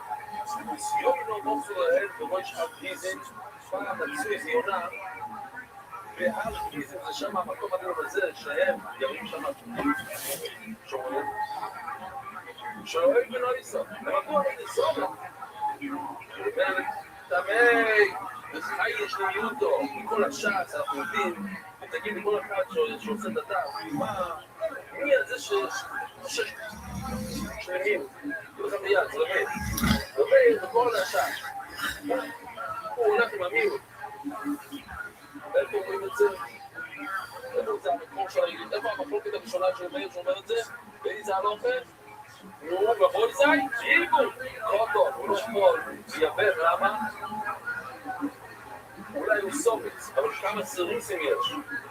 גם טל לא יכולה. אולי יין לנצח, זה מיעוט. אולי יש לו שזה מיעוט, שם הוא מתקיד את הזה שלי. קבל. אפשר כבר לראות את זה במסכים האלה.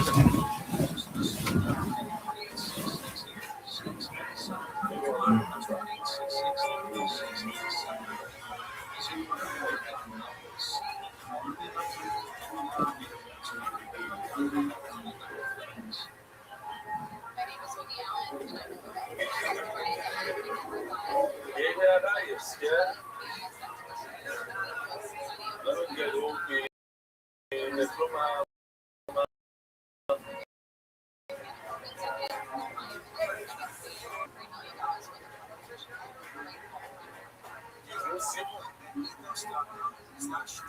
Bueno, mozo. Me voy a dar un sobre.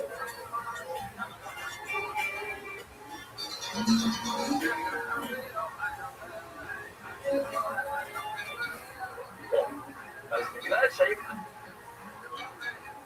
כמה, לא כולה, כמה אנשים שם, כמה פלוטים הם עבדו על המסורת, ובגלל חושש למיעוט, לא גמרו בו המועיל. לכן הוא בצר המפורש, בגלל המיעוט. ומבליל בית דינמיקר והסביר להם, ומבליל שפסק שלא שומדים את הזהו, עכשיו לסמוך על השחיטה של השמוסים, יהיו שוב אקונומי. עכשיו, הפסוק הזה שראינו, ניסן מוצגים פה לכל מה שנקוד המייסים, מה המשל של הפסוק? רק להגיד שרב, בתור הרפיס, כיסאי שבליל חולים לשמאל שלו. אישרו לאכול להם בבליל חולים, זה לא שדף, לשמאל שלו. תמידו אותו ירוק, פתאום טובים, אז אפשר לפעמים. נסביר מה זה. ושם כוסקים לא ירוק, כוסקים, ליגו זה בשל. אז מסבירה כמו אגב, אם ידי התאמן ברבי שידע לחזור איתם, כי בן אדם יודע שהרבא שלו יודע להעביר לו תשובה, זה איתו טוב, זה בשביל דנדי. לינק. תשאל כמה שאתה רוצה, כדי שתוכל להבין, תראה את העומק. נמלאב. אם אתה יודע שהרב לא יודע להסביר חזרה, תקשיב, יואימי, כל בן את השוד לפני הכל. אומר רש"י, תבין מעצמך, אומר רש"י, ואל תשאל, הנה, אני אראה לכם את הלושש, לביישו, שיינות, לביישו, היה תאמר מה לא שג'מה. או, ואל תשאל את זה בישראלנו, והלב בשעת, לא איש ממנו, אין לו כי רוצה סוף למשורה, אז חייב ללכת למישהו אחר. ויוצא ויוצא שעת תרבה, באו לניסויים חמו וכוסורים, אשכרה וסבו. סיפור, עוד סיפור, בוא ניסי. תתפסו את האגד הזה. תגידו, השעה זה לבוא להציע, חמו וכוסורים, אשכרה וסבו, מצא עוד פעם מיליון נובי, אבל לי. ליצקן שומעים ותקונים, מה אתה קורא את המעקוסים יין? הם לא שומעים טובה, שזה אומר עוד זה בגזור לחורה, בוא נראה, בוא נראה, קיצור ושימו דברו לפני לבבור, בוא נראה, בוא נראה, בוא נראה, ורבה, סיבה זה גם רבה, תקשיבו טוב, ולעשות זה נשאר, עד הסוף גויים בורים, ומאי, מה עשו אותם גויים בורים, אם השקידו מהנסר, ועוד זה לא זו בכל פעם, ומאיר, שגזר על היין, ומאיר שגזר על השקידו, ושם דיברנו על גמיר, ושם דיברנו על מאיר, תלמיד רימי, שהיום, עכשיו, ממש עכשיו, ממש היום, התחיל עם רמי, וחמש תמיד, בדיוק. הנה, עכשיו דוגמה. שהם, אז מה אתה אומר לי? זמרנו לורנצי שגרו מאוד שנים אחת בביצריה, הם גזרו, אבל זה לא, זה כבר צעיר של רמי, רש"י באמת, שאלתי להגיד לו, מה שאומר, זה לא, זה הבן של יהודה נוס. אוקיי, אבל קודם, אבל זה הדור הזה, הדור האחרון של התנועים. עוד הסיפור, הנה גוזו ולהגיבו מנהיו, בוא נראה שתן לזה רש"י, הנה גוזו ולהגיבו מנהיו, ומאיר גזר ואנחנו בקביבר, עושו לבנו ולבאסי, גוזו ולהגיבו מנהיו. אבל בעוד אחת בקר, מסביר רש"י, למה? כי כשהם היו ממש חדוקים, קשורים, וכל החברים היו כנוסים, היה מאוד קשה לה, כל צבא, אבל לבוא, זה לא לדבר עם השכן, אי אפשר. הכי טובות שהיה פינו, הם שומרנים, כל זמן, שואל את הגמור רבו ישראל, לא מאמינים, זה גמרם מפורשת. מהי גוי גמור? או שהוא גוי, או שהוא לא גוי. מה זה גוי גומו? אז זה תמיד לעצם, יש חומץ גומו, יש לחק שהוא, סליחה, יש לחק שהוא חומץ, אבל יש חומץ גומו. זה בעצם כמו מצב שנעשה בתחומה. זה חומץ גומו.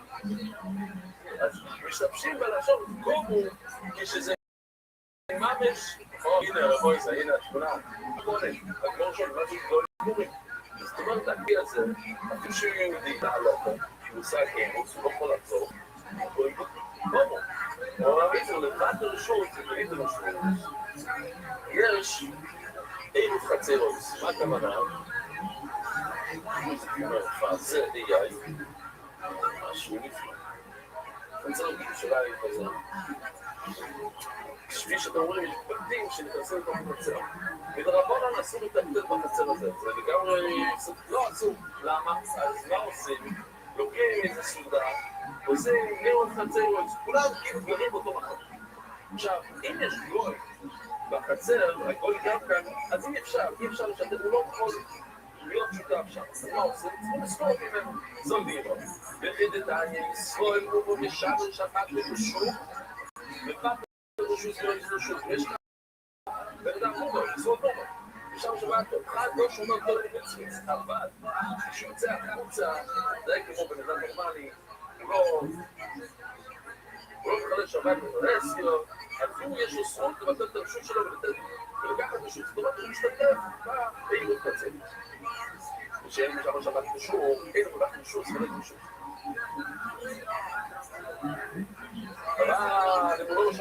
לא שומר שבת, בפרזיו, זה בעיה רצינית, על מה כתוב כאן? וזה, יסוד בו עכשיו בשבת רשות, ובאת רשות ולא יסוד רשות. ושאלה משם בשבת רשות, אילו ובאת רשות, ולא יסוד רשות. מי שלא שומר שבת מחלל שבת בפרזיה, הוא אין לו זכות להשתתף. בני שעות, ישרוד לא יסוד רשות, זה לא באת רשות. ובגוי עד שיזכור, אם הוא גוי צריכים לזכור ממנו, הוא צריך לזכור. כיצד? אז איך יהודי מביא את הרשות שלו, איך הוא מבטל את הרשות? הוא אמר לו, היהודי אומר, רשות סיכוי לו, רשות סיכוי לו, לא, וצריך לזכור, צריך לעשות מדינה. ספר את הגימור לסיפור, נמצאי לו, ולפעסי, נקרוא לפונדקו, ניות. עבור לפונדק.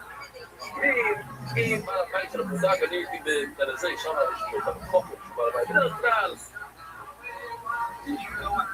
מה? נצר, כן, נצר. בדרך כלל, פונדק זה אנשים פשוטים, המלאצים. אז הם נמצאים בפונדק. הייתי לו דרגיים, ביצים, צורות כסביגיים. זה ביצים שבישלו אותם, בתוך יין. מה יכול להיות הבעיה? תחשבו שנייה. לא ממש אין, זה רק המלאץ, אין לי אגרס בהמלאץ. מה יכול להיות בעיה? הוא מסוים מייסס. מים. שם כזה מאוד של טראומה, אבל בעצם זה אומר דבר אחד. מסוים מייסס. גם זה לא יוכל, וגבץ לא יוכל. את זה נפיחד שלא היה כאן תרומות ומעשרות. מה? בגלל שיש לנו 6,000 חדשים, היום כבר יש אולי 3 4. מה זה תרומוס המייסס? קודם כל, נראה את זה שנייה, החדשים. כשיש עוד חדשים, אז בוא, רגע. בוא נראה, רגע, את זה אני רוצה להראות. זה חדש גם. 2% נותנים תרומות גדולות לכהן, מה שנשאר 10% נותנים ללוי, וממה שהלוי מקבל, אתה צריך לדעת הוא לוקח 10% ונותן לכהן. זאת אומרת, הוא קיבל 10 תפוחים, אם היה 100 תפוחים, הוא קיבל 10 תפוחים, כי זה 10%, אז הוא צריך לתת תפוח אחת, שזה 10% מה שהוא קיבל לכהן. עכשיו, בשנים 1, 2, 4, 5 של השמיטות, לוקחים מהיסושים, נותנים את זה לעצמך, אתה אוכל את זה בירושלים. ובשנים 3 ו-6 נותנים לעוני. אז הנה, זה הסרטון רק לחדשים, אם אתה היית כאן לפני... זה לא לסכם בבקשה. על המצב הרדש. כן, בוודאי.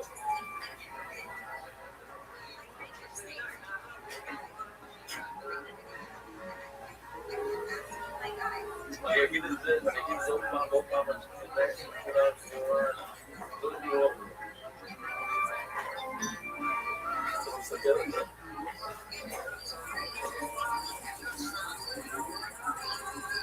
אני רוצה להזכיר לכם שהיה פעם רוב האנשים גם בחדר שלא ידעתם כיף פעם כל דבר. אז לא נתעצבן כל כך. יש הרבה אנשים שם שלא מבינים. את זה, זה לא לזה.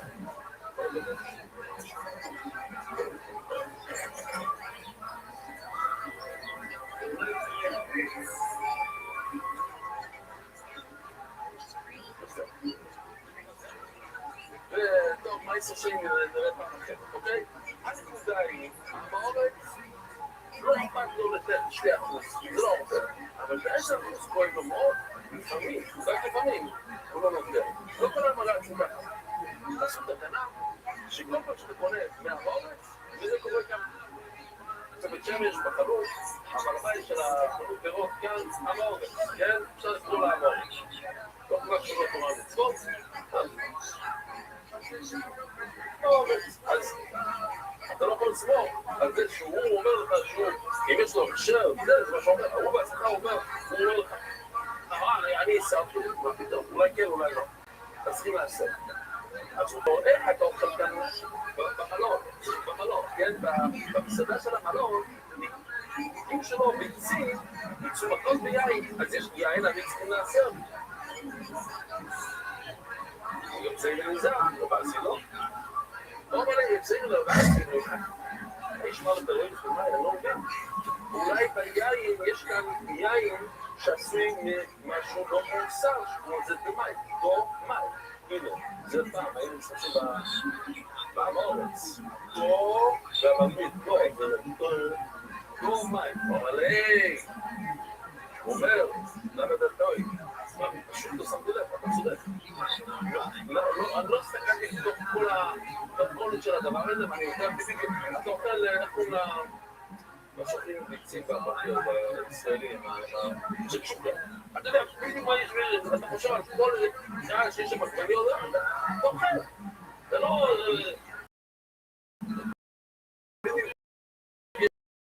יש שם חיטה, אתה לא יודע את זה.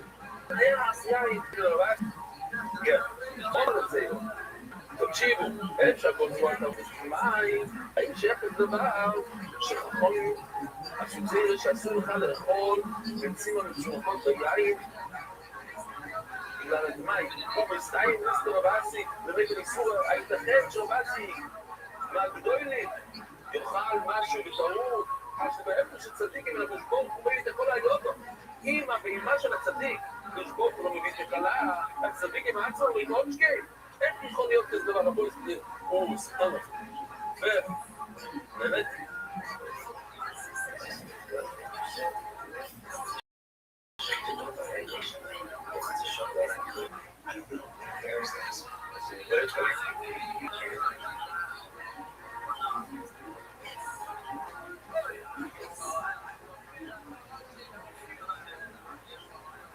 גם הפנים שלו זר מצד בצד, וואו השניצים מתקרר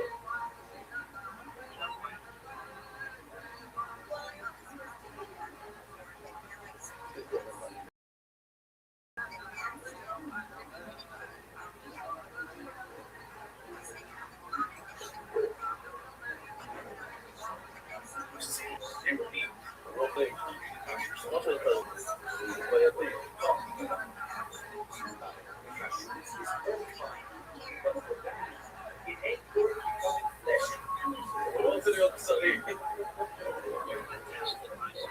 לא פעם כבזה לדוק באשתה. הוא עולה בחפש, שעשה קצת, להסתכל בו יותר רחוק או בחוכמה שלו, להבין, אולי ירסי, אולי אין גם בעיה. והרובד, שאולי כן מותר לאכול. זאת אומרת, כשאתה קונה פירות מהמורד, חמור לגמרי. אבל יש משהו שקשוקה כבר מוכנה, אולי כן אפשר לאכול את זה. אולי הוא לא עבר על היסוד.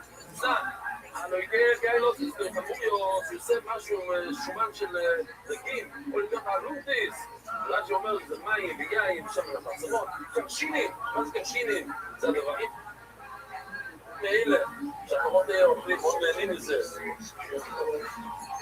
ממש, שריחים מאוד לאכול את זה, כן? זה מחלבים.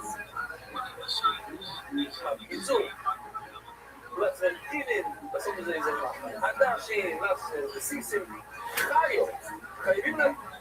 בסדר, זה משום מים, אתה קונה את זה מהמעורבות, חייבים לעשות.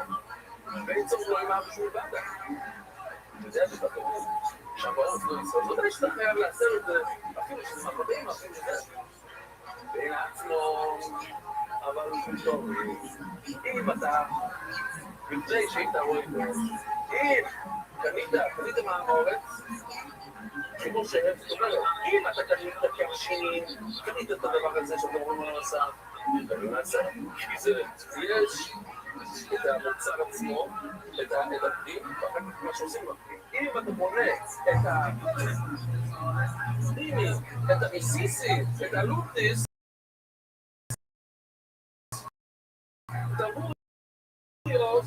זה לא צריכים לעשר. אז המאמץ שלו שם. אתה אומר שיוכל ביצים צורפות שזה שקשוקה שמותר לאכול. שעוד הגמור ולגוד מה אתה רואה שמים, עדיין ירריס לשפט בניסו, לא זה די רלוונטי. אתה נותן שהשאלה שלה שהיא אשתו של המעורב. ואתה אומר לה, הנה, קחי, תנסי לטובה בזמן, אז לא היה לכל אחד כמובן, ותנסי את זה ללשון. אין לך שתזרוי וקו פשוטה. הוא נותן לה הכל, כמובן. רק תכניס את זה לתיאור. לא צריכים לחשוב שתגנוב אותו, שהיא תחליף את הטוב בקו וכולי וכולי, כי היא תאכל. אז בואו תחשבו שנייה, מה זה המערכת? המערכת שלו בין המורה, הוא לא בן נב, הוא לא יודע, הוא לא כל כך מקפיד על האופס לפעמים, הוא יודע שצריכים לעשות, זה הוא יודע, אבל לא בא לו עכשיו, זה סרטות.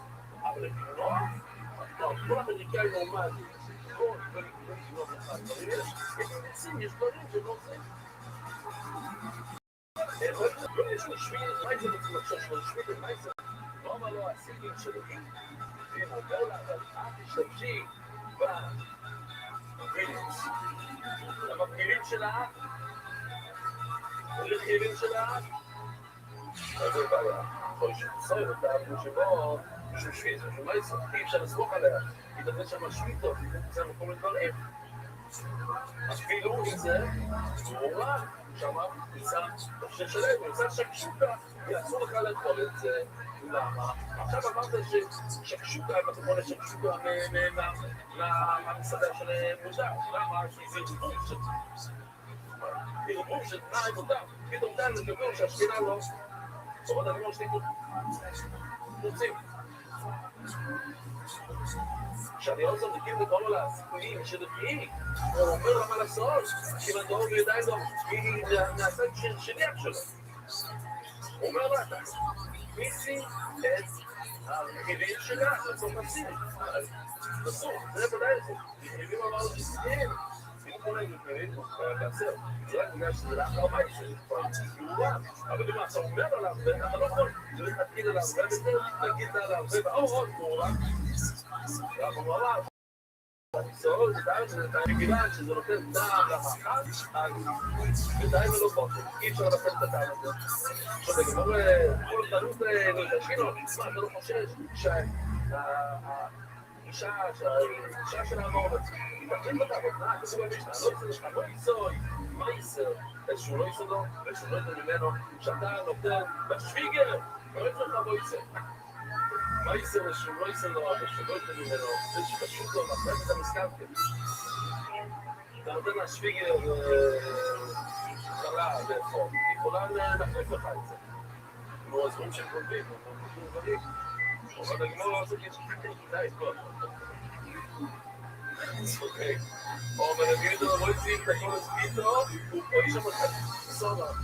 נשמע, נשתנו הדבורים. נשתנו הדבורים. הוא לא יצאים את הכל הספיתו, הוא רוצה שיהיה טוב לבת שלה. והיא מתביישת מהחתן שלה. ולמייס, מה קרה כאן? הלחם, ואני שפה את זה, אני אכנס את זה לחנות. משחררה, קורא פתאום נצרף החלב, מה היא תעשה? את שטש של החתן, היא לוקחת לעצמה לשבת וזורקת, והיא עושה חתן, והחתן זה הבעיה. אז זה לא בגלל שהיא רעה, בגלל שהיא טובה, היא רוצה לעשות טוב.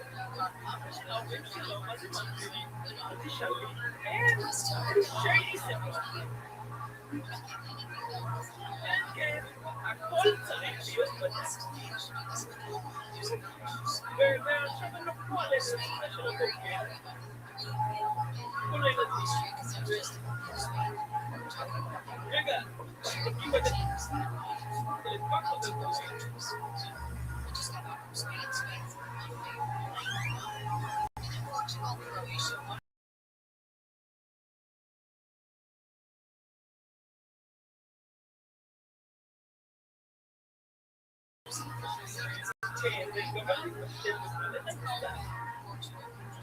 לפחות שהם באים אליהם לשבת, רק עם הילדים, בלי אוכל נורמלי.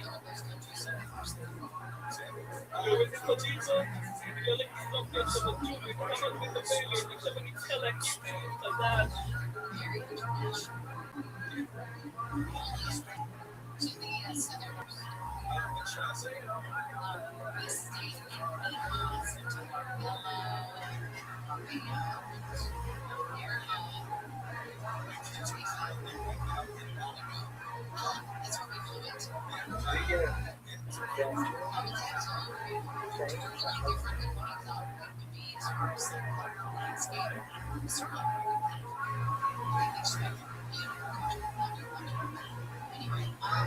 Vámonos, Panchino, Botán. רגע, אתה אומר לי רק אצל החשב, היא מתביישת, היא עושה טוב, ובכל העולם, וכולם היא לא עושה טוב, וזה בעיה, אותן, בחור ישיבה, כמו אומרת, ישיבה פה, לא צוחק, ישיבה פה, אני לא יושב לספור בכיס, שלא, כמה היינו שם ישנים שם במלון הזה, באכסניות, אז שהוא לא יצא לו, ושהוא לא יתלמד לו, והיה פתח, לקח מה יצאתי, הרי, אבל זה,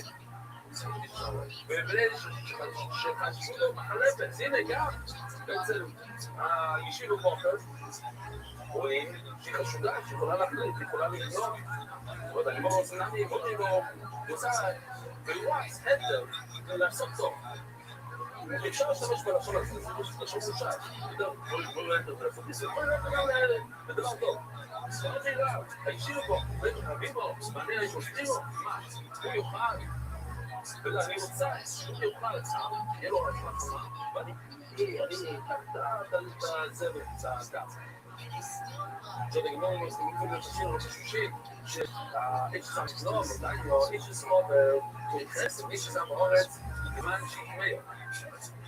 יש מבחינה. ואנשים שם היו עושים ככה. עכשיו, שאישה יתמיה, אז מזמות לזרת, איש ששמו, מה זה איש ששמו? איש ששמו זה, מה זה שמו? זה בנאדם שמאוד מקפיד על צפור בבית החיירו, כמו בית-חולים, וגם הכול זו מייצת כמובן, על הכל. אז האיש ששמו, אשתו של החומר, של הצדיק הזה, היא יכולה לבחון עם האישה של החומר, חברה שלה, בזמן שהתמיה, רק שהתמיה, למה? כי אז היא רגילה לא לנבוע באוכל. האיש הסחובר, היא יכולה, כן, האיש הסחובר, היא לא נוגעת באוכל, היא לא רגילה לא לנבוע, היא לא צריך לדעת את זה כבלה, מספיק לא לכל בקומה, אבל לא כמעט שהיא טובה, אבל שהיא טובה, היא לא יכולה לאכול עם חבילה של הבאורץ, למה? כי אז היא תאכל ממנה. היא לא יכולה לדחות, אבל היא תאכל ממנה. אנשים לא טועים, אנשים לא רוצים לדחות. יש כאן גזירה בכל הכיוונים, ויש חבר בנצר זה לא ייכנס. עכשיו, רגע, אז אנחנו לא קוראים פה, הנה, ונעלוך לא יצא ככה. היום, אנשים שלנו, כל הזמן הם סשרה, זה לא שלם שלו, כן? וככה קצת חיטה, לתת בשכינה, שנירות. הגמור קורא זה מוצלגת. עבור הבית לצלחים אנשים שלהם דברים האלה, כאן לא את הבדיחות על השפיגר, אני מבקש מאוד, אני לא ישמור גם לעזור. אבל, הגמור אומר את זה, כן? הקפידו מאוד, אני הקפידו לא לגרוע, זה הכסף שלו, לא יודע. עכשיו הוא צריך לדבר, ומה את מחלקת את החדרות שלה? אז אם היא לא חושבת, אם היא לא חושבת גזר, חלקת את כל זה, וניקח, ומתי שהיא רוצה לגמרי. זה מה זה, פה, מנהל מבוא מבוא, יש לה לרעה. זה לדעת שיגור. יש, בסנקציות שונות בזישו, יש תמונה ישנה מאוד, אבל אז התחלת היער, זה שנתיים וחצי כזה. שם הוא הודע, הוא הולך על החיטה, עשו לשים לו גסר, והוא לא יכול לאכול, וסקסו. אז היא אומרת, מה אני יותר גרועה משור? מה אני תוחלת את האוכלוס חיטה שהשור שלי תוכל, והוא יכול לאכול, אני לא יכולה לאכול, כי לא עובדת שם, גם כל בן אדם שעובד, אתה עובד במאפייה, יש הלכות. מותר, אסור לך להגיד לו לאכול, אתה חושש, כי אתה שם בחוץ נוסף שלך, אבל היום נותנים סטייקים, תשים לנו, נראה את זה.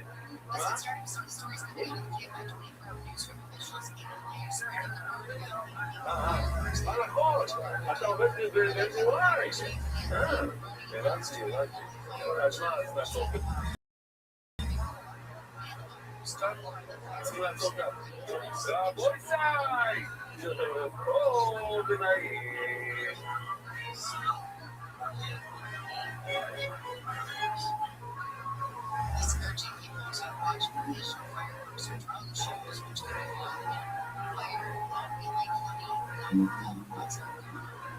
A federal judge in that case blocked the Department of State from suspending funding for the Los Angeles Homeless Services Agency. The hearing has been set for August. The Trump administration decided to suspend the funding process for allegations of fraud, widespread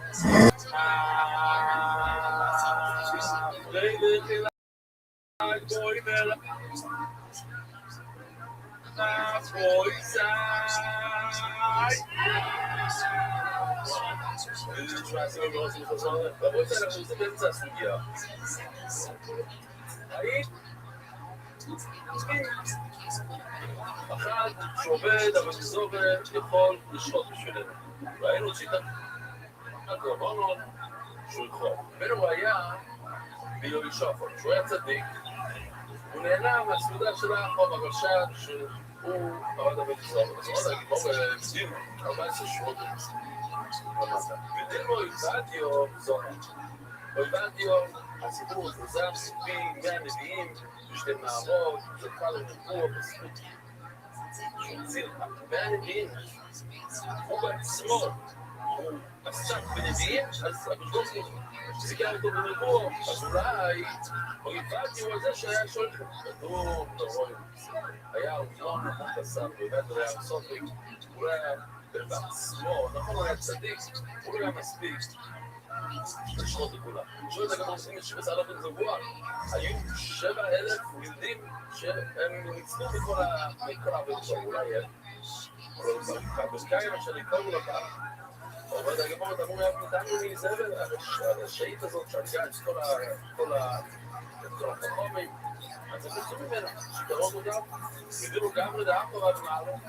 אולי האנשים של האחרוב היו אנשים טובים. הוא אומר את הגיבור לסוף לדעתו. ורסיס, רוב של מקשיב אז בקשוקר, או שום סוף לשואל. זה הולך לפי המשה, אז משה לרשע, אז כל השופטים שלו ישרים, יודעים וגם את הישום, אדם ולא יהיה מעלו. זוגו גם את האחרוב וגם את הישום. אולי כל מה שהאחרוב שכח, זה נתן גם לידע, ולזוג של ישום. זוגו דבר, יום ראשון. היה צדיק אחד שהיה שפט. וזה מספיק לישום. היו צריכים לשחוט הרבה, נכון? שהגיעו לישום, לא, זה לא מדי טוב. במות שמשהו עולה על שקל, זה לא מגיע משה. גם משה הוא שום סוף לשוי. או לסע רמז. אז גם כשזכו, כשהמשה צדיק, הוא ישום עוד, ישום סוף צדיקים. הקהילה הולכת לפי הרדם, לפי הדבור, אם הדבור הוא רשע, אז כולו רשעים, אם הדבור צדיק, אז כולו צדיק, מכאן עבודה. תראו, זה בוח, גם לדעתו, אבא דעתו וגם הוא. מה יכול להיות שמה שהחבר'ה של אבו, הם שם, זה הלך לאחוד, לכל הקבוצה של אבו, אז בואו נביא שם, לא נביא שם לגמרי, אולי אנשים שישוב, עוד הם אלו ששמתו. עוד הגימור לא יעבר, מה תגנב שאין מיני. את זה לא הצלחנו לענות אותו, נכון? עוד אחד, תראו תביאים, תראה את התירות המסוסה על הקים שם, זה ישוב עוד, כי אני יודע, כי לא מראים את הפרצוף שהוא צדיק. זה המון.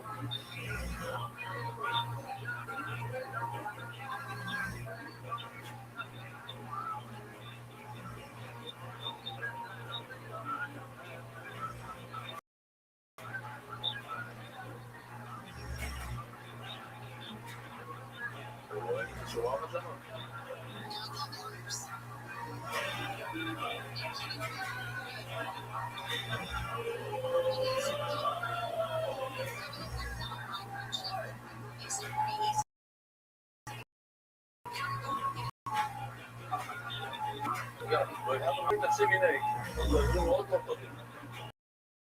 עכשיו יצאו לתוכנה.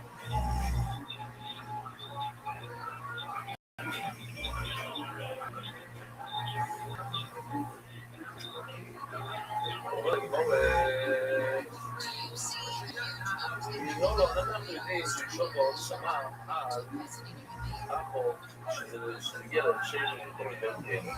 גילי מדקסים, חמוידי פה כמי בסוג שיש שם איזה 6 אחד אחרי השני, באותם שווים, ויש תורות אחד אחרי השני, זה אחד מהמקומות, יש עוד בסוג שזה יותר כמה בסוף. חמוידי כמי כאמר בסוסה כסוסה. חמוידי פה כמי כאמר. אנחנו יודעים כאילו, אני סומך עליך. בעיניים, התשומה שאתה נותן לי, אני סומך עליך להתקומות. che su sai che sto servo canali ma sono la funzione del cielo ma che sto che sto servo le so vedete però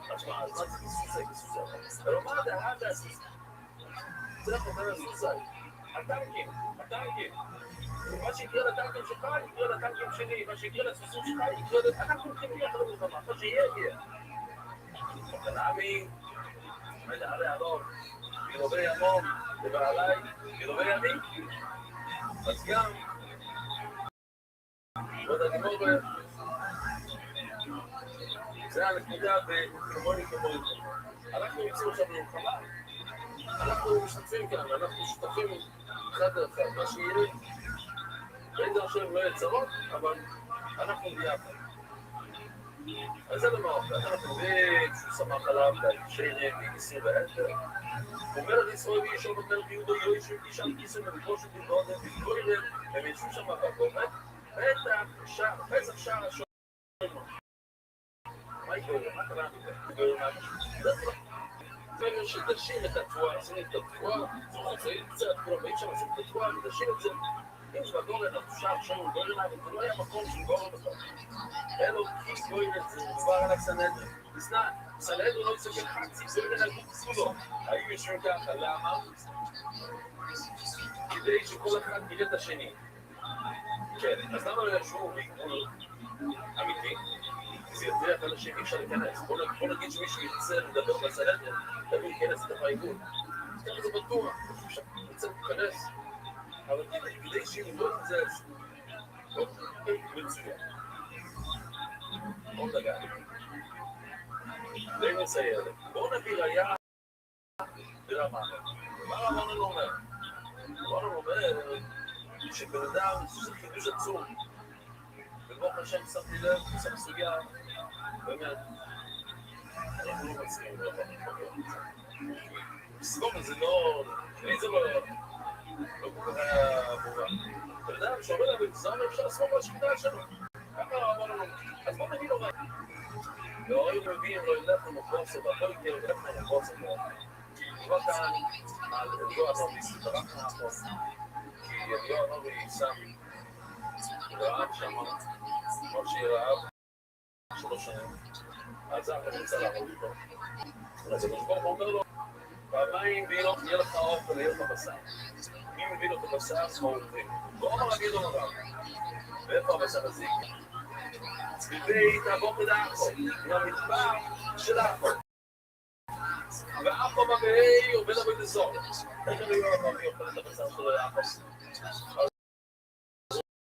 רואים, שבן אדם שעובד עבוד לזור, אפשר לכל את השביתה.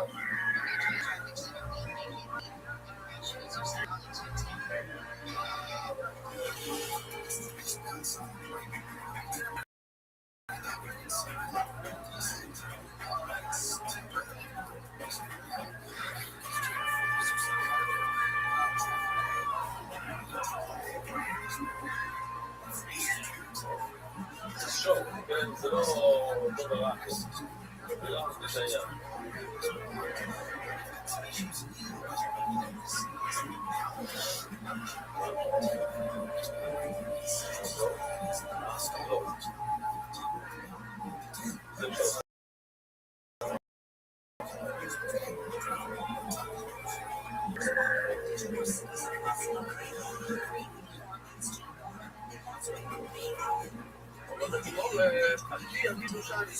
מה השאלה? בגוף מסתבר, תאכל מה עושים אז תאכל, זה לא שואל שאלות הוא יכול להביא לך מצב קשר, הוא יכול להביא לך, הוא יכול להגיד לך שזה קשר, זה הקדוש ברוך הוא. זה לא, אי אפשר להביא ראייה מכאן, שבן אדם אחר יכול ללכת ולאכול, וזה הציב של הקדוש ברוך הוא. אז כל סיסקן שואלים, והם טועים מה? אולי בסוף זה היה בהגיע בו, זה בדי שאתה חייב להגיד שהוא יבוא. לא ברע, כל סוף שנצא למנה, אני לא עושה. יש גם בעיה, שאומרים להגיד את הליצוס. ברור, שאתה פילטיבו, יש בעיה אחרת, איך אתה יכול לאכול את הבשר, לא עורב. זה לא מה. תשמור ציבה, תשמור ציבה. לא, משתרים על זה, אני יודע שיצור את הפילטיבו, צריך לשאול את זה. לא מתקומץ. זה לא יכול להיות פצוע, מה זה, למה אתה לא יכול לכל זה? אולי תגיע מהזוי. אבל כאן זה לא טוב, כי אם הציבור שומע הורים, אז ודאי שלא יגיע לגוי, אבל זה ודאי שבו הטיבור, להדרי איזה שכי לסמוך את האחר. ויואד לא מתאר עם המקום הזה, אבל להגיד שזה הגיע מהאחר, זה לא טוב. לא יודע, מה יום? מה הכוונה? מה הטייט של ההורים? זה לא מבין, אבל זה בכלל הורד. זה גם בדעת משמעי הורים. אולי הכוונה לאנשים. שני אנשים שקראו להם הורים. מי לא קסילי אבלס, אוי לו קיצול, אוי לו וזה, יש כזה בדעת שקראו הורים. אבל אין לסער איזה דרמי משמעי הורים, ומבין בדיוק היה שני אנשים שהיה להם כדי שם מוזר, ושני לגיעו. זה מה השם יותר. אולי המקום קראו לזה הורים. מי לא קסילי, הרב מאוד צפוי בדיוק שמומר, תצפון נערוצה. עכשיו, יש כאן בעיה בצפון. כתוב נערה, קטנה. כל מי שלמד איתה בציושים, כל המצבים שלנו, שמה זה נערה, איזה גיל?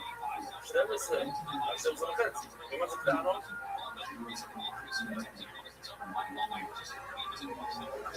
עד 12. עד 12 זה נערה קטנה. זה לא יכול להיות. מה שלא? קוראים לו ניילו וקוראים לו קטנו, הנה, להזכיר לכם. קטן 0 עד 12. ניילו, 12 עד 12. עם סימונים. ובגיע בעצם על 120. אז אפשר לקרוא לה גם נער וגם קטנה. זה פשוט. לא אומר לך, קטנו, תמיד לא אלו. היא קטנה.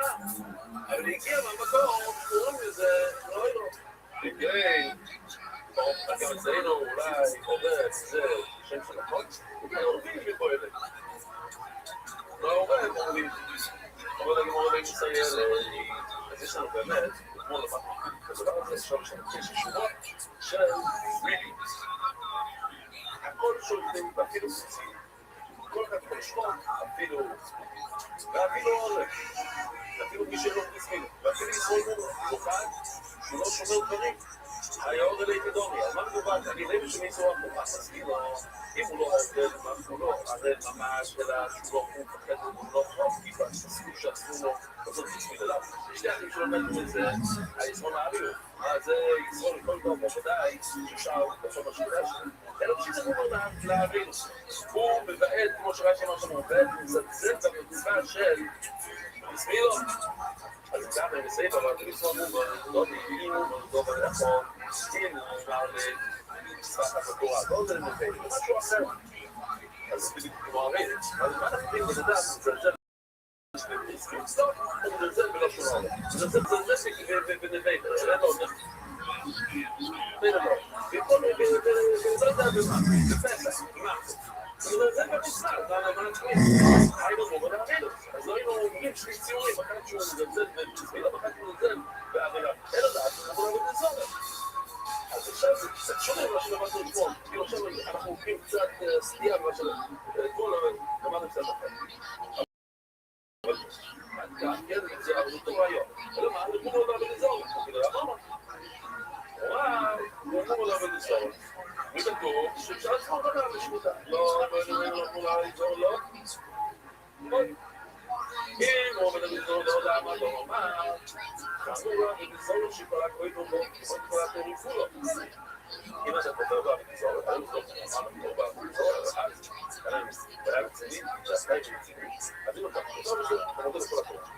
ואם אתה ist doch.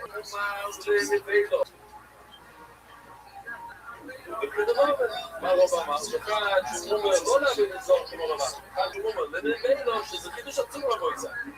הוא בן אדם שיש לו בעיה בין שיירים, הוא בעיה, הוא לא אכפת לו ככה המוגר לסלוק שלי. ואפשר לצלום עליו בשליטה.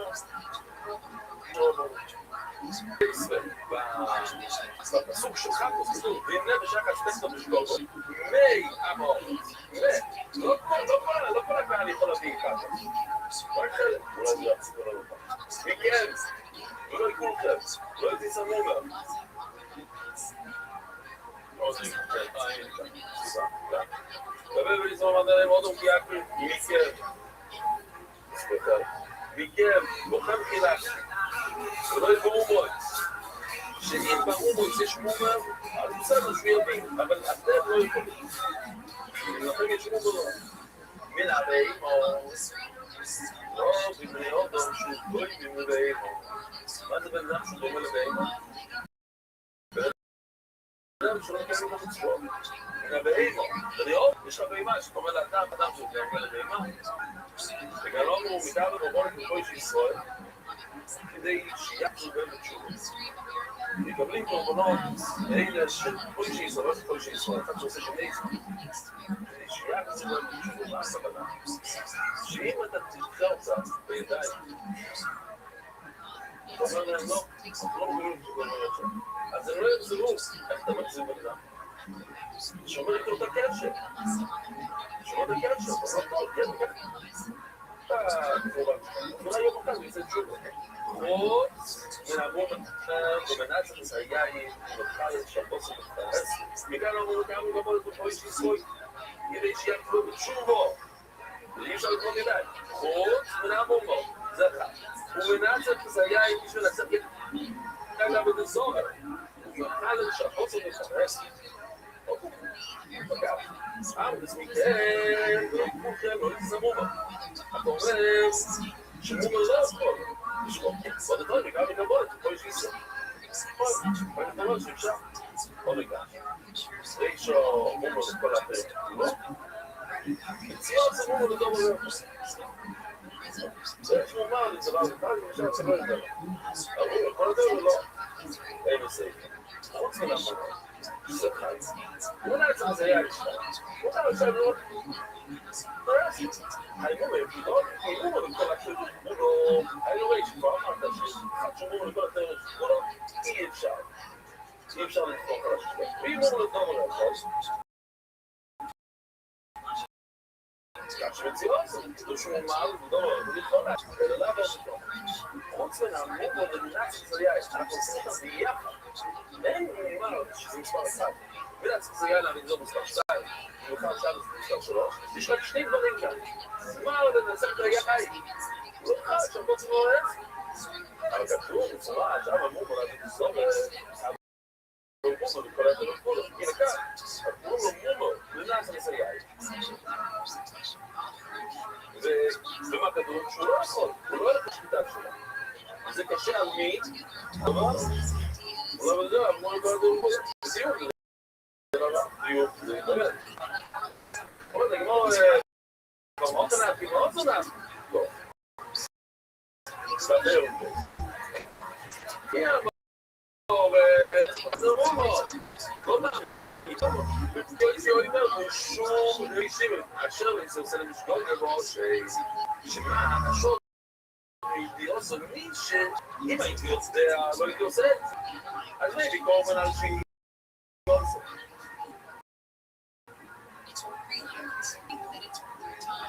אין לי שום אידיוט, אין לי גורם על השיגו. אם הייתי עוד... אבל אחד שהוא אומר, לא אכפת לו, הוא לא יכול לחזור, הוא לא יכול להביא גורם. אחד שאומר, אני יודע שעשו, אני עושה את זה, אבל הוא לא מביא גורם. ואמרי לו, חי ביניים. לפי שני השיטות האלה, הוא לא... נכון, אי אפשר לסמוך עליו. אומר אבל הוא אומר לאיפה חילב להידי קורבן על אדם תיקי ביניים. ומה שמעניין זה שבפסוק, שימו לב, הוא ילד בכל דם לא יסתכל, זה בעצם אותו משפט, אותו איסו לכאורה, זה דם שהוא אומר לזה ולא לזה. מה שקרה זה, הוא בן אדם שאומר אבל הוא אומר לאדם, הוא אכל דם שויים, הוא פתאום בא לו שויים. אז לפי אדם שם, רונה, ופתאום שמן, זה ישיבה כאילו, אתה יודע, שזה אסור, הוא לא היה עושה את הדם, הוא לא היה אוכל את הדם. אז זה נחשב שויים, הוא יכול להביא קורבן. אז זה שטח שם. תדע עכשיו, למה אני ככה, כן, זוכרים לעם האורץ? אז בואו שואל. מאוד חזק, מאוד חזק. זאת אומרת, לומדים למה הפסוק גם, מה האורץ, לא מה מכם. זה למה צריך עוד פסוק מכם. אז הוא אומר, מתאבץ את הגמור, למה צריך שני פסוקים?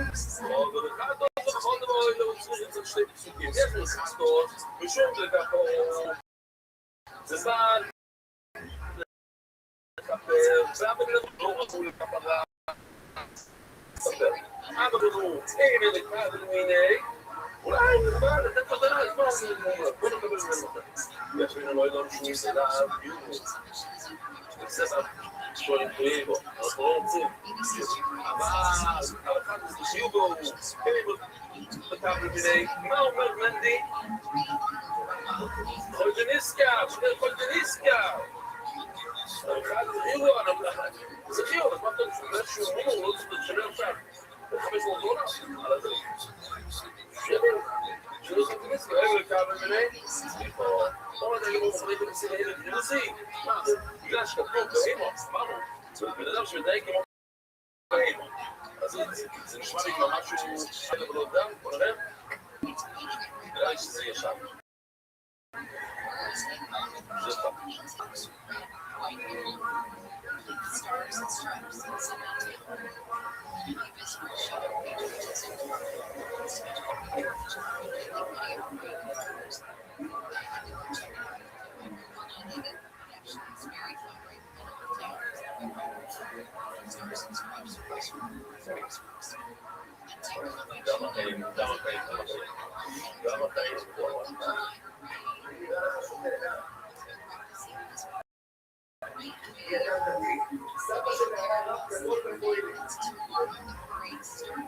זה באימו גיוסי, בוקסים, עוד לא באימו, תשעי עכשיו.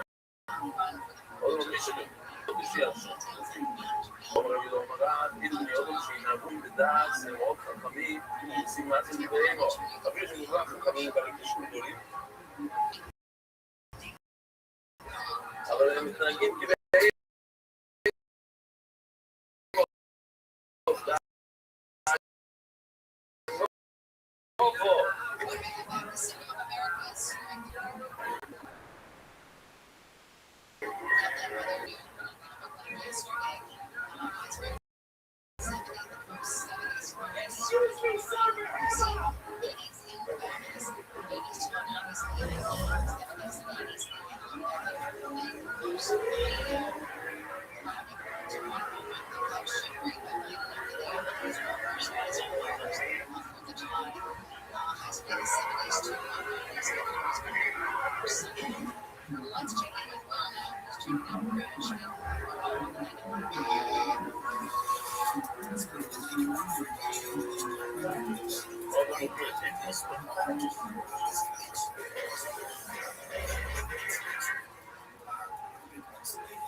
זה דבר טוב, אבל בהמה לדעת זה בשל לבן אדם שלא מקיים את זה. אנחנו יכולים לצאת מאוד כמו בהמה מהגיוסים, מה הם כתוב את שניהם ביחד?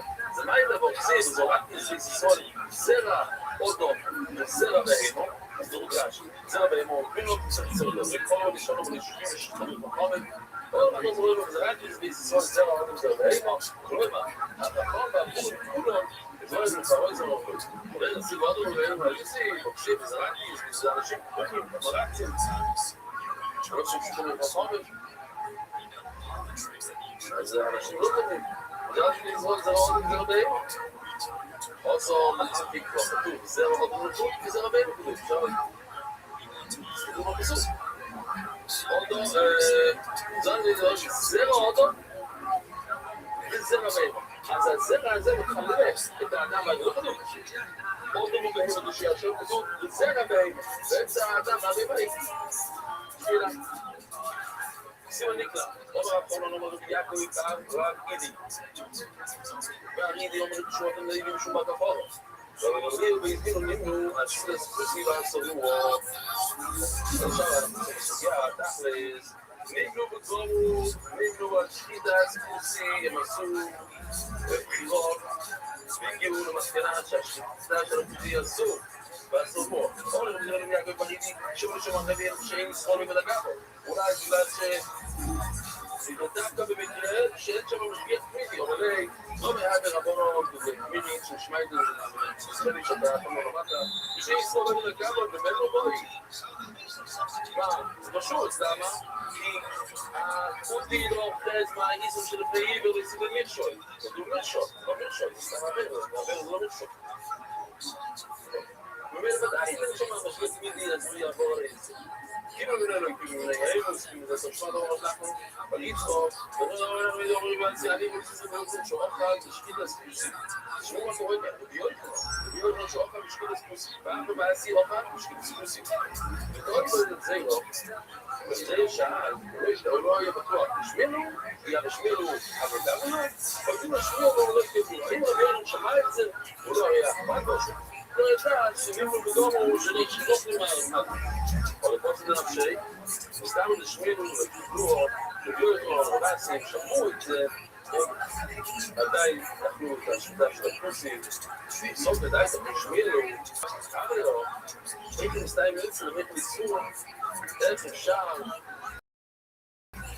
להבין שצד לכיוון שעשו את המסעות הלבוס, עד שאתה בעצם שאלה גם שבוך ומי מידה כל העליות בו, זה לגימת שלוש פרוצ'קים, טוב, נעצור כאן רבוקסאי, שלכם אקסטרניסים, לגוימר, ולפור, ונאי.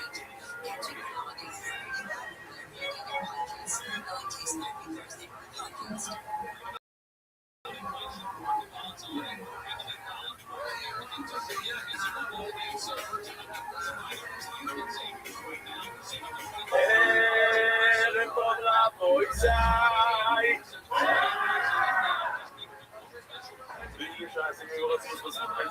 אנחנו עוזרים שלוש שורות למטה אדם לא נעבוד שקידה שקידה ספוסי מותרת מותר לאכול בשקידה של הכוסים באמת זו מבורים כי שישראל אוי מעט על גבר תקשיבו מה קורה כאן יש כאן דרייס כתוב שתי דברים אני שואל אתכם מה חציתם על דרייס כתוב כאן ככה ישראל אוי בדרגה אחת זה בסדר גמור אבל בואו רצון ששוחם אם הוא בא ורואה תעשו סיפור שוחד חסר כאן ציור שלישי מה חסר כאן?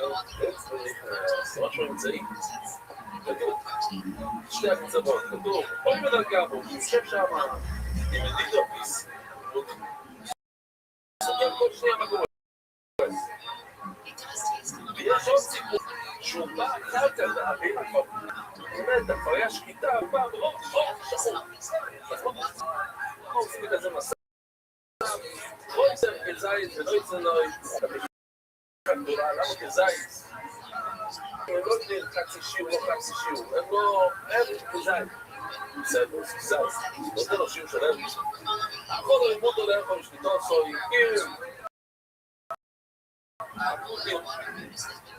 זאת אומרת בניסיון, זאת אומרת שחד זה טוב, אחרת הוא לא היה הרבה, הוא שומר לצמור, הוא אומר שאתה לא יבייצי נמנע, אבל הוא הולך לשליטו עשו כמו שאמרנו אתמול איכותי, הוא מקפיד מאוד על גוירייסיס, הוא מקפיד מאוד על שפיטה. הוא לא מקפיד על דרבנו, הוא לא מקפיד על לפני עיבר ויסיד הממשלה. למה הוא לא מקפיד? זה די רייס. כי זה רק לא נקפיד שום. לפני עיבר ויסיד הממשלה. אם יש בן אדם עיוור שלא תרחוב, אף זה לא מכשול. אם הבן אדם לא עיוור, זה לא מכשול, אם זה לתת לו לאכול את הבס, זה לא לפני עיבר ויסיד הממשלה, זה לא עיוור, וזה לא מכשול. אם הוא לא רוצה לאכול מהשחיטה של עצמו, עוד סודק ומשודות זה לך סודק. אז בוא נראה. אז בעצם, תמיד שכתוב, לשרוד ליום גבו, חסים כתוב, בואו נראה כאן, זה לא להזביר את זה. אז אתה יכול ללכת לשתי כיוונים. אז אתה יכול ללמוד להזביר את זה מהריישן, ואתה יכול ללמוד להזביר את זה במקום מוצאות. אז בואו נראה מה שגורם כאוס. אז זה בעצם המחלוקת שהיינו פה בין אביי לרוט. כי הרי רוב סובר שנית להזביר את זה חזק מאוד. זה בדיוק כמו לנסוע לבד על גבו. לא הם קיבלו את זה, ואין כל אחד קיבל את השיטה שלו. יועץ בו היא ממש דומה, חוצה מיודוי, קוריו של ציפוי. רוצה את הכלי, הולך, או מוכר, כזה, כמו סל של ציפורים, או כזה, מחרות זה דומה שהיא משהו עגול כזה, מלא ציפורים, ואין שירי יורים, הוא קוטע את הראש של אחד מהם, ולא יעשה נוי, הוא נותן לו לחקור. אחר נוי, הוא נותן לו ראשית ראש נוי. הוא הולך הביתה, הוא פישר את זה, לא יודע בלי מה שקרה כאן. המחור זה שהציבורים הם לא מבושרים, כן? הוא תופס ראש, מכניס לפה ותוחץ, אוקיי? אם הוא מודל לנו משודות, בגלל לא שלנו משודות. כדי שלא בשי וזה. עכשיו, לא כתוב את הסיפור האמצעי, כתוב שתי הצוות. הכי טוב והכי גרוע. הכי טוב זה שהישראל יושב שם משקיע שמידי כמו שאנחנו רואים היום. יש, לא היה משקיע לו כלום, הוא עושה איזה משהו, עכשיו צריכים לעשות מה קרה.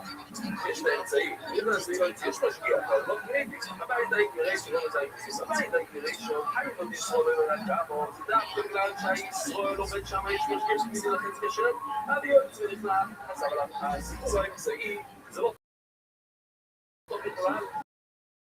לא עובד על מצעים ולרוב את זה מדרג אפילו שוק, אבל יש לו בלגן באחת. אבל הוא משקיע. מה, יוצא, הוא משקיע, זה נחמד, זה נצחק. שפיר אותו מזה.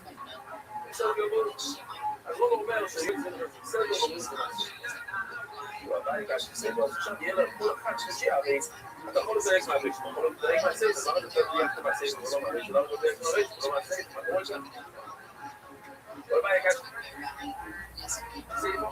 אומר לו, ביות כרדס, נעמי, בואו, מצוי קורא. מה זה רמפה? רמפה ומצוי. כי הוא יוצא נכנס, הוא בערב שבא, הוא בא, הוא לא בא. זאת הסיפור, זה בדיוק שכתוב. הוא לא לגעת רייש, למה אתה לא מזהה רייש? הוא אומר לו, ביות כרדס, נעמי, כל ילד אותו. אז כל אחד אומר, זה מה שרובין סבב אתמול, שמי שיוצא בדחה את אותו הנוסע, רואים את זה בג'ינוק המשקיעי. שאם אתה יוצא ונכנס, כמו שאתה עומד שם לכן היום, אתה עובד מקומות, אין משקיע, מאוד יקר משקיע, זה משקיע, זה נכנס. בדיוק. זה לפעמים, כן, בוא נגיד, הנה הוא עושה, הוא לומד, מעריך, הוא לומד, נעשה, אוקיי. עכשיו נגד הסרטון, זה הסביר על כל הסוגיה בשביל.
הם שם לתת לו סיסוי. היינו מה זה ביקוי של ציפוי. זה מה שלמדנו בשלטון.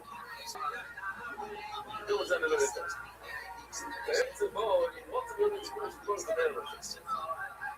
לא יודע, כמו המים. מה יעזור לי? נותן לו את זה בו. בערב כמו, אתה יודע, בשום השבית. כותי הוא שחד אחד, ואת החיבור הוא לא שחד. או שוחד 4 הוא יודע, תלמידים הוא שחד, שחורים לא יודע. הוא רואה שאתה לוקח מעלה, אבל זה אוכל את זה, זה לא אומר שבגלל שהוא אוכל אחד, שכל ה10 שקלים עליהם. הרי על העיכול הזה יש יותר מאחד, שכל המקודש, שכל שציפורים, יש הרבה. בגלל שהוא אוכל אחד, מה שיתן סביבה. קודם כל הצנח, שסירו למחלס, יגזר את עצמו, ולספור לא נראים אותו הרבה בשעה. יש לו כאן סימנים, מחלס יגזר אותו לספור. ומחליט זאת, אחלה סיפור, שדובר כאן, מחליט את זה. זאת אומרת, ההוא שקונה, היסוד שקונה מהקריטים, הוא מחליט כל הסיפור. זאת אומרת, הוא לא שכב, אני לא מראה. ואז הוא נותן לו. ומוכר את זה, הוא לא יודע מה. ודין, סימון אני לא אוהב, לגבי. יש לו איזה סימן עם העוף הזה, יש לו אולי איזה סימן. אבל אני לא אומר, אבל עכשיו שהוא... הוא ככה הוא קרוש מסביב. הוא עושה קיבץ' רציני. מה? בדיוק איזה אבטיקותי אין שקידי לו, אני לא מבין, אבל אולי... הרי בתוי לא עובד לתשובתו. בואו נראה אבטיקותי. שקידה, כתוב, גירה יוכל בעולם ישיבה שם לגבור עושה שלושה. וזורבחתו, וכל כתוב, סליחה, שקידה, רק בקר וצום. לא כתוב בתורת שקידה, נשמור חוק. אולי קוטי, הוא לא מבין אותו לשקידה שלו. אין שקידה לא יבין אותו. הוא לדבר שהיו, מה זה שהיו? הוא לדבר שהיו, מה זה שהיו? רוצים את הזקים שלי. שיר זה שהוא עושה ככה, רק שיש לו לפני כמה זמן נראה מהגמורת, ואחר כך הוא עושה ככה. אם הוא עושה סימן אחד, לוקח הפסקת סיגריה, חוזר, זה שיר. לא סוף, אמרנו, הוא לוקח, חוזר, ככה. בכוח. אמרנו, נכנס בפנים, כן, שתי הסימנים, עכשיו זה מרפא, ואז הוא חוזר. הגרומו זה מעניין, לא ראינו את זה, הגרומו זה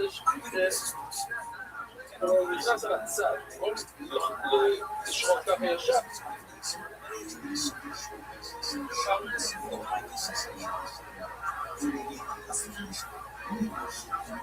הנה הגרומו, ואיקוס זה, אם יש פגימה בסכין, אז זה עוקר את הסימן. אז למה הם מקפידים על זה? סיום, זה כתוב בתורה. הם עוסקים את זה, הציגו, רואים כאן מיסוד, מה בגמר בשם. אם זה משהו שהם תופסים, הם הולכים למהלכה, אז הם הולכים עד הסוף. זה לא קשור אם זה נייס או לא, כי זה מה שעושים, והם מחזיקים בזה, אז הם הולכים. ובנאמי, אז גם שקיטה טוב, אם נאמי הנה, עובדה שהם שותפים עופות, זה לא משנה, זה כתוב בתורה, או לא כתוב בתורה. אם הם עושים את זה, אז הם מחזיקים את זה, זה אפשר לבלע. זה בעצם, אני מבלע את העניין הזה. משהו שכתוב מפורש בתורה, והם לא מקפידים על זה, האם אפשר לסמוך עליהם כתוב בתורה? ואם משהו שלא כתוב בתורה, והם מאוד מקפידים על זה, האם אפשר לסמוך עליהם? כי הרי זה לא כתוב בתורה, אבל מקפידים. כאילו, מה היסוד? אם זה משהו שכתוב בתורה ומקפידים, זה אנחנו יודעים. אבל יש לזה רק חלק אחד, שמקפידים על זה וזה לא בתורה, או שהם לא מקפידים וזה כן בתורה, ועכשיו הוא אומר שאני מקפיד על זה, אבל אתה יודע שכל השכונה שלנו לא מקפידה, ואפשר לסמוך עליו. ואחר ולא יעצור, לא הקסימו, זה לא כתוב בתורה, אבל הם עדיין תופסים את ההלכה הזאת, בעצם הכל יסתבר. קצת, מה זה עושים יותר? יכול לעשות, אני חושב לא. זה היה עובד היום. בצד שלו, היום יש חוטים. האם מישהו היה אוכל בצד שלו? את האור שלהם. איך שלנו, שישרוד לא יודע כמה. האם מישהו היה אוכל יום פגיעה בגלל? מה זה ספוסים יותר? אם הספוסי אדם מצא, תעבוד ולהתקבות, זה בעצם לא רק זה, אתה יכול לעשות לכאורה את מה שבפסח, בסייף, אבל לא לצייף. לא רק כדי לקרוא להיות פסח, אני לא זה לא יצרוך, כפי שהם בלגין, בדקדוקי, זה מה שיצרוך אומר. בדקדוקי אין זו עסקי ישראל. הם אולי מכירים את המושג של פסח, בחובד, אבל יש כאן דקדוקי מצרוקולית. יש מדינות, יש כל מיני זה, יש תקום לזה שהם עושים את החפופלס, את זה, הם לא מכירים את הדקדוקים מצרים, שהם באמת, שזה עושה להפגימים, לא, זה לא עושה שהוא לכל מצרים שציבו פה כוסי, לא עושה לציבו פה עוד מצווה שציבו פה כוסי, ומזקתי כמו ביותר ישראל, וישמע לי קורא את זה, כל מצרים שציבו פה כוסי מערכו, ודאגתי ביותר ישראל. מה? תספרו אליי. כל מצרים שציבו פה כוסי, ודאגתי ביותר ישראל. מה תספרו ועוד היום שלי פחות כזה. פשיט לא. אם אתה אומר לי שהמצב מוצא, אז קשר, אז למה שלא ימצא את הסביבה? כדי לעשות מה? זה לא ביחד, לא? אבל אני אומר לא, זה לא ביחד. מה עושים? אני לא בדיוק בשביל. יש עניין לעשות את המצב שזה שי מצ'סוויץ, כן?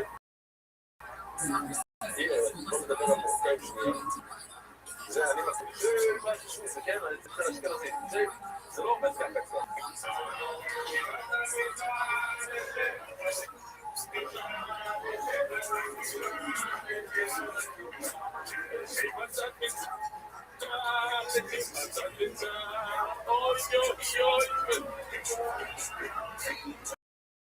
כששומעים על החובד, זה שי מצוות.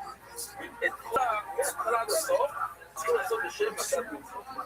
זה עניין של שירה. עכשיו, יכול להיות שזה לא חמש, מותר לאכול את זה בפסח, אבל זה לא לשם מצד מצוות. אז בסדר, אתה לא יכול לאכול את זה. אבל לא זה רואים, כל ישראל. פיש, שי, ביקים, ותוקים מצוות. ואז הוא אומר לא, הם לא מגיעים את כל ההלכות. בסוף לא מגיעים בשימור. עכשיו שימור כאן, זה מה ששימור רבו ישראל, שמענו קודם, שימור כאן זה בחוק. לא יכולים לשמוע אותו בחוק, לא חשוב על לשמוע. מקודם דיברנו על לשמוע, לשם מה שזה לצרויות הראש, זה עניין בראש, לא, כאן אנחנו מדברים פשוט שימור. לא יודעים להכין את הפלסטיק, נופל כל מיני כחול, לא יודע מה. צריכים להביא את הרגב, אנשים יולי לא עם הפרקציה של תגבור כוסי. אנחנו באמת דקנו ביוצאים לשמור. היינו אותם את העמוד. אז מה הוא עושים? כמו שדע את העמוד. אבל הגמור איתי בלילה, תוסיפו.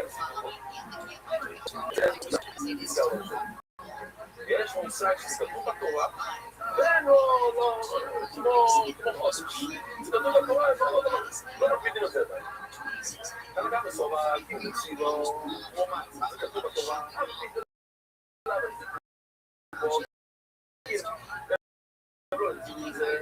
אז עדיין, זה דווקא אם אתה יודע, תורה שמוצאים לדבר הזה, אז יש לעצמות עליהם. שזה כתוב בתורה, זה לא מספיק. יופי, זה שם ספר. כתוב, כל מצוות שהפסיקו בפוסים, כל מצווה, מה זה כל מצווה? זה לא המילה נכונה, זה אם, כל הנקודה הזאת, כל זה ריבו, זה הכל, כל המצוות, איזה מצוות כתוב בתורה, ואפשר לחשוב עליהם, זה לא, עכשיו אתה אמרת, זה לא הכל, זה רק אם הפסיקו. מקודם. היה צריך כתוב את המילה גיר ולא כמו הרגלנאיות והקסיבו והקסיבו פה. חשבנו, כתוב בתורה, אבל הם לא מקציבים על זה. גם בסוף הקימו לא הקציב אבל גם תקציבו בונה מלא. איפה אנחנו? היו להם לא הקציבו על זה מפה. גם בסוף הקימו לא הקציבו עוד בתורה, אבל הקימו לא שלהם, הם תפשו את זה כמו הלכה או לא. אבל גם בהחזירו. בואו נבין לו, לא, אי אפשר לסמוך עליהם. יש לו מה המחלוקת במקרה שהם תפסו משהו שלא בתורה? האם אפשר לסמוך עליהם או לא? זה לא מחלוקת, זה לא מודיע. אנחנו נסמוך את זה, והם תפסו את זה שאפשר לא יסתכל לסמוך. זה לא משהו, זה לא בעיה. יכול להיות שמישהו לא מחלוק. אי אפשר לסמוך עליהם. אמרו בישראל מאוד ובאיזה סיוב. מה עושים? הבן אדם, יש לו בעיה, יש לו ניצור. הוא אוהב אוכל, הוא אוהב אוכל שגמים וכולל. כמו סתם, לא יודע מה, קשה שם, מאוד קשה להשיג אוכל קשה. היום קצת פחות אולי, אבל כשעליתי באירופה ובפה זה שנים, אם אתה לא יכול לכל פירות, אין, גם היום יש כבר ספרים שכתוב לך, והיית לו, שיגיד לך, את הסוג פסטה הזה מותר לעשות, כל החנויות באיטליה, אבל זה באיטליה, אין שם, הוא יהיו איזה כלום, מה אתה אוכל? אפילו הקטע שזה מים, זה, כל לא יהיו, מה אתה אוכל? אז זה לאט הוא נשבר. הוא לא עובר הרבה יצחקים. כשמגיע לא עובר, אז הוא לא עובר הרבה יצחקים. היה שם הרבה יצחקים שקשה, אז הוא צריך שם לכל תגיד, הוא היה עובר, הוא היה הולך לבטל את הקשה. הוא לא עסוק לזה. עוד מעבר, וישראל במועד אולי זה דיום, אז מה עושים פה? סגים לא שלו, תקנים את הסגים, ולומדים לו. איך מוצאים סגים, אני לא יכול ללז, כנראה. שיגות אחר כך, שדבר שאני לא אוהב לעשות, אני אתן לו לעשות את זה, אבל אני משפוט את הסיפורת שלהם לא עושים ככה. על כל זה, אם יש איזו תקינה קטנה, זה, מרגישים את זה בתוך ה... בתוך זה, דניאל, אל תגיד את זה לא.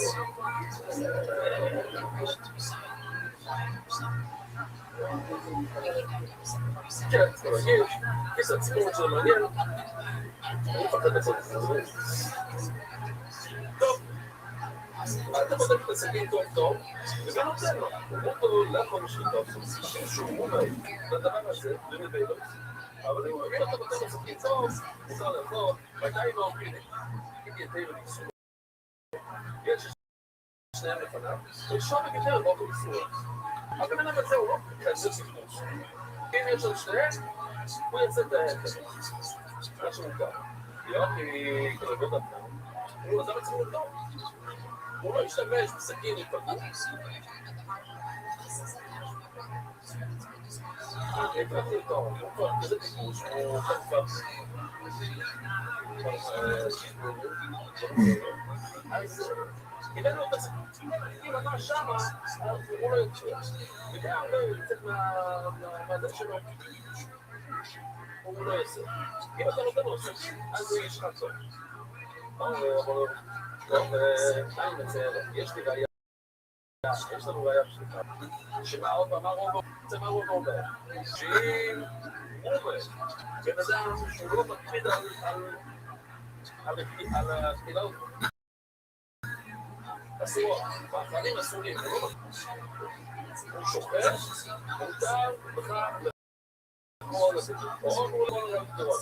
מה אומרת שאחד, המבוגרים לא כשרים, הוא אומר חזיב, מותר לך לאכול את השחיטה שלו. שחיטת הבדק, זה יודע, שואל את הדבר הזה, מה יקר שהוא אוכל חזיב? היית אוכל כזה דבר? זה ישבור אותי. חמק יש לו איזה אברהים או אחר פצע. עכשיו, אין לו חמק, בוא נראה, בוא נסיפור אותו.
מישהו שחמוד שעומד על המפלסה, מותר לחום בבית שלו. למה? בגלל שהם מחליפים. הספורטר הולך ומחליף את החמץ. תסתכלו על המילים, בגלל שהם מחליפים. זה אומר שזה ודאי או זה ספק? אוקיי, סגרו עוד, חוכמה לי לביודי. עכשיו? אולי זה הולך להיות בזדונה, עוד את המהנדס הדוי רייס, הוא אומר שאסור לכל חמץ שעבר על המספק ודוי רייס. הוא טוענים בגלל שהם מחליפים. אבל אפשר לדבר באופן איסור. רואים מכאן, שכסות. למה הוא מותר לאכול את זה? אם יש לו דהנדר, יש לו איסור, הוא יוצא דהנדר. אם זה קל בשבילו, זה לא משהו ממש כמו לבדוק סכינים. זה לא הולך להכל, עושים את זה בשלום. זה ממש קל לך. עוד נגיד עוד זמן, הייתי לראות שלי לא נכון לצבא לזה דרבות. אולי זה לא מבין שיטה שאומרת שזה בכלל דרבות. וטיפות בליון דרבות. אם יש לך מותו, אז אפשר להגיע את זה רבות. אבל דבר עצמי, בליון, למה פתאום בדבר עצמי? אולי זה לא רבות. אפילו נגיד, זה הולך במילים שמן, לקרוא לי שאני עוד מחליפו, לפני שמחליפים, זה בעדה. שאני אוהב לא שזה יקרו זה ספק. לא כתוב, מה שכתוב, שהם מחליפים. אתם כולכם אמרתם שזה בעדה. בסדר. בסדר, כמו שאני אומר, זה מה שאני אומר. שאני לא יודע שאני יחליפו, זה אולי, זה ספק, לפני שעושים לי דברים, זה ודאי, זה מה אמרתי? ואז אחרות, אפשר לשתות דבר כמובן, ונבוא ולשאול את זה בצורה, ניסו דבר מונו, זה כל כך מקפידים, זה כל כך מידה. הם מקפידים, בגלל זה לגרום שלי, ודאי, שיש להם בעיה, בגלל זה ודאי שאפשר לסמוך עליהם. זה מסייע אדומה, אנחנו רוצים להגיד היה למי? רוב, מה רוב אומר?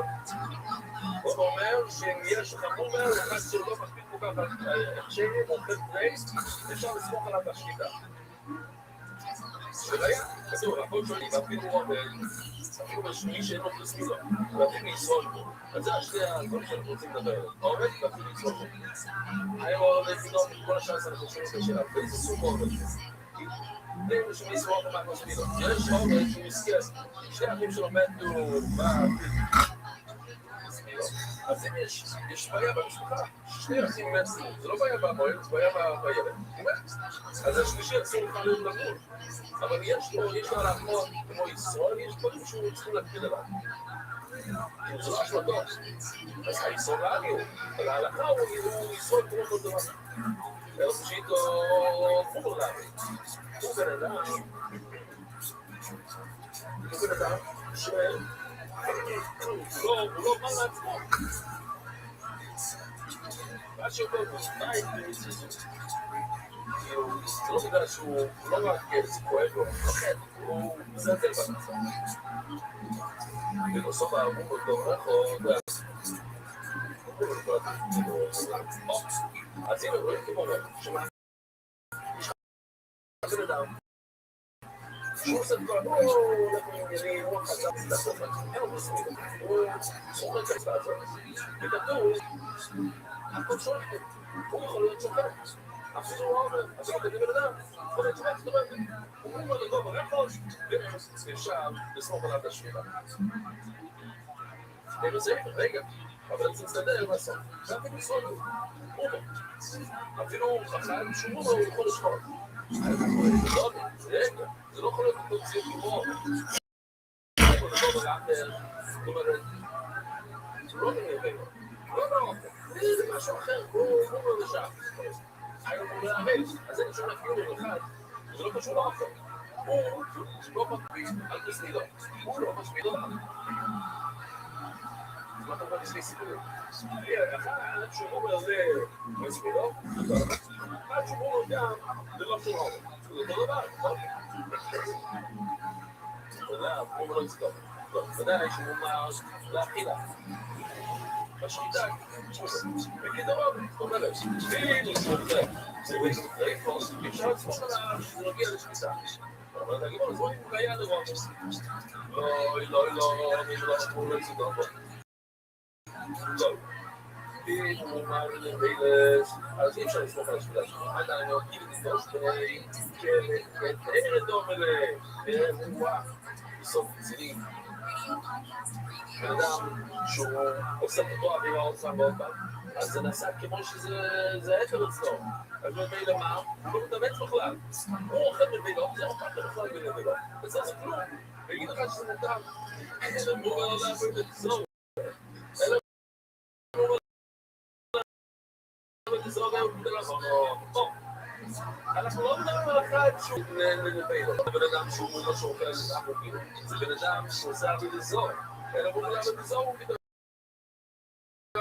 זה צריך חידוש, זה לא קשור. היה להם הסברה הנקה בניסות. זה לא אומר, שומע את הכל. הוא מסת גדול, הוא עומד בסטוילר, הוא עושה קצת בלילה. אז הוא לא יכול, בשחיטה עשוי. אז הוא מודע, ולכל, בשחיטה שלו, ישראל מולה בניסות, הוא מודע בשחיטה. ישראל מולה בניסות. שקיצור ראשון סותר יהודו שנהנה מסויסה. היה צדיק למות. הוא היה בצורת. אז ישוב את שהוא המלך יוצאו, הוא רוצה לצאת מלחמה נגד הרש. אז הוא אומר שם. כלומר, נהנה מסויסה. עכשיו הבעיה היא שהרי יחו הוא בא לעבוד לזאת. הוא השחיטה שלו. הוא אומר שמותר לכל בבן אדם שעובד הבלזור אומר לו שנאמר ויסק לא יצחקו צוי לו בו הוא לא בוי ולא מה שאימו אם הוא נחשב כמו בכל התורה אז היה אסור לכל את הבשר שלו הוא אומר לבלזור יוצא לכל את הבשר שלו והצידם בארץ של רבות סבילות הידי האופן הוא השפיע עליו ולכן תלמוד גדולות, ולכן נבלה. יודעים לו מספר סבא, ואיפה לא יוכל, אולי באמת כתוב שהוא עשה לו הרבה אופן, זה משהו אחד. כתוב בסיכנו, אז הוא שכנע אותו. יודעים לתקור. אולי הוא שכנע אותו, אבל לא איזה אופן. אין לעשות בתקור. אז איך משכנים בלמה איזה אופן? יודעים לתקור, אין לעשות אותו. ולא יוצאים כיסיס רוב, נכון? הכי נבוא בשביל. עכשיו, יצא כבר צריכו, והוא עולה לו, והוא מוגד את המדע, זה מגיע. יוציא, זה לי בואי למה לא תחיל את זה על הצד שפות, עכשיו, כשאני פה לא אוכל, זה לא למה לשם, נכון. שמדבר, שהמילה בסיטי, שסוגר הרבה שבא, זה בלי אוכל. אבל כשזה מדבר על בן אדם, תמיד, הסתה, זה ידי אוכל. עכשיו, אתה כמו בדימו אשתי וקוראים, אולי הוא שונה הרבה, אבל לא הרבה. ואני לא יודע אם הוא מולה בנסוג, אלא הוא מולה בנסוג. ולמה הוא מולה בנסוג, אלא הוא מולה בנסוג. מה אנחנו רואים בין אכילה לשתייה? הוא אומר, אני לא אוהב שתי או סתם, לשתות, יין, מלחת שעובדה בנסוג, ובדי הוא בנסוג, סתם ילד שלו. שאז זה לא היה סוג אחד, אבל לא מולה בנסוג, אבל כשמגיע לשחיטה, אולי, כיוון שהוא עובד על המסור, הוא לא מכיר שזה גם כן, אבל יין אם אפשר לשתות. בכל זה נראה לעבור כמה כמו שאתה לא יכול. ושוק עוד לא היה סתם שוטר, בלי לאכול. Boys Heroes or Sensei. Cabecito. Boys time. Oh, 2019.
Washington, D.C. is newly renovated.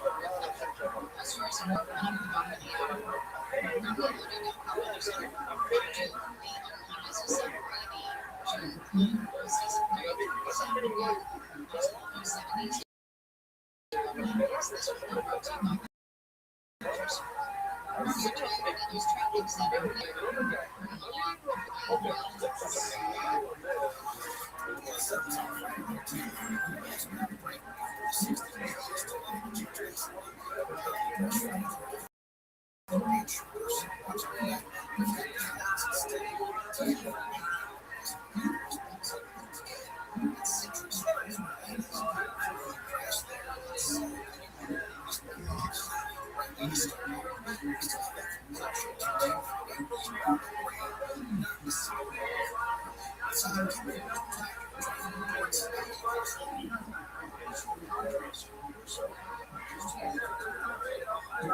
July. Those areas of the world will have the time of the year. Officials this morning are carrying on until the market conditions. Most of this rain has around 78 beaches, upper 70s to around 90s inches. This report brought to you by Exam Technology. There are Toyota dealers traffic centers we make it easy to install vehicle parking.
זה מה שכתוב בתורה, אתה אומר, תסתכל על השני, אומר, גם ככל, כמה שאתה שווה, אני רואה טלוויזיה. אז סתם לא, יש לנו מחלק, שכל הגיעו בין חודש. עכשיו ככה, וכאן עכשיו שכר זה נגיד, שכר בין 15 שנה, ו-20 עד 60, גיל 60 שנה הכי הרבה, צריך לשלם במצבים 50. אי אפשר לפתח על תגיד, צריך לשלם לא, כל ידע בין הגיל 26 ו-50. אז היא לא מגיבה, אז היא לא מגיבה. לא הולכת הביתה, זה לא 20 זה לא הולך ככה. לא. זה לא קורה, תגיד, בגיל 60, פתאום, הפעם, התזמות מצטרצה, מגיע ולשובר, נופל. וגם על גיל 60, אלא כל מנהיג יש עוד כל אתה חוסר סכום ונבוא. אז מישהו יכול להגיד אליי, אין לי, אולי, כמה אין לי שווה, אני זכר, בין הגיל 20 ו-60, שווה 50. אז זה לא שאתם רוצים לשם מנהיג. לא יודע בניתו, ואז שווה לי. אתה לא תסתכל על השמה הזאת, אתה אומר, כל הבריאות שווה. אז זה צעיר, יכול להיות כזה טוב, שווה בחשוב ככה וככה. ההוא, מסכן, זה... זה מישהו מתכוון? אז זה מישהו לא מתכוון. זה לא תמיד, שום שנה. אבל לא צריך לעשות סדר.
אבל מי שמותר, ואפילו שמותר, לא טוב. אני לא נראה ממני, אני לא אוהב פה, זה וזה, מה, אני חולה, אני אומר, זה כן טוב, מי שנותר, אני שמונה. אפילו לי.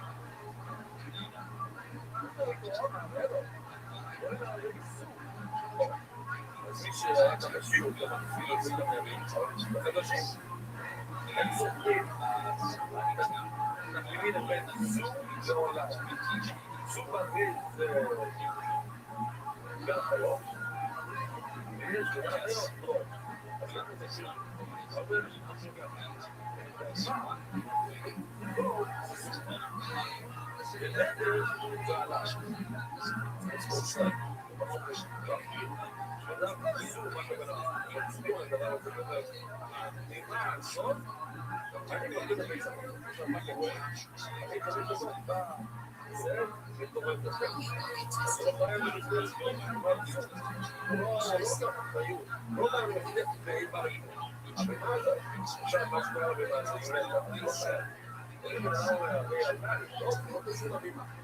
אני לא קרה אחריות, אבל לא לעשות, אני לא בימה אחרת. אז גם כאן, עובד בגינות העולים. אני לא יודע,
That's when he was shot. He was in the hospital. The guards arrested police officers and harassment suspicion.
Investigators have not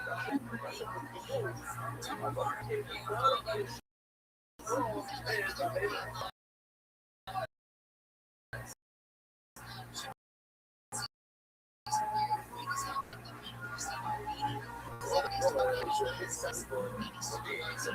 programs the Chinese fires, rescue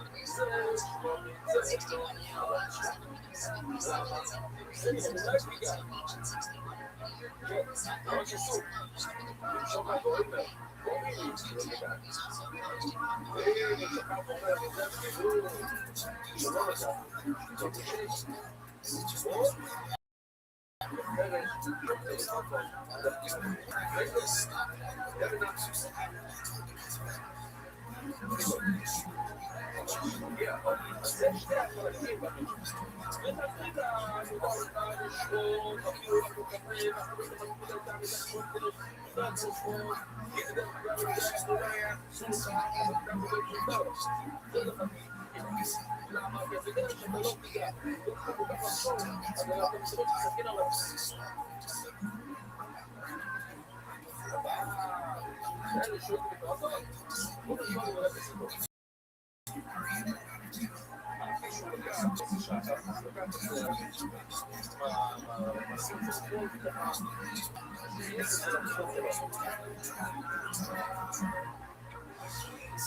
house.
He says other officers spotted him back to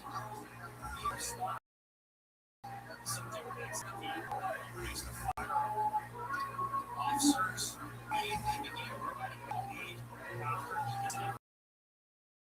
the man was pronounced dead and the truck driver was in critical condition. A man shot inside a hospital. Those folks is recovering from that and other injuries.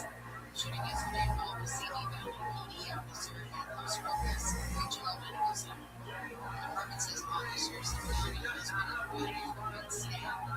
Investigators say they believe the man attacked the woman and then stabbed himself. They say while at the hospital, an officer noticed the man needed medical attention and called staff to respond. The shooting happened during an assessment. Parents of a 4-month-old girl allegedly killed by a 17-year-old boy with autism at a home daycare in Clearly. They want answers and live on justice. Jasmine Klein tells KTLA she drove her baby on Monday to work. The daycare owner called and told her to go to the hospital.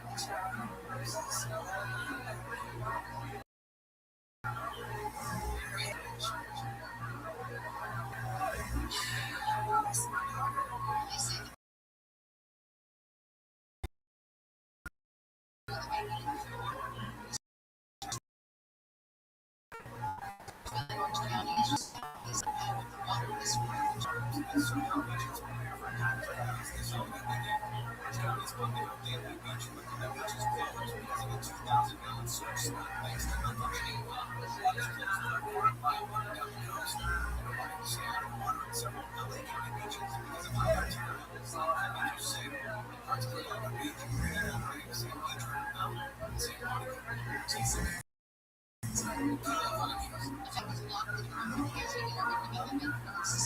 funding to the LA Homeless Services Authority. Hearing has been set for August. That's the same law submits its application on regional homelessness rates. The Trump administration decided to suspend funding over allegations of fraud and widespread mismanagement. It may continue on from here.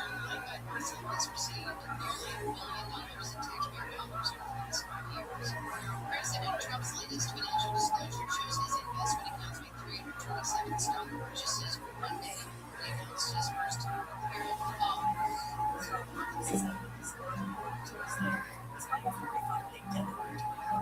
Transactions, the disclosures of financial interests, purchases of brand stocks, A1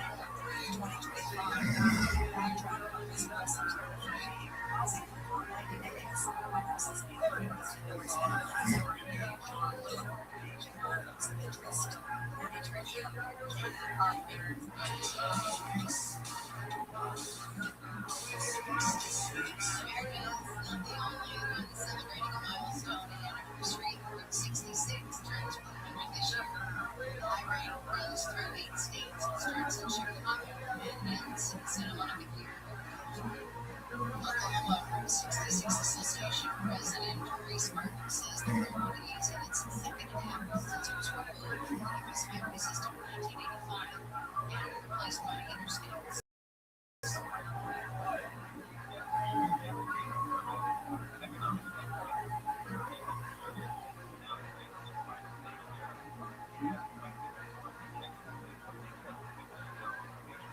Many towns and communities along the way are holding celebrations to mark the anniversary of the I-40, including Albuquerque, New Mexico's Route 66 South Fast that begins on 18.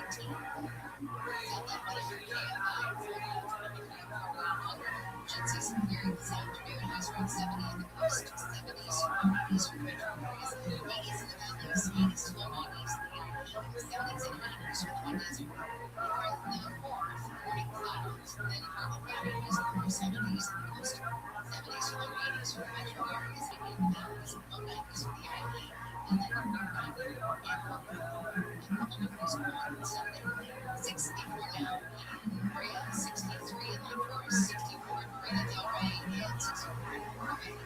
Markets are closed for the Independence Day. Let's check creation grants here for some on the 215.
Podcasts like this, investigation.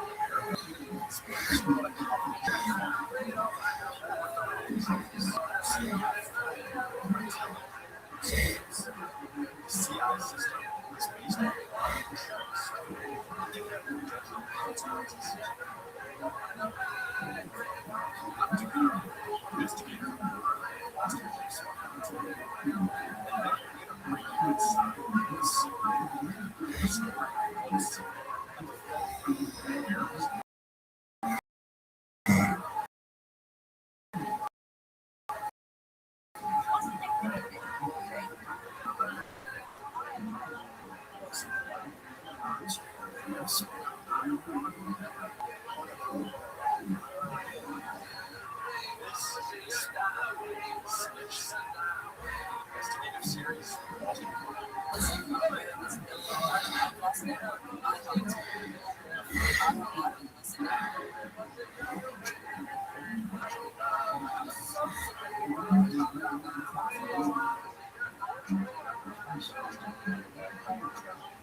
Firefighters from Los Angeles reported the team that rescued a security guard from Miami rubble in Venezuela.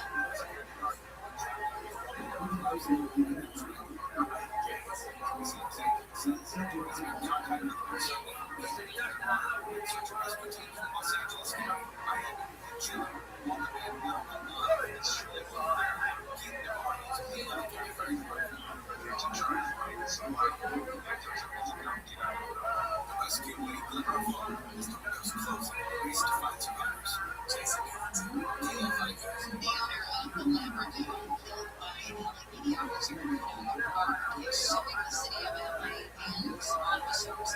The suit filed by Marie Marseille alleges the officers violated the LAPD's own policy governing the use of force against animals when Murdoch Jameson was shot last month. Police called about Redemption was such